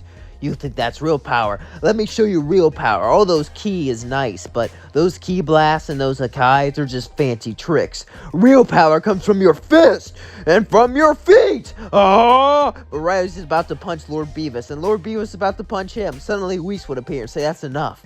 If you keep battling, you'll destroy the 7th and 6th universe." Beavis said, "Really? 7th and 6th? Wow. Now that's something. Alright, fine." He turned back to his Lord Beerus form, and they both flew down and agreed that they had a good fight. After they shook hands, Mr. Satan fought the first person he ever tied with in his entire life. The battle was hard fought, but Mr. Satan saved the world again. He is our hero. We cut to the Frieza Force. You see, the Frieza Force, ever since Frieza died, they've been dwindling in numbers, so they would bring back Lord Frieza. But when he was brought back and they told him about the Saiyans, they also warned him about Mr. Satan. Frieza would be intrigued, and he would be shocked to hear about a warrior that isn't even a Saiyan, that was powerful enough to take on Lord Beerus, and even in his Lord Beavis form. Everyone was shocked, and Frieza knew he had to train. He had to train more than he ever trained before. 3 months should do it, but maybe he would have to do it even more since it is Mr. Satan. But Frieza began training. As Frieza trained, the Saiyans were training on Beerus' planet. Now, Beerus could have let Mr. Satan train there, but if he let Mr. Satan train there, he could have become so strong he could overthrow all the angels. He was such a big threat. Beerus wasn't allowed to let Mr. Satan train there. As this was going on, we cut to Mr. Satan. Mr. Satan was drinking a cold glass of nice heat tap, as suddenly Majin Buu would run up next to him, and he would want to train. Majin Buu wanted to get stronger. Ever since he saw Beerus, he realized that he needed to get stronger. He had fun fighting Mr. Satan and playing with him, It was time to train for real. Mr. Satan agreed, and he began to train Majin Buu. Majin Buu trained like he never did before, and he even got fit, training and pushing himself further and further. As Majin Buu trained and got fit, eventually, however, Frieza would arrive. As Frieza arrived, Mr. Satan and Majin Buu looked up, as they both sent a massive ki. Now, Frieza and Majin Buu have never met, just like Mr. Satan and Frieza, but he could tell that it was evil, so he flew over with Majin Buu, as the rest of the Z Fighters flew over too. Mr. Satan would ask who is this guy, and Piccolo would tell him about Frieza. Mr. Satan would be excited. He gets to fight an alien from space. True, he did fight Majin Buu and fought a little god of destruction, but this guy's an evil dictator, so he really doesn't need to hold back, so he can just, go all in and destroy Frieza. As the spaceship landed, Mr. Satan and the others arrived. As all the Frieza soldiers came out, they were all ready to battle. As Mr. Satan was ready to fight, all the Frieza soldiers charged at all the Z Fighters, but Frieza said, "Leave Mr. Satan to me." Mr. Satan and Frieza both charged at each other as Frieza turned gold and began to fight Mr. Satan with everything he had, and Mr. Satan battled him. But Mr. Satan didn't even need to go into his awoken form. He was just so much more powerful than Frieza. Frieza used a death beam, a death ball, but no matter what he did, it wouldn't work. Frieza would yell, "How are you this strong? I've trained, I pushed myself beyond anything, and you're stronger than me? How?" Mr. Satan says, "Simple, because I'm the champ. Dynamite punch!" as he punched him straight down to the ground. But as Mr. Satan went down to the ground, he saw words. It said, "Change now." As he read them out loud, a frog took his body. As Captain Ginyu said, "Yes, now I have the body of the most powerful person in the universe." As Mr. Satan is horrified as he's in a frog body, Frieza flies over and says, "You're acting differently." "It's me, Lord Frieza. Captain Ginyu." "Yes, you took over his body. Now that's quite impressive." But then Captain Ginyu punched Frieza in his body.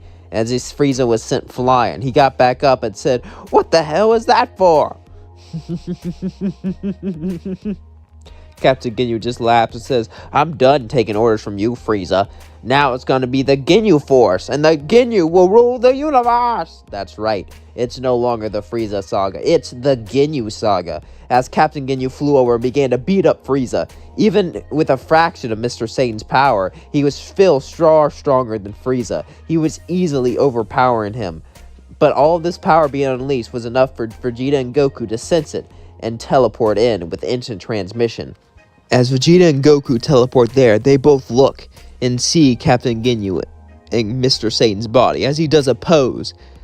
Goku says, "That's odd. Why is he doing that pose? Wait a second. I know that pose. It's Ginyu's pose." As they are both shocked, he begins to laugh. "That's right. I'm here to destroy this planet and all of you. Ah, ah, ah, ah, ah, ah, ah." Ginyu laughs gleefully, ready to destroy them both. As Mr. Satan in the Toad's body is running around, not sure what to do, for the first time in his life, Mr. Satan feels helpless. Goku and Vegeta both turn blue as they charge in and punch Ginyu Satan.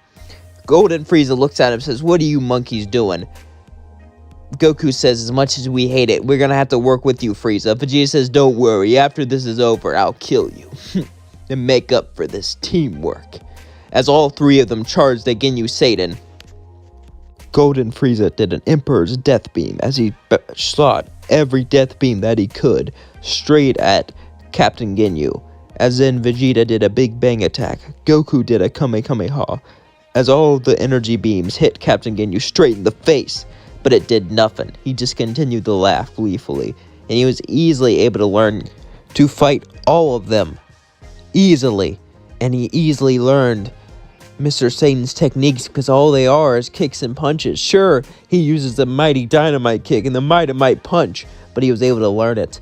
And as he fought in Mr. Satan's body, he got stronger and stronger as he was learning more how to use it. Vegeta was getting beat up, so was Frieza, so was Goku. Frieza fell to the ground as he lost his golden form, yelling, "Damn it! We lost! How could we lose? How could I lose? I am Lord Frieza!" He was about to destroy the planet, but then Lord Beerus showed up behind him. "Were you about to do something, Frieza?" Frieza looked up and said, "Lord Beerus?" Beerus began to look down on Frieza and said, yes, it's me. And do you know why I'm here, Frieza? Frieza would say, no. Simple. I'm here to make sure that Mr. Satan's body doesn't go to waste. This Captain Ginyu is truly an amazing warrior, but he's nothing compared to Mr. Satan, and he can't use his full power, and he'll mess with my good fight. Vegeta and Goku both came down, panting heavily, not able to do anything. They said, so you're gonna help us? Captain Ginyu walked back. He recognized Lord Beerus. He saw him a couple times when Frieza talked to him. He knew not to mess with him. You're gonna fight me? Beerus said, yes, but I want to see if you're worth my while. Suddenly, the Supreme Kai would throw Vegeta and Goku Batar earrings. Beerus would say now, as then they would both put on the earrings. As they suddenly fused into Vegito, Vegito looked at him and began to laugh. This is our full power. Can you believe it? The power of our new body? Vegito flew straight at Captain Ginyu. As Captain Ginyu said, yeah, I can feel it. And this will be a good fight. I've been waiting to test this body out. Give me what you got. They both began the battle.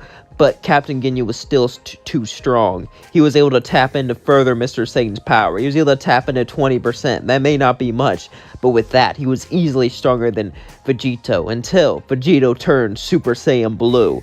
As then he looked at Captain Ginyu and said, you really think you can defeat our fusion? Captain Ginyu said, I don't know, but I can try. Dynamite kick! He punched Vegito, causing him to bleed, and Vegito punched him. They both began the battle. As they battled, they sent shockwaves out, shaking the entire earth.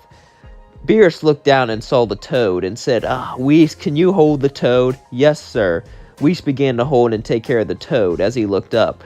Vegito said, Captain Ginyu, why are you doing this? Why? You left me in a toad's body for 20 years. You know what that's like, not to be able to fly, not to be able to use any powers.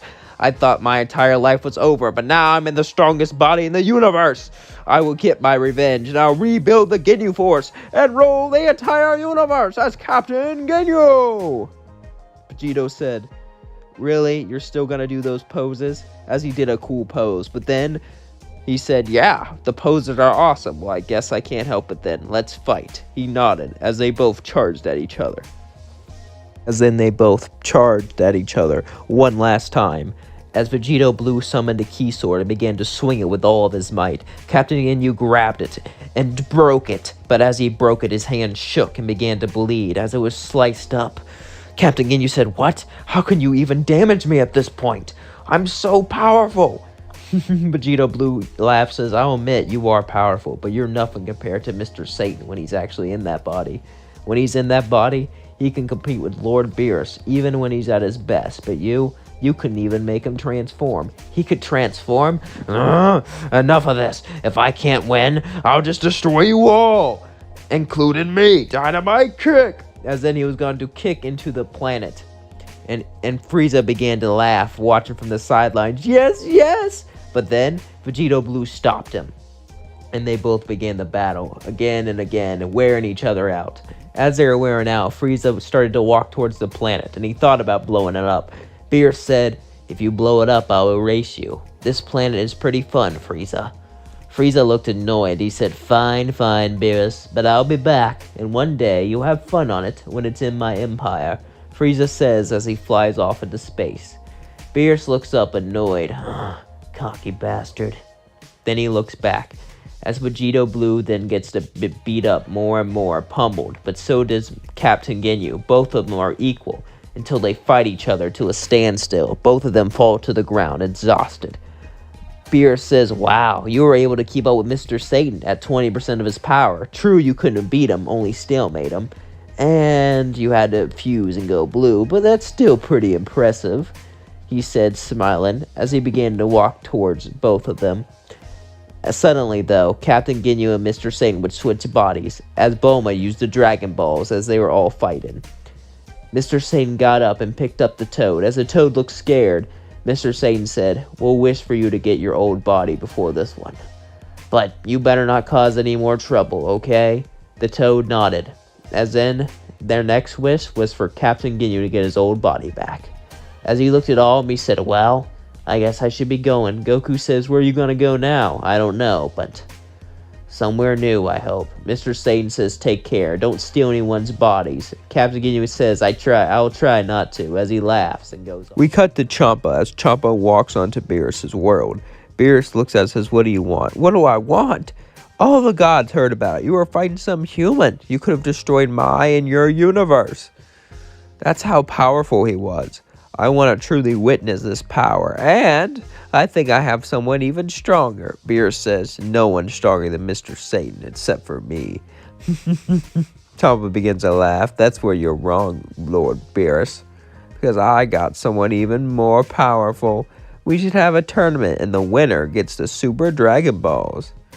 Beerus then smirks, saying, deal, as him and Champa began to laugh at each other. And then Champa showed him an egg of the 6th universe and was humiliated because Universe 7 has better food. And he got mad and left. So he told Goku and Vegeta to recruit Mr. Satan and the others. We cut to Mr. Satan.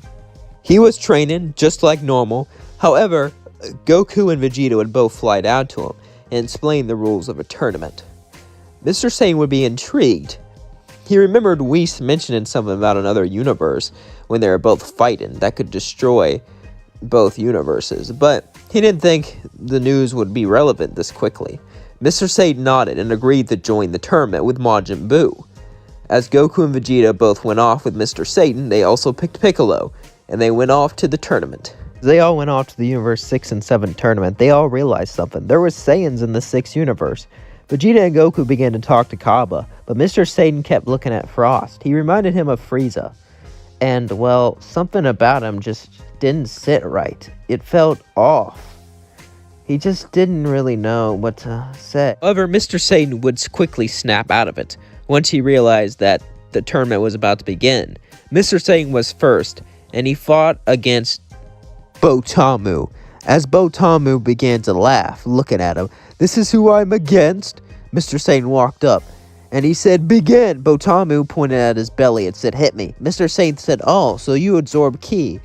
I don't think you should do this, even if you absorb energy. My attacks have so much energy, you'll be knocked out of the ring instantly. Botamu then begins to laugh. You really think I'll fall for that? That's just a bluff, so I drop out. You must be aware of my ability, so you must be aware you can't win.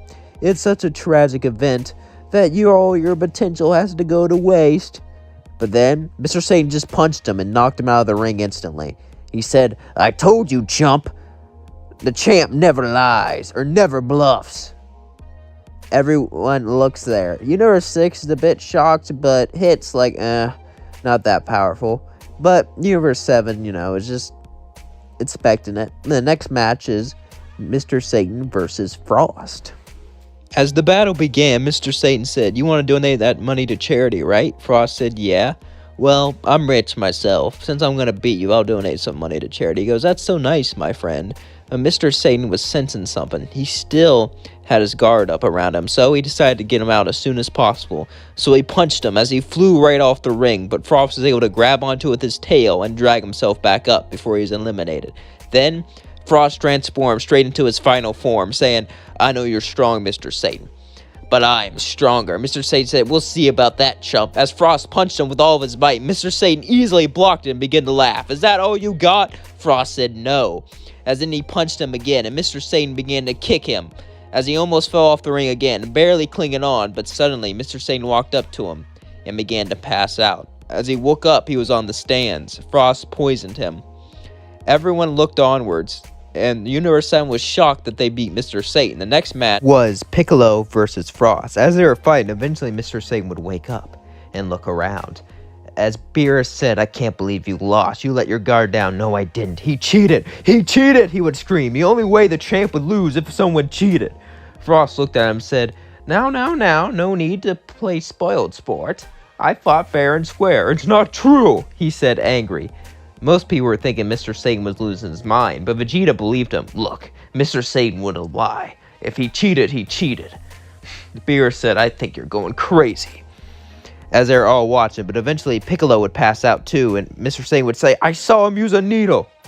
The referee would check him out and prove that he used a needle, and that would get Mr. Satan back on the team. So Mr. Satan would yell, hey, let me fight Frost, Green Man. Piccolo will look up and say, "Are you sure about this?" "Yes, I need to beat him for my honor." The referee says, "But he's out. I don't care. Keep him in. I'm gonna beat him, even with those Tricks they have. Piccolo agreed as he jumped off the stage, and suddenly Mr. Satan jumped down and got onto the stage. As suddenly, Frost looked at him. "Now that you know I'm cheating, you think you can beat me? All it took was a little trick to get you down, and you're supposed to be the greatest man ever. The greatest man of Universe 7, the man who took on Lord Beerus himself. And you know what you are? You're just a showman. You're just a man who likes to show off with all of his power. You don't actually think." Mr. Satan says, "Don't tell me who I am." As suddenly, he punched him off the ring right from the get-go, so fast and hard he didn't even get up. Mr. Satan said, "You know, I could have beat you down. I could have tortured you. I could have punished you. I could have got revenge. That's what you would have done, but I didn't, and that's what separates me from you. Revenge gets you nothing, petty tricks get you nothing, and cheating gets you nothing in life. Learn that, chump," Mr. Satan said as he spit on Frost. Frost got up annoyed and walked away. As suddenly the next match was Mr. Satan versus Cabba. Cabba then looked at Mr. Satan as Mr. Satan took a battle stance and began to smirk.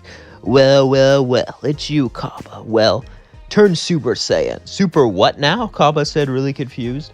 "I said turn Super Saiyan. It's the only way you can compete with me."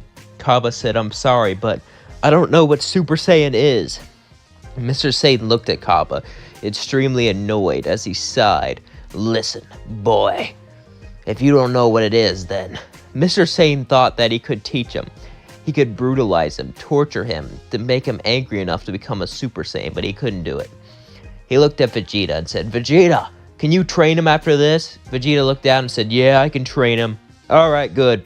After this, go to Universe 7, you'll get trained."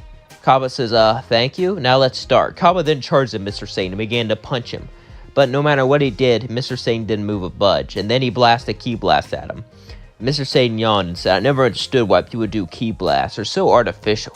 "Real power doesn't come from fancy Ki Blast, kid." Cabba would look up and say, "What does it come from then?" Mr. Satan would just laugh. "This dynamite punch," as he punched him straight off the ring.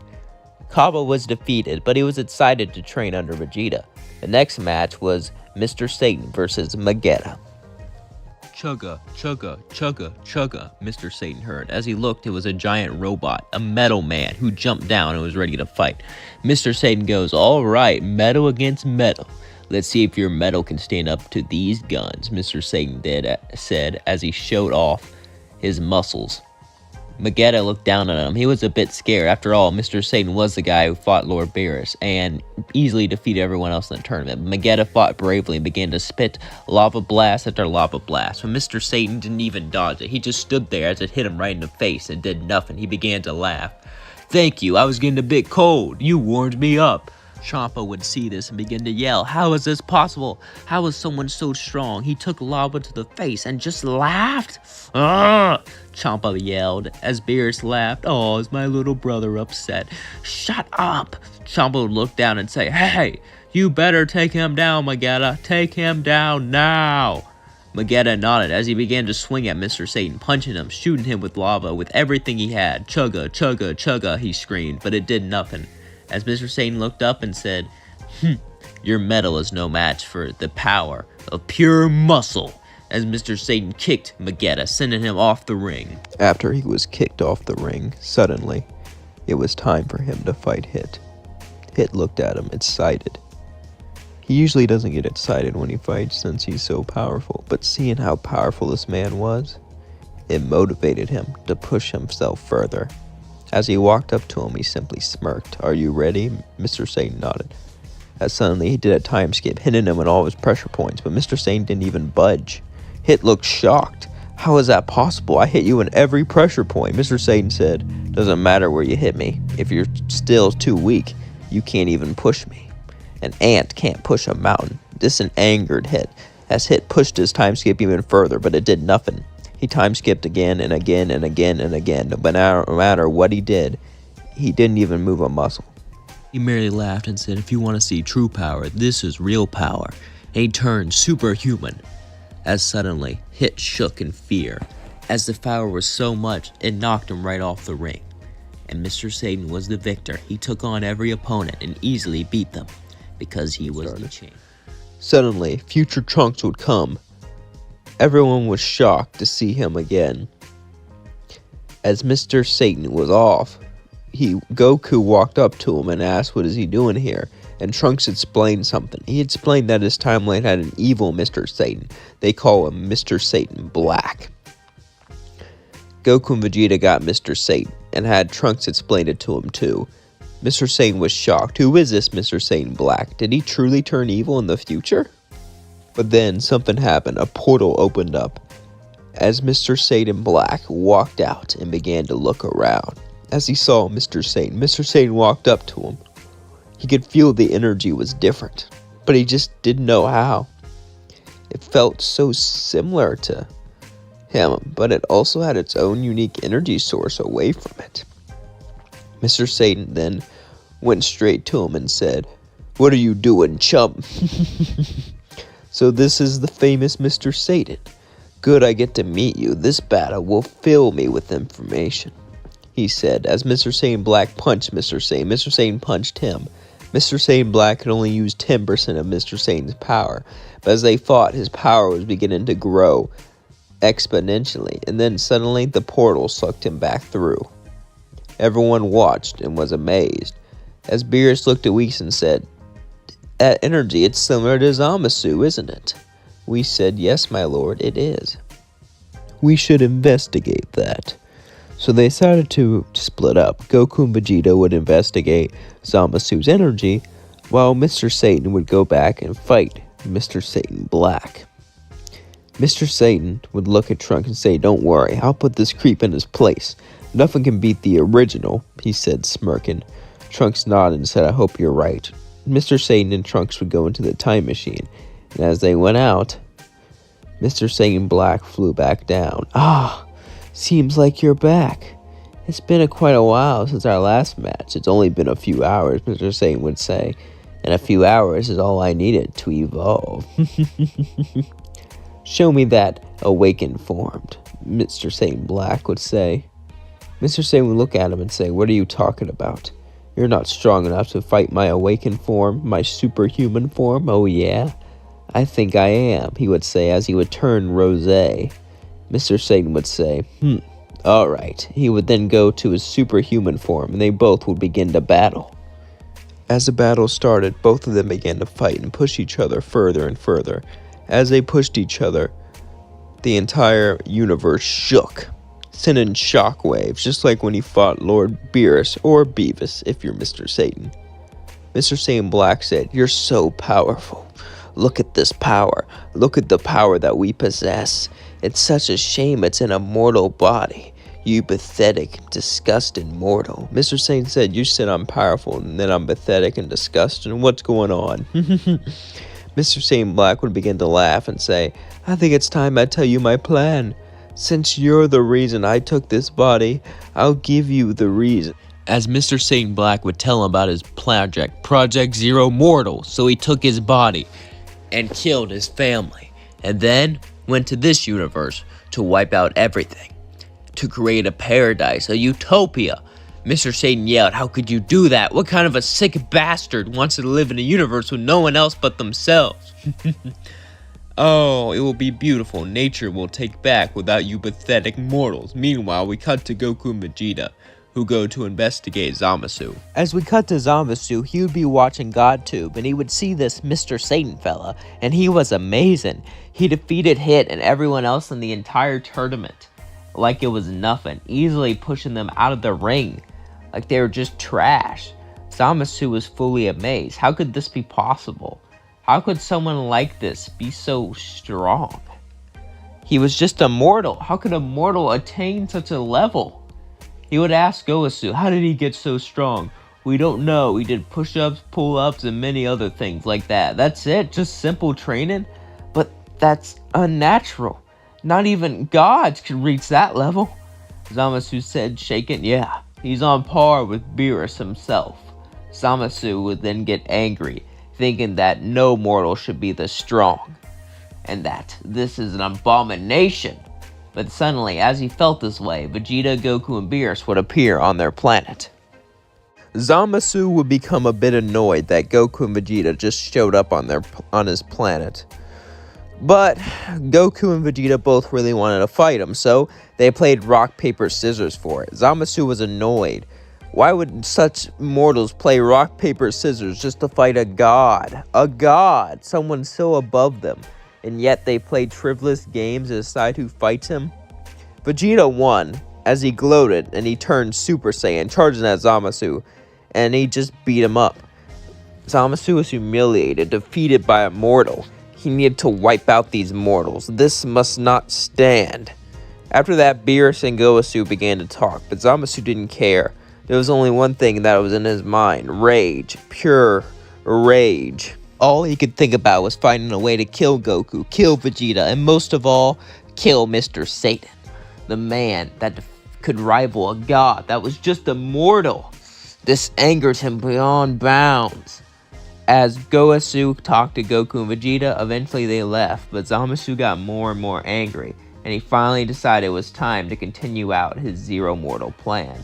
Meanwhile, we cut back to Future Trunks' timeline, but we don't cut to Mr. Satan versus Mr. Satan Black. What we cut to is Future Zeno. The entire timeline was shaken. Two Mr. Satans battling each other sent out shockwaves so powerful it shook every single universe in the future timeline. Zeno could feel this, and he could feel the great power coming from it, and he told the Grand Priest to bring him there because he needed to quickly get rid of this. All of it. They needed to destroy it, so Zeno and the Grand Priest began to move towards the Mr. Satans. As we cut to the Mr. Satans battling each other fiercely, suddenly a ki blast is felt behind Mr. Satan. He punches Zamasu, but then he heals, and he says, "What is this? I got immortality." And he points down to Trunks, who was wounded, laying down. He was pretty strong, but after punch after punch after punch, eventually I just wore him down. Ran out of stamina. Simple as that. He pointed down a ki blast about to kill him, but the Mr. Satan punched him back, and quickly ran over to get Future Trunks. However, as he ran to get him, he looked up, and he saw Zeno. He remembered him from the Universe 6 and 7 tournament. The two Mr. Satans were shocked, and Zeno says, "Bad guys fight, almost destroy everything." Zeno erased, but before he can erase it, the two Mr. Satans charged at Zeno, working together, not on purpose. When they saw Zeno try to erase him, a primal urge appeared in their mind. The urge to survive, the oldest urge in all of the universe. As they both charged and punched Zeno so fast the Grand Priest couldn't even react, Zeno was destroyed. The Grand Priest yelled, "What have you done?" as suddenly the entire universe began to shake. All of Future's Trunks timeline began to collapse. Without Zeno to maintain things, the universe was just straight up deteriorating. Mr. Satans were both shocked. As Mr. Satan grabbed Future Trunks and began to run towards the time machine, so did Mr. Satan Black, but Mr. Satan punched Mr. Satan Black into the sky. As he flew back down to try to get in, he was too late, as Mr. Satan and Trunks went back to the present timeline, destroying it. Mr. Satan felt guilty as he got out. He didn't know what he would tell Trunks, but he decided he would have to lie. There's no way anyone could know. Meanwhile, Goku and Vegeta get back. Mr. Satan hid Trunks into the time machine. There was something there that could stop you from sensing power levels, but I want to put that there so you can go to the future timeline and present timeline undetected in case there was threats there. Mr. Satan went up to them and lied and said he took care of it and that everything is fine now. They all nodded and believed him pretty much well, and he told them about Zamasu, about it was him who took his body. And they were shocked. Goku was like, "He didn't seem like that bad of a guy." Vegeta said, "I could tell he hated our guts. Looks like we gotta take him out." Whis says, "Even so, we need to be careful. This is a Supreme Kai after all." Goku and Whis go out to check him out, and things play out like normal until Future Trunks wakes up. Mr. Satan goes to the time machine and explains what happens and says, "You're gonna have to get out of here without them noticing." Future Trunks was angry at Mr. Satan for what he did at first, but he realized it wasn't his fault, so he hit his power level and went off. So Future Trunk goes off to hide somewhere on the planet where he holds his power level. to make sure that no one can find him. We cut to Zeno. Zeno was remembering something. He forgot something, but it seemed important, but then he remembered. It's the tournament. A long time ago, he had an idea for a tournament with all the universes, and Mr. Satan can fight in it. But the Grand Priest said Mr. Satan's too strong. How about Universe 7 can only send Mr. Satan to make it fair? And it was like, yes, that'd be very interesting. So we cut to Beerus, who gets a call from the Grand Priest, telling him about the Tournament of Power and that you're only allowed to send Mr. Satan to compete. Beerus is shocked, so everyone else gets a full team, but we only get Mr. Satan. Grand Priest says, I've seen his power, and he's more than enough. Honestly, your team has a great chance of winning with just him. Beerus sighs and says, I guess you're right, but still. Beerus and Whis go off to find Mr. Satan. As Mr. Satan is training, he looks up, and he asks, what are you all doing? Beerus says, I'm here to, but before you can even talk, Frieza lands down and begins to laugh. Beerus would say, we need to go to a tournament, I should take, but Mr. Satan said, no, this will be my warm-up. As he got ready to fight, Frieza turned black. Behold my black form, behold this form of true power, of true greatness. I found a time chair and began to train there for 10 whole years. Now this is true power. Mr. Satan says, that's not true power. Let me show you what true power really is. As he says this, his hair slowly turns yellow and the entire planet shakes. Frieza walks back a bit scared, but then he gets ready. I'm not scared of you. Anyone who's friends with a monkey will call you a champion, but you're just a zookeeper. All you do is keep those filthy monkeys around you, and you really think you can defeat me, Lord Frieza, Emperor of the entire universe? Mr. Satan would simply just laugh and say, you're funny. You know, Frieza, you keep up this trash talk, but really, I think you're scared to start the fight. Oh, really? That Frieza simply looked at him, death being right at Mr. Satan's face. As Mr. Satan fell down, Frieza looked at him, thinking he was dead. But then Mr. Satan got up and grabbed him by the arm and pushed him down to the ground. As he laughed, you really fell for that trick? Playing dead's the oldest trick in the book. Frieza got up and said, I'm gonna kill you. Beerus says, we don't have time for this. I'd love to toy with you, but sadly, we don't have time for this. Miss Satan said, dynamite, kick, as he kicked Frieza straight into the sun. As he went into the sun, he felt his body begin to collapse as the star pushed him into a single atom and destroyed him, evaporating Frieza. Then, Beerus took Mr. Satan into the Tournament of Power. As he looked around, he began to smirk. Is this everyone I'm gonna fight? The Grand Priest said, I'm glad you all could make it. This is the tournament. As he explained the rules, he got up and he said, oh, this is our special guest, Mr. Satan. He's so powerful that he wasn't allowed to have a team because it would be an automatic win for him. Even this is a little unfair, but we couldn't really handicap Mr. Satan even more. I mean, where's the fun in that? Besides, you all will be fine, hopefully. Anyway, we should start this tournament up. All the other teams were shocked. How could Universe 7 only have one member? How strong truly was this guy? Belmont was a little scared because, you know, he thought Jiren was the strongest, but it's not like he's forced to only have Jiren and no one else, so Mr. Satan must be even stronger. Other universes all had one thing in mind, testing Mr. Satan's might. Some were scared, others were excited, and some thought this was some sort of weird bluff by Universe 7. This can't be real. But who would be the first? Well, Universe 9 would go up with against Mr. Satan, as a trio of danger surrounded Mr. Satan and began to fight him. Mr. Satan was backed further and further into a corner by all of them, but he did not budge. He was not scared. He fought against them. The trio of danger used their unique techniques, ki absorption, blinding, but none of it was a match for Mr. Satan. Mr. Satan simply knocked him off the edge by one. No matter how many people went up against him, they were no match. And Universe 9 was erased. Everyone was just shocked in amazement as Mr. Satan looked up. He felt a little guilt, but he had to do it. Universe 9 was going after him. If he didn't destroy them, his universe would have been wiped out. But as he was walking away, Cabba would walk up to him after training with Vegeta. Hey, he said. As Mr. Satan looked at him, Cabba turned Super Saiyan 2. I've been training under Vegeta just like you said. I have an idea for an alliance. Since you're all alone, we'll work together until there's only Universe 7 and Universe 6 left, then we'll fight. Mr. Satan began to laugh and say, "Kid, I really appreciate that, I do. And I promise I'll wish you all back, but I don't need an alliance. I can easily take you all on." Cabba said, "Are you sure?" Kale and Cauliflower said, "You heard him, that means fight." They both walked up to him. Mr. Satan looked back and said, "Kids, I wouldn't do this if I were you. I'm going to give you one last chance. Back down now." They said no as they charged at him and turned Super Saiyan. They both began to battle him. As Mr. Satan began to beat up two of them, they would both turn Super Saiyan, and Cabba would turn Super Saiyan 2 and began to charge at him.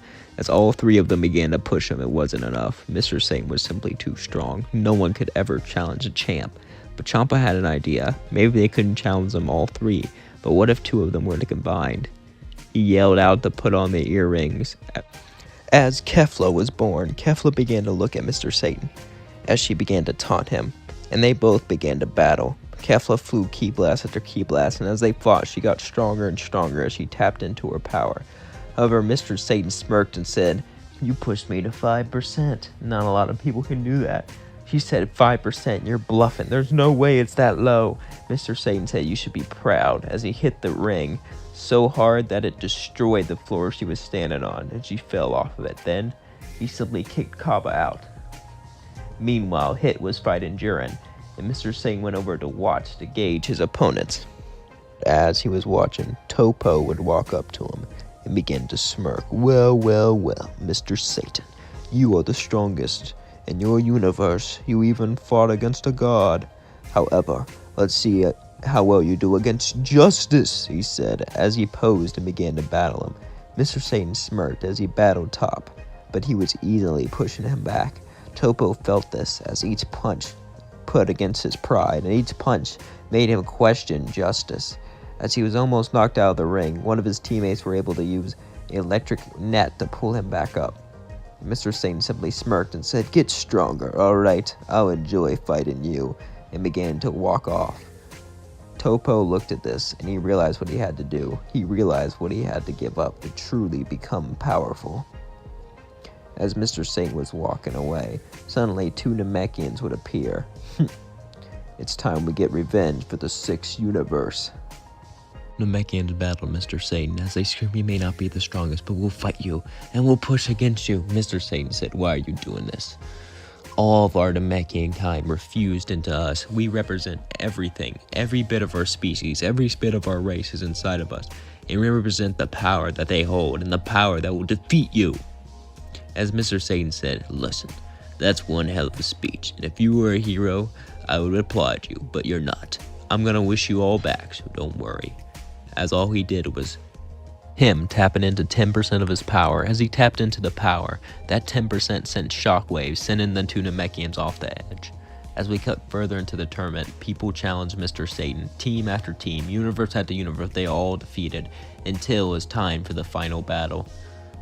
Top, Jiren, and Dispo all made it on Universe 11, and they were gonna fight Mr. Satan. As he looked, Jiren looked at him. "I didn't know there was any mortal stronger than me, but I still will defeat you," as he tapped into 100% of his power. Then, Topo went into his God of Destruction mode, as Dispo was ready to run. "Are you ready to be defeated?"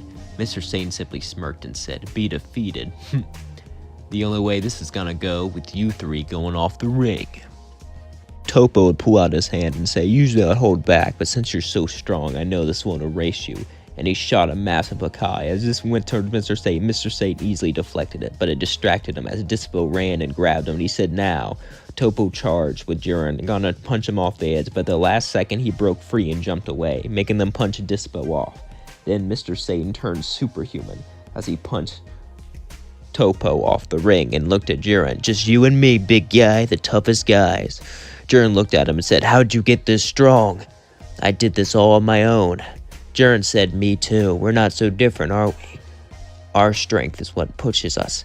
Our strength in ourselves." Mr. Satan said, "You're wrong. The strength of others have also pushed me. Because of others, I unlocked this superhuman form. Because of others, I pushed further. And because of others, I got to fight Lord Beerus." Jiren simply said, "Shut up and fight me," as they battled the epic battle of the entire tournament. But it was clear Mr. Satan was going to win. Beerus smirked and said, "I knew no one could defeat him." As Mr. Satan knocked him off, Universe 11 was erased. And Mr. Satan made a wish to bring back all the universes. But the Grand Priest went down and said, "This was a test for you, Mr. Satan, to see if you were strong enough, had enough willpower, and if you were noble enough to bring them all back." The Omni King looked at him and said, "I'm bored of this job, so I want to step down. You want to do it?" Mr. Satan was shocked, but he agreed, as Mr. Satan became the new Omni King. I was walking down the street. It was the 1930s. Things were quite interesting, and I enjoyed myself quite a bit. I wasn't really the best person, however.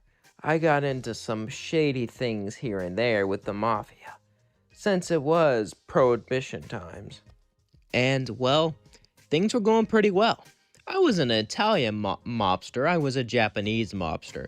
I was pretty close to the Don, too. Back in California, many Japanese immigrants migrated to California, and they weren't always treated the best, so we made sure those who weren't treated good got treated right. We weren't good guys by any means, but we had our own morals. As I was walking down the street, I was going to a meeting to meet the Don. But as I sat near the Don, we all began to drink and have fun. However, As I continued to drink, suddenly I would start to pass out. It was almost like something was wrong.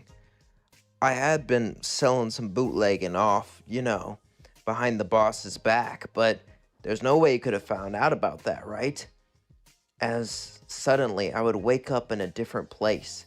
I saw a puddle. As I would walk to it, I would look into it, and my skin was different.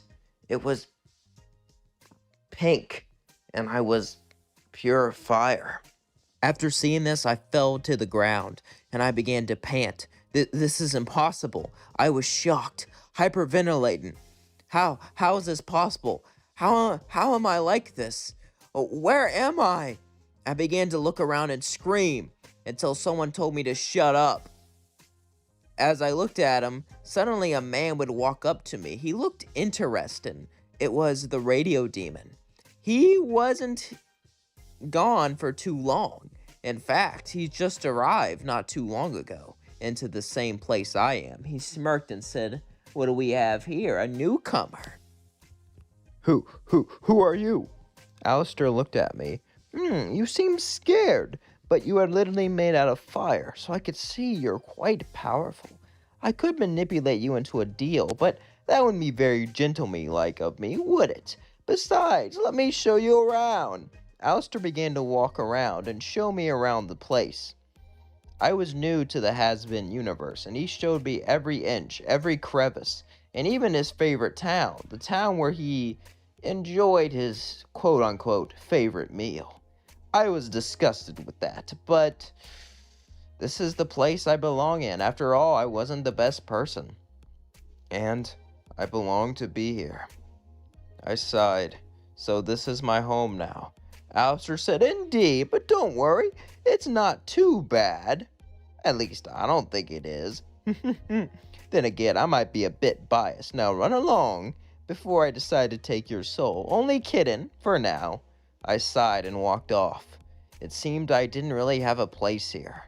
But I needed to find one. I needed to make an organization. I needed to make something of myself.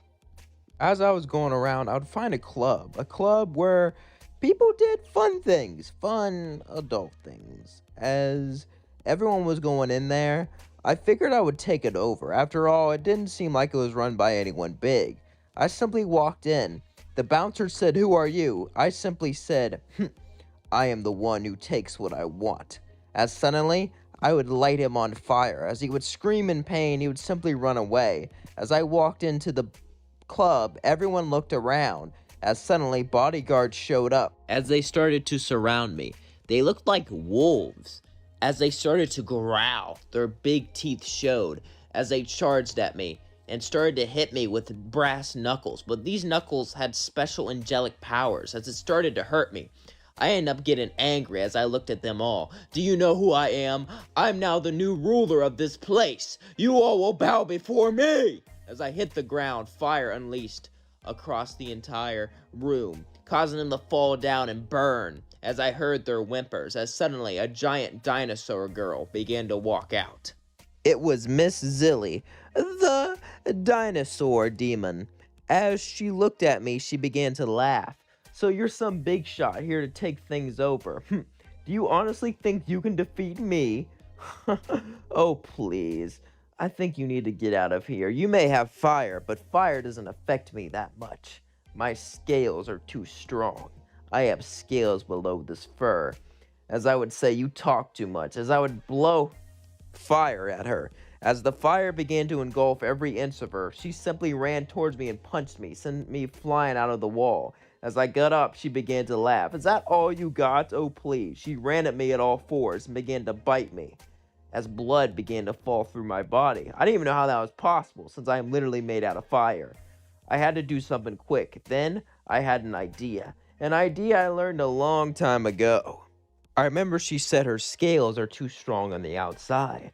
A long time ago when I was working with my pals, my, associates, I learned sometimes you have to take someone down from the inside. So, I did what I had to. I formed my entire body into a single flang and went straight through her mouth, as suddenly I began to burn up her insides. As she began to scream out in pain and agony, eventually I'd burn her from the inside. Of course, I didn't use any angelic weapons, so she would be reincarnated, but I didn't know about that. As I did it, I won, and I walked in there and all the bodyguards bowed. As I said, all her things belong to me now. As I then took over all the nightclubs and party districts from that place. It was nice.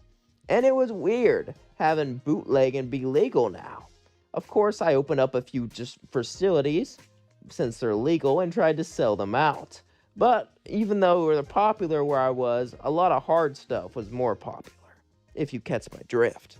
As I was becoming quite influential, I knew that I couldn't last like this forever. I was making too many enemies. I needed to make a powerful ally. So, I decided to call up Camilla Carmine.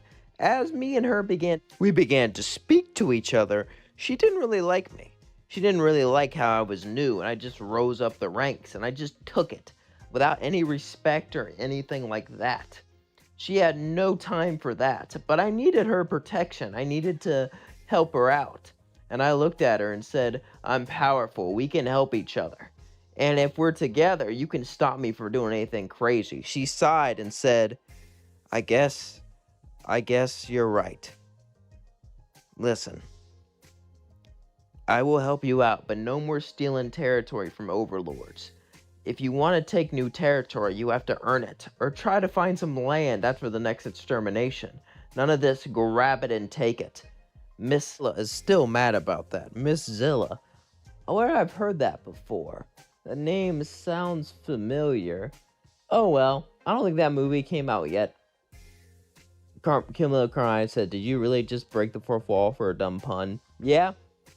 This is why I don't like you. Anyway, I had to practically beg her not to tear you apart. And the only reason I don't want you torn apart is because you made a big wave, and you're starting to get lots of influence. If you get destroyed, a lot of people will fight for the influence, and it wouldn't go really well. Besides, if you work with me, no more of that, got it? No more of this chaos. I would agree and shake her hand. However, I didn't really mean it. Even when I was alive, I was always wanting to be on top, and I was so close. I was a Don's right-hand man, but then I lost it. I lost everything. Everything I had. Everything I worked for. Everything I earned. Just gone like that. For no reason. In all of it. Every single thing I worked for. Every single thing I've earned. Just gone like that. And now I'm here. But now I have powers. And now I won't let that happen. And I will take over this place. I will take over this city. No matter any means necessary. But first I have to play nice. As I shook my head and nodded in agreement, I then began to shake Camilla Carmine's hand. It seemed like this alliance began. However, I had plans to backstab her and plans to take over the city myself. But that would have to wait for a later time. Now I need to build up my forces. Now I need to look further ahead. And now I need to plan how to survive this extermination. Because I can feel that it won't be quite so As the easy. years passed, I became more and more influential. My influence was spreading all across the land. However, something would happen. Extermination Day. The angels would come back, and they weren't too happy. It seems like down here it got a little bit too overpopulated, and they were gonna crunch the numbers a bit. As I was sitting down with my friends, or my underlings, who just pretend to be my friends because of the power I have over them, suddenly the TV would come on.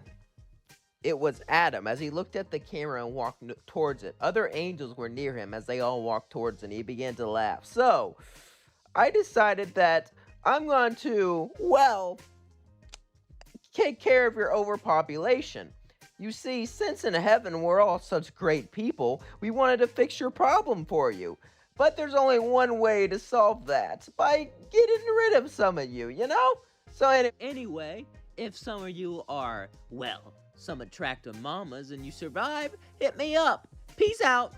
As it would just turn off, as I would look and say, man, that's the first man on earth? I thought he would be more righteous than that. Suddenly, a countdown would appear on town square. It was 1 year, and the angels would come down to exterminate. However, I was not scared. Little did I know that you needed an angelic weapon to inflict any kind of damage on an angel. So, I got ready, and I decided to train and become stronger and stronger as I trained with my flames. Me and my group got ready. So did Camilla Carmine's group, except for her. It seems like she knew something the rest of us didn't know. As eventually Extermination Day was about to happen, I felt ready. One day before Extermination Day, there would be a knock at the door. As I would open it up, Camilla Carmine would say, "Don't do this. You cannot beat an angel." As I looked at her and said, "What do you mean?" The only way to beat an angel is with an angelic weapon. And even if you take one out, the rest will target you. There's nothing you can do. You can't win. As I would look at her and say, "Listen," as she would say, "you need to show some respect. You are totally respectless." As I would sing, "I'm not the one you're talking about. I'm not the one you're looking down on. I may not have respect, but I have power and I'll show you that. These angels run away. I'm the strongest overlord today." As we would start to sing battle and she would just leave mad. I thought she was lying. Obviously she lied, so I couldn't stop the angels. If I was the one who repelled Extermination Day, I would become famous. I would be this place's hero, and everyone, and I mean everyone, would turn to me to save them. Clearly, she was just jealous. As I gathered my forces, and eventually the day came, Extermination Day. As it came, the sky was filled with angels, wings flying around. As many came towards me, I began to hit them all with fire. As they were launched far, far away, miles away, I hit another one, another one, another one. I thought I was getting rid of them. I thought I was making them be obliterated. As I began to laugh, it seemed like none of them were a match for me. It seemed like all they were flies to me, but suddenly they would get up. As I realized I wasn't damaging them, as I began to shake in fear, suddenly Lute walked up to me and said, "Aw, what's the matter? You're having a little hissy fit? Did you really think you could destroy us? How cute and pathetic." If you weren't a filthy sinner, maybe I'd actually be into you. It's too bad, though. It seems like I'm gonna have to get rid of you right here or right now. You're about to be number 49. I hope to get to 100, so I better make this quick. I would look at her and say, "You really think that's all I am to you? Some quick fight? Someone you can easily dispose of like that? Some number on your scoreboard? Well, guess what? You're wrong. I am the mighty Nico, and I am stronger than you ever could realize." As suddenly I hit her with everything I had, every inch of fire Spread through the air, spread into the ground, spread everywhere, but it did nothing. As she laughed, "You really think your pathetic fire would do anything to me? You're such a fool." As I thought back, Camilla Carmine was right. I fell to the floor and said, "Listen, I know where there's some safe houses. I can get you more demons. I can shh. Lute simply shushed me and looked into my face and said, "Don't worry. We'll spare you because, well, let's be honest. There's something special about you. As I stood up and said, really? Nope, you're just like the others. As Loot would then stab me through the chest and begin to stab me in many different pressure points as I fell to the floor and passed out. Later on, I would wake up in a strange room I didn't recognize, as suddenly a TV would turn on. At least I thought it was a TV, but it had legs. This was some sort of demon. As he looked at me, it was Vox. Well, I'm new to this place, but I figured that you and I Could become friends. You see, I wanted to test out some new technology to see if I could save myself and my colleagues from an attack like that, and I could.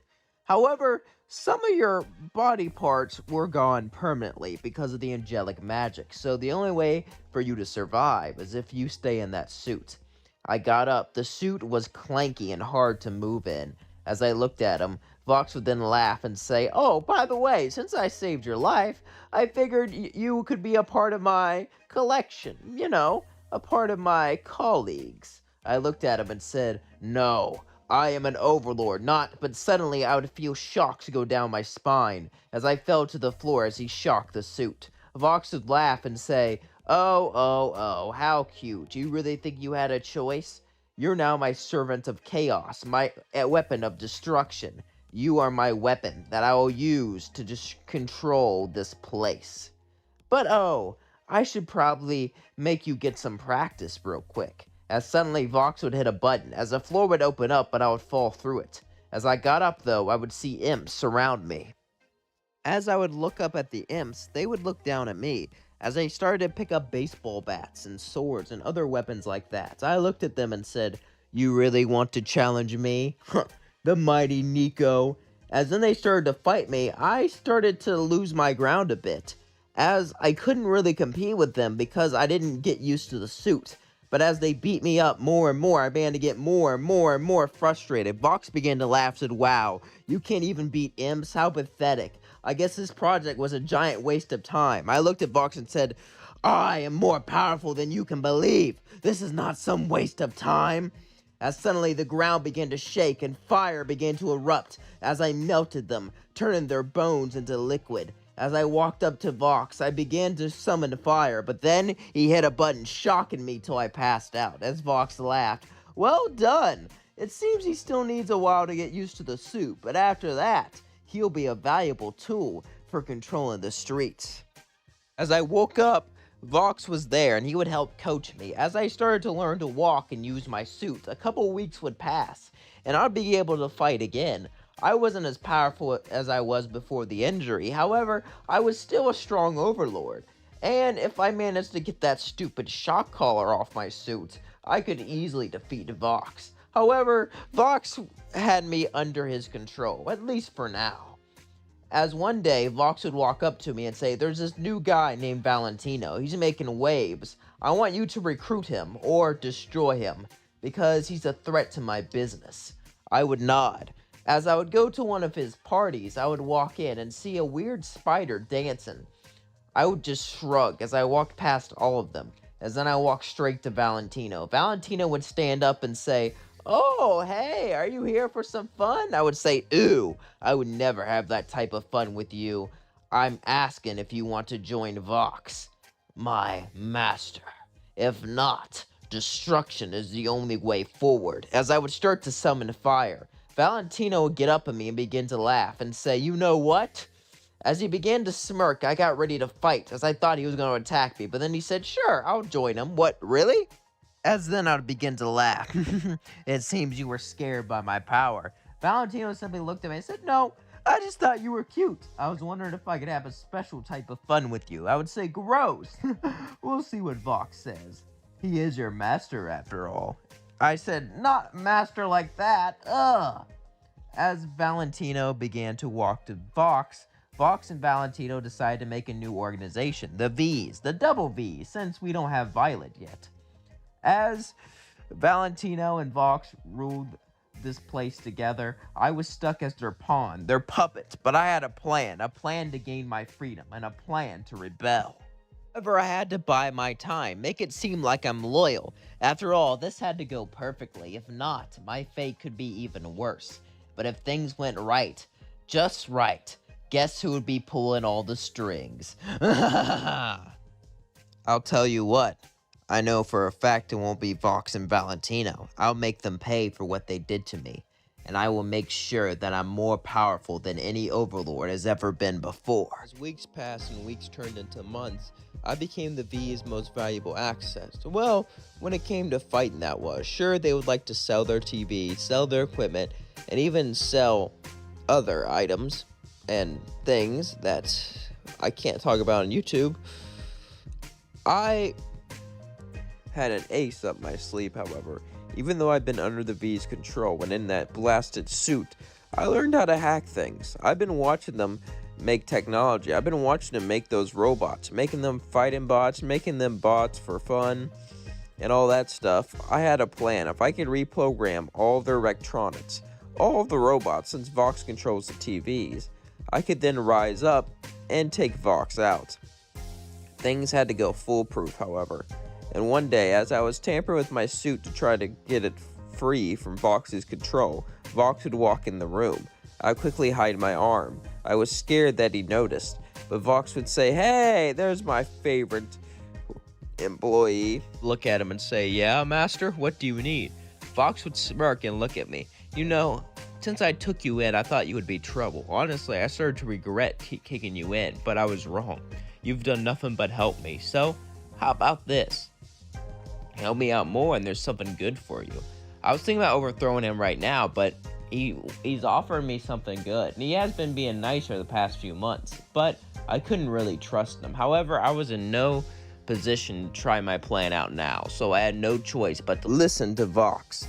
As Vox started to instruct me on what to do, you see, recently the radio demon, a big player around here, suddenly just disappeared. No one knows where he went.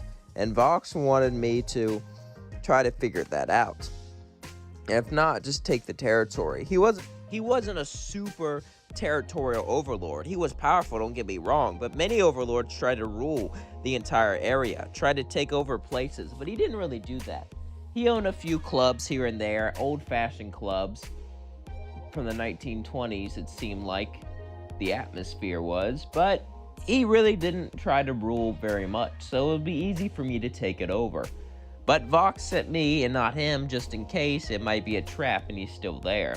As I walked in, everyone began to look at me. As the bartender says, "You look like you're strong. Why are you here? To take over the place?" Everyone laughed and said, "We're under the radio demon's protection." But just then, I would grab the bartender by the neck as she began to choke. Just then, center demons would surround me. As they all got ready to fight, I would simply just laugh. "You really think you can defeat me?" One of them would say, "It doesn't matter, does it? If we lose, you'll still be Vox's lackey." Suddenly, my eyes began to twitch under my suit. I couldn't believe this. They would insult me like this. I would make them pay. Suddenly, my hand would turn into an angelic weapon, as I would stab straight through the bartender's neck, killing her. As the rest charged at me, I simply dodged all of their attacks. I became very used to this suit. In fact, the suit was painful at first, but when you get used to it, it's not that bad. It conducts fire pretty well, and it even lets me turn parts of my body into angelic weapons. Really, this suit has made me a much sharper fighter. It's true I'm not as fast as I used to be, but my precision and accuracy has grown, just to say the least.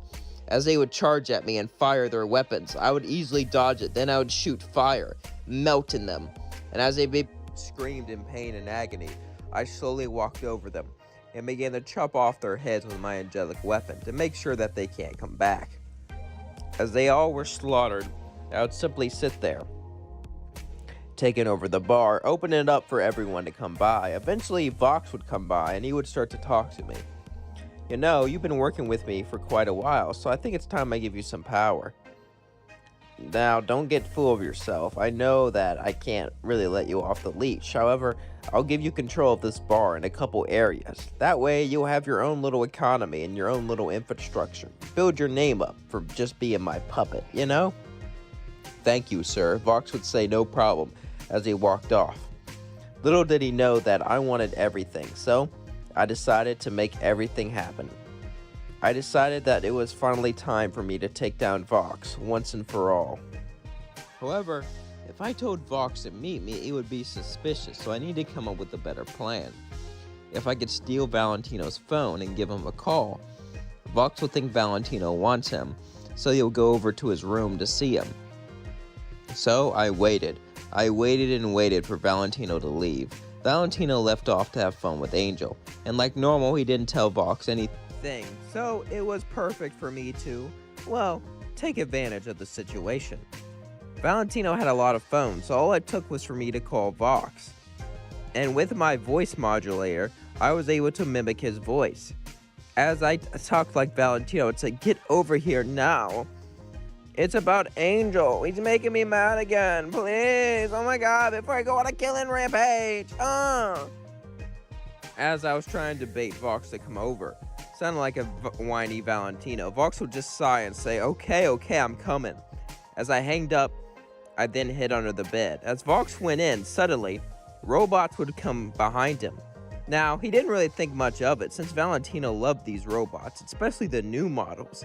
The new models have certain parts that the old ones didn't, but suddenly, they would shoot him in the back. As Vox would turn around and destroy them, he would fall down bleeding, barely able to stand, as these were angelic bullets. As I went out from under the bed, you probably could beat me, but since you're wounded, you'll have a much harder chance. Vox would look at me and say, "You ungrateful Hunk of junk. It's thanks to you that you're even alive right now. It's thanks to you that you even survived that incident. And you dare try to speak out against me? You dare try to rise up against me? After everything I've given you? After everything I've done for you? You are so ungrateful!" As Vox would then try to shock me, but it didn't work.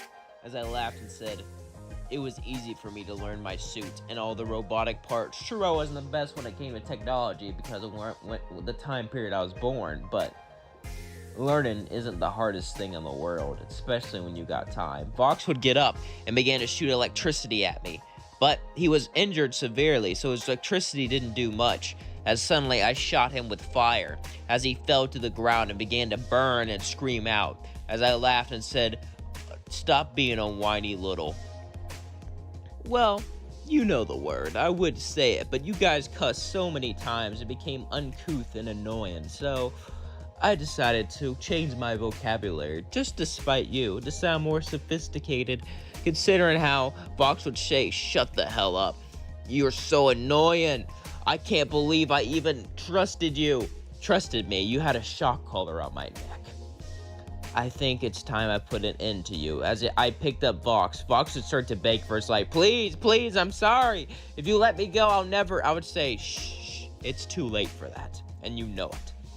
As then, I would shove an angelic sword down his throat, as it would go straight through his stomach, killing him. As I dropped his lifeless body to the floor, I then began to laugh. As I did it, I defeated Vox. But now I have two choices. I can go against Valentino, try to destroy everything the Bees have built. But why would I do that? After all, if I just take over Vox's inventory, I can make a lot of money. So then I would call Valentino. Valentino would then answer and look at me and say, "What's wrong, Voxy Woxy? Wait a second, you're not Vox." I would then laugh and say, "I got rid of him, destroyed him. Now, I have two options. I could go to war with you, but I don't want to do that, because I have no interest in running your, well, terrible business. Just disgusting. Ugh. But it brings me lots of money, so I decided I could just work with you like Vox did. How about it?" Valentino would smirk. He was a little mad that I got rid of Vox. However, he saw an opportunity, so he agreed, as me and him became business partners. As me and Valentino would meet up, he would decide to get me a gift. As Valentino looked at me and said, "You said my business was disgusting, but we are in this business together, so I figure you should enjoy the fruits of our labor." I would look at Valentino and say, "What are you talking about?" As suddenly Angel Dust would walk next to me. "This is my finest employee, and he has the finest body. Maybe you could have some fun." I would look at Valentino and say, "Ew, you really think I'm that disgusting? Besides, what makes you think I'm gay?" Angel would sit on my lap and say, "Oh, I don't know if you're gay, but trust me, you like more than just women." As he would wink at me, I would start to blush under the suit. It's been a long time since I got affection, and even though this disgusted me at first, I am no longer alive. And it's not like I've done great things down here, so this wouldn't be the biggest of deals. I sighed and said, very well, as I took Angel to my room and we, well, you know. As the time passed, I would look at Angel as we cuddled in bed, as then he got up and left. Maybe Valentino's life wasn't so bad. I mean, after all, it may be disgusting, but it's not like we're angels down As here. time passed, me and Valentino built a great empire down here. At first, I didn't really like Valentino. I thought he was disgusting, but I started to enjoy some of the pleasures that he enjoyed, and I started to, well, indulge in the fun things that he did too.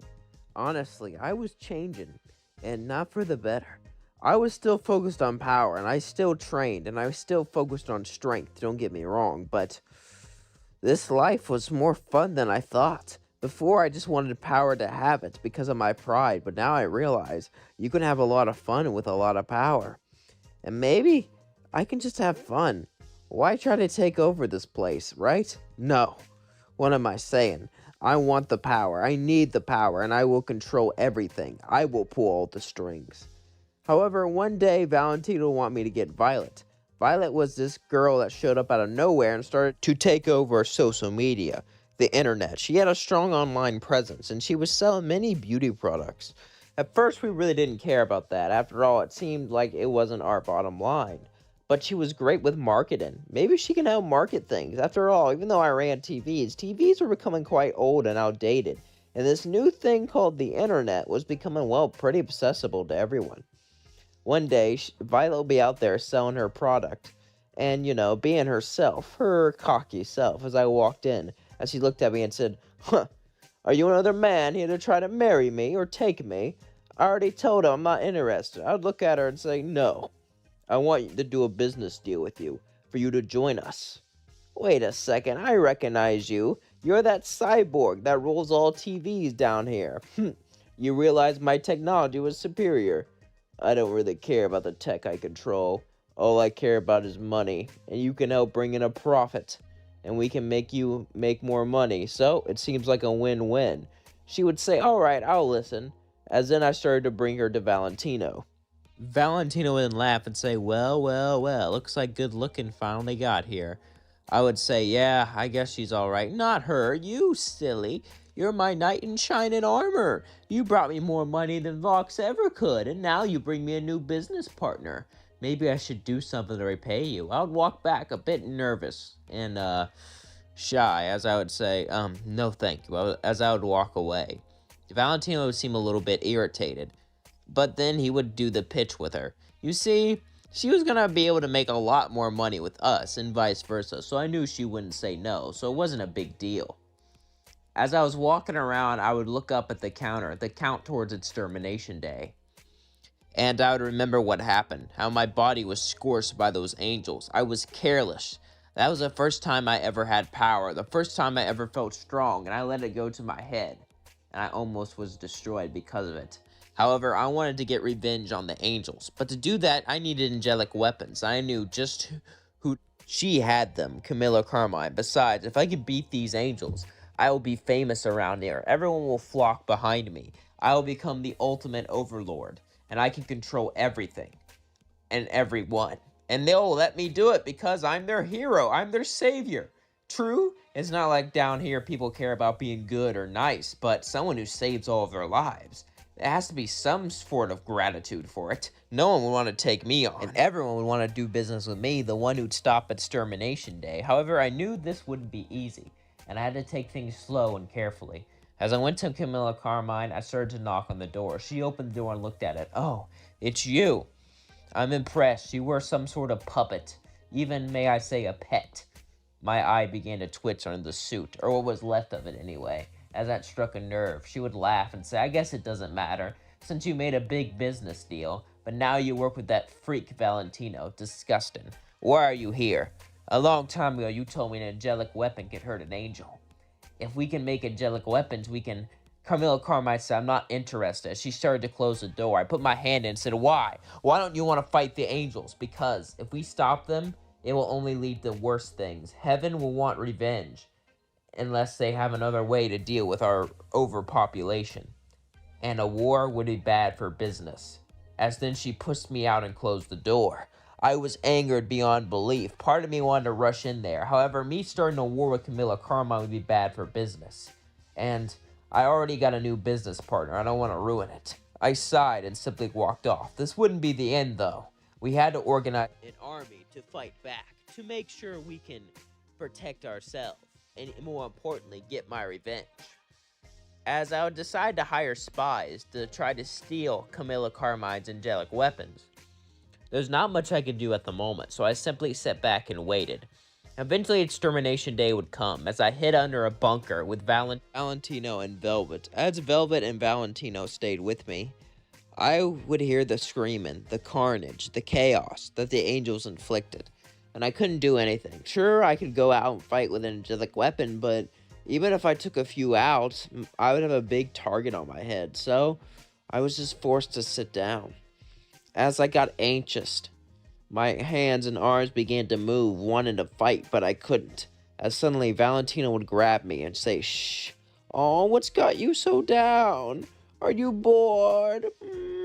You want to be excited? Can't get some action? Well, I have some action for you right here." As Valentino started to dance for me in a suggestive way, I would sigh and say, "Listen, Valentino, I'm not interested in that." Valentino would laugh and say, "Why not? Come on.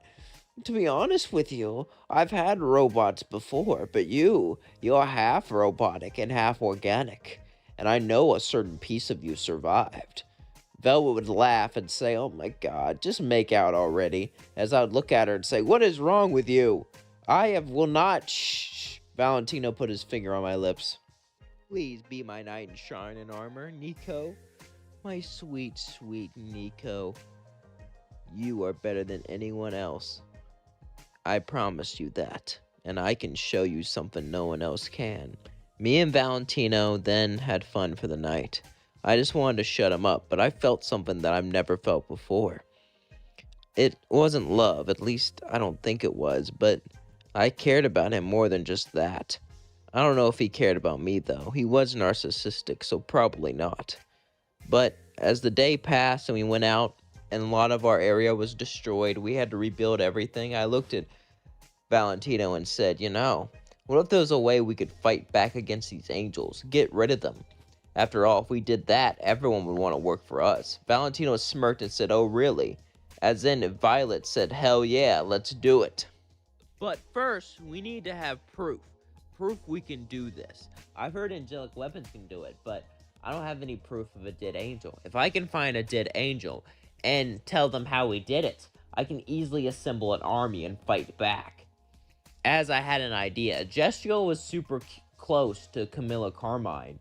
If I could get him to talk, then the rest of us can go. However, Gestiol was extremely powerful, so I needed a lot of people with me. I made sure Valentino was with me. As me and Valentino would walk around looking for Gestiol, as we searched the cities, we didn't find much until we finally found something. It was Gestiol's home. Now, Camilla Carmine knows how to get rid of angels, so it's possible she could have destroyed one before. If he can give us a hint on where the angel is, or how to convince people to follow us, this could work. However, he's been a player for a very, very long time, so this will be harder than intended. As I would look at Valentino and say, "Are you ready?" Valentino would say, "Why are you so scared? You're so strong and powerful. You even defeated Vox, and that suit has only made you more powerful. At first it was a hindrance, but now it's an upgrade. You will represent all the technology of our company, and all the fortitude, and you also have years of experience in the underground world. Why are you scared of him? Because it's Gestiol. The radio demon himself doesn't fight him. That tells you how strong this guy is. And he's been here for hundreds of years. You can't be around for that long if you're not powerful." Valentino would sigh and say, "It's not like we're gonna fight him." "Yeah, but he's hid his house here for a reason. I don't think he wants to be disturbed." As I was about to knock, suddenly he would appear behind us. "Ah, two overlords here. Are you here to challenge me?" "No, not at all, sir. Actually, it's quite the opposite. We need your help." "Help with what?" "We need to find a dead angel. Please, if you help us, Zestio will look at us and say, I could fight you both right now, but let's be honest. If I destroyed you two, someone else would find it eventually. A war is bringing. This place has been being destroyed by those exorcists for quite a while now. So, it's not like war is not gonna happen. It's inevitable. So let's make a deal. If you find this, you can't attack Camilla Carmine. You have to leave her alone. Let her be safe. Valentino would laugh and say, oh, so you got the hot. So you two, as he would then start to thrust his hips. As Zestio got a little upset, I would laugh and say, oh, he's just joking. Sure. As then we signed a contract. As then we would go and find the dead angel. Now we can rally an army. Now we can get ready to defeat the exorcist. I was on the couch with Valentino. We enjoyed each other's time together. Valentino saw all types of people, and I was fine with that. After all, you gotta let a bird fly sometimes. However, I was a little jealous of Angel Dust here and now. After all, he spent a lot of attention to Angel Dust, and Angel Dust was just a worker. Why do you care so much about him? It did rub me the wrong way, but it didn't really matter. Anyway, today was the day that we convinced them all to destroy these angels, and nothing can stop us. But then, I heard news. The radio demon had returned. And he was hoping the Has-Been Hotel. Then I had an idea, a plan. As I looked at Velvet, gather all the overlords, except for Camilla Carmine and Gestial, and some of the loud overlords who talk about everything, who can't keep a secret. Why? I want to gather an army. I have a plan to trap the angels, to trap them all, and if we can get angelic weapons, we can easily do it. Velvet would nod, as then she walked off, as I looked down and began to come up with a plan. My plan was to use the hotel as bait. I knew if it stayed there long enough, angels would go to try to wipe it out. Because they would be mad that Charlie was trying to redeem people and ruin their whole little extermination fetish. So if I can get rid of it, I can kill two birds with one stone, destroying the hotel and destroying all the angels at once. As they were gathering up overlords, I decided to do something risky. I would talk to Alistair. I knew this could backfire, however, I needed to come up with a plan. And I needed Alistair to help me. Because why would he help Charlie? This seemed completely out of the blue for him. He loved to torture others, to show himself off as a scary overlord. So why would he help redeem people? He says it was just for entertainment, but it seems like he wanted something more. Like something was forcing him to do it, and he had to do it. So he needed something there. As Alistair was walking with the egg boys, I would walk in front of him and say, hello. Alistair, is it? I heard you're with this hotel. That doesn't sound like you at all. I just wanted to elaborate and have a nice talk with you. Alistair would look at me and say, talk, huh? What do you want to talk about? As Gestial was there. Well, you may not remember me, but you showed me around when I first got here. As then I made fire come from my hands. He said, I do remember you. Interesting. You look a bit different from the last time we met. That suit, that doesn't really suit you too well. I can say the same for you in that hotel. I don't think you're there because you want to be. Alistair would start to look at me. As his grin looked menacing. What are you implying? Calm down. I just thought you want to have some fun, right? Well, I had an idea for us both to have some fun. Don't you think that would be great? Alistair would look at me and say, how so? I know you don't like them angels. No one does. Then come on and help me and I'll help you. No more angels, no more extermination. Also, you'll have a lot of fun at the hotel. Once this thing goes off, I would give him a weird blue device, as he would look at it and begin to use his magic on it. It's a low-powered explosive. It's purely angelic, meaning it'll destroy anything, even angels. However, there is a way to be immune to it. As I would then show him some clothes, I made it look exactly like his. Simply put this on and wear it. When it goes off, you'll be perfectly fine. And everything else there will be destroyed. Pretty entertaining, huh? he would look at me and say, why shouldn't I tell anyone? You could tell people. However, I have a feeling if all this goes south, you won't be forced to stay at that hotel. Alistair would look at me, almost wanted to destroy me, but he was... As Alistair would just nod and say, very well. However, if things go south, don't blame me. As then he would disappear. I would then walk back to the V Tower, as it had Velvet and Valentino there. They were both talking, as then Valentino would run and hug me and say, oh my god, I need your help, please help me, be my knight in diamond armor. I would look at Valentino and say, what's wrong? It's Angel, he's not returning any of my calls. I would sigh. Really? Valentino would nod, as in say, can we send someone in there to look after him, please? I want to kill him.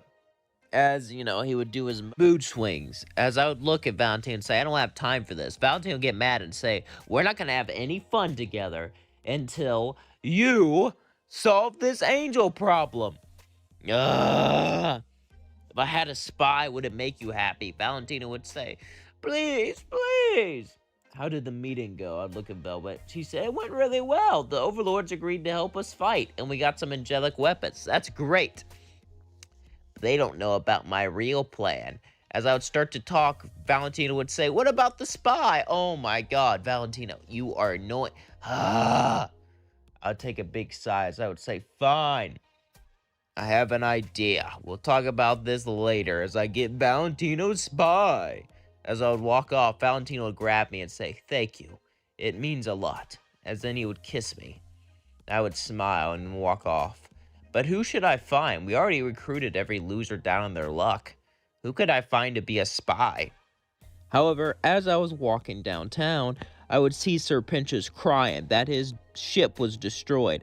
I'll get her this time. I'll get her this time. Yes, I will get Cherry Bottom and Alistair and become the greatest overlord of all time. Oh, who am I kidding? My Aggie boys were hurt. As he started to cry, I simply sighed and walked to him. Hey, I have an idea. As he looked at me and said, what? I would simply hug him, and then I would put like a little sensory thing on him. A little secret camera so I could see things. I wouldn't tell him.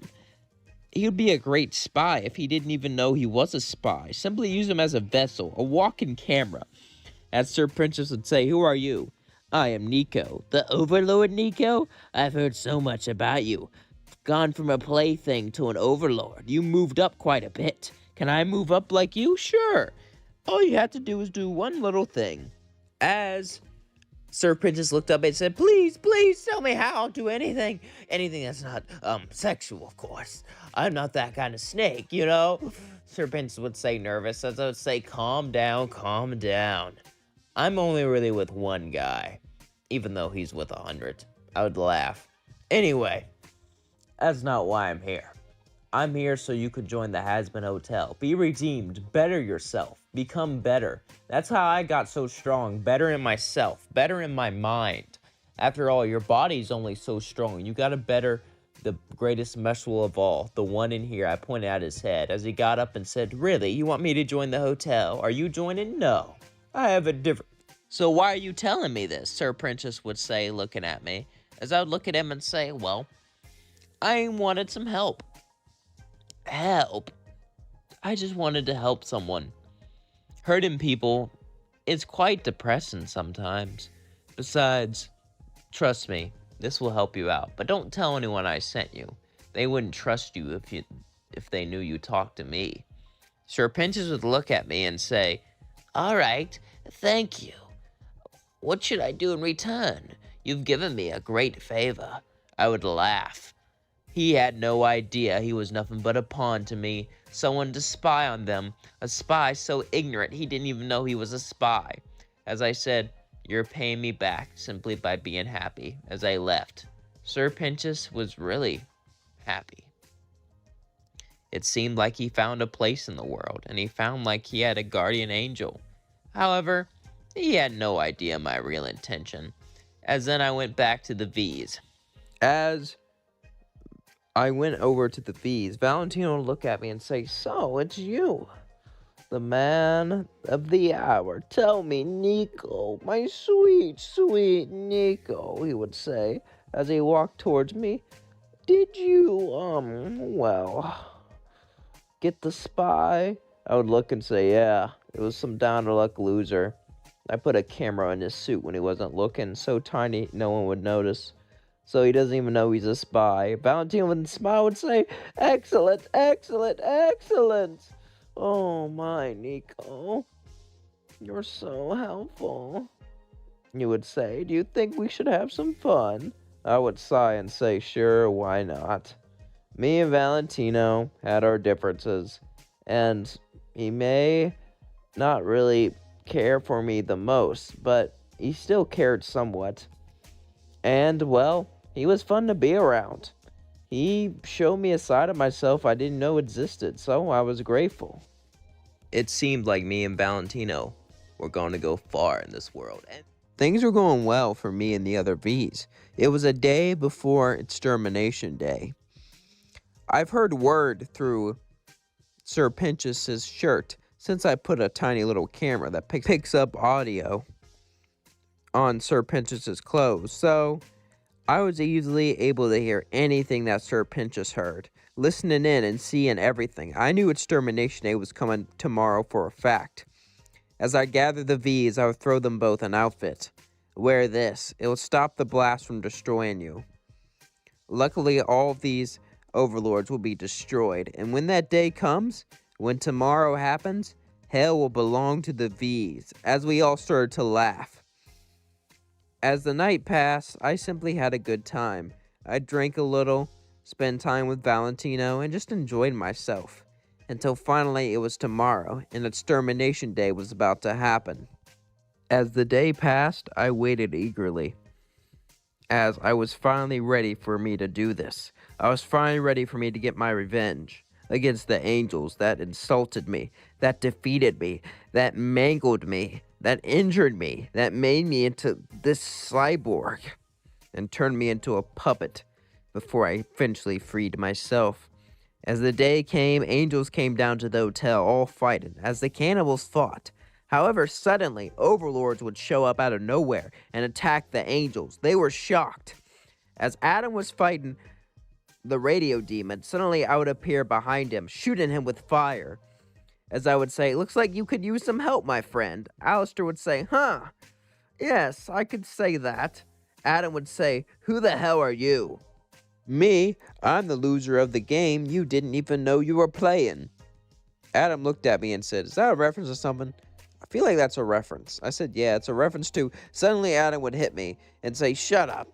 It's time I get rid of you both. You honestly thought you could challenge me? I'm Adam, the first man. I mean, really, you all came from my nutsack, and you're trying to challenge me?" I would laugh and say, "Oh, Adam, you are so barbaric. I used to be like you, rely solely on my power to get everything, simply order people around. It wasn't until I lost badly, until I lost everything, is when I realized there's a weapon far stronger than you, far stronger than anything, and that's the mind. If you master this weapon, you can defeat anyone." Adam would then just look at me and say, "Really? You're gonna hit me with that philosophical bullcrap? Come on, man. It seems like the first man wasn't an intellectual. Maybe he wasn't as smart as I thought." Adam then got pissed and said, "You call me dumb?" As I looked at him and said, "I don't know. What do you think?" As I smirked, Adam would simply punch me. As he got mad, he continued to fight me. As this distracted him, so Alistair can pull out his little device. As then he threw it onto the ground, as suddenly a massive explosion was heard. A shockwave, so massive it destroyed all glass in the nearby area. As Adam fell to the floor, began to cough up blood, as the rest of the exorcists did. As I looked around, but I noticed something. The overlords, they didn't die. They should have died with the angels. Why are they still breathing? That's not fair. I was going to take over everything. As I began to breathe heavily, Alistair looked at me and said, "Oh, I replicated the clothes you gave me and gave it to all of them. Don't worry, they don't know about your true plan. They think you're a hero." I decided to change things up a bit. You seem pretty glum. Of course, if you change your mind, you can always come with a new plan to get rid of them all. But maybe instead of ruling this place, what you really desire is admiration? I'd look at Alistair and say, but if the hotel is destroyed too, you could get your Alistair to laugh and say, oh, I wouldn't get my freedom. It would make it worse, actually. But this will be entertaining to see how this plays out. As Alistair laughed, he disappeared. As I would walk down, everyone looked at me. Charlie said, I regret that we had to do this, but you're the one who made that device, right? I would say, yeah, confused. She would look at me with a serious look as she slowly walked up to me. I was scared. After all, this was Lucifer's daughter. I knew everyone said she was nice, but what if Alistair told her my plan? My plan was to get rid of everyone, destroy the hotel, and rule hell. She could destroy me and tell everyone. If everyone knew, the V's would be destroyed, including me. I would look at her nervously as I would say, yeah? She would walk up to me and hug me. Thank you, thank you, thank you, thank you! Thanks to you, we're saved! Hooray! Angel just said, so you're the one who made that device? Alistair told us to wear special clothes. Those angels didn't see it coming. As we would all rejoice, we would go back in the hotel and throw a party. And I was shocked. Everyone there seemed happy with me. My plan went off without a hitch, but it didn't really do what I wanted. I mean, the overlords are still alive, but they all look up to me now at least. As we all started to drink and have a good time, Valentino would walk up to me and say, so, this was your real plan? I would look at him and say, yeah, as then I would wink, as Valentino would be shocked. It seems like everyone was supposed to be destroyed. However, at least they were able to enjoy themselves. Angel didn't like having Valentino there, and Charlie didn't like that either, but we all fought together, so it was only right we all drank together. As we enjoyed our time together, everyone would eventually leave the hotel, except for me. To be honest, I didn't know what to do now. I mean, a plan like this, how could I get all the overlords together again? This was my first sure way to wipe them all out. And if I tried something, Alistair could tell on me. Honestly, part of me was expecting this to be a trap, that they were all going to attack me, but they never did. I waited there with my guard up, but nothing happened. And it got later and later and later and later. As I began to get tired, I would yawn. As Charlie would say, we have plenty of rooms available, since we only have 2 guests. Since we won, I'm sure more people want to join our hotel. Speaking of which, do you want to join? I would look and say, I'll think about it. Probably not, but it is getting kind of late. Do you mind if I crash here for tonight? I promise I won't inconvenience you. Charlie would smile and say, of course not, as I would go up and go to bed. I was quite worried and had my guard up. I would spend hours that night waiting for them to come into my room and attack me, but nothing happened. Eventually, I passed out from exhaustion. Meanwhile, we cut to Charlie and Alistair. Alistair would sigh and say, there we go. I did your dumb plan. You really think this is gonna work? Definitely. I mean, he had the plan to help us out to begin with. He just wanted to wipe out all the other overlords, so I just tweaked it a little bit. Now that everyone likes him, he'll have no need to be a bad guy. Deep down, he's just a big softie. He's misunderstood. We'll treat him with kindness. He'll want to come back here and eventually get redeemed. It'll be so amazing. Alistair sighs and says, very well, but this will backfire. He'll try some other scheme, and this time he won't tell me. I just hope this time his scheme isn't as clever. As Alistair then walked out.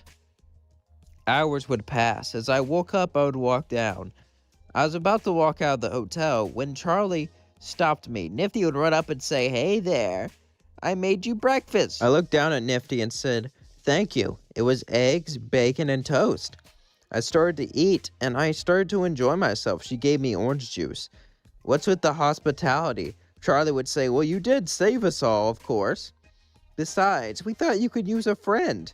You being with Valentino and Velvet aren't exactly the best friends. I would say, You don't know them when they're alone. Angel would say, I do, as he looked down sad, as then I would look at him and say, oh, well, just... There was a silence in the air. It seemed I touched a nerve. I was about to walk out and leave, but Charlie said, wait, don't go. At least drink your orange juice. She gave me orange juice and I drank it. And I started to talk to them and actually enjoy myself. I talked to Charlie and the rest for a few hours, having a nice conversation before I walked back to V's tower. As I went back to the tower, Valentina was sitting there saying, "Oh, so you didn't go home with me, Nico? Instead, you went over there with them," as he rolled his eyes. "Our plan backfired." "Backfired? What do you mean? I'm popular. We can make so many business deals with them now that they all like me. I can be the new face." Valentina got up and said, "Why would I want you to be the face of us when I can be the face? My sexy face, not yours." Me and Valentino then start to argue and yell at each other, as then we got to fight, as Velvet says, "Ugh, you two, just shut up and get along." I would say, "I'm not gonna fight you, Valentino. I thought you'd be happy for me, but you're jealous. All you care about is yourself. That's all you care about. That's all you ever will care about. You don't care about me or anything else." Valentino said, "That's not true," as I walked to my room and slammed the door. Velvet laughed and said, "What are you gonna do now? He's the most popular person. You know, if you dated him officially, you could use that." Valentina looked down sad. Velvet grabbed him and said, "If we lose him, our business is gonna be in shambles. You are going to date him. I know you like him, so what's the problem?" Valentino said, "If I do that, then I might lose out on some things." He doesn't care if you have fun with other people. Just do it. Valentino sighs and says, "Fine."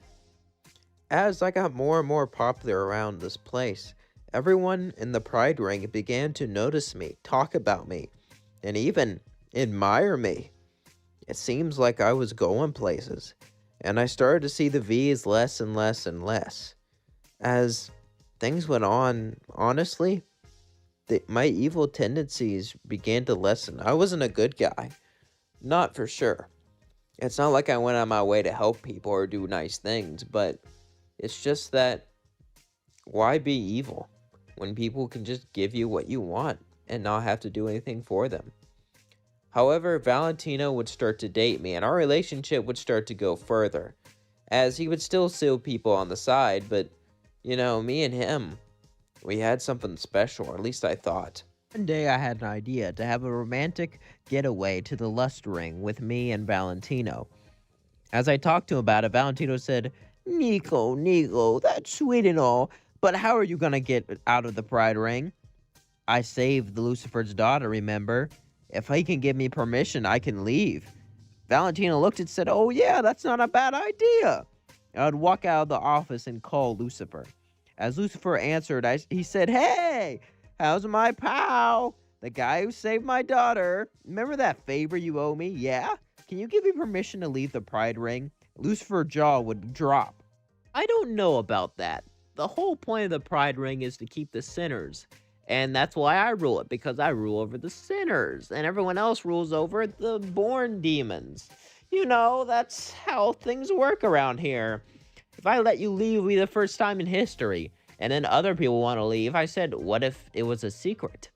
What if only I could leave? And you told the people I was coming, so it wasn't that big of a deal. Lucifer says, why do you want to leave so bad anyway? Wouldn't you rather get into heaven or something? Nah, I'd rather explore this place. Besides, I want to go to Lust Place for a date. Lucifer would sigh and say, so you're bringing someone else too? Well, alright, fine. But only you and them can go. Now, who are you bringing?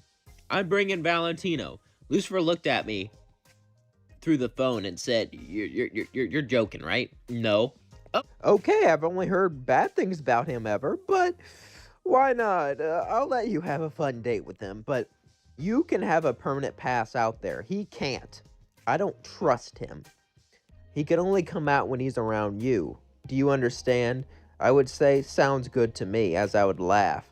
It seems like Valentino would need me if he ever wanted to leave this Pride Ring, so he'll spend more time with me. It was honestly a good thing. As I was done calling Lucifer, Valentino would say, "What did you say, Nico? My sweet, sweet Nico." I would look at him and say, "Pack your bags. We're going on a trip to the Lust Ring." Asmodeus should have been called by now. As then we cut to Asmodeus. He was in bed with Fizzarali. Since Fizzarali was nice, cute, cuddly, and just all around great guy, who Fizz had a crush on Asmodeus and vice versa, and they might have been dating. Who knows?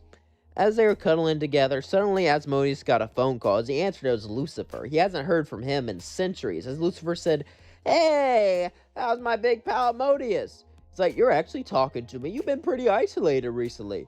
Everyone's saying it's because of a big plan of yours. What is it?" Lucifer says, well, it's... Never mind that. I'm letting a sinner into your ring since he saved my daughter's life. This is an exception. Only he's allowed out. And he's bringing a date. So I want things to go as smoothly as possible. And I want you to protect them because they never been out of the Pride Ring, alright? Asmodeus would say, yeah, sure. What time are they leaving?" "Oh, around now, so you should hover to the Pride Ring and escort them out. I'll text you their location." Asmodeus said, "Do I have to go now?" Lucifer says, "You better go." As Asmodeus sighed, said, "Fine," as he hanged up. Fizz says, "What is it?" "I'm gonna be a babysitter." He just sighed. As he went over to us, he saw me and Valentino. As he greeted us, I walked towards him, and he said, "Which one of you saved Charlie's life?" I would look at him and say, I did. As Asmodeus would look at me and said, "Interesting. Seems you have some fire and a suit. You remind me of Fizzy, being trapped in that suit all the time. You two would get along nicely. Now, let me bring you to my place." As we went over with Asmodeus, me and Valentine would hold hands, although he was looking at Asmodeus and Fizzy the whole time.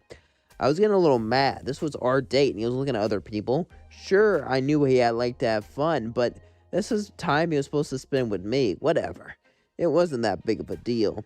Went to Asmodeus's club, as we started to drink and have fun, and eat some delicious food, and watch Fizzy perform. However, as the performance was going on, Valentino kept looking at other people. I tried to hold his hand and flirt with him, but he was flirting with everyone else but me. I was getting more and more pissed. Sure, this was the Lust Ring, but at least flirt with me too.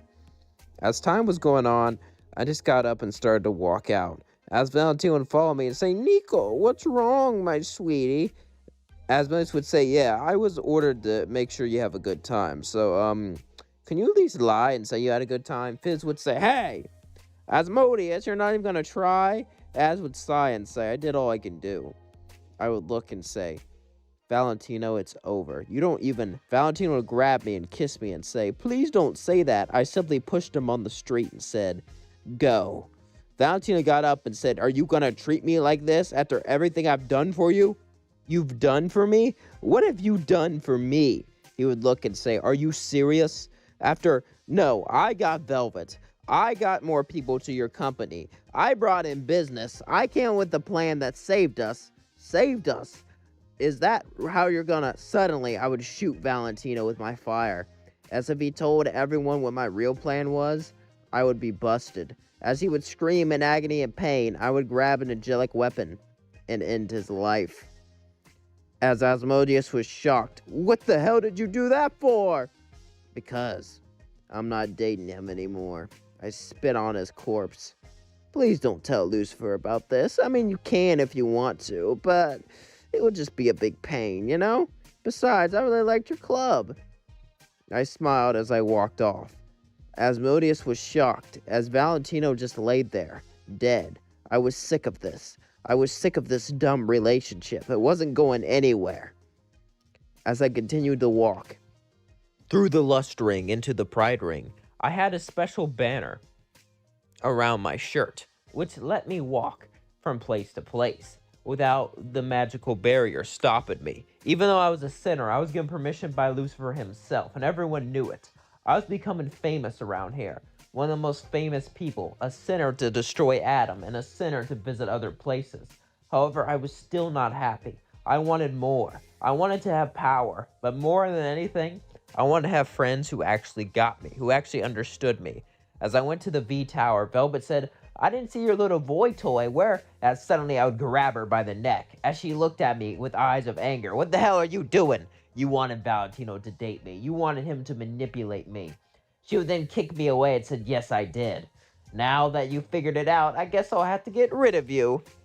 Velvet would say, "Guards," as robots came and surrounded me.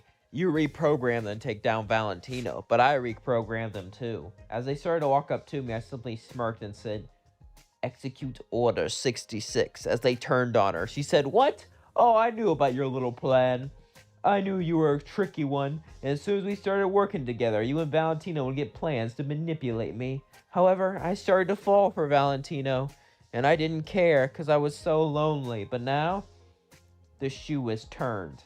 As the robots came at her, she easily got rid of them, but she was extremely winded, so I just destroyed her. Now I was the only one left standing, and I could run this company by myself. It seems like I can make the changes I wanted to, and that the Pride Ring belonged to me, at least when it came to crime. And heck, who knows? Now I can expand my operations. I can have businesses all across hell. I will be the house, the one manipulating everything behind the strings. I had an idea. I would go to Greed and start a casino. I think that could handle things nicely. And I had plenty of friends in the hotel. Friends who actually cared about me. It seems things were looking up for me. As things went well, I opened up a casino in the Greed Ring, and I opened up many more businesses. I also gave sinners who were down on their luck entire businesses. All they had to do was give them a certain percentage of what they made, and if they fail, I collect everything they own. So it's a win-win for me. I became more of a businessman than anything. I wasn't good nor evil. I was neutral, using business to market myself and live a good life. I would try to explore a bit, find someone good to date. However, I wouldn't find them for a very long time. Man or woman, I was looking for you, because we were going to have one pan of a time. Welcome to a new series. What if Goku and Kakarot were different people? I did have twins, but that's because the whole different people thing wouldn't fit in the poll, so I wanted to clear that up so you're not confused. It is saying what if. Now let's get to it. It all begins with Bardock. He had 3 sons, Raditz, Kakarot, and another son that he didn't really name. Now, he would decide to put the 2 babies in a space pod. I mean, planet Vegeta was about to be destroyed, and he would have to quickly send them away. So, he decided to send them off, as he sent them both to Earth right before planet Vegeta was destroyed. As they were sent off, Goku would land with Grandpa Gohan. However, Kakarot would land deep into a wasteland. He would land into the desert where no one was around. A couple days would pass, and Kakarot would keep walking around, thirsty, looking for water or food or anything, but then someone would find him. It was mercenary Tao Pai Pai. As Tao Pai Pai looked down at Kakarot, he would be intrigued. Why was there just a random boy in the desert? He didn't really care that much. All he wanted to do was complete his mission and get some money, though. So he decided to walk past him as Kakarot said, "Hey, bring me till civilization." Kakarot had his memories. Unlike Goku, he didn't hit his head, and he demanded Tao Pai Pai brought him somewhere. Tao Pai Pai looked at him and said, "Do you know who I am? I am the great mercenary Tao." As Goku would look up and say, "Oh, really? You really think so? I don't care what you are. I am a Saiyan. I am the mighty Kakarot." As he would punch Tao, this actually hurt him, but then Tao would use his tongue to knock him out. He could have killed him, but he saw potential in Kakarot. After all, it's not every day you just find a random child, and he was pretty strong. If he trained him, he can have an assassin partner to help him make more money. As Kakarot would wake up later, Tao Pai Pai would look at him and say, "You said you were a Saiyan. What's that?" Kakarot would say, "I don't have to explain myself to you." Tao would say, "If you don't, I'll kill you." Kakarot would sigh and tell him everything about the Saiyan race, and that he was a proud Saiyan warrior with lots of potential. Tao Pai Pai said, "So you're an alien? That's interesting. I don't really care about that. All I want is money, so I'm going to train you so I get more money from you." Tao Pai Pai would take Kakarot on jobs, and he would get injured. Anytime he would get injured, though, he would heal and become much stronger. However, Tao Pai Pai was not that kind to him. He was mean and rough, and was even abusive at times. This pissed Kakarot off. As then we cut to Goku. Goku would be waiting after killing Grandpa Gohan. It's been many years, as suddenly Bulma would show up and they would start their adventure. As that was going on, we cut to Kakarot. As Kakarot was getting more and more sick of Tao Pai Pai, it's been years, and he's gotten a lot stronger from his training. And he's heard about Shin, Tao Pai Pai's former teacher, and he thinks he'll learn from him. But before he does that, he has to get rid of him. As Kakarot looked up at Tao Pai Pai and said, "You know what, Tao? You've taught me many great things. However, I don't need you anymore." Tao would look at him and say, "Are you trying to get rid of me? Do you know how many missions we've been on? How much money we made? Why would you get rid of something like that?" "Because I don't care about money. I just want power. I just want to get stronger, and I don't care how I do it. Goodbye, Tao." As he charged at Tao Pai Pai would try to hit Kakarot, but he would dodge it and use his tongue to hit him straight in the neck, killing him. As he fell to the floor, Kakarot would spit on his corpse. As he would walk over to Shin's dojo and begin to knock on the door. As Shin opened, he would begin to say who he was and how he wanted to train. Shin would agree to let him in and train him. Meanwhile, Master Roshi would start training Goku. Little did they know, two brothers were training at the same time from two different teachers. And as Kakarot got stronger and stronger, he actually began to like Shin. Shin was hard on him, but he understood he was a star pupil. Kakarot would learn how to fly and other techniques from him. And Tien would become Kakarot's rival, as they would train for Shin's approval and power. Shin started to grow a bond towards Kakarot, but Kakarot didn't really care about him. He only cared about one thing, power. He was just using Shin to get stronger. And Kakarot would do a couple jobs for the Red Ribbon Army here and there, but they would recently stop working for him, because he looked too much like another person, they said. He really didn't understand it, but he didn't want their soldiers to get confused and fire on him by mistake.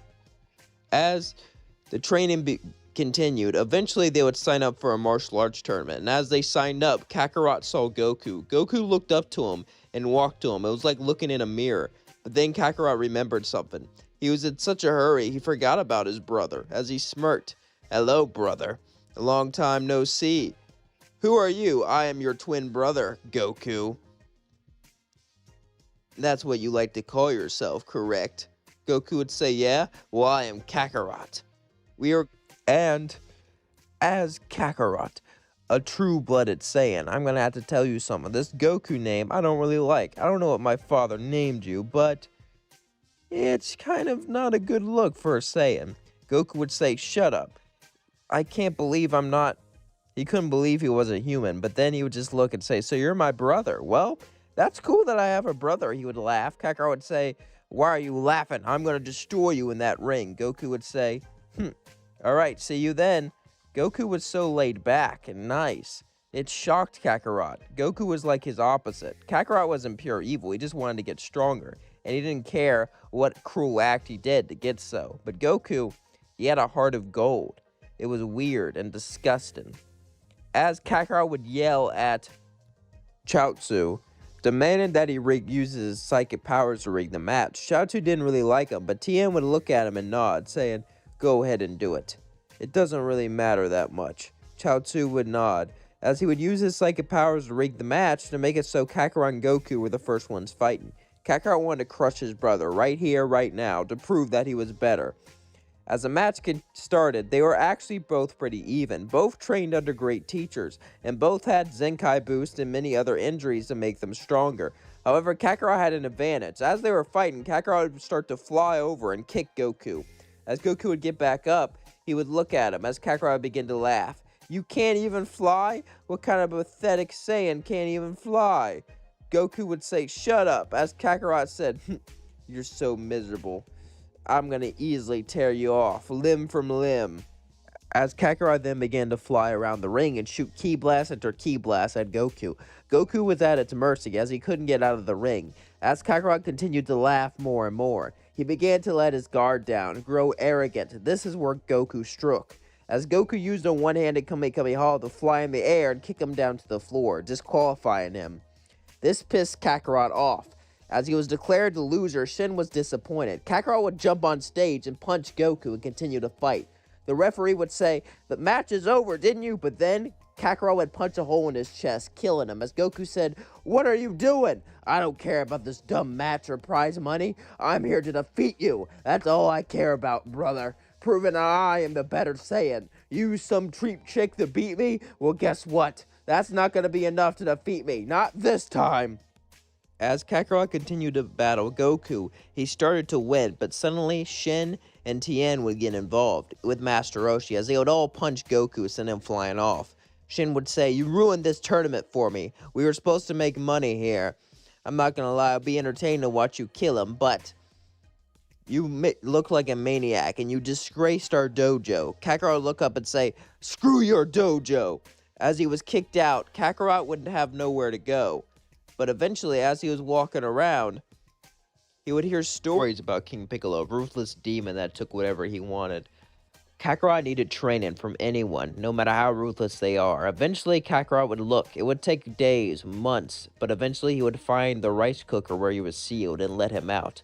As King Piccolo began to laugh, he looked down at Kakarot, and Kakarot would say, "Mighty Demon King, please train me. Make me your pupil." He was tempted not to, but he did let him free. And even though he was pure evil, so he didn't really care about that, he saw potential in him. So Kakarot agreed to train him. As then they began to search for the Dragon Balls, so King Piccolo could wish for his eternal youth. Eventually, King Piccolo would get these Dragon Balls and wish to get his eternal youth, as then he would train Kakarot by breaking his bones and having him heal, get Zenkais after Zenkais. His training was truly brutal, but it was worth it just for him to become stronger than Goku. Eventually, things would play out just like in canon, except for when Goku fights King Piccolo. As Goku was about to do a one-handed Kamehameha, Kakarot would fly up and punch King Piccolo in the chest as his guard was down. He would look over and say, "Why?" "Because you treated me like a damn animal. Now I'm in charge." As he would knock him down to the floor, he would fly down. "Hello, brother." As King Piccolo fell down to the floor with a hole in his chest, he would spit out an egg like in canon. As Kakarot would get ready to fight, he would say, "You're not worth it. I want to crush you while you're at your best. Just know that I've been training. I've gotten a lot stronger. I didn't need to drink that moon water crap. Have a nice life, brother, because when we meet again, I'll kill you," Kakarot would say, smirking. But Goku felt something was off. He just spared him like that. He could have easily killed him. Goku would say, "Why'd you spare me?" "Because I want to crush you while you're at your best." As Kakarot then flew off. With King Piccolo dead and Kakarot on a new mission, everything seemed like it was going to be perfect. However, we both know eventually someone will show up. As it's been years since Kakarot's been on Earth, he's grown up into a man, has even trained Piccolo. Piccolo didn't like that he killed his father. However, he convinced him to train him, saying a true Demon King wouldn't care about his father. All he would want is power. Little did Kakarot know, Piccolo was trying to betray him, or that's what Piccolo thought, as Kakarot saw that ahead. As they were training, they were getting ready to go back and fight. But Kakarot had a plan. There's a reason he's been waiting on Earth. He has a hunch that his brother might come to save him one day, that will take him away to be a true Saiyan. That's all he ever wanted, was to be a true Saiyan warrior. And eventually that day would come. As Raditz would land on the planet, he would look for his two brothers. As he would sense a high power level, he would go over to it and see Piccolo and Kakarot. Well.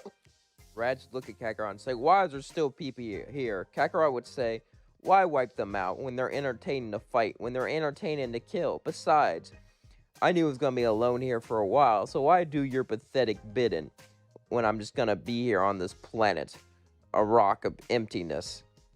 Raditz would look at him and say, "So you're a bit of a rebel. Don't let the other Saiyans know that." Kakarot would smirk and say, "Other Saiyans? How many of us are left?" Raditz would start to talk to Kakarot. As Piccolo would look at him, Raditz would say, "Who is this?" "Oh, just some nobody." Piccolo would say, "Nobody? What about our plan to kill your brother?" Scratch that.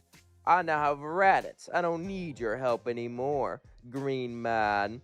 Raditz would then sense another power level with his scouter as they would both start to fly off.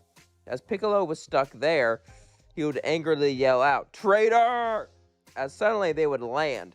Kakarot would see Goku and his son, as he would smirk and say, "Looks like I'm an uncle, or should I say we are uncles." Raditz would say, "Fascinating," as he would hide behind Goku. And Goku already knew he was an alien, and Kakarot talked about his brother once coming to pick him up, so he knew what was going on. As then, Raditz would laugh, "So that's the real reason why you didn't wipe out these humans. You wanted to breed with them. You're a horn dog." Kakarot would say, "No, that's disgusting. Ugh. I don't share my brother's intimate relations with these things." Goku would say, "Don't you dare call my wife a thing." As Gohan began to shake, holding onto his father's legs, Kakarot began to walk forwards. As he said, "We should take the kid, train him. Good idea." Goku would try to jump in the way, but Raditz would simply whack him with his tail, sending him flying. As Kakarot would pick up Gohan and say, "My nephew, things will definitely be interesting now." As he would start to fly off with the Raditz. As him and Raditz flew off with Gohan, Piccolo would show up and they would team up just like in canon as they flew down. Then Kakarot would look at them both. He was excited to join the Saiyans, who joined his destiny. As then Raditz would say, "Take care of the green one, I'll deal with my brother." He said, "No, I think I got." Raditz would say, "Don't you dare question me." This would piss Kakarot off. Then he realized something. This whole time he wanted to join the Saiyans, but they would just yell at him, treat him like garbage. He didn't want that. He wanted to be strong on his own. He realized something, that this Saiyan life wasn't for him, and he wanted to make his own destiny. So then, Kakarot began to smirk. As then, he would simply fly away. Raditz would try to go after him, but then Goku and Piccolo would jump in the way, and the fight would continue like in canon. Kakarot didn't know what to do. He thought about just stealing Raditz's spaceship and going off. But if he did that, he would probably join the rest of the Saiyans, who would treat him just like Raditz. Kakarot wanted to have power. But it seems like no matter who he joined, he would always be below someone else. He wanted to be the one pulling all the strings. As he continued to think what to do, he couldn't find any answers, but then suddenly, Gohan would pop out of the space pod and begin to yell as he charged at Raditz, hitting him straight in the stomach. As then he fell to the floor unconscious. Things would continue like in canon, but that gave Kakarot an idea. As Goku grabbed onto Raditz, saying, "Do it!" Suddenly, Kakarot would grab Gohan and say, "Interesting. It seems I have a new training partner." As then he would hide his power level and fly off. Piccolo would then shoot Goku with a special beam cannon, killing him and his brother. But as he looked, Gohan was gone. Kakarot took him. Kakarot wanted to have a disciple, someone to train, someone to mold, just like how he's been molded. And Gohan would be a good fit. Little did he know that the Saiyans were actually coming, and this would actually be good timing. As day would pass, Gohan would wake up next to a campfire with a deer cooking. Kakarot would look at him and say, "Ah, seems you're finally up, my nephew."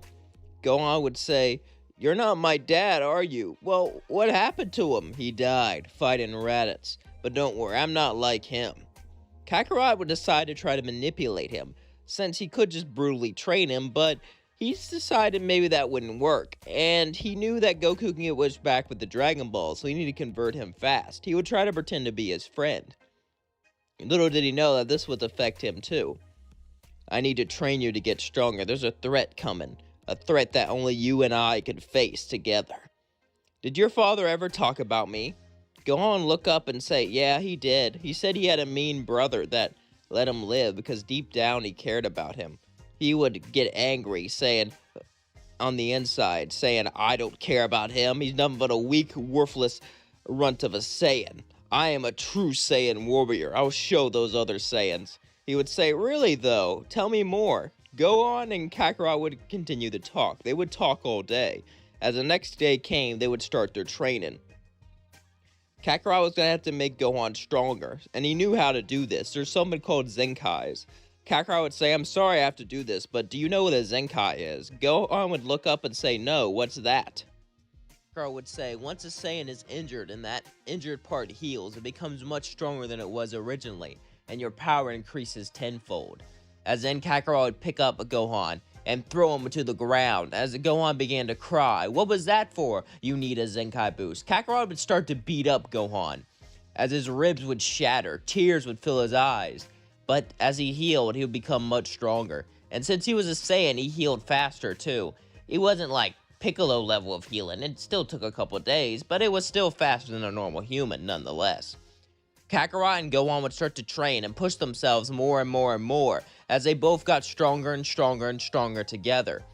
As the days passed and they trained, Kakarot actually started to grow a liking.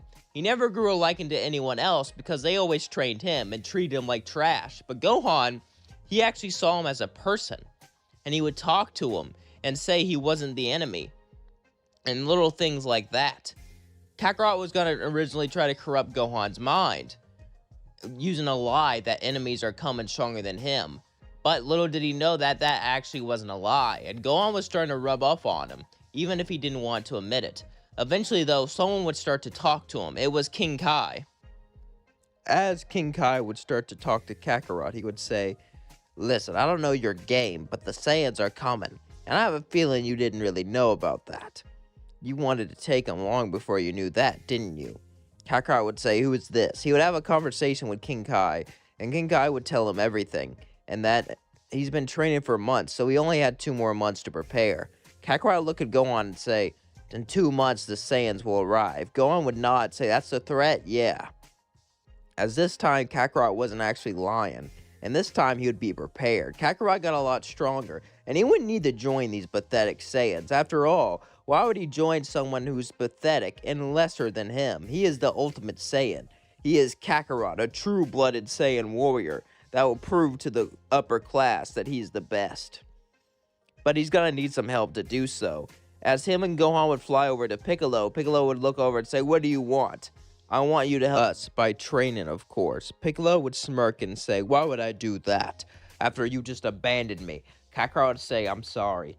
Piccolo was shocked. Kakarot's never said he's sorry for anything, and he actually sounded like he meant it. "You're sorry? Yeah. Don't get the wrong idea. I'm not turning soft or anything, but leaving you like that was a bad thing to do for a comrade. Besides, me, you, and the kid will wipe these Saiyans off the face of the earth, then we'll take over the world." Piccolo then laughed. Even though Kakarot was putting on a strong face, deep down he was changing, even if he didn't want to admit it. Piccolo would nod, as they would all start to train together, pushing each other further and further. As all their power levels grew, all training together, suddenly, as the months passed, the Saiyans would arrive. Nappa would land on a city and blow it the hell up, and Vegeta would look around and smirk. Let's see how strong Kakarot really is. Let's see if he was worth recruiting after all. As the Saiyans arrived, eventually they would huddle up, just like in canon. As all the Earthlings would show up, this time Kakarot would show up. Vegeta would say, "Look, it's a Saiyan." Kakarot would look at him and say, "I have an offer for you. How about you join me, and together we can take over this planet, and even universe. Of course, you'll have to ditch that useless Vegeta, but I think I'll be a far better leader than him." Vegeta would get pissed and say, "You really think you can take my place, low-level runt? I'll show you the true power of the Prince of all Saiyans." As Nappa said, "Please let me handle him. I want to show this guy myself." Now, Vegeta would say, "Fine, knock yourself out. He's not even worth my time. This will piss Kakarot off." As Nappa would start to fight the Z-Fighters, Kakarot would want to defeat Vegeta. He would want to show him that he was worth his time. As Kakarot started to fight Nappa, so did Piccolo. Gohan fought too, but he was starting to hesitate, just like in canon. But this time, it was Kakarot who yelled at him, "Worthless little runt, why can't you do your job? I trained you, I pushed you, and this is what I get?" Gohan would say, "I'm sorry." Sorry doesn't begin to cover up. "You're worthless." Gohan would start to walk away, but then Nappa would blast a ki blast in front of him. "Where do you think you're going? You think you could just run up and leave? That's amateur." As Nappa started to fly towards Gohan, Gohan felt the anger coursing through him. The anger of not being good enough. The anger of not being able to do anything. As suddenly he kicked Nappa, sending him flying.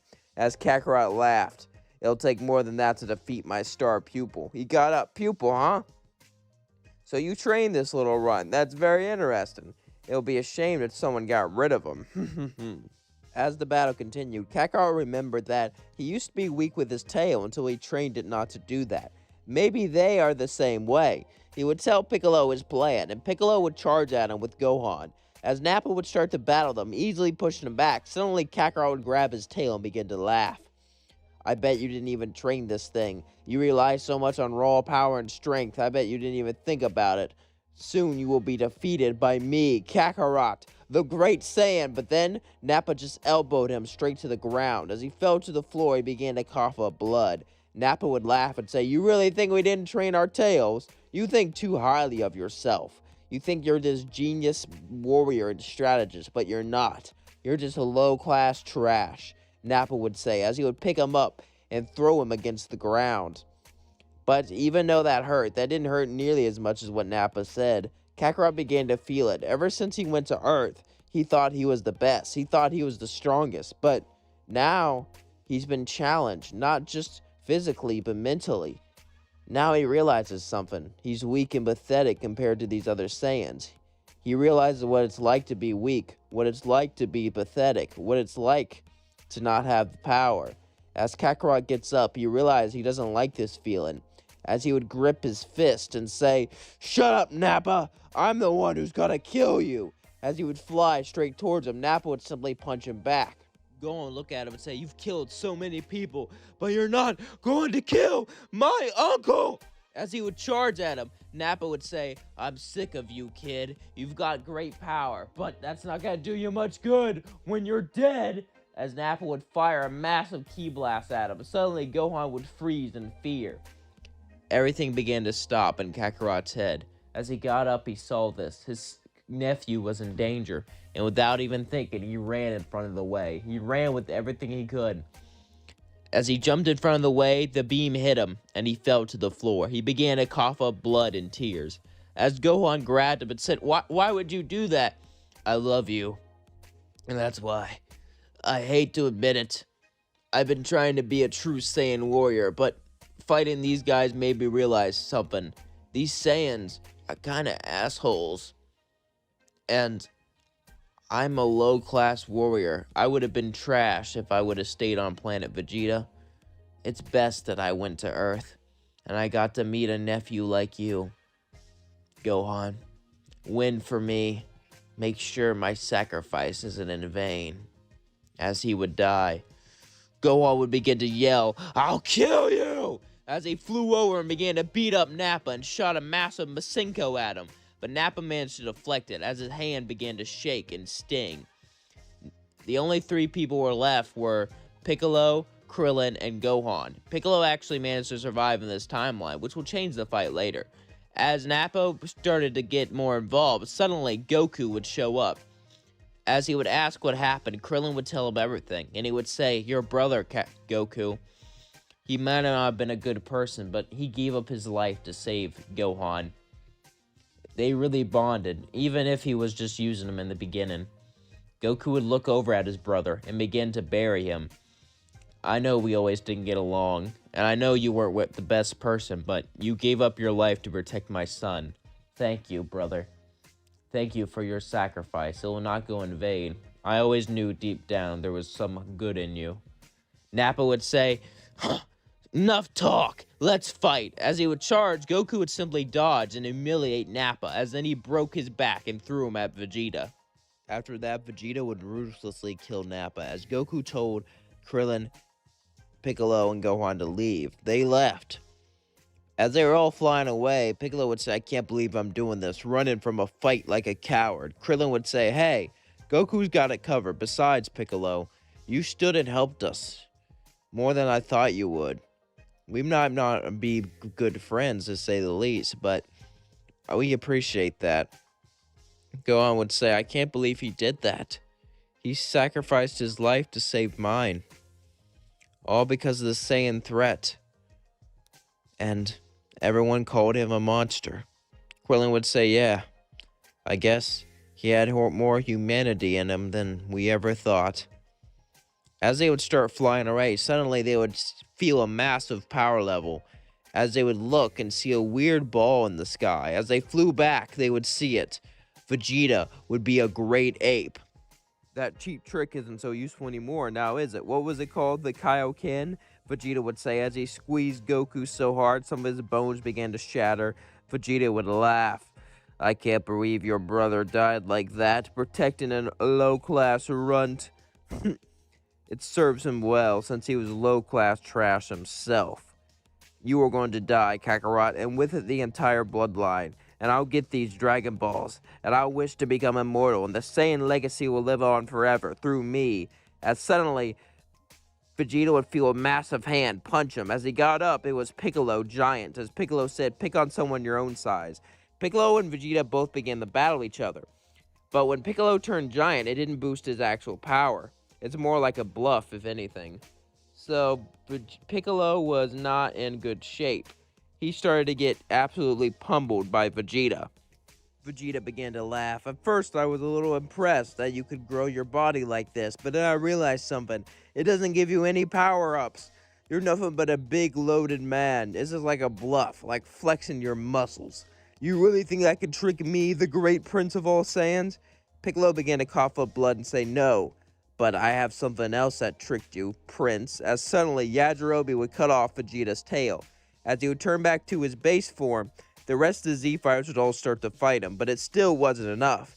Even with Vegeta's weakened state, he was still stronger. Goku had enough energy to use a bit of The Spirit Bomb. As Piccolo and Gohan would be battling Vegeta, Krillin would be barely able to move. As Goku looked at him and began to give him the Spirit Bomb, as he would say, this is our last hope, Krillin. I hope you use it well. Krillin would throw it at Vegeta. Vegeta would dodge it, but then Gohan would knock it back, hitting him straight in the face. This would launch him straight into the sky. As everyone thought Vegeta was dead, eventually he'd land on the ground. He would start to crawl towards his space pod. Krillin would crawl with a sword, but then Goku would talk him out of killing him as Vegeta went off into space. A couple days would pass. Kakarot would be wished back to life. But Piccolo remembered Namek, and he remembered how they mentioned he was an alien. He begged Bulma to help get him there. So Bulma would build Piccolo a spaceship. But Kakarot also wanted to get there, so Bulma built gravity training, as Kakarot and Piccolo agreed to go to Namek. Little did they know that there would be trouble there waiting for them. Piccolo look over at Vegeta and say, so why are we going here? I mean, I know why I'm going, but why are you? Kakarot would say, simple, I want to spend time with you. I feel kind of bad how I left you. After all, I am the mighty Kakarot. I should take better care of my comrades. And besides, you know a lot of cool techniques and you're a Namekian. Maybe you could teach me some of them. Maybe there's some new powers I could learn on Namek. Being strong isn't just about raw strength. It's about technique. I've learned that. Piccolo would nod and say, so you're here to get stronger. Typical. Well, let's train. Piccolo and Kakarot both do gravity training. Since Piccolo could regenerate, he was actually very good at gravity training, and their power level would begin to increase. As they trained as they got continuing their gravity training, going out through space. Kakarot wished he could have brought Gohan, but Gohan wanted to, study and all that lame stuff, which, come on, man. Why do that? Why do that when you could be a fighter? If being a fighter's fun, you know what I mean? Anyway, as they trained, they got more and more close. Kakarot and Piccolo bonded. True, they trained together before, but that was back when they had selfish reasons. And now, they didn't really know what threat was on Namek, so they were really just bonded. They became almost like brothers. Those 6 months of intense training every day, every second, learning what makes each other tick, it really bonded them, and they felt more bonded than ever. Piccolo and Kakarot grew substantially, and Piccolo would actually be able to do higher gravity training because of his regeneration. So Kakarot and Piccolo would be near even, and they would even surpass Goku. Goku would have to go to Kaioken times 5 to even match them at this point, because of how much they've grown. As they reached Namek, however, they would both get out. And as they began to scan the situation, they suddenly felt more power levels. Higher ones, but these felt malicious. Were there evil Namekians on this planet? Something didn't seem right. Suddenly, Frieza soldiers would appear. As the soldiers appeared, they'd say, Namekian, and it looks like a Saiyan. Are you with Vegeta? I heard he's a traitor. Kakarot would look and say, so Vegeta grew some balls. Interesting. No, I'm not with him, but I can send him a message. After I kill him, of course. You'll see him soon, in hell. Tell him I said hello. As suddenly he would blow them up and laugh. And then he looked down. I didn't feel as good as I thought it would. Piccolo says, cold changing for the better. Besides, killing people for revenge is just petty. Kakarot would say, I guess you're right. What do we do? I gotta protect my people. Kakarot and Piccolo would nod. As some King Kai would begin to talk to them. Listen, Piccolo, I know you want to see your people, but Frieza's there. You need to get out of there. Frieza's the strongest in the universe. Kakarot would smirk, and he would remember Frieza, actually. He remembered Tails a bit. After all, that's the reason his father sent him off. He said, my father sent me away because of him. He blew up the planet. I'm going to get my revenge. Kakarot would smirk. Piccolo would say, and I'm going to avenge my people. King Kai would try to talk them out of this, but they would tell him to shut up and end the transmission. Well, they didn't really end it. They just yelled at King Kai till he stopped listening. This pissed King Kai off, but what can he do? He decided to let Goku and the others know about it. As Goku decided to tag along, he brought along Krillin Tien, and he really did want to bring Gohan, but Chi-Chi wasn't too big on that. Although Gohan did argue that discovering new species on an entirely different planet could really help him out with his studies and learn new things. Eventually, Chi-Chi would budge and let Gohan come along with. As they all got in the spaceship, began to do their gravity training. Meanwhile, we cut to Kakarot and Piccolo, who would go over and find a village. This village was not ransacked yet. As they quickly flew down, Kakarot would say, follow me for safety. Piccolo would say, it's okay, you can trust him. The villagers would be informed of what's going on, and they would all fall on into the spaceship, and they would hide their power levels. Kakarot and Piccolo would move the spaceship into a cave, since they have the capsules, and they would all hide out there. They managed to save an entire village. And as they asked for information what's going on, the elders would tell them. And one of the elders would ask Piccolo to go over and meet Nail. He seems like he's strong, a very powerful Namekian. If they both fuse, maybe they could stand a chance. Piccolo agreed as he went over to Nail with Kakarot.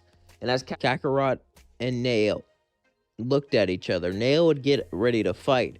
You look like the invaders, and I could tell you have a good heart, but it's clouded in darkness. Why are you here? Piccolo would look at him and say, be at ease, he's on our team. We came from Earth. There was a Namekian there who made the Dragon Balls. And I've came here to visit this planet and to see what my home people are like.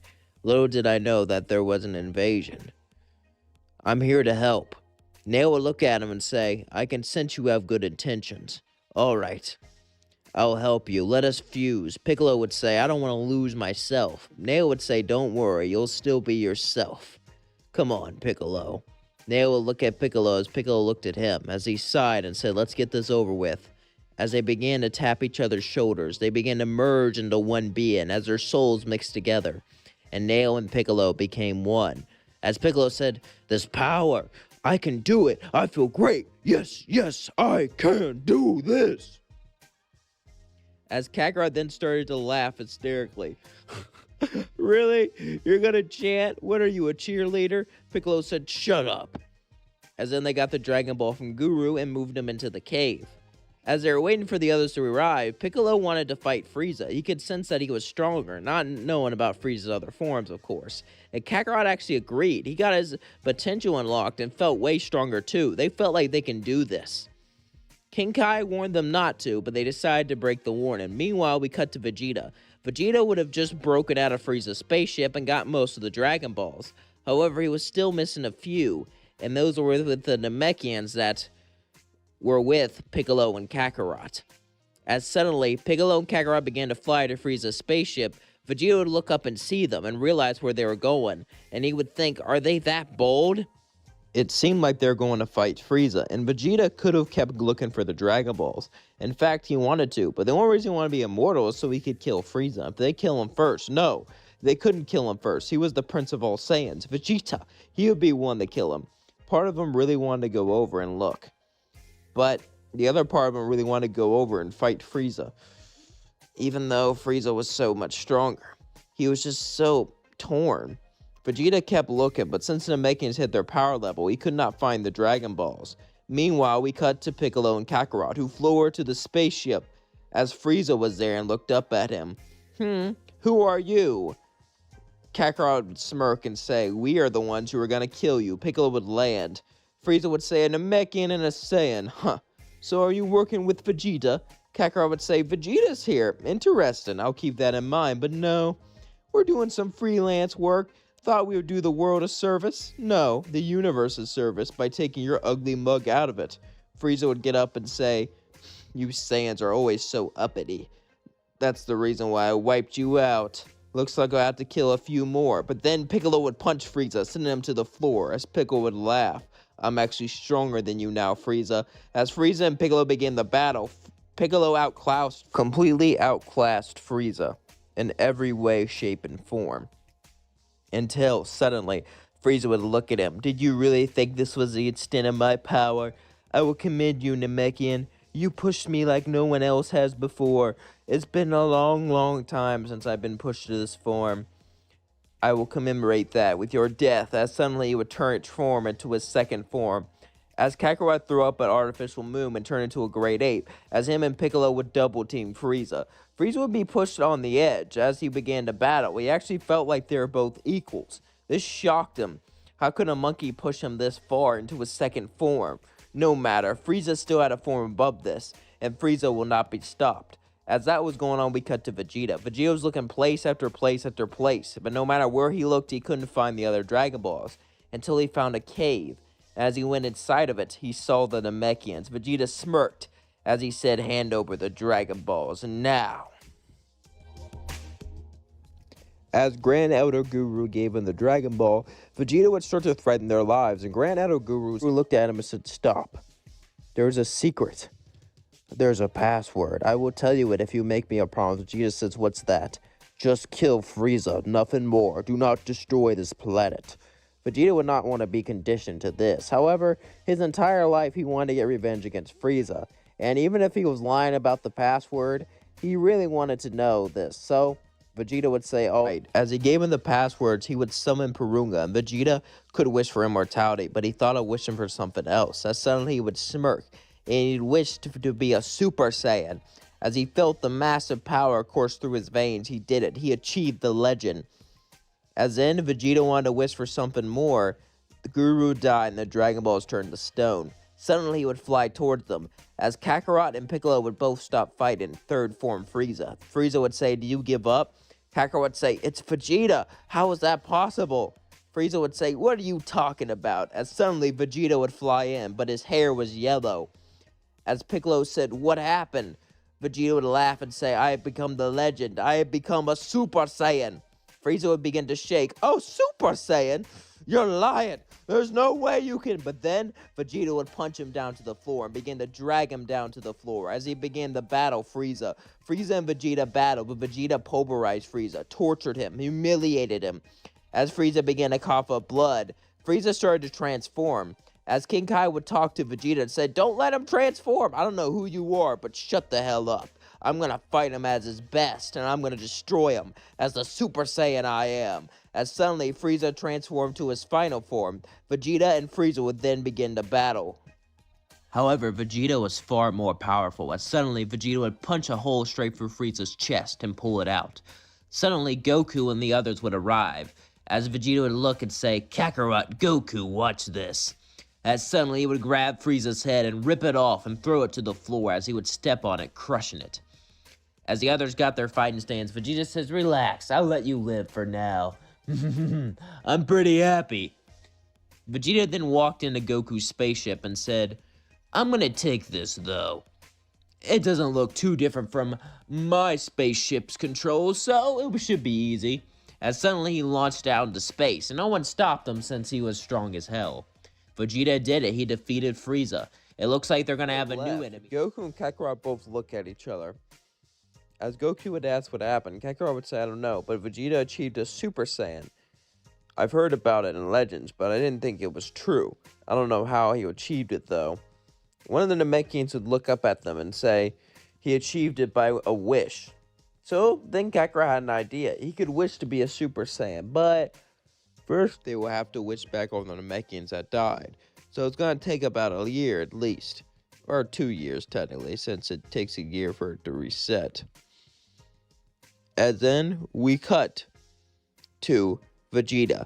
Vegeta would have traveled to King Cold's planet, or Frieza's old planet. Since Vegeta straight up destroyed Frieza's head, there was no way he could come back as Mecha Frieza. As Vegeta landed on the planet, he would start to destroy building after building, trying to lure people out. Suddenly, the Ginyu Force would appear, as Captain Ginyu would want to take Vegeta's body, but Vegeta would kill him before he even had a chance, as Vegeta would fly down and cut off his head instantly, as Captain Ginyu fell down as a corpse. The rest of the Ginyu Force would charge at Vegeta, but Vegeta would dodge them and begin to destroy them, one by one, killing them off. As suddenly King Cold would appear. Well, Vegeta, it seems you've gotten stronger. Vegeta would suddenly smirk as his hair turned yellow. King Cold would say, what kind of a cheap trick is this? Vegeta would laugh and say, it's not a trick, King Cold. I have become what your family has feared. I have become the legendary Super Saiyan. King Cold began to shake in fear for a second, but then he smirked. Nice try. You think because you learned some technique where you turn your hair yellow you can fool me? You're trying to scare me away with this legendary Super Saiyan bullshit. Well, guess what? I'm not gonna fall for it. Suddenly, Vegeta would simply kick him to the floor. As King Cold looked up, Vegeta would begin to pulverize King Cold. It's not a trick. I am Vegeta, the legendary Super Saiyan. As King Cold began to get more and more beat up, he began to get on his knees and beg for mercy. Please, Vegeta, please, we can work together. We can rule the universe side by side. Vegeta would laugh and say, why would I need you when I can rule it all by myself?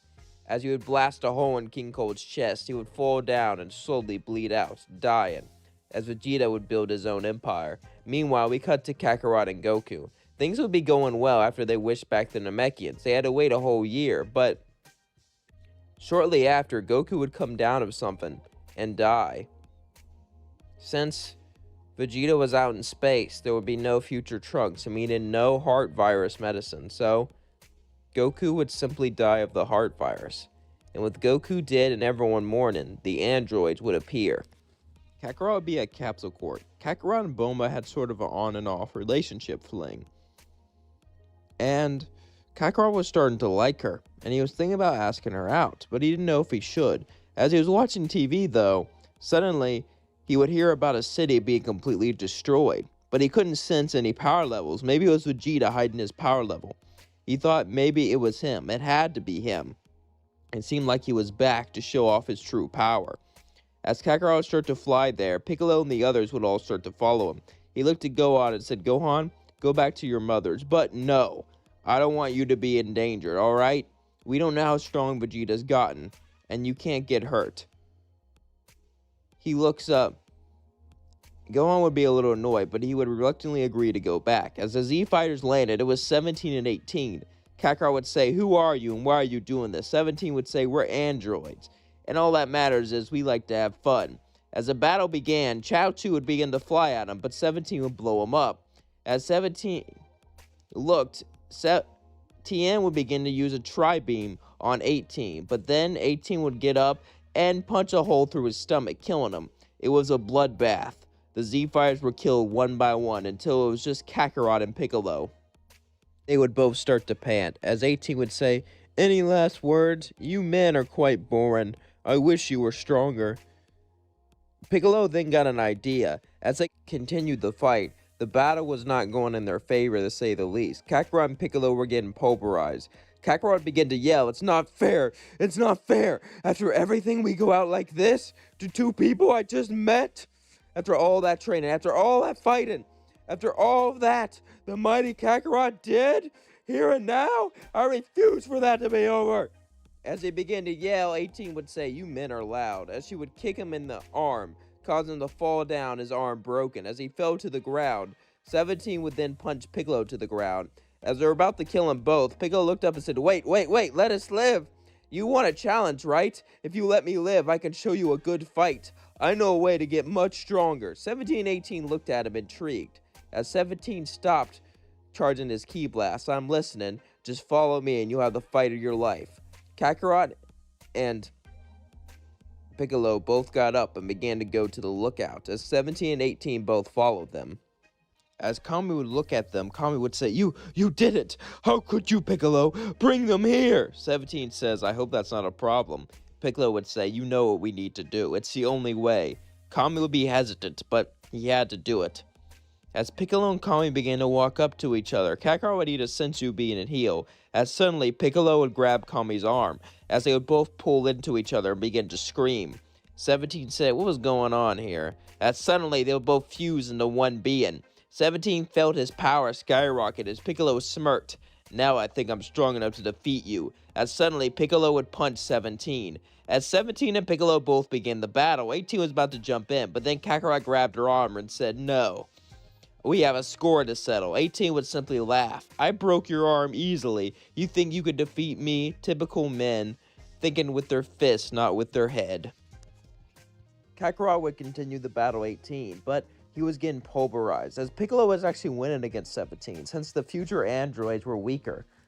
Kakarot could feel the humiliation pumping through his veins. He was a Saiyan. He was the great Kakarot. How can he lose? As suddenly he would look at her and say, "I don't think with my fist because I'm human, because I'm a man. It's because I'm a Saiyan. I am a proud Saiyan warrior, and you killed my friends. You almost took my best friend, Piccolo. First my brother dies, now this? Screw that! I refuse to lose! I refuse to lose to you!" Suddenly, his hair would start to turn blonde, as his eyes turned pure green, as he transformed into a true-blooded Super Saiyan. As Kakarot looked at 18, 18 said, What was this? There's nothing in my sensors about it." Kakarot said, "There's nothing in your sensors, because I am a legendary Super Saiyan, and I have came for one purpose, to destroy you," as he punched 18. But Kakarot was not stronger than 18 still, but at least he was able to somewhat keep up in the Super Saiyan form. Meanwhile, we cut back to Piccolo and 17. Piccolo would be outclassed in 17, but Piccolo knew he had to finish this soon, because 17 had infinite stamina. Piccolo would look at 17 and say, "I was planning to use this move on Vegeta, but here it goes." As he would fire Ki Blaster, Ki Blaster, Ki Blaster, Ki Blast, 17 would begin to dodge it all and laugh. "Really? That's your special move? Just spamming out Ki Blast?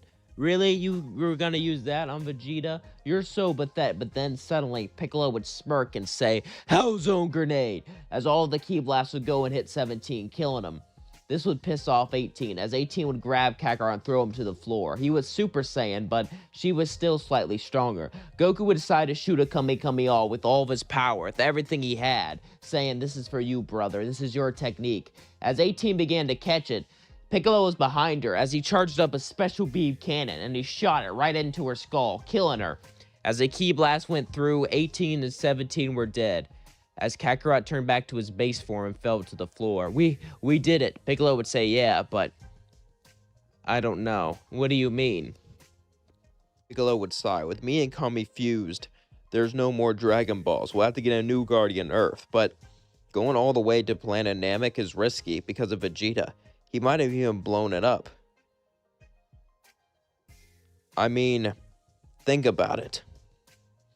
With all that going on, is it really safe to go out into space?" Kakarot would say no, but I gotta do something. A couple of days would pass as Kakarot would hug Bulma and kiss her, as he would say, "Please go out with me." Bulma would blush, as she would say, "Yeah, and I have something too. You remember how we hooked up a couple of days ago?" Kakarot would nod, as Bulma would give him a pregnancy test. It says positive. Bulma says, "Do you still want to be with me?" Kakarot would look at the test and think, as he said, "Yeah, I will. I'm positive," as he would laugh, as Bulma hugged him, and then he said, "Oh, what does positive mean?" Bulma looked at Kakarot and said, "Are you serious?" Kakarot would say, "No, I really don't know what this means." Kakarot would just be confused, as Bulma looked at him mad. "It means I'm pregnant, idiot." "Pregnant?" Kakarot said, shocked. "So, we're gonna have a, yeah." Kakarot then grab her and lift her up in the air. "I'm gonna be a dad. I'm gonna be a dad. Yay!" As Bulma laughed, and they both hugged each other. Kakarot says, "I hope he's a true-blooded Saiyan warrior like me." Bulma says, "If you push our son too hard into violence, I will kill you." As Kakarot would laugh, nervous. Since the androids were defeated, Earth has been plundered multiple times. First by the Saiyans, then by the androids, and before that, even Piccolo. But now, Kakarot and Piccolo are friends, and are very close. They saved the planet, and they relax on Earth. Kakarot has even had a baby, Goten, with Bulma, and everything seems like it's going well. However, one day, as Gohan was growing up and saving people, he would hear a voice. "I'm proud of you, son." Gohan would look up and say, "Dad, is that you?" "Yeah, King Kai's letting me talk to you. I saw everything that happened. I'm proud of my brother for saving this planet, and I just wanted to say that I can't wait to see you." Gohan would smile and say, "Thank you, Dad." As then, we cut to Vegeta. Vegeta has achieved Super Saiyan 2 also. And since he believed he was the only Super Saiyan, he didn't bother going back to that backwards planet Earth. After all, he is the legendary Super Saiyan now. Why would he fight those guys? They wouldn't give him a challenge. However, eventually a man would walk up to him. It was Shin, as he said, "Hello, Emperor Vegeta." Vegeta would look down and say, "Who are you?" Shin would say, "I am Shin, the Supreme Kai of this universe, and we don't have a lot of time. We need your help to defeat Majin Buu." Vegeta would actually be interested. He heard rumors that Majin Buu and Beerus were the two people that Frieza was never supposed to fight. And Vegeta has become so much stronger. Surely he's more powerful than Majin Buu at this point. He has to be. He's the legendary Super Saiyan. But this could still be an interesting fight. So Vegeta would agree to go with Shin, as together they went down to Earth to try to stop Majin Buu. As then we cut to the tournament. Things would go like in canon, and Gohan would get his energy storm, but this time, right after, Shin would land with Vegeta. Everyone was shocked to see Vegeta. Kakarot and Goku got ready to fight. Vegeta said, "Shut up, you imbeciles. I'm not here for you. I'm here to fight Buu." Shin would say, "It's a long story. Just follow me." As Kibito would heal Gohan, and they would start to fly off. As they went to Babi's spaceship, Babi would kill Sposobit and Yamu. As they both died, everyone was shocked except for Vegeta. He simply smirked, not really caring. As then, Dabura would fly up and kill. Dabura would blow up Kibito, killing him. As Kibito died, Dabura would laugh as he tried to spit Vegeta and Piccolo. But Piccolo's been training for quite a while, and so has Vegeta, so they would easily dodge it.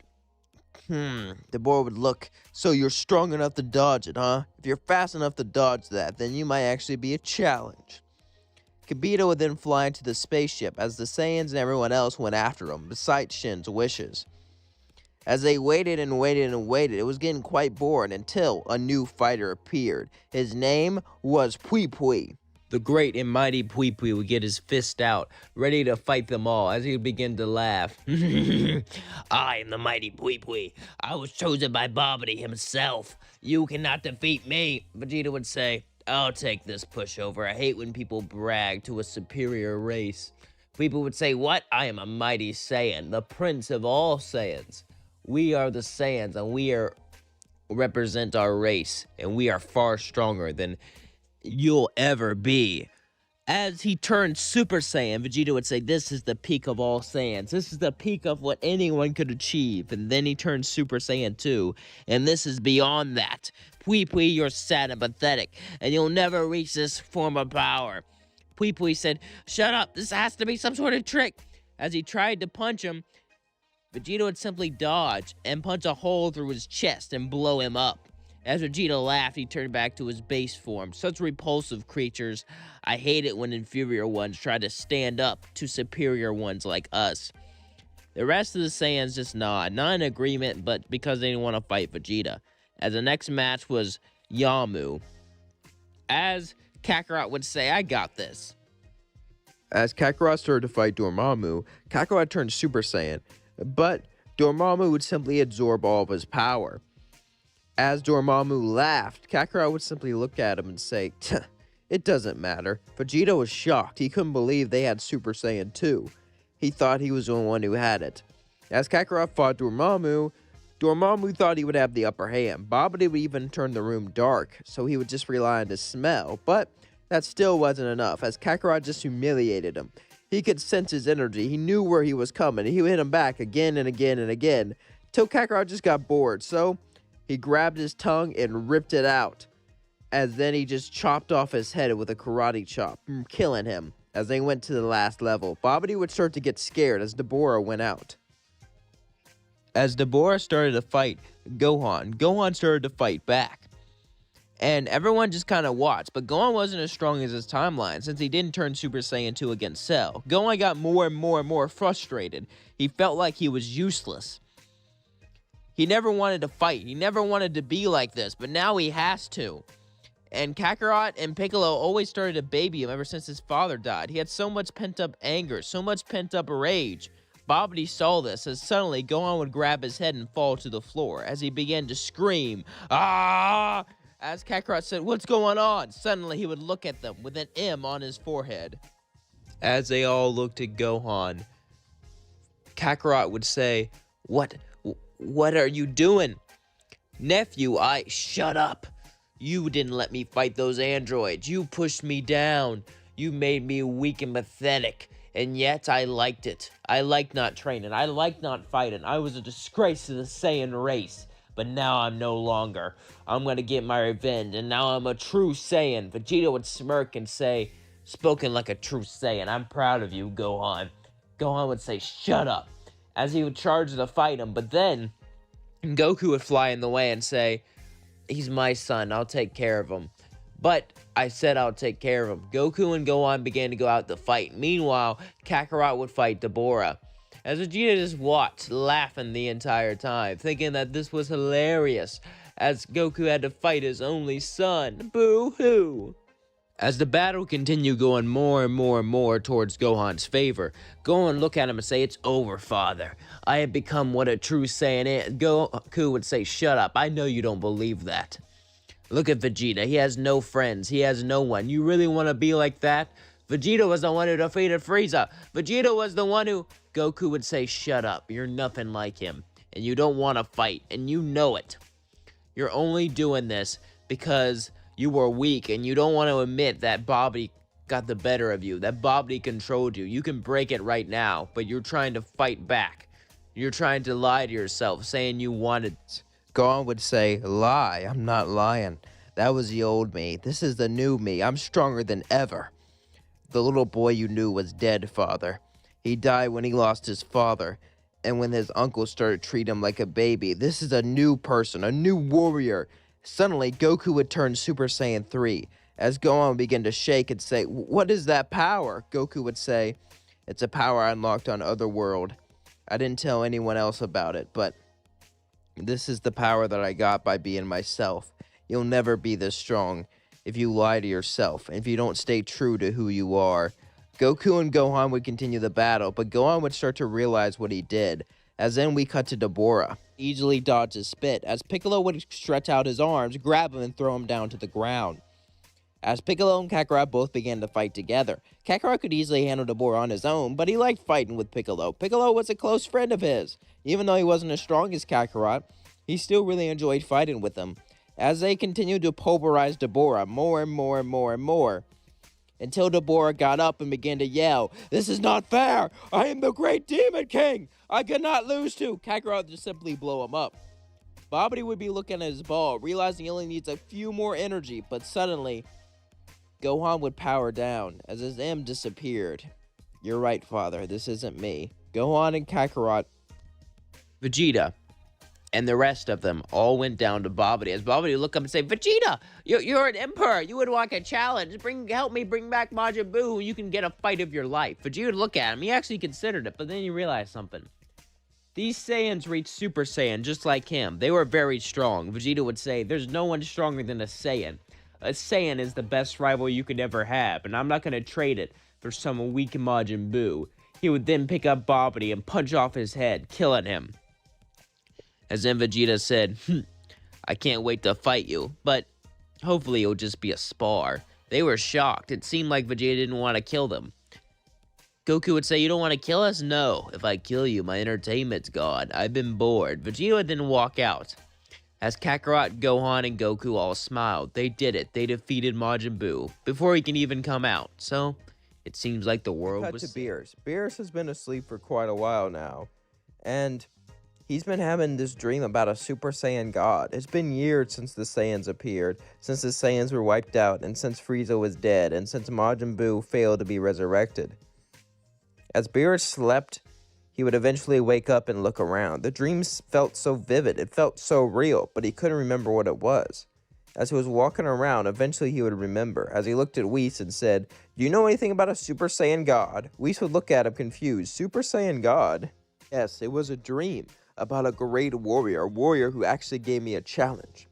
I was another deity, two deities in one universe, with destructive nature could be bad. And Whis would say, "Well, that would be bad if it were true, but I'm certain that it's not, Lord, so you can rest aside." Beerus said, "It is true. Tell me about the Saiyans." Whis would sigh and say, "Well, as you can remember, you ordered Frieza to wipe out planet Vegeta, right?" Beerus said, "Yeah, those Saiyans were so rude and uppity. He had to wipe them out. I hope the Super Saiyan God's not mad at me for it." Whis would sigh, as he would say, "Well, Lord, there is no Super Saiyan God. However, there are a few surviving Saiyans. The one known as Vegeta, the one you met before, killed Frieza." Beerus would fall down and get back up, and he said, "Vegeta killed Frieza?" "Yes." "Interesting." Beerus was shocked. He didn't think much of the little runt. In fact, he thought he was a spoiled little brat. He might still be one, but he managed to defeat Frieza, a man who enslaved his race for years. So, it's not like that was fun to be proud of. It seems Vegeta has potential. Whis would then tell him about the other Saiyans, Goku and Kakarot, twin brothers who live on Earth. And they even had children there. This intrigued Beerus. Twin brothers on Earth, children, and Vegeta, the prince of all Saiyans, and the one who killed Frieza. Beerus would decide to visit Vegeta first. As Beerus and we started traveling, we cut to Vegeta. Vegeta's been intrigued since the Buu saga. He's sparred with Goku and Kakarot quite a few times. He's even reached Super Saiyan 3, but he doesn't really like the form since it uses so much stamina. Vegeta thinks perfecting Super Saiyan 2 is a better option. Vegeta is the prince of all Saiyans. He was the first legendary Super Saiyan, and he will be the strongest Saiyan alive. He has to be. Suddenly, though, he would hear footsteps. As he looked behind him, it was Beerus. Vegeta began to shake. It's been so long since he saw someone above him. Vegeta would say, "But Beerus!" Vegeta would get flashbacks to when he was a kid, how he humiliated his father. His fists began to grip. He wanted to get revenge on Beerus, but was he strong enough? He didn't even know. And even though he had a lot of pride, he realized that he was a god and far beyond what he wanted. Vegeta would say, "What do you want, Lord?" Beerus would walk up to him and say, "Hiding back your anger, I see. That's all right. As long as you don't let it rip, I won't destroy you," Beerus would say, laughing. "Tell me about this Super Saiyan God." Vegeta would say, "Super Saiyan God? I've not heard of one before. However, I can show you something else, another legend." Beerus would say, "Really? What's that?" "The legend of a legendary Super Saiyan," Vegeta would say, as he transformed to a Super Saiyan. Beerus would say, "Not bad. I've heard about this before. It is interesting you guys finally brought it back after so long, but it's not like it'll do much."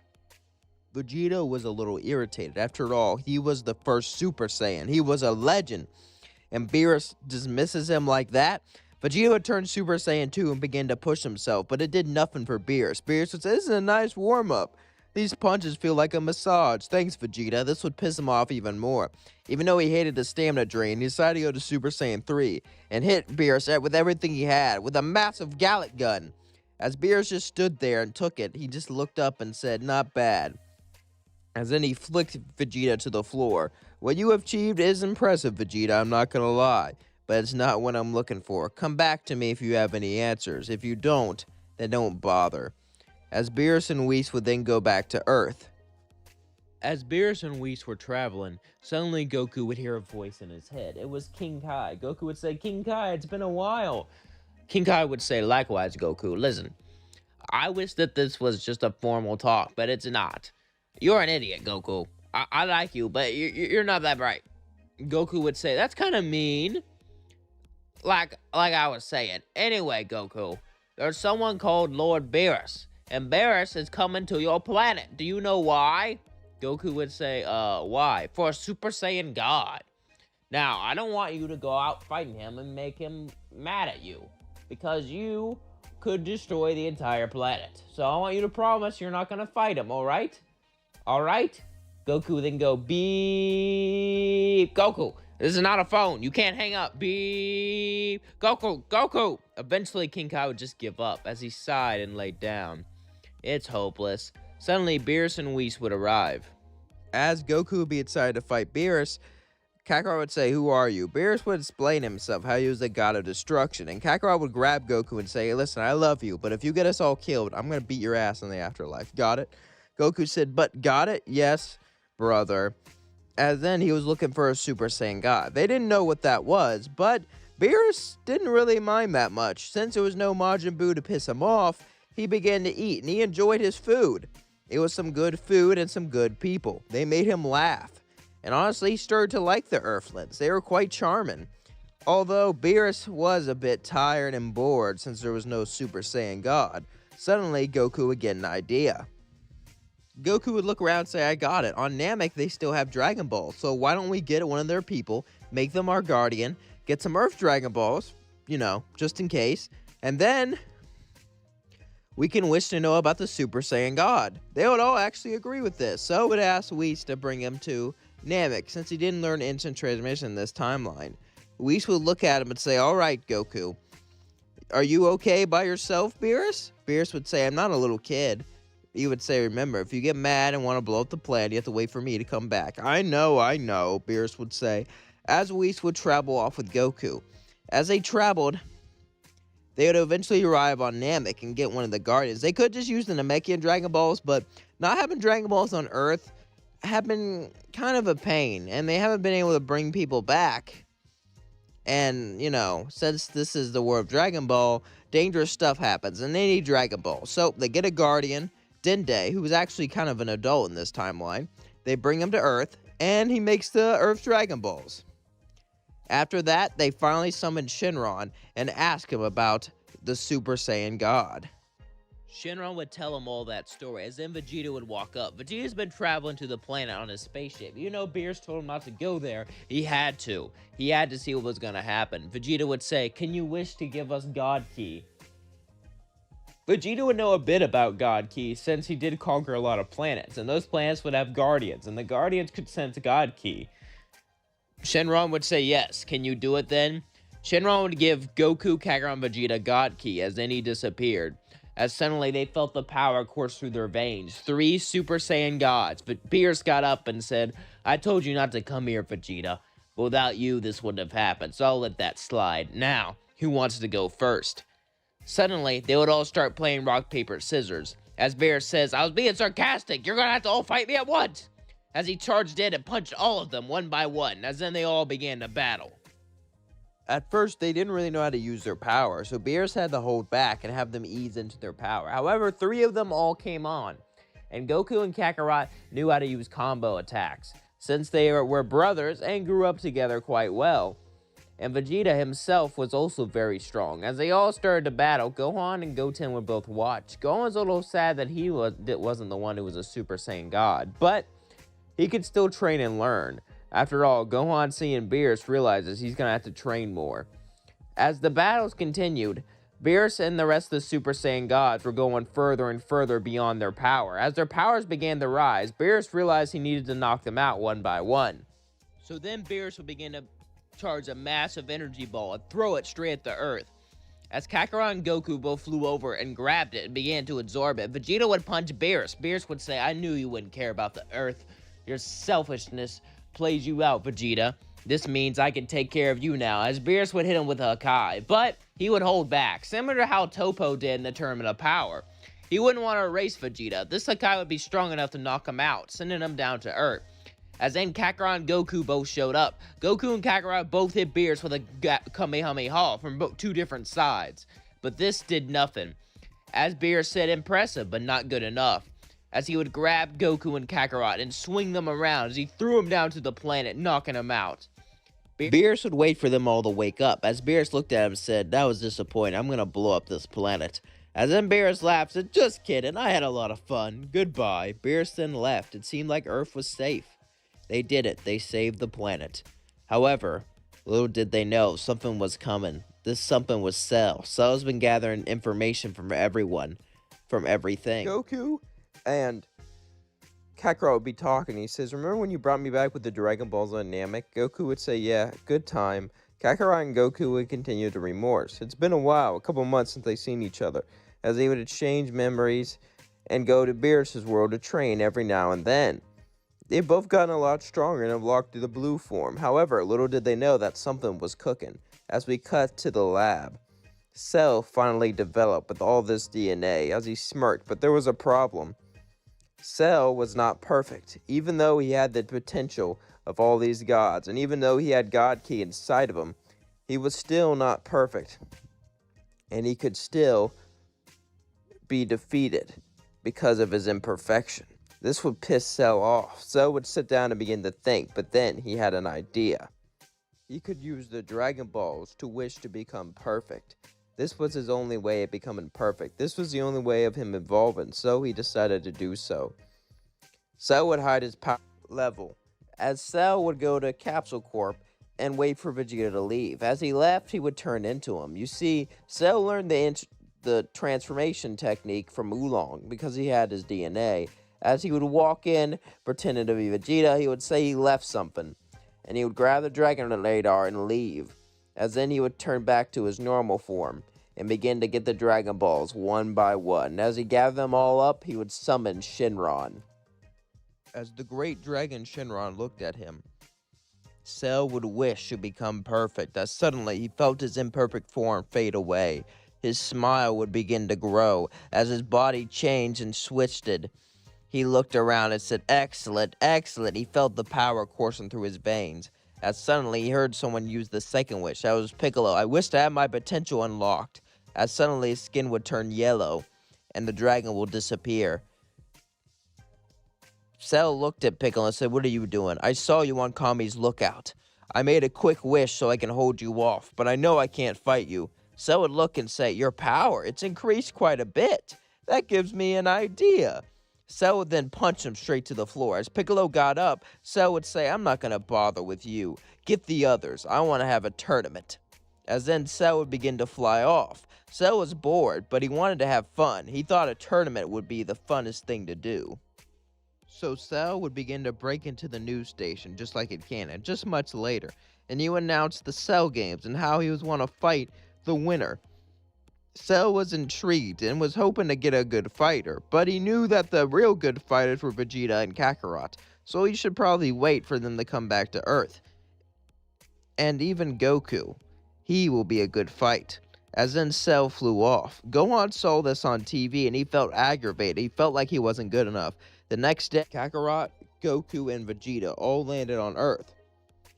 As they heard about the news from King Kai, they were ready to fight this Cell creature. They didn't know much about him, other than he sensed like all of them. He had all of their energy, all of their DNA. It was crazy. They had a few days before the Cell games. Gohan would ask Kakarot to train him like he did when he was a kid, but Kakarot looked and said, "I have God Ki. I rely mostly on it. But you have a potential that's untapped. You shouldn't rely on God Ki. I think Piccolo should train you." I could sense he's holding something back. Piccolo would look at him and say, "Alright, but I don't want Cell to know about this form. So come on, Gohan." Gohan and Piccolo would go into the time chamber. As Piccolo would turn orange, Gohan would be shocked and said, "How did you? I wish to have my potential unlocked. However, you're not going to be able to wish for that. Since the Dragon Balls have been set across the planet, you're going to have to train hard to get your potential unlocked. You're going to have to train to push yourself more than ever. Are you ready, Gohan?" Gohan would nod as Piccolo and Gohan both began to train. Gohan felt pushed. He hasn't been this pushed since he was a kid. Piccolo had no mercy. He broke his bones, healed them, and fought again. Since he fused with Kami, he could heal Gohan. He would break him and heal him again and again and again, physically and mentally. He would put him through hell, the worst training he's ever been through before. Gohan would have to go through it all, though, to unlock this greater form. Gohan would have to become stronger without God Ki. He would have to make his own path in life, and the only way to do this was through training. Gohan kept pushing himself more and more and more. As the days turned to months, the months kept going on and on and on. And a year was about to pass, and no progress was made. This pissed Gohan off as he fell to the floor and began to scream with all of his might. And as he screamed, suddenly his hair turned white, his eyes turned red, as he turned to beast. Piccolo would smirk. "Not half bad. We only got a couple more days in here, though." Why not use it training this form? Gohan would nod as they trained, but the last bit of the training wasn't too hard. It was just Gohan getting a feel for his power, easing into it, and after the train was gone, they both walked out. And the Cell games were about to begin. As 2 days passed, Goku and Kakarot both went into the chamber and began to train there. And then Vegeta. They've all gotten a lot stronger. As they landed down for the tournament, Cell smirked and said, "Who wants to go first?" Piccolo would step up. Cell would laugh and say, "Piccolo, are you for real? Why do you think you can?" But suddenly Piccolo would turn orange and punch Cell. This shocked him as Cell got back up. "So, this is the power you have. That's interesting." Piccolo would say, "Yeah. This is the power I got from unleashing my true potential, Cell. This is the power that will crush you." As they both started the battle. Battle was intense, and Piccolo was actually slightly winning. It was very close, but Piccolo was slightly stronger than Cell. But Cell was holding back. As he smirked, Piccolo would say, "You're holding back, aren't you?" "Oh, is that too easy to tell? I'm sorry, but you are a formidable opponent, and I didn't get your DNA when you transformed into this, so you would be stronger than me if it wasn't for one thing. Beerus used Nakai on Earth once, and when he did, he tapped into a new form, a form I can tap into." As suddenly Cell went into Ultra Ego. This shocked everyone, as Cell would punch Piccolo straight through the stomach and blast him into the floor. As he was able to regenerate, since he didn't pierce all the way, Cell would then land down at the tournament and say, "Who's next?" As Gohan went up. Cell would say, "Gohan, huh?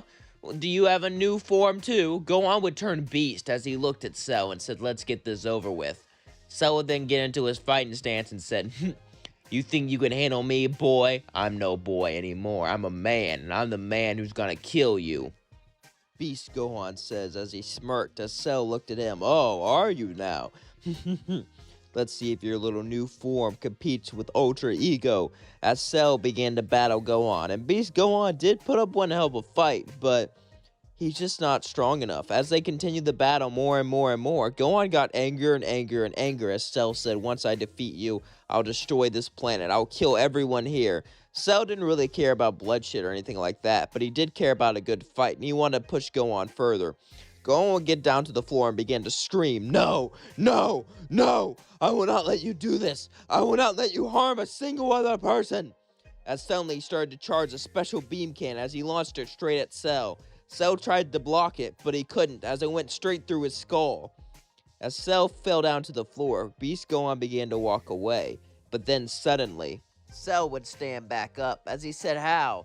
I can move my nucleus. I saw you using that attack, so the last second I moved it out of the way, so then I could just regenerate."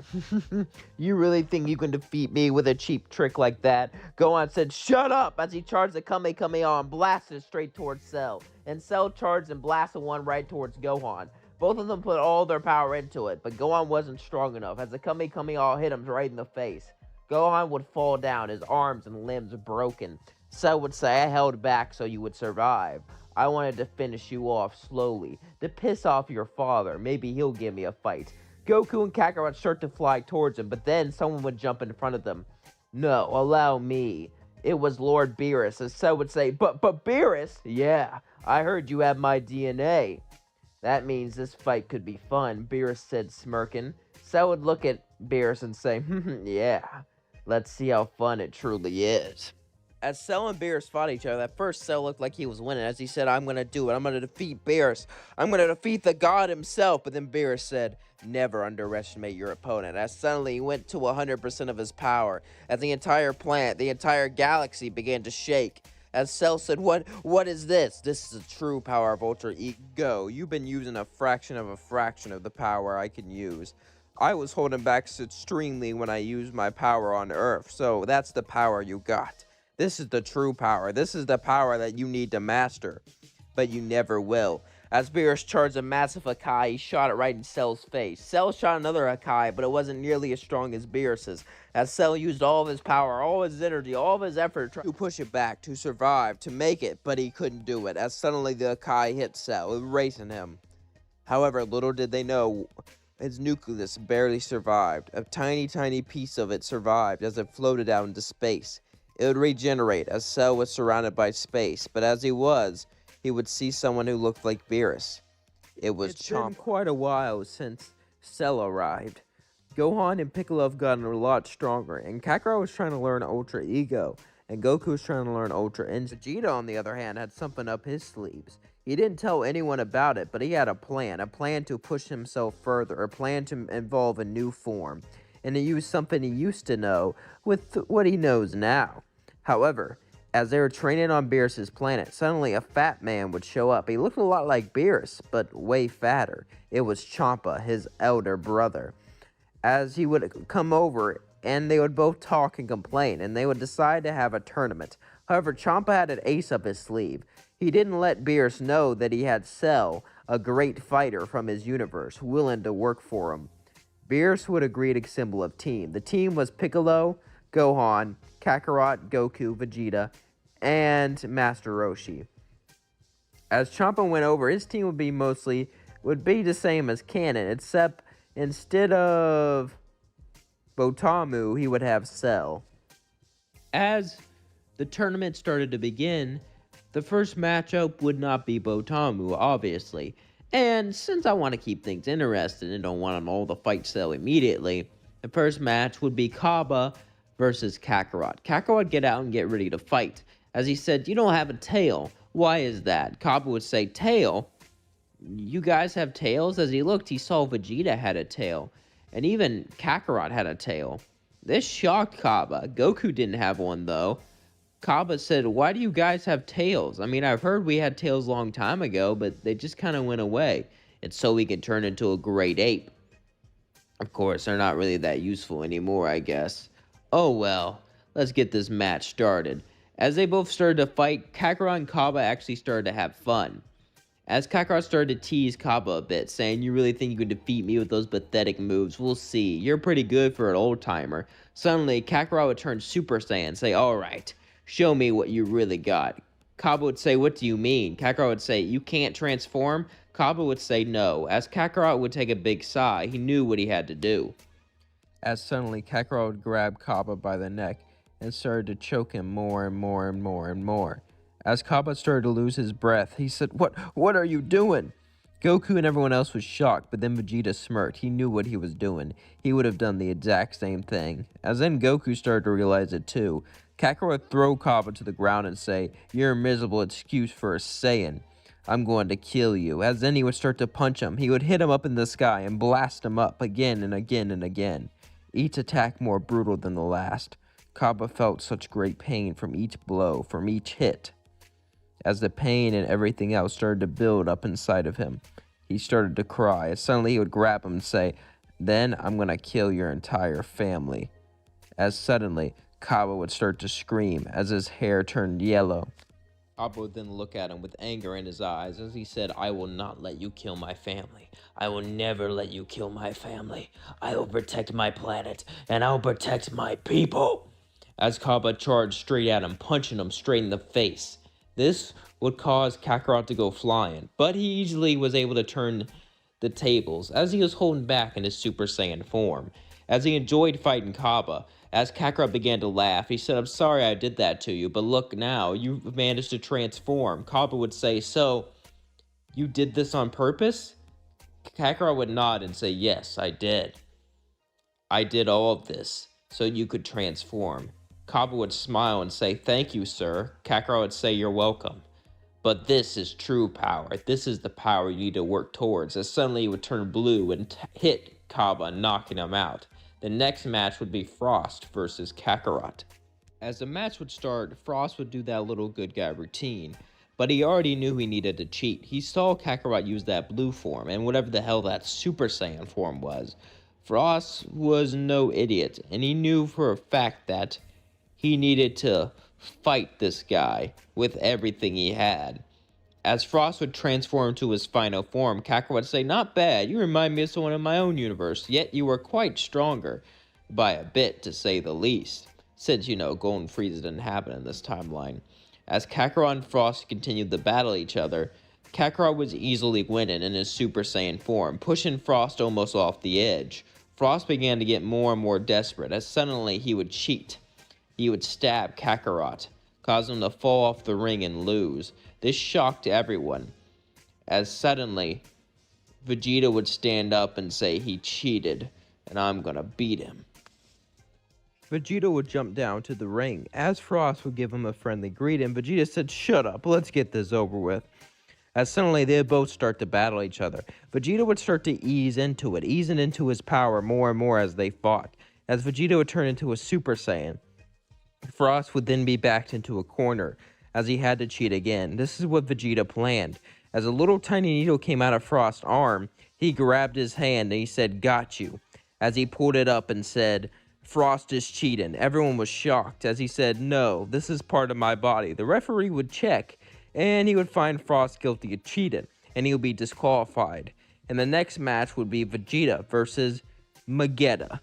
As Vegeta went into his fighting stance, he looked at Vegeta. "Wow, I never fought someone like you before. This will be exciting." As the referee said go, Vegeta started to shoot lava blasts from his mouth as Vegeta started to dodge it. As they both started to battle each other, and Vegeta actually started to enjoy it. As Vegeta and Vegeta went all out, it went similarly as in canon, as Vegeta winning. And then, the next match was Vegeta versus Hit. However, things would not go the same as they were in canon this time. As Vegeta and Hit began to battle, Hit started to hit Vegeta again and again, so Vegeta went Super Saiyan Blue. Then he threw up an artificial moon as he looked up into it and began to combine the T-cells. He combined the Great Ape form and the form of a legendary Super Saiyan God, as suddenly his hair started to grow, his tail started to expand as he transformed into a Super Saiyan 4, combining the God powers with the Ozaru powers. Hit would start to look at Vegeta. "So you got a new form, and basically you're a monkey now. That's fascinating." But Vegeta would look at him and say, "Don't you dare call me a monkey. This is a form of an ape, not a monkey. Apes are much stronger, much more powerful than a monkey. And this is not an ordinary ape form. This is the form of a great ape, a powerful, ancient weapon that our ancestors used and that I used to use. And now I brought it back and combined it with great divine energy. And you dare insult me by calling me a monkey?" Hit would say whatever, as he time skipped and hit Vegeta. But this time he blocked it, and then he kicked him right off the edge, winning the match. As Vegeta defeated Hit, it was then time for an epic showdown between Cell and Vegeta. As Vegeta got ready to fight, Cell would also get ready to fight, as Cell would begin to laugh. "I'm not gonna lie, bringing back that old monkey form was interesting. But this will be something new. I've never seen a form like this before, Vegeta. I'm not gonna lie, I've kinda writ you off when Piccolo and Gohan achieved their forms, but it appears that I've been wrong, and I'll be punished for that mistake, won't I?" Vegeta would say, "Damn right you will. This is what you get for writing off the Prince of all Saiyans." As Cell would turn Ultra Ego, and Vegeta would say Super Saiyan 4, they both began to battle each other with every single thing they had. Cell started to test Super Saiyan 4 Vegeta, and this form, this Great Ape form, wasn't just a 10 times boost to his normal form. It amplified that, a 20 times boost to his blue form, and beyond. It was like Blue Evolution, but much, much stronger. As it made Vegeta such a stronger opponent, it also enhanced his senses, since he could smell, hear, and act faster. However, it still wasn't as fast as Ultra Instinct. He didn't move without thinking. He could just smell and had a quicker reaction time, more reflexes, if that makes sense, like an ape. As Super Saiyan 4 Vegeta was battling Cell, Cell had a plan, as he blocked one of his attacks with his arm, as his hand fell off. Cell would fall back as he continued the battle, but Vegeta would notice something. Why isn't it Cell regenerated? Can he? But before he realized it, it was too late. Cell would use his arm to grab Vegeta and pull him down to the ground, off the ring, causing him to lose, as Cell would laugh. "Brains beats bronze, Vegeta. It was one hell of a fight, but I'm one hell of a tricky fighter." As the next match was Gohan versus Cell, but then suddenly Zeno would appear and say, "That was very fun. Can I meet this Cell person? You said his name, didn't you?" They both jumped down and they said, Yes, of course, sire." Zeno would tell them to knock off the tournament and that he actually wanted to meet with Cell because he heard about some android made of the DNA of all the fighters in all the universes, and Zeno thought that was cool as hell, so he wanted to meet him. And Zeno would take Cell to his palace. To talk to Zeno. Zeno was really impressed by Cell, not only by his power, but by how playful he was. Cell wasn't an idiot, and he knew if he pissed Zeno off, he would die, so he tried to be as playful and friendly as possible. As then Cell had an idea, as he suggested a tournament between all the other universes. The Omni King was excited. He really wanted to see this tournament. He really wanted to have fun. And a tournament between every single universe, now that would be fun. More fun than anything he's ever seen before. So, he decided to agree and open this grand tournament. As that was going on, we cut to Beerus and Champa. Beerus and Champa would be arguing like normal when suddenly the Grand Priest would show up. Ah, you both are together. He'll make telling you easier. Managed to convince Zeno. So, since he convinced my lord, we're going to have a massive tournament. The Tournament of Power. A tournament between every single universe. Beerus would say, what does the winner get? Champa would say, yeah. The Grand Priest would sigh and say, well, I was going to tell you all at the beginning of the tournament, but since you are friends with Cell, I guess I'll let it slide. Or at least Champa is. You guys, I don't really know your relationship with Cell. He would then say, they get to go on. Beerus would say, go on stage? No. They get to continue living. All the universes that fail will be wiped out. This shocked Beerus and Champa completely. As then the Grand Priest left, Champa and Beerus looked at each other, and they knew that one of them was going to be erased. And both of them wanted to say something to the other brother. Both of them wanted to say they loved them. And something more than that. But they just couldn't muster up the spirit to do that. They both just looked at each other until Champa would just go away. Beerus would sigh. I wish he said something, Beerus would say. Whis would look at Beerus and just say, come on, my lord. We need to get some fighters. Beerus would nod, as he would go to Earth to assemble some fighters. Goku, Kakarot, Piccolo, Gohan were obvious picks, but who would go after that? Goku had an idea. He would get the Dragon Balls and wish for the best fighters possible to join the tournament, and all their locations.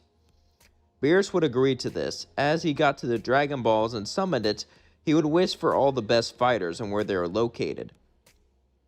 The dragon would begin to tell Goku where they all were. He told him about 3 different fighters, Granola, Moro, and Broly. Goku went with Whis to get them, and they had an entire day to collect them, so they had to travel quickly.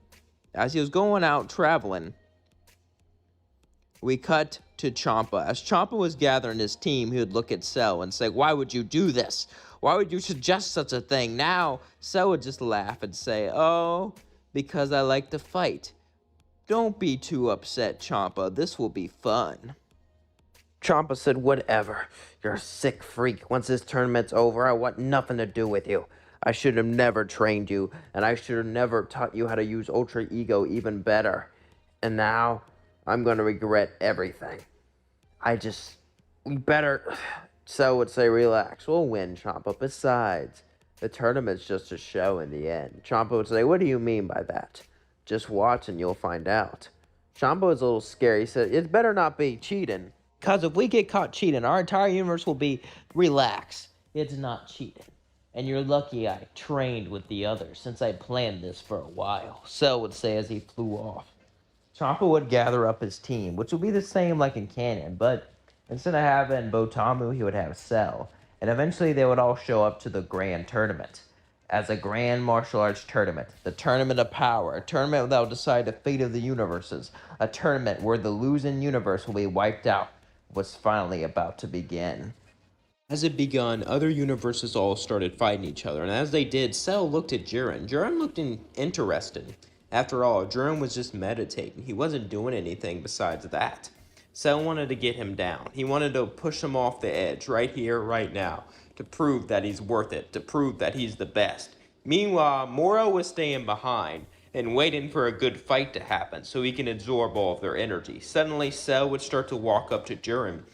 Topo would jump in front of the way and say, Oh, you think you can defeat me? I fight for justice. Cell would look at him and say, justice, huh? Is that like a hobby of yours? Topo would get mad and say, it's not some hobby. I am a warrior of justice. I am a warrior that protects the universe. I am. Cell would just flick him with his finger. As he sent Topo flying, Cell would start to walk towards Jiren. As Jiren got up from his meditation, Topo and Dispo were about to stop him, but Jiren would look at both of them and say, don't. This will be for me. Jiren would get up. Cell would say, I could sense you're holding back, but I hate to tell you this, you're not nearly the strongest in the tournament. You'll lose, Jiren. You'll lose everything. Since you're a loner type, I'm assuming you lost something before. Maybe friends, maybe a family, maybe your planet. Jiren would say, shut up. Enough trying to analyze me. Enough trying to talk me out. All you did was manage to piss me off. Cell and Jiren would both begin the battle. As suddenly, Belmar would start to stand up. As he would start to laugh. You think you can defeat Jiren? Oh, please. Like anyone could ever defeat him. Jiren is a much stronger opponent than you. He is also the strongest in my universe. Cell would say, is that so? That makes you pathetic. Jiren would say, I've been holding back this whole time. If you want me to go all out, all you had to do was ask. As suddenly, Jiren's aura would turn red. As Cell would fall back and pretend to be scared. As he would shake and beg for forgiveness, Jiren would say no. But then, Cell would turn Ultra Ego and punch Jiren. He would also put his thumb straight in his eye. As Jiren fell down, his eye almost popped out, as he was blinded in one eye. That shouldn't be enough to kill you, so I shouldn't get disqualified. Everyone was shocked at Cell's power. Well, all the other universes weren't Universe 6 or 7. As then Jiren would say, shut up. Jiren would go into 100% of his power as he fought Cell, and Cell would have an amazing time battling Jiren. However, he felt something. His power, it was draining. Suddenly, Moro was stealing his energy as he began to laugh. This was the battle of the lifetime, and this energy would be enough to make him young again. Cell would turn back and start to walk towards Moro, but then Jiren would get in the way and say, what do you think you're doing? Cell would say, going towards a real opponent. As he kicked Jiren so hard he almost fell off the edge, but then he got up and charged right at him. He grabbed onto him and said, what are you doing? I want him to feed all our energy, take it all until we're nothing but a husk. Why? Are you insane? No, because no one should be stronger than me. And I hate you. I hate the fact that you blinded one of my eyes. I hate the fact that I've traded alone for so long just to have you come in and be stronger than me. So I'm gonna grab you and jump off this edge and make us both come out. As Jiren grabbed Cell and started to drag him off the edge, Moro kept stealing more and more energy from them both. Suddenly, a Namekian would stretch out his arm and try to stop Moro, but then Granola would snipe the Namekian, sending him off the edge. And this was bad. It seemed like he was going to get knocked off. As Jiren jumped, Cell would knock Jiren off of him and grab back onto the edge. As suddenly, Moro would feel a tiny kick to his leg as he looked down. It was a Cell Jr. As it began to laugh, it grabbed onto Moro and began to jump off the edge, knocking him out. As Cell laughed, thought you can beat me with a cheap trick like that? Suddenly, the rest of the Pride Troopers would come in. As Dispo ran in, so did Topo, but then Frost would walk in. Let me show off my new moves, as Frost would turn gold. Everyone was shocked, including Universe 7. Cell would say, Well, well, well. It seems like your training really paid off, Frost. Let's get to work. As the battle continued, Frost would wipe out Dispo, and Topo would be destroyed by Cell. And we're going to do a time jump because the Tournament of Power can be its own series. And it's 2 a.m. when I'm recording this, and I just want to be able to upload this when I wake up so I can enjoy my vacation. So I'm sorry, but we're going to jump forward in time. As the tournament continued, universe after universe was wiped out until it was only 6 and 7. Cell, Frost, Cabba, Kale, and Kali. Universe 7, we had Goku, Kakarot, Gohan, and Vegeta. As the match started to begin, As the match begun, Kale and Caulifla would fuse and become Kefla as they would battle Gohan. Gohan in his beast form would easily be able to handle her at first, but then she started to tap into God Ki. And combined with that fusion, it was just too much. Gohan knew what he had to do. He had to get angry. He had to force all of his potential, all of his anger, all of his strength into one blow as he grabbed her and jumped off the edge, launching them off. Meanwhile, Goku and Kakarot were battling Cell, pushing him further and further and further and further and further back. As then, Cell would tap into his Ultra Ego and start to defeat them, but then Kakarot would smile. As he blinked, he would tap into his own Ultra Ego, as Goku would tap into his Ultra Instinct. Ultra Instinct and Ultra Ego would combine against Cell, and Cell was extremely powerful. As they continued to push him in, Cell didn't know what to do. As then we cut to Cabba versus Vegeta. Cabba would use God Ki, but that was no match for Super Saiyan 4 Vegeta, as he easily knocked him off the edge. But then suddenly, Vegeta looked and they were surrounded by Cell Juniors as they started to close in more and more and more. As Cell Jr. grabbed Kakarot as he pushed it away, but then Cell punched him. Cell has been spitting out Cell Juniors for quite a while now, having them wait in the shadows, but now he can surround his enemy. Now they can distract, maybe even grab and jump off. Vegeta knew he had to take care of all of them, so he charged a massive Big Bang, knocking off all the Cell Juniors before he fell off the edge. Now it's just Goku and Kakarot versus Cell. As the battle continued, Cell actually started to lose, even though he had Ultra Ego, even though he had time. He couldn't fight against Ultra Instinct and Ultra Ego at the same time. No matter what he did, it seemed like losing was inevitable until Cell started to get angry and started to tap into a further power, into his Frieza DNA. As suddenly, Cell's skin would turn completely dark as he turned into Cell Black. As Cell Black looked at them, he began to beat up Goku and Kakarot. As he threw Goku off the edge, he grabbed Kakarot by the neck, but then Cell's form managed to destroy him as he fell to the floor and coughed up blood. Cell's body wasn't used to that form. It was too much, the power, he just couldn't handle it. Kakarot would stand up, wobbling, barely able to do anything, but he shot him off with one last Hakai, winning, as his wish would be to bring back all the other universes, as Kakarot passed the test, from an evil Saiyan warrior to a man of honor and justice.